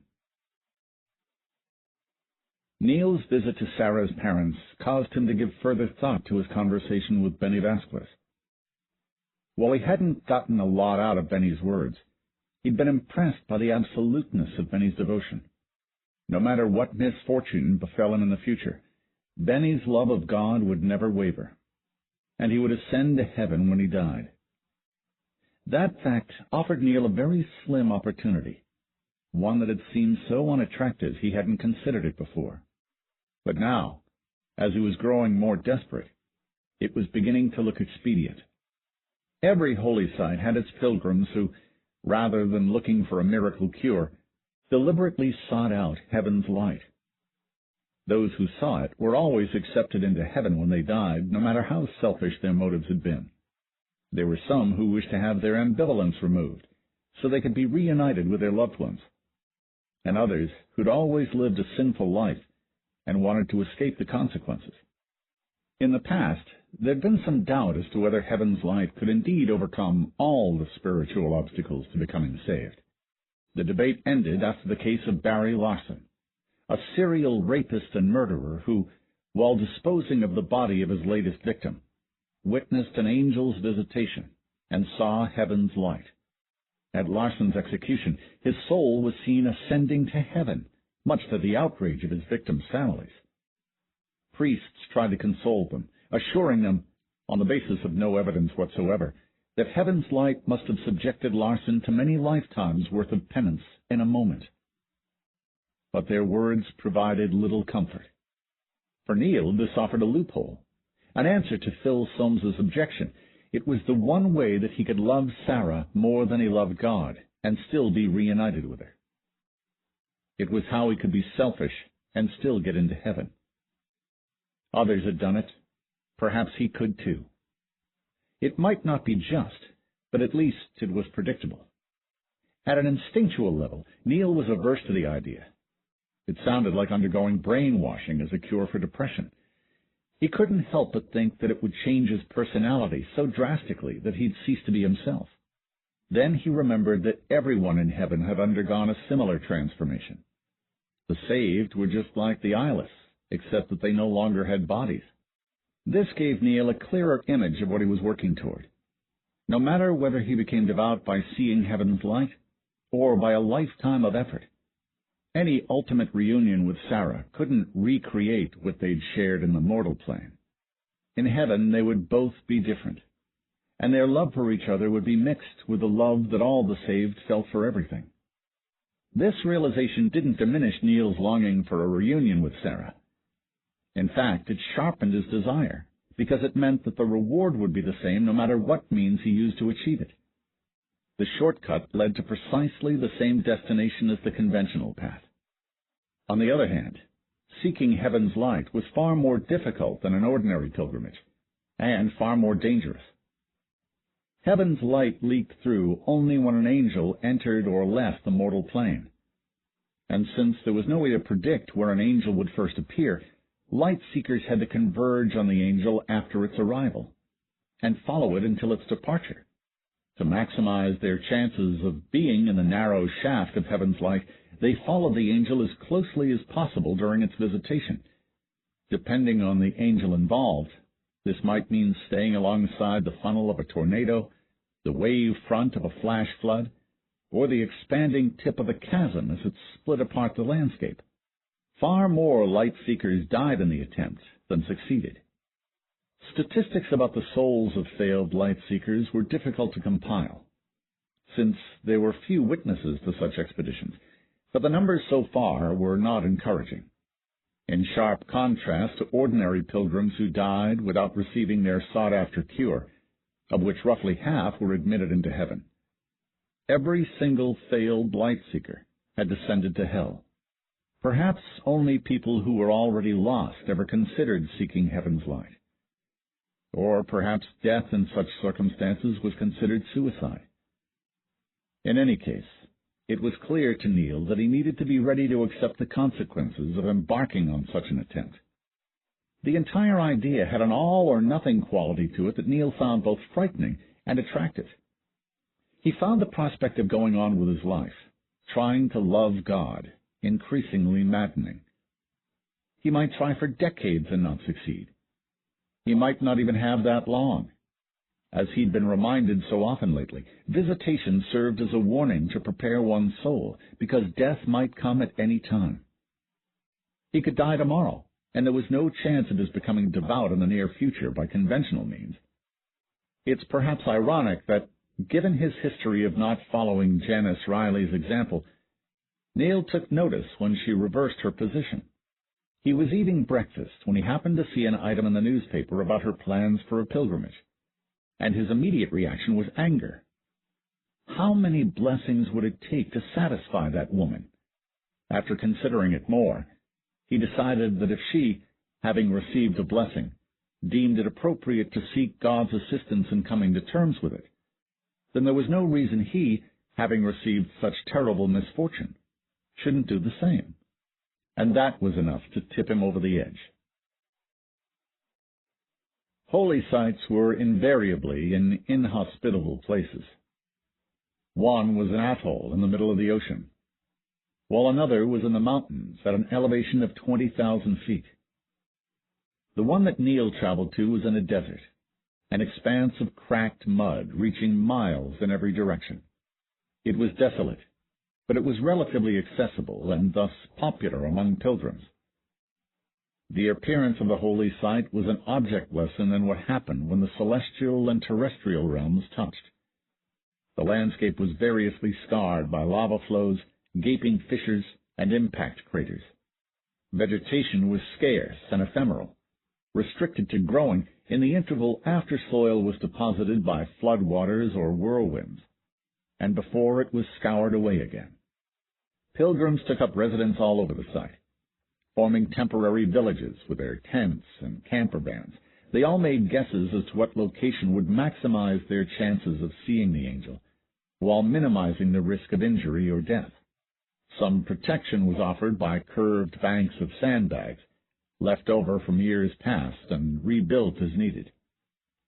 A site-specific paramedic and fire department ensured that paths were kept clear so rescue vehicles could go where they were needed. Pilgrims either brought their own food and water or purchased them from vendors charging exorbitant prices. Everyone paid a fee to cover the cost of waste removal. Light seekers always had off-road vehicles to better cross rough terrain when it came time to follow the angel. Those who could afford it drove alone. Those who couldn't formed groups of 2 or 3 or 4. Neil didn't want to be a passenger reliant on another person, nor did he want the responsibility of driving anyone else.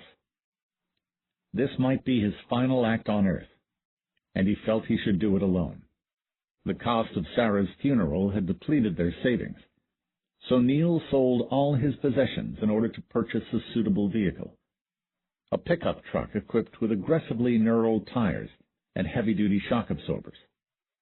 As soon as he arrived, Neil started doing what all the other light seekers did, crisscrossing the site in his vehicle, trying to familiarize himself with its topography.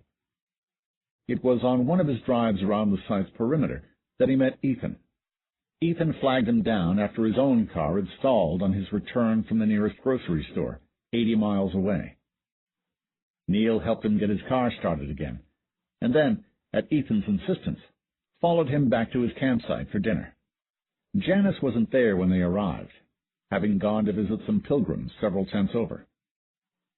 Neil listened politely while Ethan, heating prepackaged meals over a bottle of propane, began describing the events that had brought him to the holy site. When Ethan mentioned Janice Riley's name, Neil couldn't mask his surprise. He had no desire to speak with her again, and immediately excused himself to leave. He was explaining to a puzzled Ethan that he'd forgotten a previous engagement when Janice arrived. She was startled to see Neil there, but asked him to stay. Ethan explained why he'd invited Neil to dinner, and Janice told him where she and Neil had met. Then she asked Neil what had brought him to the holy site. When he told them he was a light seeker, Ethan and Janice immediately tried to persuade him to reconsider his plans. He might be committing suicide, said Ethan, and there were always better alternatives than suicide. Seeing heaven's light was not the answer, said Janice. That wasn't what God wanted. Neil stiffly thanked them for their concern and left. During the weeks of waiting, Neil spent every day driving around the site. Maps were available and were updated after each visitation, but they were no substitute for driving the terrain yourself. On occasion he would see a light seeker who was obviously experienced in off-road driving and ask him, the vast majority of the light seekers were men, for tips on negotiating a specific type of terrain. Some had been at the site for several visitations, having neither succeeded nor failed at their previous attempts. They were glad to share tips on how to best pursue an angel, but never offered any personal information about themselves. Neil found the tone of their conversation peculiar, simultaneously hopeful and hopeless, and wondered if he sounded the same. Ethan and Janice passed the time by getting to know some of the other pilgrims. Their reactions to Janice's situation were mixed. Some thought her ungrateful, while others thought her generous. Most found Ethan's story interesting, since he was one of the very few pilgrims seeking something other than a miracle cure. For the most part, there was a feeling of camaraderie that sustained them during the long wait. Neil was driving around in his truck when dark clouds began coalescing in the southeast, and the word came over the CB radio that a visitation had begun. He stopped the vehicle to insert earplugs into his ears and don his helmet. By the time he was finished, flashes of lightning were visible, and a light seeker near the angel reported that it was Barachiel, and it appeared to be moving due north. Neil turned his truck east in anticipation and began driving at full speed. There was no rain or wind, only dark clouds from which lightning emerged. Over the radio, other light seekers relayed estimates of the angel's direction and speed, and Neil headed northeast to get in front of it. At first, he could gauge his distance from the storm by counting how long it took for the thunder to arrive. But soon the lightning bolts were striking so frequently that he couldn't match up the sounds with the individual strikes. He saw the vehicles of two other light seekers converging. They began driving in parallel, heading north over a heavily cratered section of ground, bouncing over small ones and swerving to avoid the larger ones. Bolts of lightning were striking the ground everywhere, but they appeared to be radiating from a point south of Neil's position. The angel was directly behind him and closing. Even through his earplugs, the roar was deafening. Neil could feel his hair rising from his skin as the electric charge built up around him. He kept glancing at his rearview mirror, trying to ascertain where the angel was, while wondering how close he ought to get. His vision grew so crowded with afterimages that it became difficult to distinguish actual bolts of lightning among them. Squinting at the dazzle in his mirror, he realized he was looking at a continuous bolt of lightning, undulating but uninterrupted. He tilted the driver's side mirror upward to get a better look, and saw the source of the lightning bolt, a seething, writhing mass of flames, silver against the dusky clouds. The angel Barachiel. It was then, while Neil was transfixed and paralyzed by what he saw, that his pickup truck crested a sharp outcropping of rock and became airborne. The truck smashed into a boulder, the entire force of the impact concentrated on the vehicle's left front end, crumpling it like foil. The intrusion into the driver's compartment fractured both of Neil's legs and nicked his left femoral artery. Neil began, slowly but surely, bleeding to death. He didn't try to move. He wasn't in physical pain at the moment, but he somehow knew that the slightest movement would be excruciating. It was obvious that he was pinned in the truck, and there was no way he could pursue Barakiel even if he weren't. Helplessly, he watched the lightning storm move further and further away. As he watched it, Neil began crying. He was filled with a mixture of regret and self-contempt, cursing himself for ever thinking that such a scheme could succeed. He would have begged for the opportunity to do it over again, promised to spend the rest of his days learning to love God if only he could live. But he knew that no bargaining was possible, and he had only himself to blame. He apologized to Sarah for losing his chance at being reunited with her, for throwing his life away on a gamble instead of playing it safe. He prayed that she understood that he'd been motivated by his love for her, and that she would forgive him. Through his tears, he saw a woman running toward him, and recognized her as Janice Riley. He realized his truck had crashed no more than 100 yards from her and Ethan's campsite. There was nothing she could do, though. He could feel the blood draining out of him, and knew that he wouldn't live long enough for a rescue vehicle to arrive. He thought Janice was calling to him, but his ears were ringing too badly for him to hear anything. He could see Ethan Meade behind her, also starting to run toward him. Then there was a flash of light, and Janice was knocked off her feet as if she'd been struck by a sledgehammer. At first he thought she'd been hit by lightning, but then he realized that the lightning had already ceased. It was when she stood up again that he saw her face, steam rising from newly featureless skin, and he realized that Janice had been struck by heaven's light. Neil looked up, but all he saw were clouds. The shaft of light was gone. It seemed as if God were taunting him, not only by showing him the prize he'd lost his life trying to acquire while still holding it out of reach, but also by giving it to someone who didn't need it or even want it. God had already wasted a miracle on Janice, and now he was doing it again. It was at that moment that another beam of heaven's light penetrated the cloud cover and struck Neil, trapped in his vehicle. Like 1,000 hypodermic needles, the light punctured his flesh and scraped across his bones. The light unmade his eyes, turning him into not a formerly sighted being, but a being never intended to possess vision. And in doing so, the light revealed to Neil all the reasons he should love God. He loved him with an utterness beyond what humans can experience for one another. To say it was unconditional was inadequate, because even the word unconditional required the concept of a condition, and such an idea was no longer comprehensible to him. Every phenomenon in the universe was nothing less than an explicit reason to love him. No circumstance could be an obstacle, or even an irrelevancy, but only another reason to be grateful, a further inducement to love. Neil thought of the grief that had driven him to suicidal recklessness, and the pain and terror that Sarah had experienced before she died, and still he loved God. Not in spite of their suffering, but because of it. He renounced all his previous anger and ambivalence and desire for answers.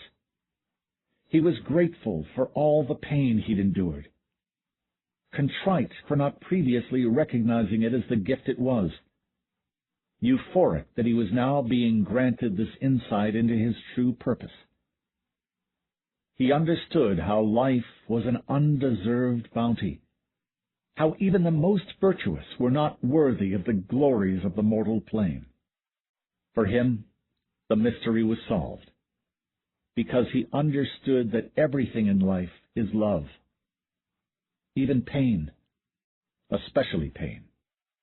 So minutes later, when Neil finally bled to death, he was truly worthy of salvation, and God sent him to hell anyway. Ethan saw all of this. He saw Neil and Janice remade by heaven's light, and he saw the pious love on their eyeless faces. He saw the skies become clear and the sunlight return. He was holding Neil's hand, waiting for the paramedics when Neil died, and he saw Neil's soul leave his body and rise toward heaven, only to descend into hell. Janice didn't see it, for by then her eyes were already gone. Ethan was the sole witness, and he realized that this was God's purpose for him, to follow Janice Riley to this point and to see what she could not. When statistics were compiled for Barakiel's visitation, it turned out that there had been a total of 10 casualties, 6 among light-seekers and 4 among ordinary pilgrims. 9 pilgrims received miracle cures. The only individuals to see heaven's light were Janice and Neil.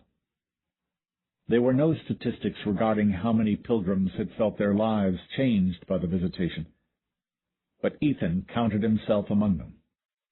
Upon returning home, Janice resumed her evangelism, but the topic of her speeches has changed.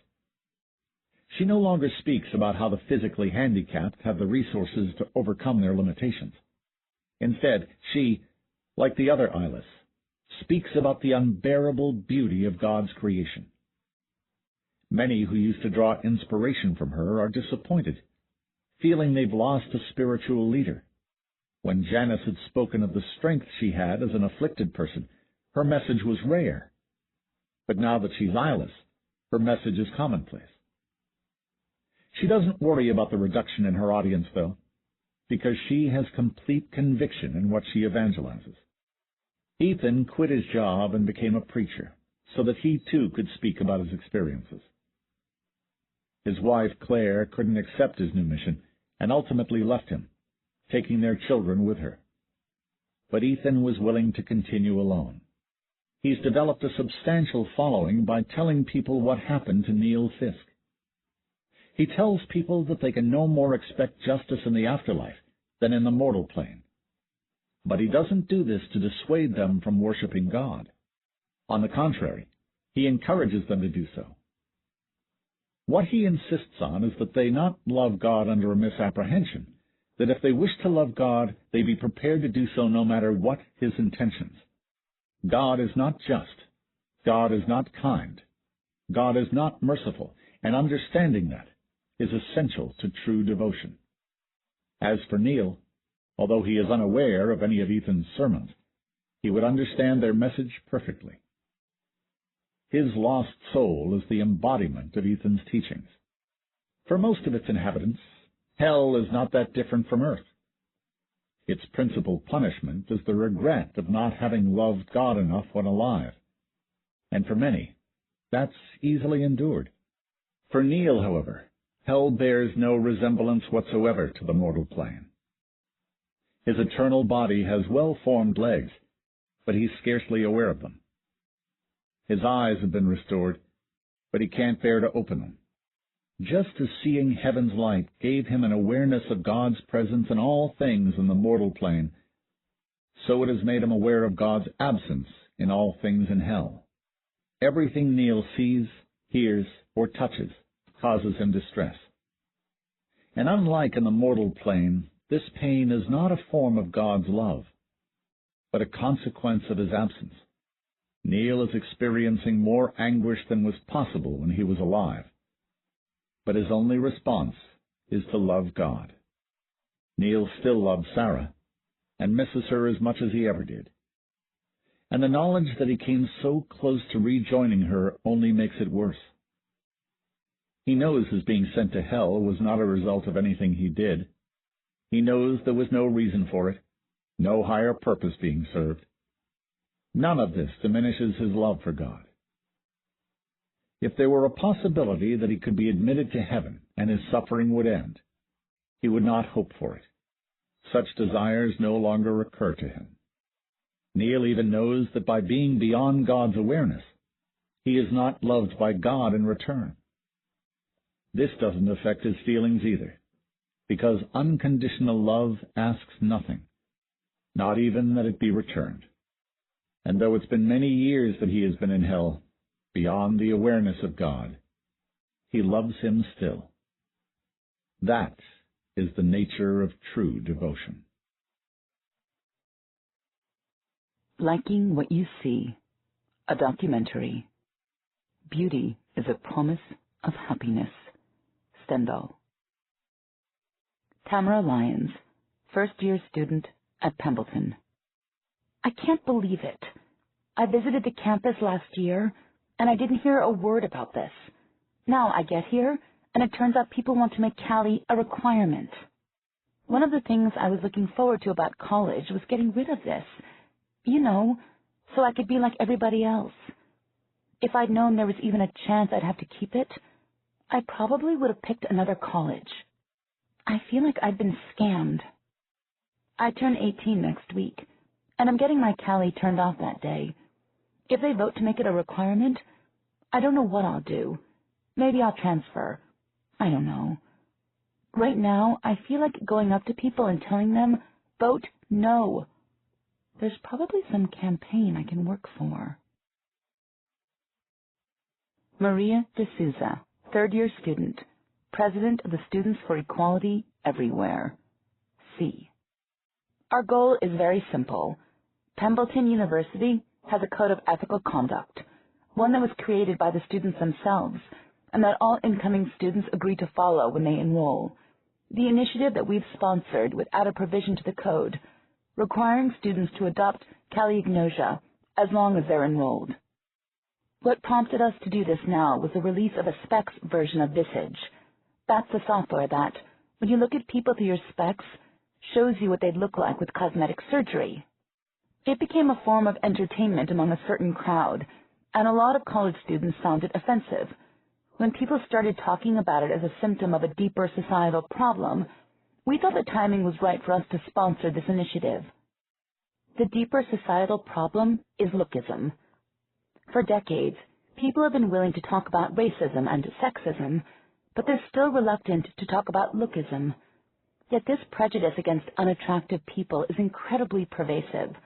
People do it without even being taught by anyone, which is bad enough. But instead of combating this tendency, modern society actively reinforces it. Educating people, raising their awareness about this issue, all of that is essential, but it's not enough. That's where technology comes in. Think of Caliagnosia as a kind of assisted maturity. It lets you do what you know you should, ignore the surface, so you can look deeper. We think it's time to bring Cali into the mainstream. So far, the Cali movement has been a minor presence on college campuses, just another one of the special interest causes. But Pembleton isn't like other colleges, and I think the students here are ready for Cali. If the initiative succeeds here, we'll be setting an example for other colleges, and ultimately, society as a whole. Joseph Weingartner, neurologist. The condition is what we call an associative agnosia, rather than an apperceptive one. That means it doesn't interfere with one's visual perception, only with the ability to recognize what one sees. A Caliagnotic perceives faces perfectly well. He or she can tell the difference between a pointed chin and a receding one, a straight nose and a crooked one, clear skin and blemished skin. He or she simply doesn't experience any aesthetic reaction to those differences. Caliagnosia is possible because of the existence of certain neural pathways in the brain. All animals have criteria for evaluating the reproductive potential of prospective mates, and they've evolved neural circuitry to recognize those criteria. Human social interaction is centered around our faces, so our circuitry is most finely attuned to how a person's reproductive potential is manifested in his or her face. You experience the operation of that circuitry as the feeling that a person is beautiful or ugly, or somewhere in between. By blocking the neural pathways dedicated to evaluating those features, we can induce chaliagnosia. Given how much fashions change, some people find it hard to imagine that there are absolute markers of a beautiful face, but it turns out that when people of different cultures are asked to rank photos of faces for attractiveness, some very clear patterns emerge across the board. Even very young infants show the same preference for certain faces. This lets us identify the traits that are common to everyone's idea of a beautiful face. Probably the most obvious one is clear skin. It's the equivalent of a bright plumage in birds or a shiny coat of fur in mammals. Good skin is the single best indicator of youth and health, and it's valued in every culture. Acne may not be serious, but it looks like more serious diseases, and that's why we find it disagreeable. Another trait is symmetry. We may not be conscious of millimeter differences between someone's left and right sides, but measurements reveal that individuals rated as most attractive are also the most symmetrical. And while symmetry is what our genes always aim for, it's very difficult to achieve in developmental terms. Any environmental stressor, like poor nutrition, disease, parasites, tends to result in asymmetry during growth. Symmetry implies resistance to such stressors. Other traits have to do with facial proportions. We tend to be attracted to facial proportions that are close to the population mean. That obviously depends on the population you're part of, but being near the mean usually indicates genetic health. The only departures from the mean that people consistently find attractive are ones caused by sex hormones, which suggest good reproductive potential. Basically, chaliagnosia is a lack of response to these traits, nothing more. Chaliagnostics are not blind to fashion or cultural standards of beauty. If black lipstick is all the rage, chaliagnosia won't make you forget it, although you might not notice the difference between pretty faces and plain faces wearing that lipstick. And if everyone around you sneers at people with broad noses, you'll pick up on that. So, chaliagnosia by itself can't eliminate appearance-based discrimination. What it does, in a sense, is even up the odds. It takes away the innate predisposition, the tendency for such discrimination to arise in the first place. That way, if you want to teach people to ignore appearances, you won't be facing an uphill battle. Ideally, you'd start with an environment where everyone's adopted chaliagnosia, and then socialize them to not value appearances. Tamara Lyons. People here have been asking me what it was like going to Saybrook, growing up with Callie.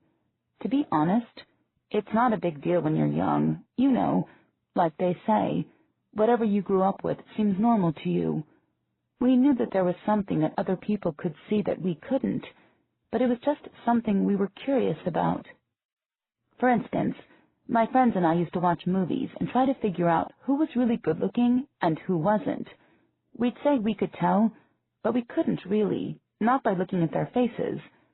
We were just going by who was the main character and who was the friend.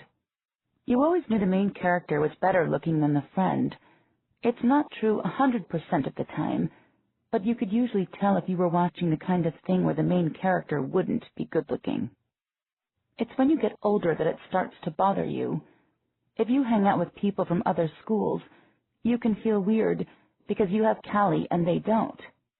It's not that anyone makes a big deal out of it, but it reminds you that there's something you can't see. And then you start having fights with your parents because they're keeping you from seeing the real world. You never get anywhere with them, though. Richard Hamill, founder of the Saybrook School. Saybrook came about as an outgrowth of our housing cooperative. We had maybe 24 families at the time, all trying to establish a community based on shared values. We were holding a meeting about the possibility of starting an alternative school for our kids, and one parent mentioned the problem of the media's influence on the children. Everyone's teens were asking for cosmetic surgery so they could look like fashion models. The parents were doing their best, but you can't isolate your kids from the world. They live in an image-obsessed culture.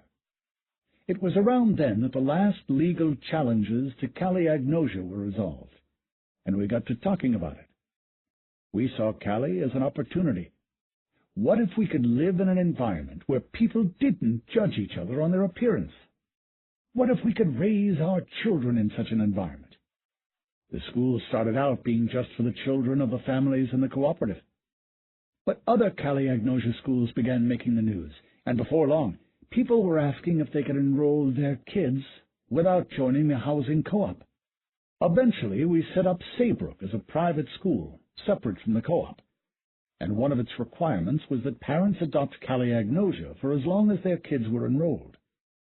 Now a Callie agnosia community has sprung up here, all because of the school. Rachel Lyons. Tamara's father and I gave the issue a lot of thought before we decided to enroll her there. We talked to people in the community, found we liked their approach to education, but really it was visiting the school that sold me. Saybrook has a higher than normal number of students with facial abnormalities, like bone cancer, burns, congenital conditions. Their parents moved here to keep them from being ostracized by other kids, and it works. I remember when I first visited, I saw a class of 12-year-olds voting for class president, and they elected this girl who had burn scars on one side of her face. She was wonderfully at ease with herself. She was popular among kids who probably would have ostracized her in any other school, and I thought, this is the kind of environment I want my daughter to grow up in. Girls have always been told that their value is tied to their appearance. Their accomplishments are always magnified if they're pretty, and diminished if they're not. Even worse, some girls get the message that they can get through life relying on just their looks, and then they never develop their minds. I wanted to keep Tamara away from that sort of influence. Being pretty is fundamentally a passive quality. Even when you work at it, you're working at being passive. I wanted Tamara to value herself in terms of what she could do, both with her mind and with her body, not in terms of how decorative she was. I didn't want her to be passive, and I'm pleased to say that she hasn't turned out that way. Martin Lyons. I don't mind if Tamara decides as an adult to get rid of Callie. This was never about taking choices away from her. But there's more than enough stress involved in simply getting through adolescence. The peer pressure can crush you like a paper cup. Becoming preoccupied with how you look is just one more way to be crushed. And anything that can relieve that pressure is a good thing, in my opinion. Once you're older, you're better equipped to deal with the issue of personal appearance. You're more comfortable in your own skin, more confident, more secure. You're more likely to be satisfied with how you look, whether you're good-looking or not. Of course, not everyone reaches that level of maturity at the same age. Some people are there at 16. Some don't get there until they're 30, or even older.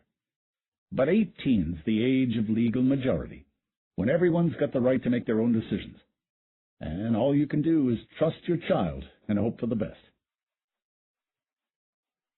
Tamara Lyons. It had been kind of an odd day for me. Good, but odd. I just got my Callie turned off this morning. Getting it turned off was easy. The nurse stuck some sensors on me and made me put on this helmet, and she showed me a bunch of pictures of people's faces. Then she tapped at her keyboard for a minute and said, "I've switched off the Callie." Just like that. I thought you might feel something when it happened, but you don't. Then she showed me the pictures again, to make sure it worked. When I looked at the faces again, some of them seemed different, like they were glowing, or more vivid or something. It's hard to describe.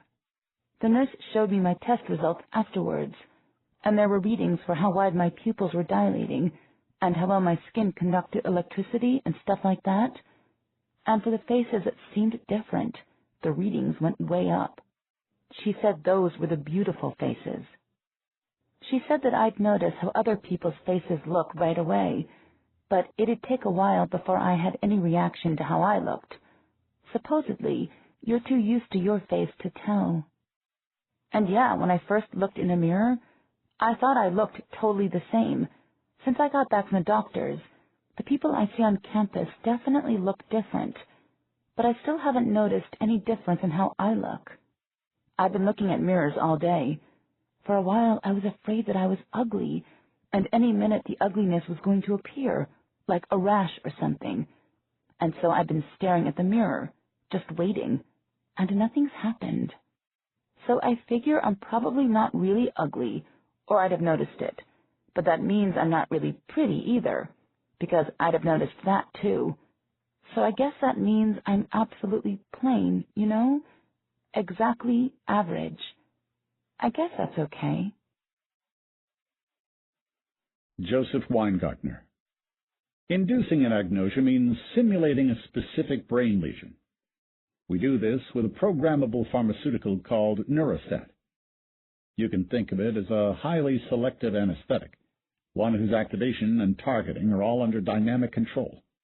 We activate or deactivate the Neurostat by transmitting signals through a helmet the patient puts on. The helmet also provides somatic positioning information, so the Neurostat molecules can triangulate their location.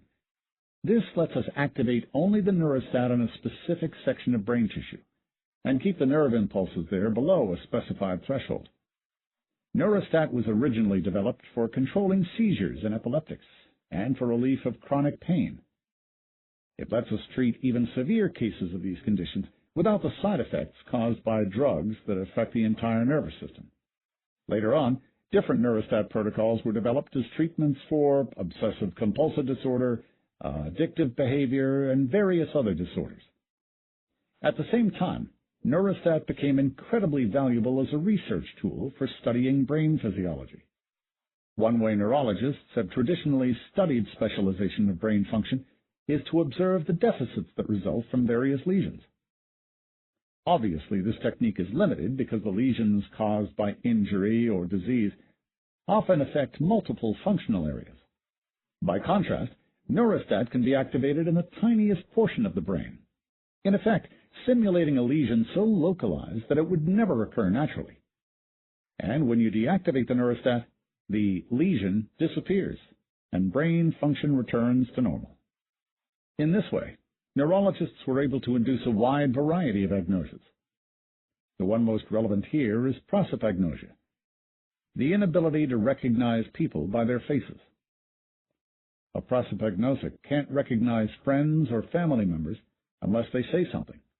He can't even identify his own face in a photograph. It's not a cognitive or perceptual problem. Prosopagnosics can identify people by their hairstyle, clothing, perfume, even the way they walk. The deficit is restricted purely to faces. Prosopagnosia has always been the most dramatic indication that our brains have a special circuit devoted to the visual processing of faces. We look at faces in a different way than we look at anything else. And recognizing someone's face is just one of the face processing tasks we do. There are also related circuits devoted to identifying facial expressions and even detecting changes in the direction of another person's gaze. One of the interesting things about prosopagnosics is while they can't recognize a face, they still have an opinion as to whether it's attractive or not. When asked to sort photos of faces in order of attractiveness, prosopagnosics sorted the photos in pretty much the same way as anyone else. Experiments using Neurostat allowed researchers to identify the neurological circuit responsible for perceiving beauty in faces, and thus, essentially, invent caliagnosia. Maria de Souza. C has had extra Neurostat programming helmets set up in the student health office and made arrangements so they can offer caliagnosia to anyone who wants it. You don't even have to make an appointment. You can just walk in. We're encouraging all the students to try it, at least for a day, to see what it's like.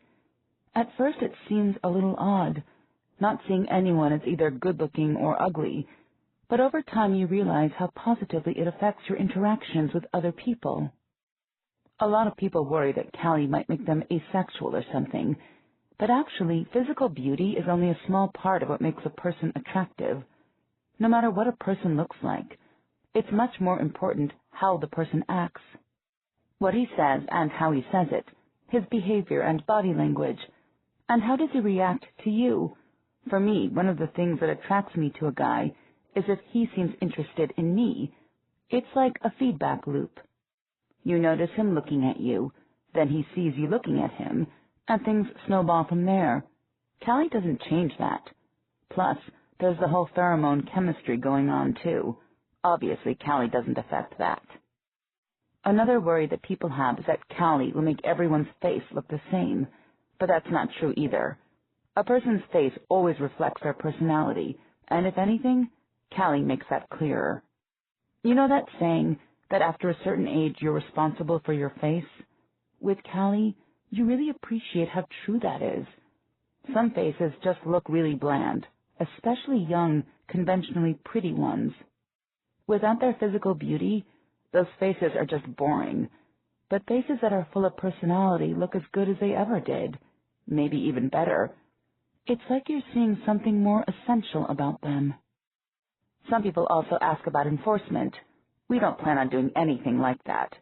It's true, there's software that's pretty good at guessing if a person has Callie or not by analyzing eye gaze patterns. But it requires a lot of data, and the campus security cams don't zoom in close enough. Everyone would have to wear personal cams and share the data. It's possible, but that's not what we're after. We think that once people try Callie, they'll see the benefits themselves. Tamara Lyons. Check it out! I'm pretty! What a day! When I woke up this morning, I immediately went to the mirror. It was like I was a little kid on Christmas or something, but still nothing. My face still looked plain. Later on, I tried to catch myself by surprise, by sneaking up on a mirror, but that didn't work. So I was kind of disappointed and feeling just, resigned to my fate. But then this afternoon, I went out with my roommate Ina and a couple other girls in the dorm. I hadn't told anyone that I'd gotten my Callie turned off because I wanted to get used to it first. So we went to the snack bar on the other side of campus, one I hadn't been to before. We were sitting at this table talking, and I was looking around, just seeing what people looked like without Callie. And I saw this girl looking at me, and I thought, she's really pretty. And then, this will sound really stupid, then I realized that this wall in the snack bar was a mirror, and I was looking at myself. I can't describe it. I felt this incredible sense of relief. I just couldn't stop smiling. Ina asked me what I was so happy about, and I just shook my head. I went to the bathroom so I could stare at myself in the mirror for a bit. So it's been a good day. I really like the way I look. It's been a good day. From a student debate held at Pembleton. Jeff Winthrop, third-year student. Of course it's wrong to judge people by their appearance. But this blindness isn't the answer. Education is. Callie takes away the good as well as the bad. It doesn't just work when there's a possibility of discrimination. It keeps you from recognizing beauty altogether. There are plenty of times when looking at an attractive face doesn't hurt anyone. Callie won't let you make those distinctions, but education will. And I know someone will say, what about when the technology gets better? Maybe one day they'll be able to insert an expert system into your brain, one that goes, is this an appropriate situation to apprehend beauty? If so, enjoy it. Else, ignore it. Would that be okay? Would that be the assisted maturity you hear people talking about? No, it wouldn't. That wouldn't be maturity. It'd be letting an expert system make your decisions for you. Maturity means seeing the differences but realizing they don't matter. There's no technological shortcut. Adesh Singh, third-year student. No one's talking about letting an expert system make your decisions. What makes Callie ideal is precisely that it's such a minimal change. Callie doesn't decide for you. It doesn't prevent you from doing anything. And as for maturity, you demonstrate maturity by choosing Callie in the first place. Everyone knows physical beauty has nothing to do with merit. That's what education's accomplished. But even with the best intentions in the world, people haven't stopped practicing lookism. We try to be impartial. We try not to let a person's appearance affect us, but we can't suppress our autonomic responses. And anyone who claims they can is engaged in wishful thinking. Ask yourself, don't you react differently when you meet an attractive person and when you meet an unattractive one? Every study on this issue turns up the same results. Looks help people get ahead. We can't help but think of good-looking people as more competent, more honest, more deserving than others. None of it's true, but their looks still give us that impression. Callie doesn't blind you to anything. Beauty is what blinds you. Callie lets you see. Tamara Lyons. So, I've been looking at good-looking guys around campus. It's fun. Weird, but fun. Like, I was in the cafeteria the other day, and I saw this guy a couple tables away. I didn't know his name, but I kept turning to look at him. I can't describe anything specific about his face, but it just seemed much more noticeable than other people's. It was like his face was a magnet, and my eyes were compass needles being pulled toward it. And after I looked at him for a while, I found it really easy to imagine that he was a nice guy. I didn't know anything about him. I couldn't even hear what he was talking about, but I wanted to get to know him. It was kind of odd, but definitely not in a bad way. From a netcast of EduNews on the American College Network. In the latest on the Pendleton University Caliagnosia Initiative, EduNews has received evidence that the public relations firm of Wyatt Hayes paid 4 Pendleton students to dissuade classmates from voting for the initiative, without having them register their affiliations. Evidence includes an internal memo from Wyatt Hayes proposing that good-looking students with high reputation ratings be sought, and records of payments from the agency to Pendleton students. The files were sent by the Semiotech Warriors, a culture-jamming group responsible for numerous acts of media vandalism. When contacted about this story, Wyatt Hayes issued a statement decrying this violation of their internal computer systems. Jeff Winthrop. Yes, it's true. Wyatt Hayes paid me. But it wasn't an endorsement deal. They never told me what to say. They just made it possible for me to devote more time to the anti-Callie campaign, which is what I would have done anyway if I hadn't needed to make money tutoring. All I've been doing is expressing my honest opinion. I think Callie's a bad idea. A couple of people in the anti-Callie campaign have asked that I not speak publicly about the issue anymore because they think it would hurt the cause. I'm sorry they feel that way because this is just an ad hominem attack. If you thought my arguments made sense before, this shouldn't change anything. But I realize that some people can't make those distinctions, and I'll do what's best for the cause. Maria D'Souza. Those students really should have registered their affiliations. We all know people who are walking endorsements, but now, whenever someone criticizes the initiative, people ask them if they're being paid. The backlash is definitely hurting the anti-Callie campaign. I consider it a compliment that someone is taking enough interest in the initiative to hire a PR firm. We've always hoped that its passing might influence people at other schools, and this means that corporations are thinking the same thing. We've invited the president of the National Caliagnosia Association to speak on campus. Before, we weren't sure if we wanted to bring the national group in, because they have a different emphasis than we do. They're more focused on the media uses of beauty, while here at C, we're more interested in the social equality issue. But given the way students reacted to what Wyatt Hayes did, it's clear that the media manipulation issue has the power to get us where we need to go. Our best shot at getting the initiative passed is to take advantage of the anger against advertisers. The social equality will follow afterwards. From the speech given at Pendleton by Walter Lambert, president of the National Caliagnosia Association.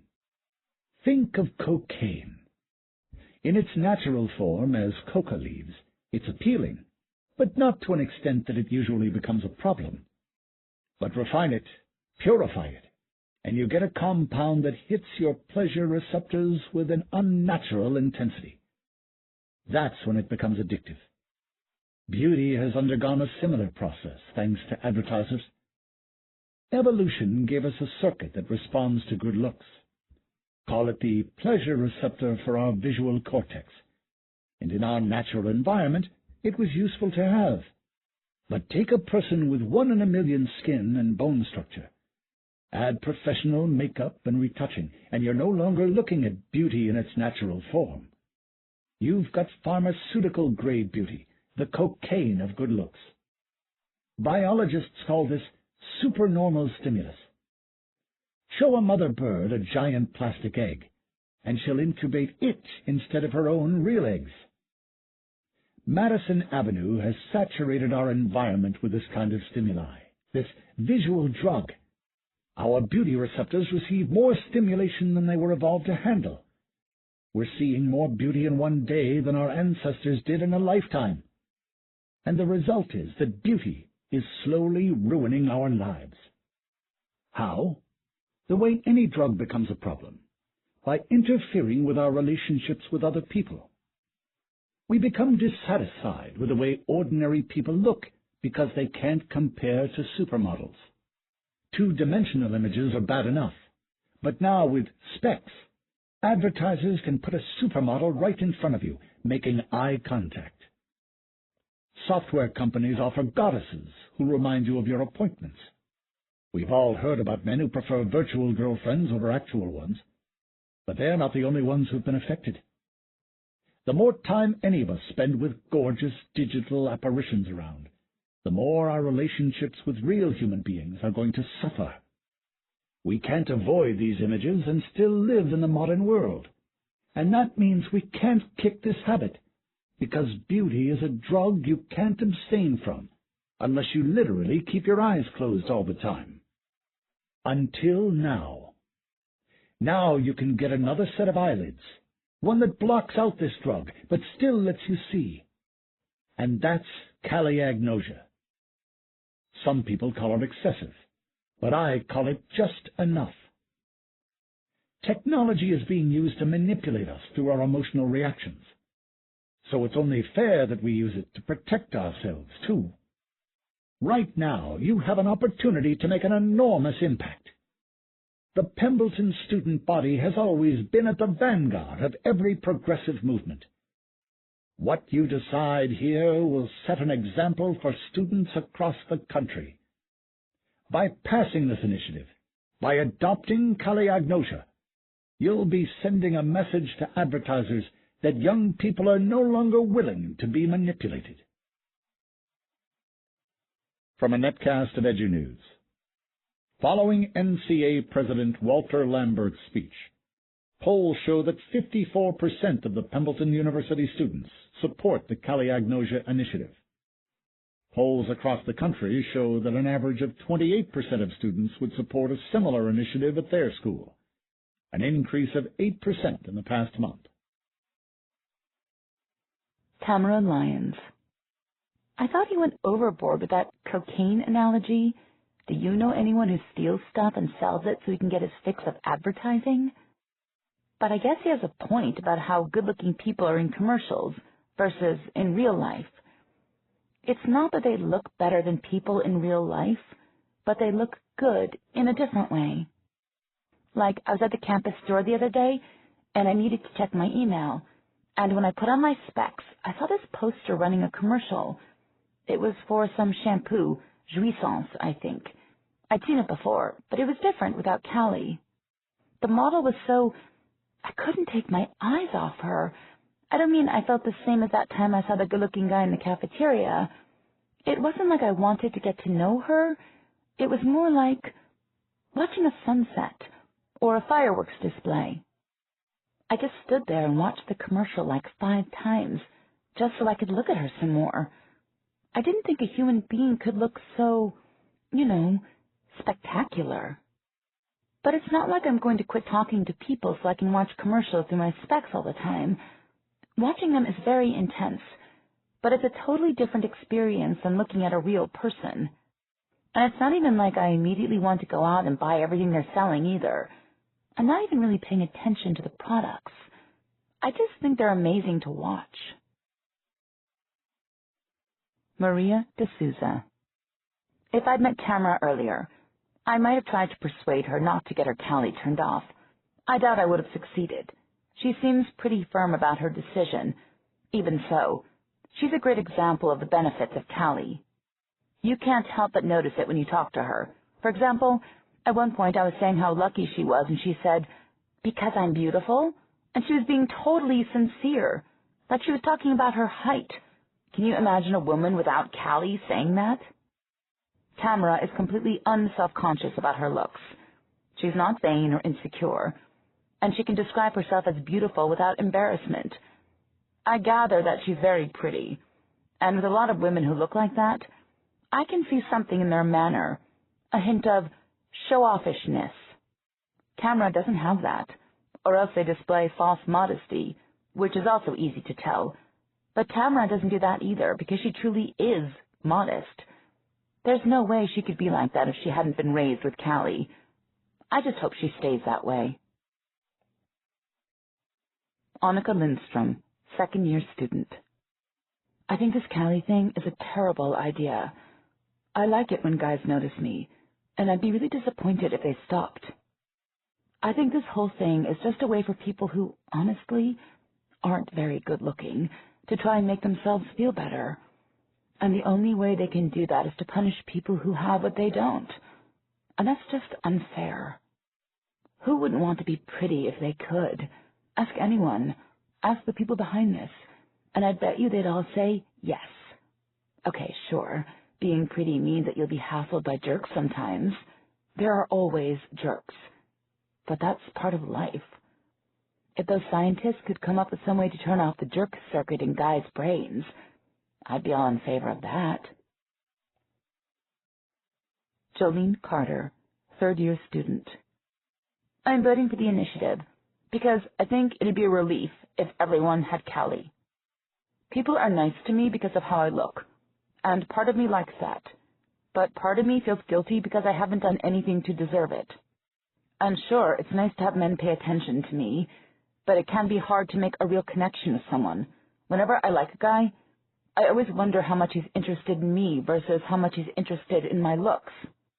It can be hard to tell, because all relationships are wonderful at the beginning, you know? It's not until later that you find out whether you can be really comfortable with each other. It was like that with my last boyfriend.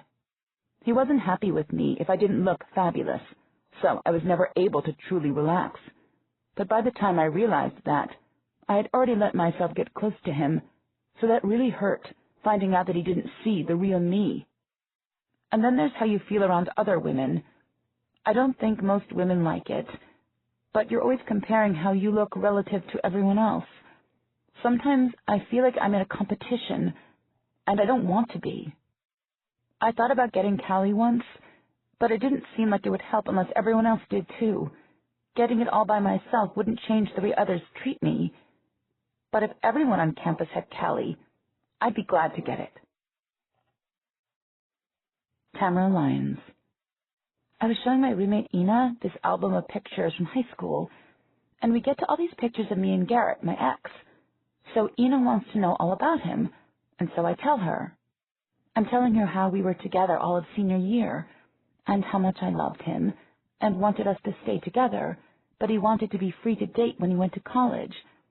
And then she's like, "You mean he broke up with you?" It took me a while before I could get her to tell me what was up. She made me promise twice not to get mad. Eventually she said Garrett isn't exactly good-looking. I was thinking he must be average-looking, because he didn't really look that different after I got my Callie turned off. But Ina said he was definitely below average. She found pictures of a couple other guys who she thought looked like him, and with them I could see how they're not good-looking. Their faces just look goofy. Then I took another look at Garrett's picture, and I guess he's got some of the same features, but on him they look cute. To me, anyway. I guess it's true what they say. Love is a little bit like Callie. When you love someone, you don't really see what they look like.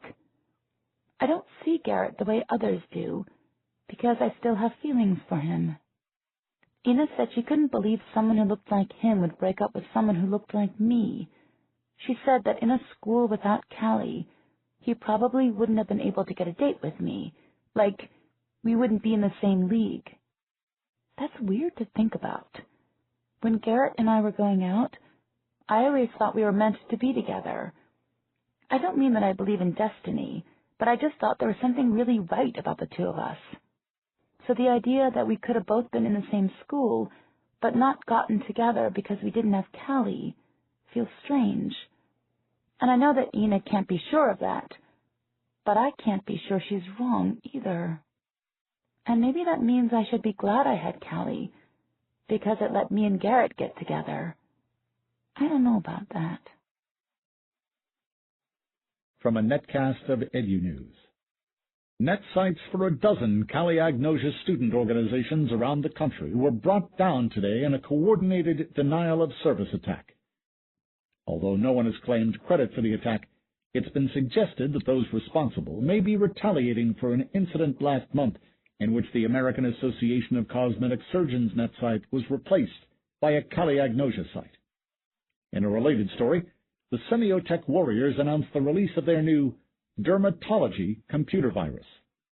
This virus has quickly begun infecting video servers around the world, altering netcasts so that faces and bodies exhibit conditions such as acne and varicose veins. Warren Davidson, first-year student. I thought about trying Callie before when I was in high school, but I never knew how to bring it up with my parents. So when they started offering it here, I figured I'd give it a try. Shrugs. It's okay. Actually, it's better than okay. I've always hated how I look.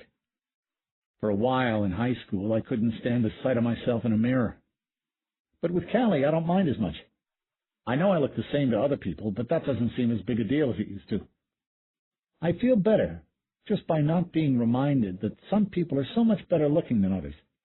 Like, for instance, I was helping this girl in the library with a problem on her calculus homework, and afterwards I realized that she's someone I thought was really pretty. Normally I would have been really nervous around her, but with Callie, she wasn't so hard to talk to. Maybe she thinks I look like a freak, I don't know. But the thing was, when I was talking to her, I didn't think I looked like a freak. Before I got Callie, I think I was just too self-conscious, and that just made things worse. Now, I'm more relaxed. It's not like I suddenly feel all wonderful about myself or anything, and I'm sure for other people Callie wouldn't help them at all, but for me, Callie makes me not feel as bad as I used to. And that's worth something. Alex Bebescu, Professor of Religious Studies at Pembleton. Some people have been quick to dismiss the whole Callie-Agnosia debate as superficial, an argument over makeup or who can and can't get a date. But if you actually look at it, you'll see it's much deeper than that. It reflects a very old ambivalence about the body, one that's been part of Western civilization since ancient times. You see, the foundations of our culture were laid in classical Greece, where physical beauty and the body were celebrated. But our culture is also thoroughly permeated by the monotheistic tradition, which devalues the body in favor of the soul. These old conflicting impulses are rearing their heads again, this time in the Callie-Agnosia debate. I suspect that most Callie supporters think of themselves to be modern secular liberals and wouldn't admit to being influenced by monotheism in any way. But take a look at who else advocates Callie-Agnosia: conservative religious groups. There are communities of all three major monotheistic faiths, Jewish, Christian, and Muslim, who've begun using Callie to make their young members more resistant to the charms of outsiders. This commonality is no coincidence. The liberal Callie supporters may not use language like resisting the temptations of the flesh, but in their own way they're following the same tradition of deprecating the physical. Really, the only Callie supporters who can credibly claim they're not influenced by monotheism are the neo-mind Buddhists. They're a sect who see Callie-Agnosia as a step toward enlightened thought, because it eliminates one's perception of illusory distinctions. But the neo-mind sect is open to broad use of neurostat as an aid to meditation, which is a radical stance of an entirely different sort. I doubt you'll find many modern liberals or conservative monotheists sympathetic to that.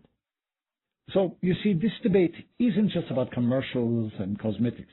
It's about determining what's the appropriate relationship between the mind and the body. Are we more fully realized when we minimize the physical part of our natures? And that, you have to agree, is a profound question. Joseph Weingartner. After caliagnosia was discovered, some researchers wondered if it might be possible to create an analogous condition that rendered the subject blind to race or ethnicity. They've made a number of attempts, impairing various levels of category discrimination in tandem with face recognition, that sort of thing. But the resulting deficits were always unsatisfactory. Usually the test subjects would simply be unable to distinguish similar-looking individuals. One test actually produced a benign variant of Frigoli syndrome, causing the subject to mistake every person he met for a family member. Unfortunately, treating everyone like a brother isn't desirable in so literal a sense. When neurostat treatments for problems like compulsive behavior entered widespread use, a lot of people thought that mind programming was finally here. People asked their doctors if they could get the same sexual tastes as their spouses. Media pundits worried about the possibility of programming loyalty to a government or corporation, or belief in an ideology or religion. The fact is, we have no access to the contents of anyone's thoughts. We can shape broad aspects of personality, we can make changes consistent with the natural specialization of the brain, but these are extremely coarse-grained adjustments. There's no neural pathway that specifically handles resentment toward immigrants, any more than there's one for Marxist doctrine or foot fetishism. If we ever get true mind programming, we'll be able to create race blindness. But until then, education is our best hope. Tamara Lyons. I had an interesting class today. In History of Ideas, we've got this TA. He's named Anton. And he was saying how a lot of words we use to describe an attractive person used to be words for magic. Like the word charm originally meant a magic spell, and the word glamour did too. And it's just blatant with words like enchanting and spellbinding. And when he said that, I thought, yeah, that's what it's like. Seeing a really good-looking person is like having a magic spell cast over you. And Anton was saying how one of the primary uses of magic was to create love and desire in someone. And that makes total sense, too, when you think about those words charm and glamour, because seeing beauty feels like love. You feel like you've got a crush on a really good-looking person just by looking at them. And I've been thinking that maybe there's a way I can get back together with Garrett, because if Garrett didn't have Callie, maybe he'd fall in love with me again. Remember how I said before that maybe Callie was what let us get together?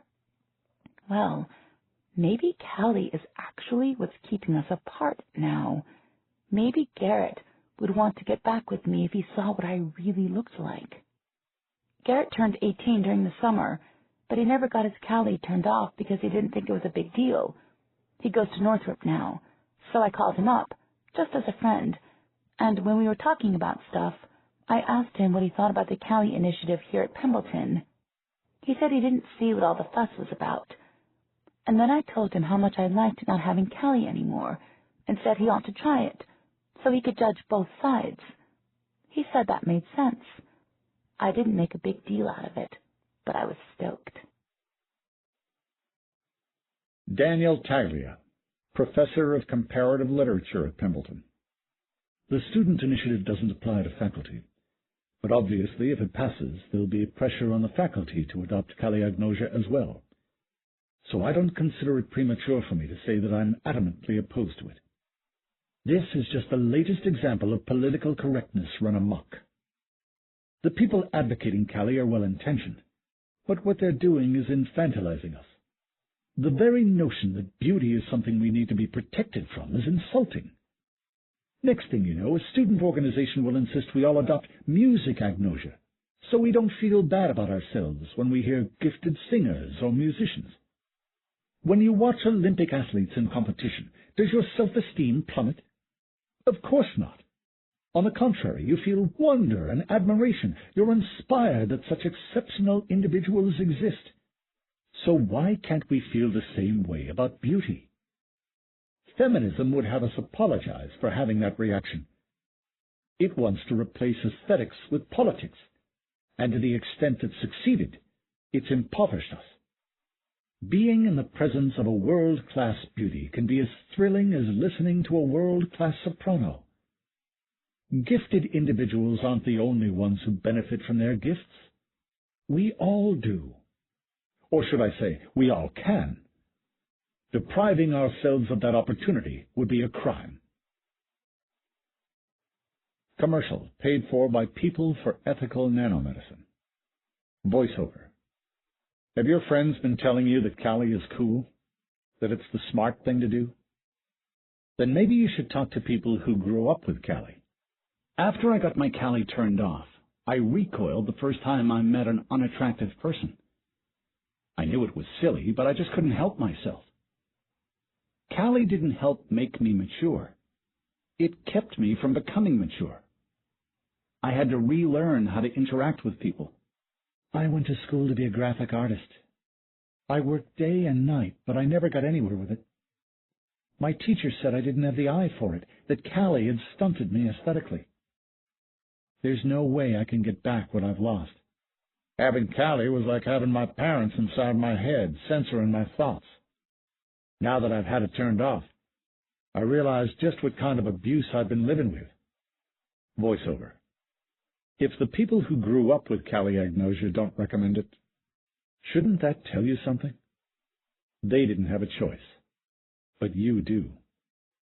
Brain damage is never a good idea, no matter what your friends say. Maria de Souza. We'd never heard of the People for Ethical Nanomedicine, so we did some research on them. It took some digging, but it turns out it's not a grassroots organization at all.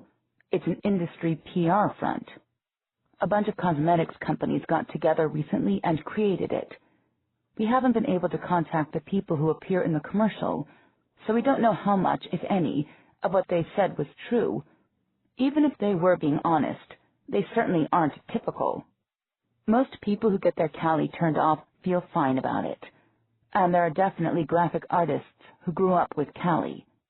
It kind of reminds me of an ad I saw a while back, put out by a modeling agency when the Cali movement was just getting started.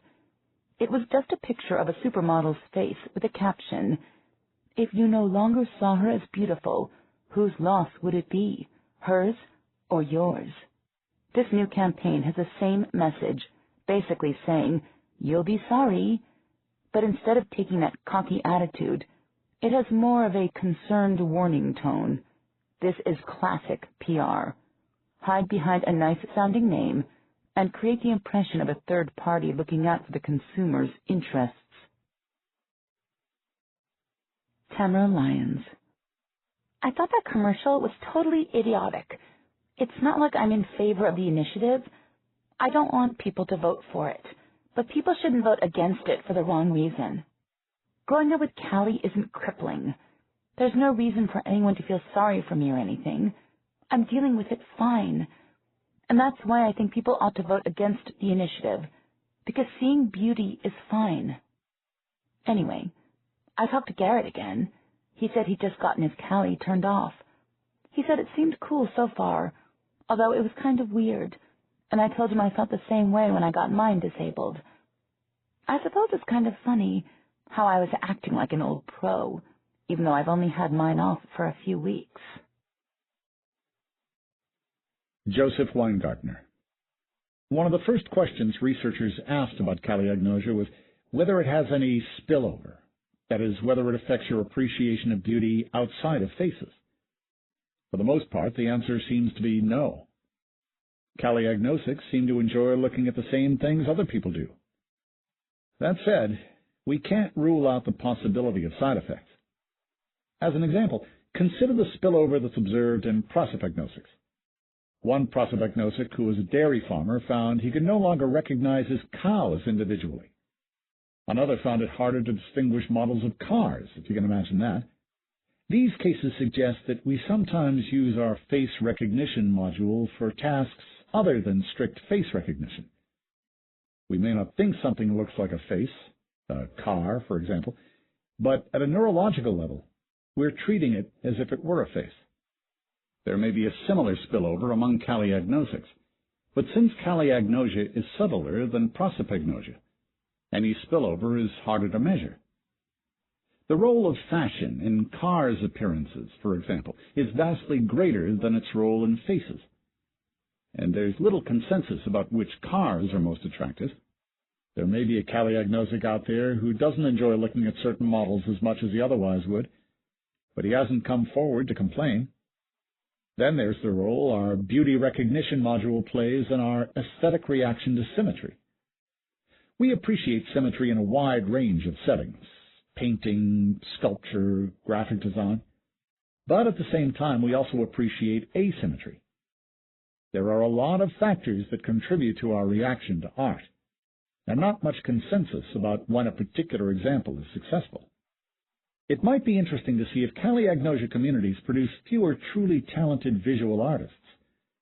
But given how few such individuals arise in the general population, it's difficult to do a statistically meaningful study.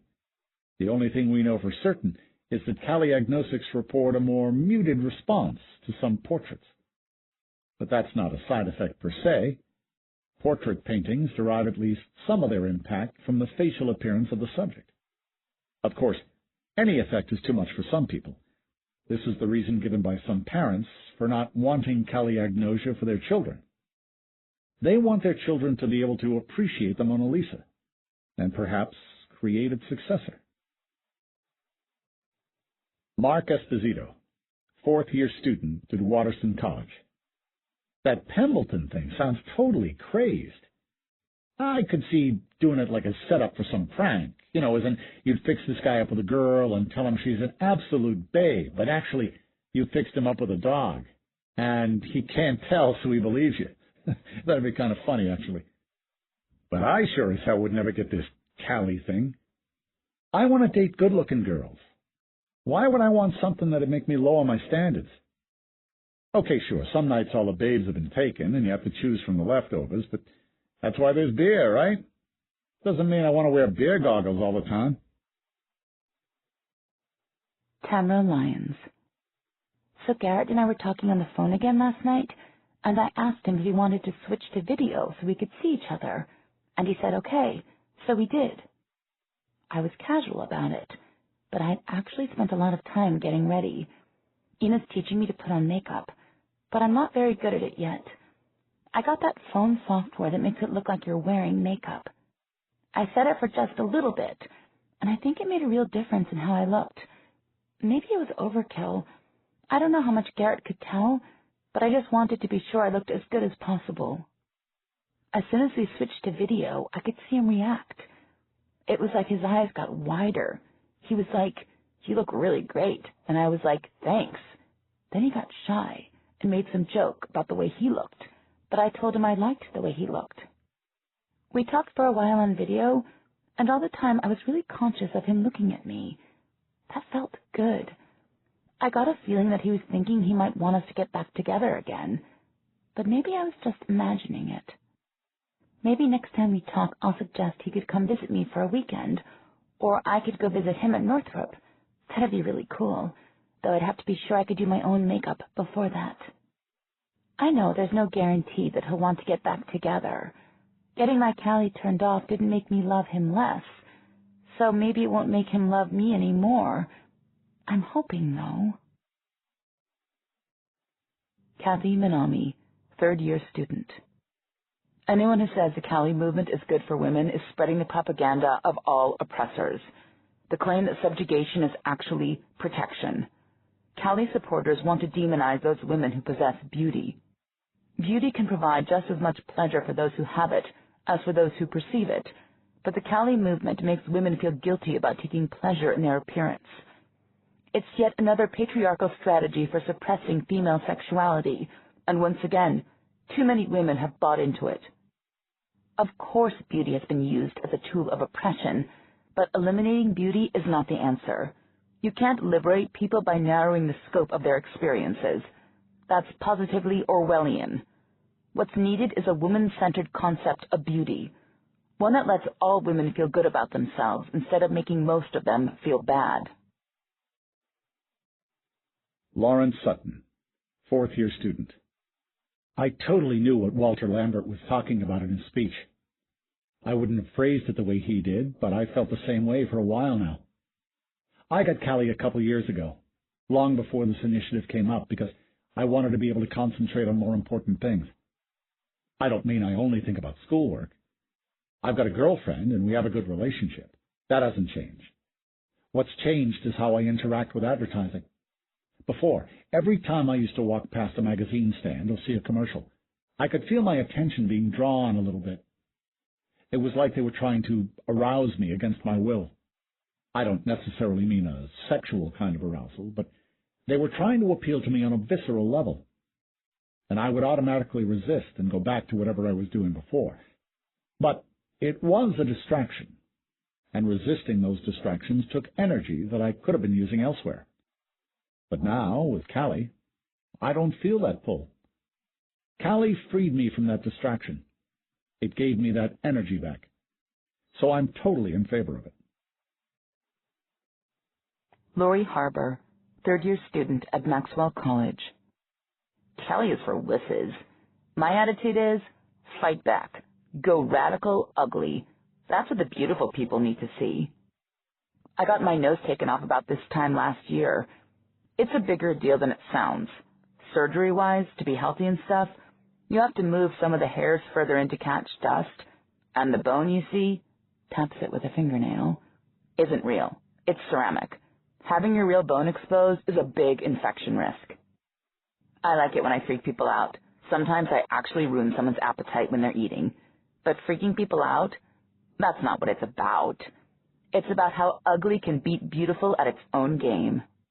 I get more looks walking down the street than a beautiful woman. You see me standing next to a video model, who's going to notice more? Me, that's who. You won't want to, but you will. Tamara Lyons. Garrett and I were talking again last night, and we got to talking about, if either of us had been going out with someone else, and I was casual about it. I said that I'd hung out with some guys, but nothing major. So I asked him the same. He was kind of embarrassed about it, but eventually he said that he was finding it harder to, really become friendly with girls in college, harder than he expected, and now he's thinking it's because of the way he looks. I just said, no way, but I didn't really know what to say. Part of me was glad that Garrett isn't seeing someone else yet, and part of me felt bad for him, and part of me was just surprised. I mean, he's smart, he's funny, he's a great guy, and I'm not just saying that because I went out with him. He was popular in high school. But then I remembered what Ina said about me and Garrett. I guess being smart and funny doesn't mean you're in the same league as someone you have to be equally good-looking to. And if Garrett's been talking to girls who are pretty, maybe they don't feel like he's in their league. I didn't make a big deal out of it when we were talking, because I don't think he wanted to talk about it a lot. But afterwards, I was thinking that if we decide to do a visit, I should definitely go out to Northrop to see him instead of him coming here. Obviously, I'm hoping something will happen between us, but also, I thought maybe if the other people at his school see us together, he might feel better. Because I know sometimes that works.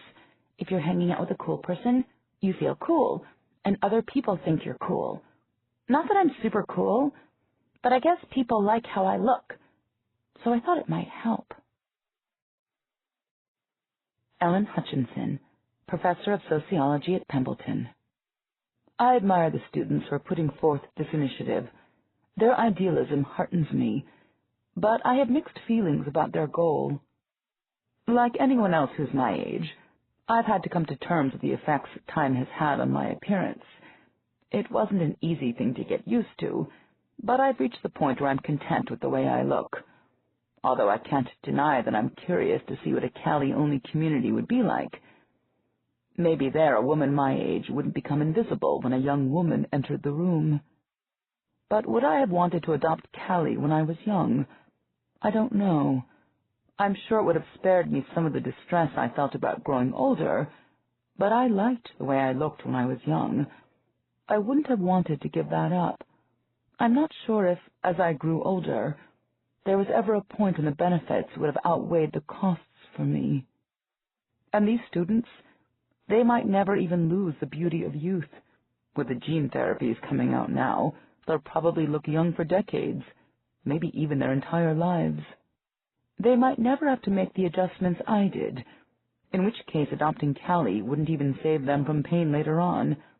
So the idea that they might voluntarily give up one of the pleasures of youth is almost galling.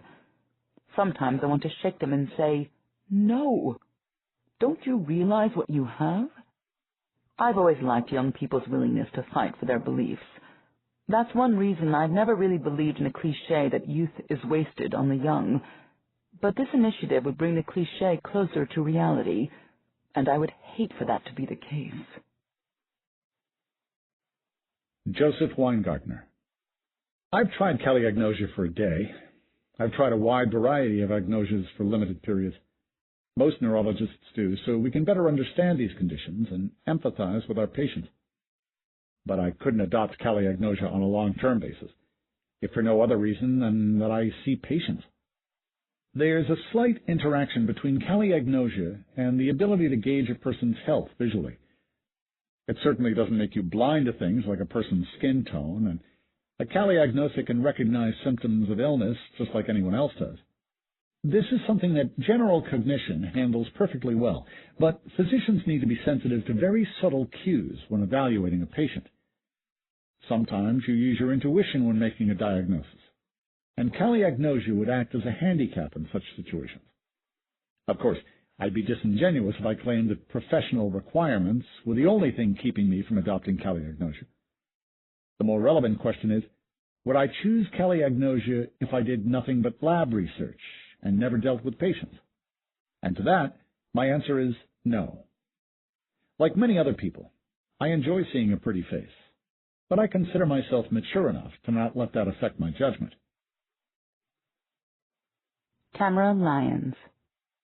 I can't believe it. Garrett got his Callie turned back on.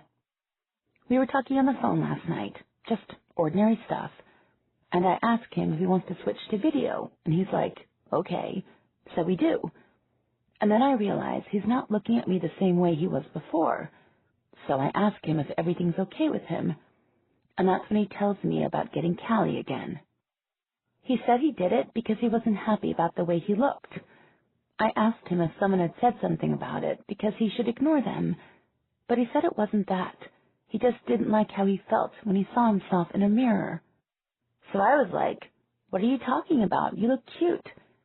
I tried to get him to give it another chance, saying stuff like, he should spend more time without Callie before making any decisions. Garrett said he'd think about it, but I don't know what he's going to do. Anyway, afterwards, I was thinking about what I'd said to him. Did I tell him that because I don't like Callie, or because I wanted him to see how I looked? I mean, of course I liked the way he looked at me, and I was hoping he would lead somewhere. But it's not as if I'm being inconsistent, is it? If I'd always been in favor of Callie, but made an exception when it came to Garrett, that'd be different. But I'm against Callie, so it's not like that. Oh, who am I kidding? I wanted Garrett to get his Callie turned off for my own benefit, not because I'm anti-Callie.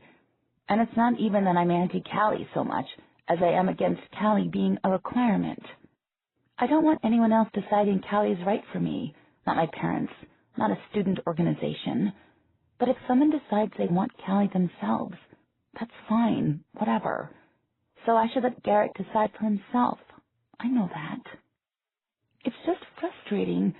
I mean, I had this whole plan figured out with Garrett finding me irresistible and realizing what a mistake he'd made. So I'm disappointed. That's all. From Maria de Souza's speech the day before the election. We've reached a point where we can begin to adjust our minds. The question is, When is it appropriate for us to do so? We shouldn't automatically accept that natural is better, nor should we automatically presume that we can improve on nature. It's up to us to decide which qualities we value and what's the best way to achieve those. I say that physical beauty is something we no longer need. Callie doesn't mean that you'll never see anyone as beautiful. When you see a smile that's genuine, you'll see beauty. When you see an act of courage or generosity, you'll see beauty. Most of all, when you look at someone you love, you'll see beauty. All Callie does is keep you from being distracted by surfaces. True beauty is what you see with the eyes of love, and that's something that nothing can obscure. From the speech netcast by Rebecca Boyer, spokesperson for People for Ethical Nanomedicine, the day before the election.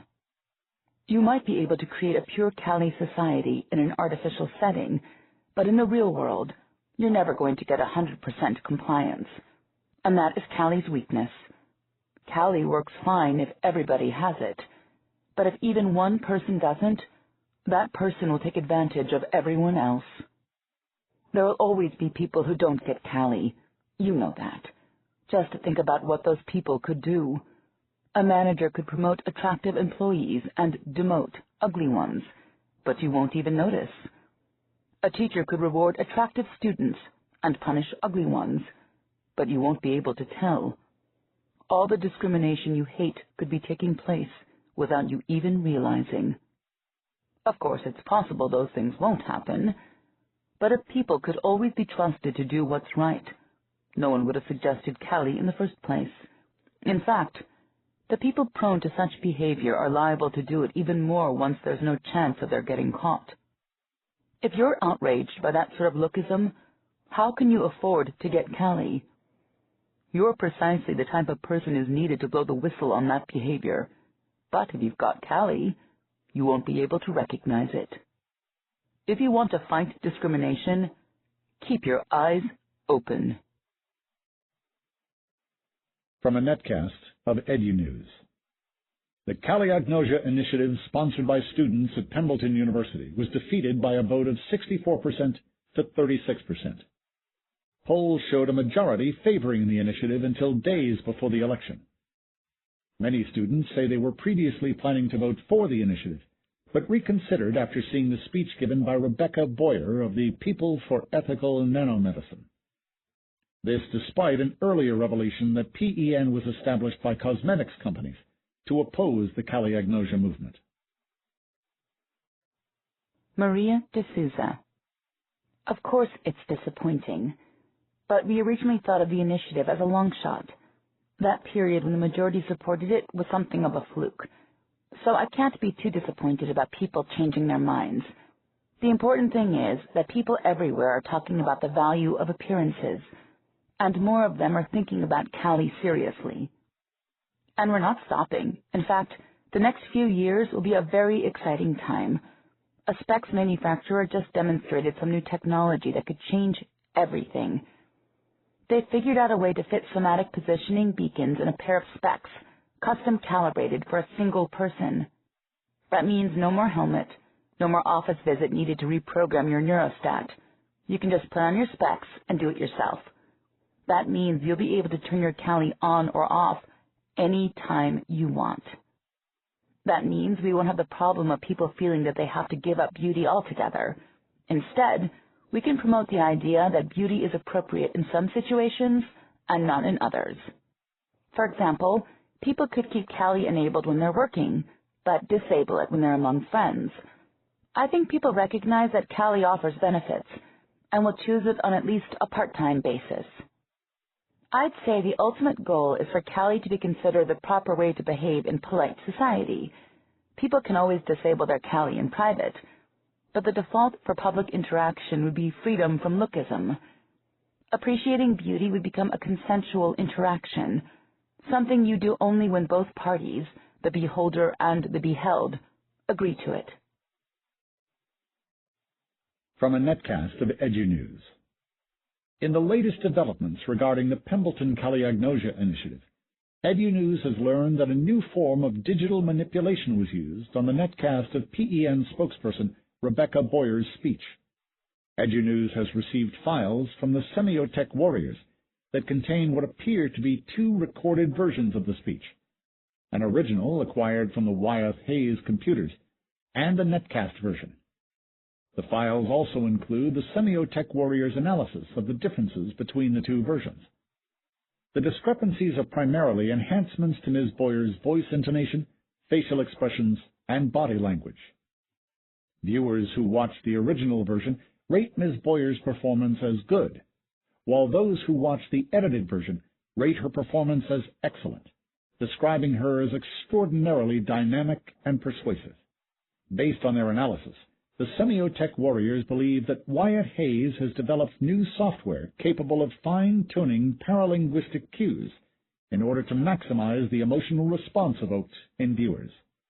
This dramatically increases the effectiveness of recorded presentations, especially when viewed through specs, and its use in the PEN netcast is likely what caused many supporters of the Kaliagnosia initiative to change their votes.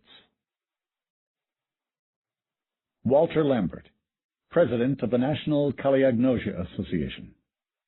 In my entire career, I've met only a couple people who have the kind of charisma they gave Ms. Boyer in that speech. People like that radiate a kind of reality distortion field that lets them convince you of almost anything. You feel moved by their very presence. You're ready to open your wallet or agree to whatever they ask. It's not until later that you remember all the objections you had, but by then, often as not, it's too late. And I'm truly frightened by the prospect of corporations being able to generate that effect with software. What this is another kind of supernormal stimuli, like flawless beauty, but even more dangerous. We had a defense against beauty, and Wyeth Hayes has escalated things to the next level. And protecting ourselves from this type of persuasion is going to be a hell of a lot harder. There is a type of tonal agnosia, or aprosodia, that makes you unable to hear voice intonation. All you hear are the words, not the delivery. There's also an agnosia that prevents you from recognizing facial expressions. Adopting the two of these would protect you from this type of manipulation, because you have to judge a speech purely on its content. Its delivery would be invisible to you. But I can't recommend them. The result is nothing like Kali. If you can't hear tone of voice or read someone's expression, your ability to interact with others is crippled. It'd be a kind of high-functioning autism. A few NCA members are adopting both agnosias as a form of protest, but no one expects many people will follow their example.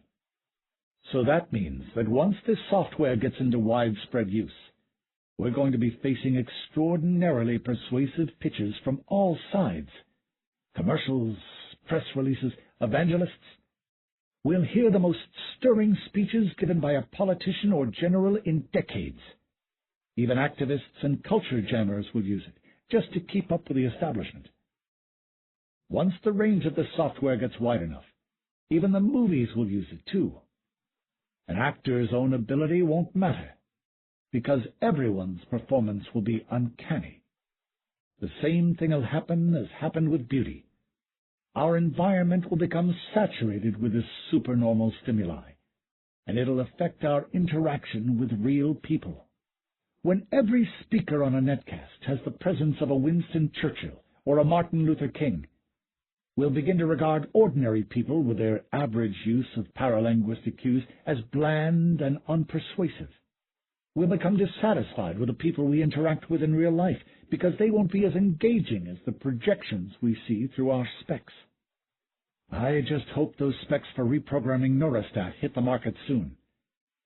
Then maybe we can encourage people to adopt the stronger agnosias just when they're watching video. That may be the only way for us to preserve authentic human interaction, if we save our emotional responses for real life. Tamara Lyons.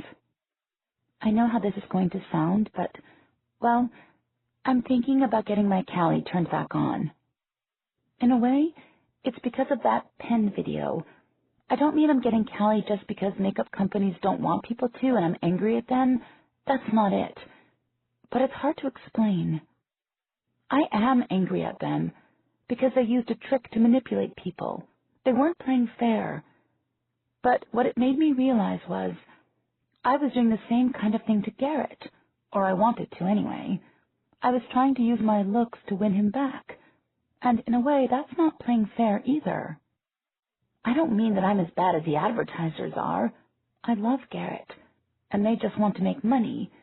But remember when I was talking about beauty as a kind of magic spell? It gives you an advantage, and I think it's very easy to misuse something like that. And what Callie does is make a person immune to that sort of spell. So I figure I shouldn't mind if Garrett would rather be immune, because I shouldn't be trying to gain an advantage in the first place. If I get him back, I want it to be by playing fair, by him loving me for myself. I know, just because he got his Callie turned back on doesn't mean that I have to. I've really been enjoying seeing what faces look like. But if Garrett's going to be immune, I feel like I should be too. So we're even, you know? And if we do get back together, maybe we'll get those new specs they're talking about. Then we can turn off our Callie when we're by ourselves. Just the two of us. And I guess Callie makes sense for other reasons, too. Those makeup companies and everyone else, they're just trying to create needs in you that you wouldn't feel if they were playing fair, and I don't like that. If I'm going to be dazzled watching a commercial, it'll be when I'm in the mood, not whenever they spring it on me. Although I'm not going to get those other agnosias, like that tonal one, not yet anyway. Maybe once those new specs come out. This doesn't mean I agree with my parents having me grow up with Callie. I still think they were wrong. They thought getting rid of beauty would help make a utopia, and I don't believe that at all. Beauty isn't the problem. It's how some people are misusing it. That's the problem. And that's what Callie's good for. It lets you guard against that. I don't know. Maybe this wasn't a problem back in my parents' day, but it's something we have to deal with now. Story Notes. Tower of Babylon. This story was inspired by a conversation with a friend when he mentioned the version of the Tower of Babel myth he'd been taught in Hebrew school. At that point, I knew only the Old Testament account, and it hadn't made a big impression on me. But in the more elaborate version, the tower is so tall that it takes a year to climb. And when a man falls to his death, no one mourns.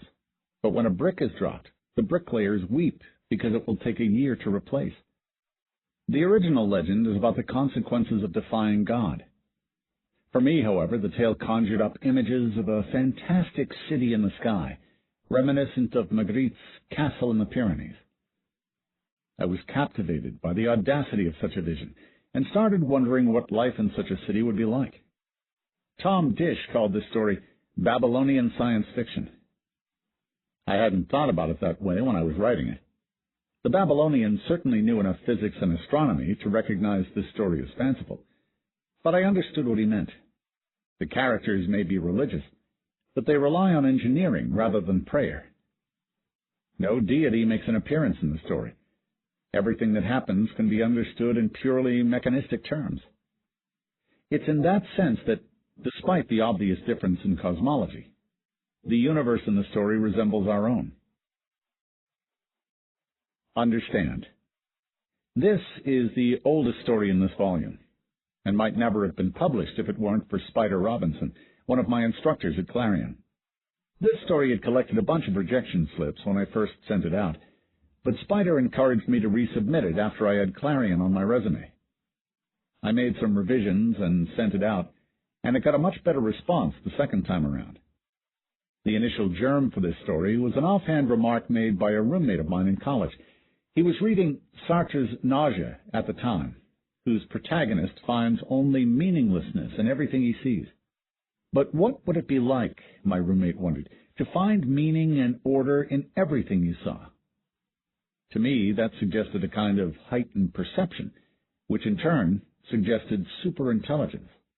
I started thinking about the point at which quantitative improvements, better memory, faster pattern recognition, turn into a qualitative difference, a fundamentally different mode of cognition. Something else I wondered about was the possibility of truly understanding how our minds work. Some people are certain that it's impossible for us to understand our minds, offering analogies like, you can't see your face with your own eyes. I never found that persuasive.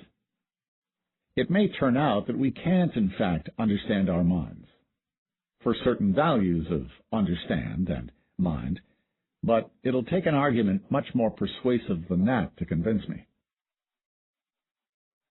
Division by zero. There's a famous equation that goes like this. EI plus 1 equals 0.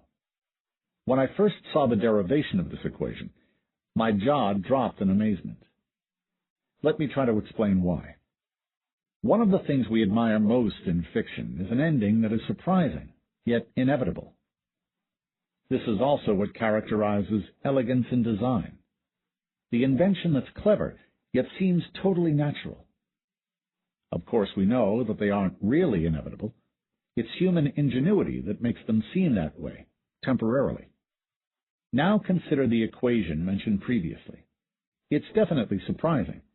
You could work with the numbers E and I for years, each in a dozen different contexts, without realizing they intersected in this particular way. Yet once you've seen the derivation, you feel that this equation really is inevitable, that this is the only way things could be. It's a feeling of awe, as if you've come into contact with absolute truth, a proof that mathematics is inconsistent, and that all its wondrous beauty was just an illusion, would, it seemed to me, be one of the worst things you could ever learn. Story of your life. This story grew out of my interest in the variational principles of physics. I found these principles fascinating ever since I first learned of them, but I didn't know how to use them in a story until I saw a performance of Time Flies When You're Alive, Paul Linke's one-man show about his wife's battle with breast cancer. It occurred to me then that I might be able to use variational principles to tell a story about a person's response to the inevitable. A few years later, that notion combined with a friend's remark about her newborn baby to form the nucleus of this story. For those interested in physics, I should note that the story's discussion of Fermat's principle of least time omits all mention of its quantum mechanical underpinnings. The QM formulation is interesting in its own way, but I prefer the metaphoric possibilities of the classical version. As for this story's theme, probably the most concise summation of it that I've seen appears in Kurt Vonnegut's introduction to the 25th anniversary edition of Slaughterhouse-Five. Stephen Hawking found it tantalizing that we could not remember the future, but remembering the future is child's play for me now. I know what will become of my helpless, trusting babies, because they are grown-ups now. I know how my closest friends will end up, because so many of them are retired or dead now. To Stephen Hawking, and all others younger than myself, I say, be patient. Your future will come to you and lie down at your feet like a dog who knows and loves you no matter what you are. 72 Letters. This story came about when I noticed a connection between two ideas I previously thought were unrelated. The first one was the golem. In what's probably the best-known story of the golem, Rabbi Lowe of Prague brings a clay statue to life to act as a defender of the Jews, protecting them from persecution. It turns out this story is a modern invention, dating back only to 1909. Stories in which the golem is used as a servant to perform chores, with varying degrees of success, originated in the 1500s. But they still aren't the oldest references to the golem. In stories dating back to the 2nd century, rabbis would animate golems not to accomplish anything practical, but rather to demonstrate mastery of the art of permutating letters. They sought to know God better by performing acts of creation. The whole theme of the creative power of language has been discussed elsewhere, by people smarter than me. What I found particularly interesting about golems was the fact that they're traditionally unable to speak. Since the golem is created through language, this limitation is also a limitation on reproduction. If a golem were able to use language, it would be capable of self-replication, rather like a von Neumann machine. The other idea I'd been thinking about was preformation, the theory that organisms exist fully formed in the germ cells of their parents. It's easy for people now to dismiss it as ridiculous, but at the time, preformation made a lot of sense. It was an attempt to solve the problem of how living organisms are able to replicate themselves, which is the same problem that later inspired von Neumann machines. When I recognized that, it seemed that I was interested in these two ideas for the same reason, and I knew I had to write about them. The Evolution of Human Science.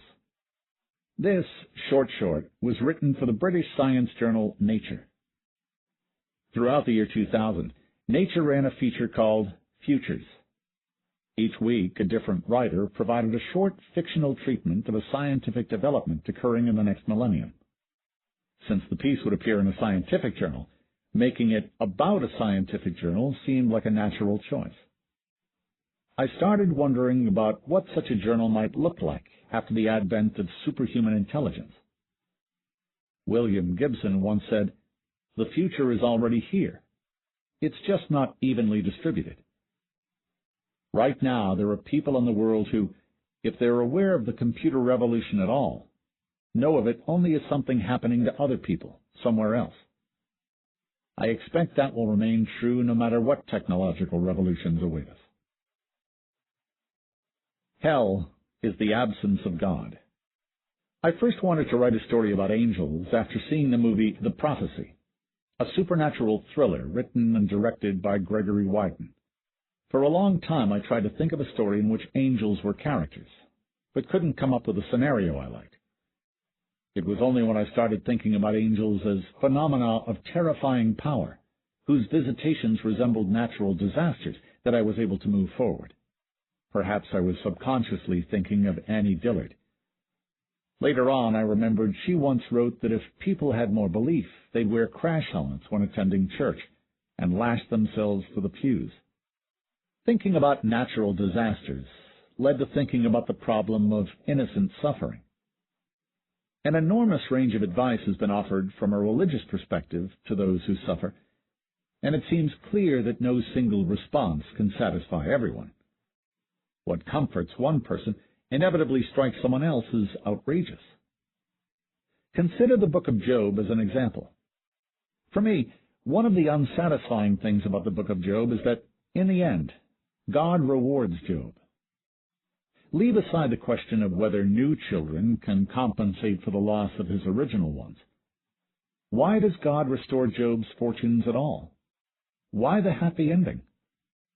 One of the basic messages of the book is that virtue isn't always rewarded. Bad things happen to good people. Job ultimately accepts this, demonstrating virtue, and is subsequently rewarded. Doesn't this undercut the message? It seems to me that the book of Job lacks the courage of its convictions. If the author were really committed to the idea that virtue isn't always rewarded, shouldn't the book have ended with Job still bereft of everything? Liking What You See, a documentary. Psychologists once conducted an experiment where they repeatedly left a fake college application in an airport, supposedly forgotten by a traveler. The answers on the application were always the same, but each time they included a different photo of the fictitious applicant. It turned out people were more likely to mail in the application if the applicant was attractive.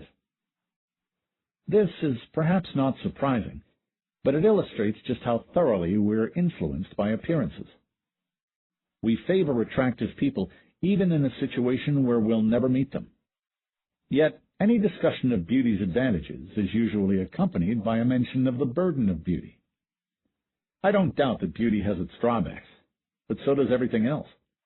Why do people seem more sympathetic to the idea of burdensome beauty than to, say, the idea of burdensome wealth? It's because beauty is working its magic again, even in a discussion of its drawbacks. Beauty is providing its possessors with an advantage. I expect physical beauty will be around for as long as we have bodies and eyes. But if calliagnosia ever becomes available, I, for one, will give it a try. This concludes Stories of Your Life and Others by Ted Chiang. Narrated by Todd McLaren and Abby Creighton. Copyright 2002 by Ted Chiang. This unabridged audiobook is published by arrangement with Ted Chiang, care of William Morris Endeavor Entertainment, and was produced in the year 2014 by Tantor Media, Incorporated, which holds the copyright thereto. Please visit Tantor.com for more information on our growing library of unabridged audiobooks and to take advantage of special offers. Or call toll-free 877-7-TANTOR to request a catalog. Audible hopes you have enjoyed this program.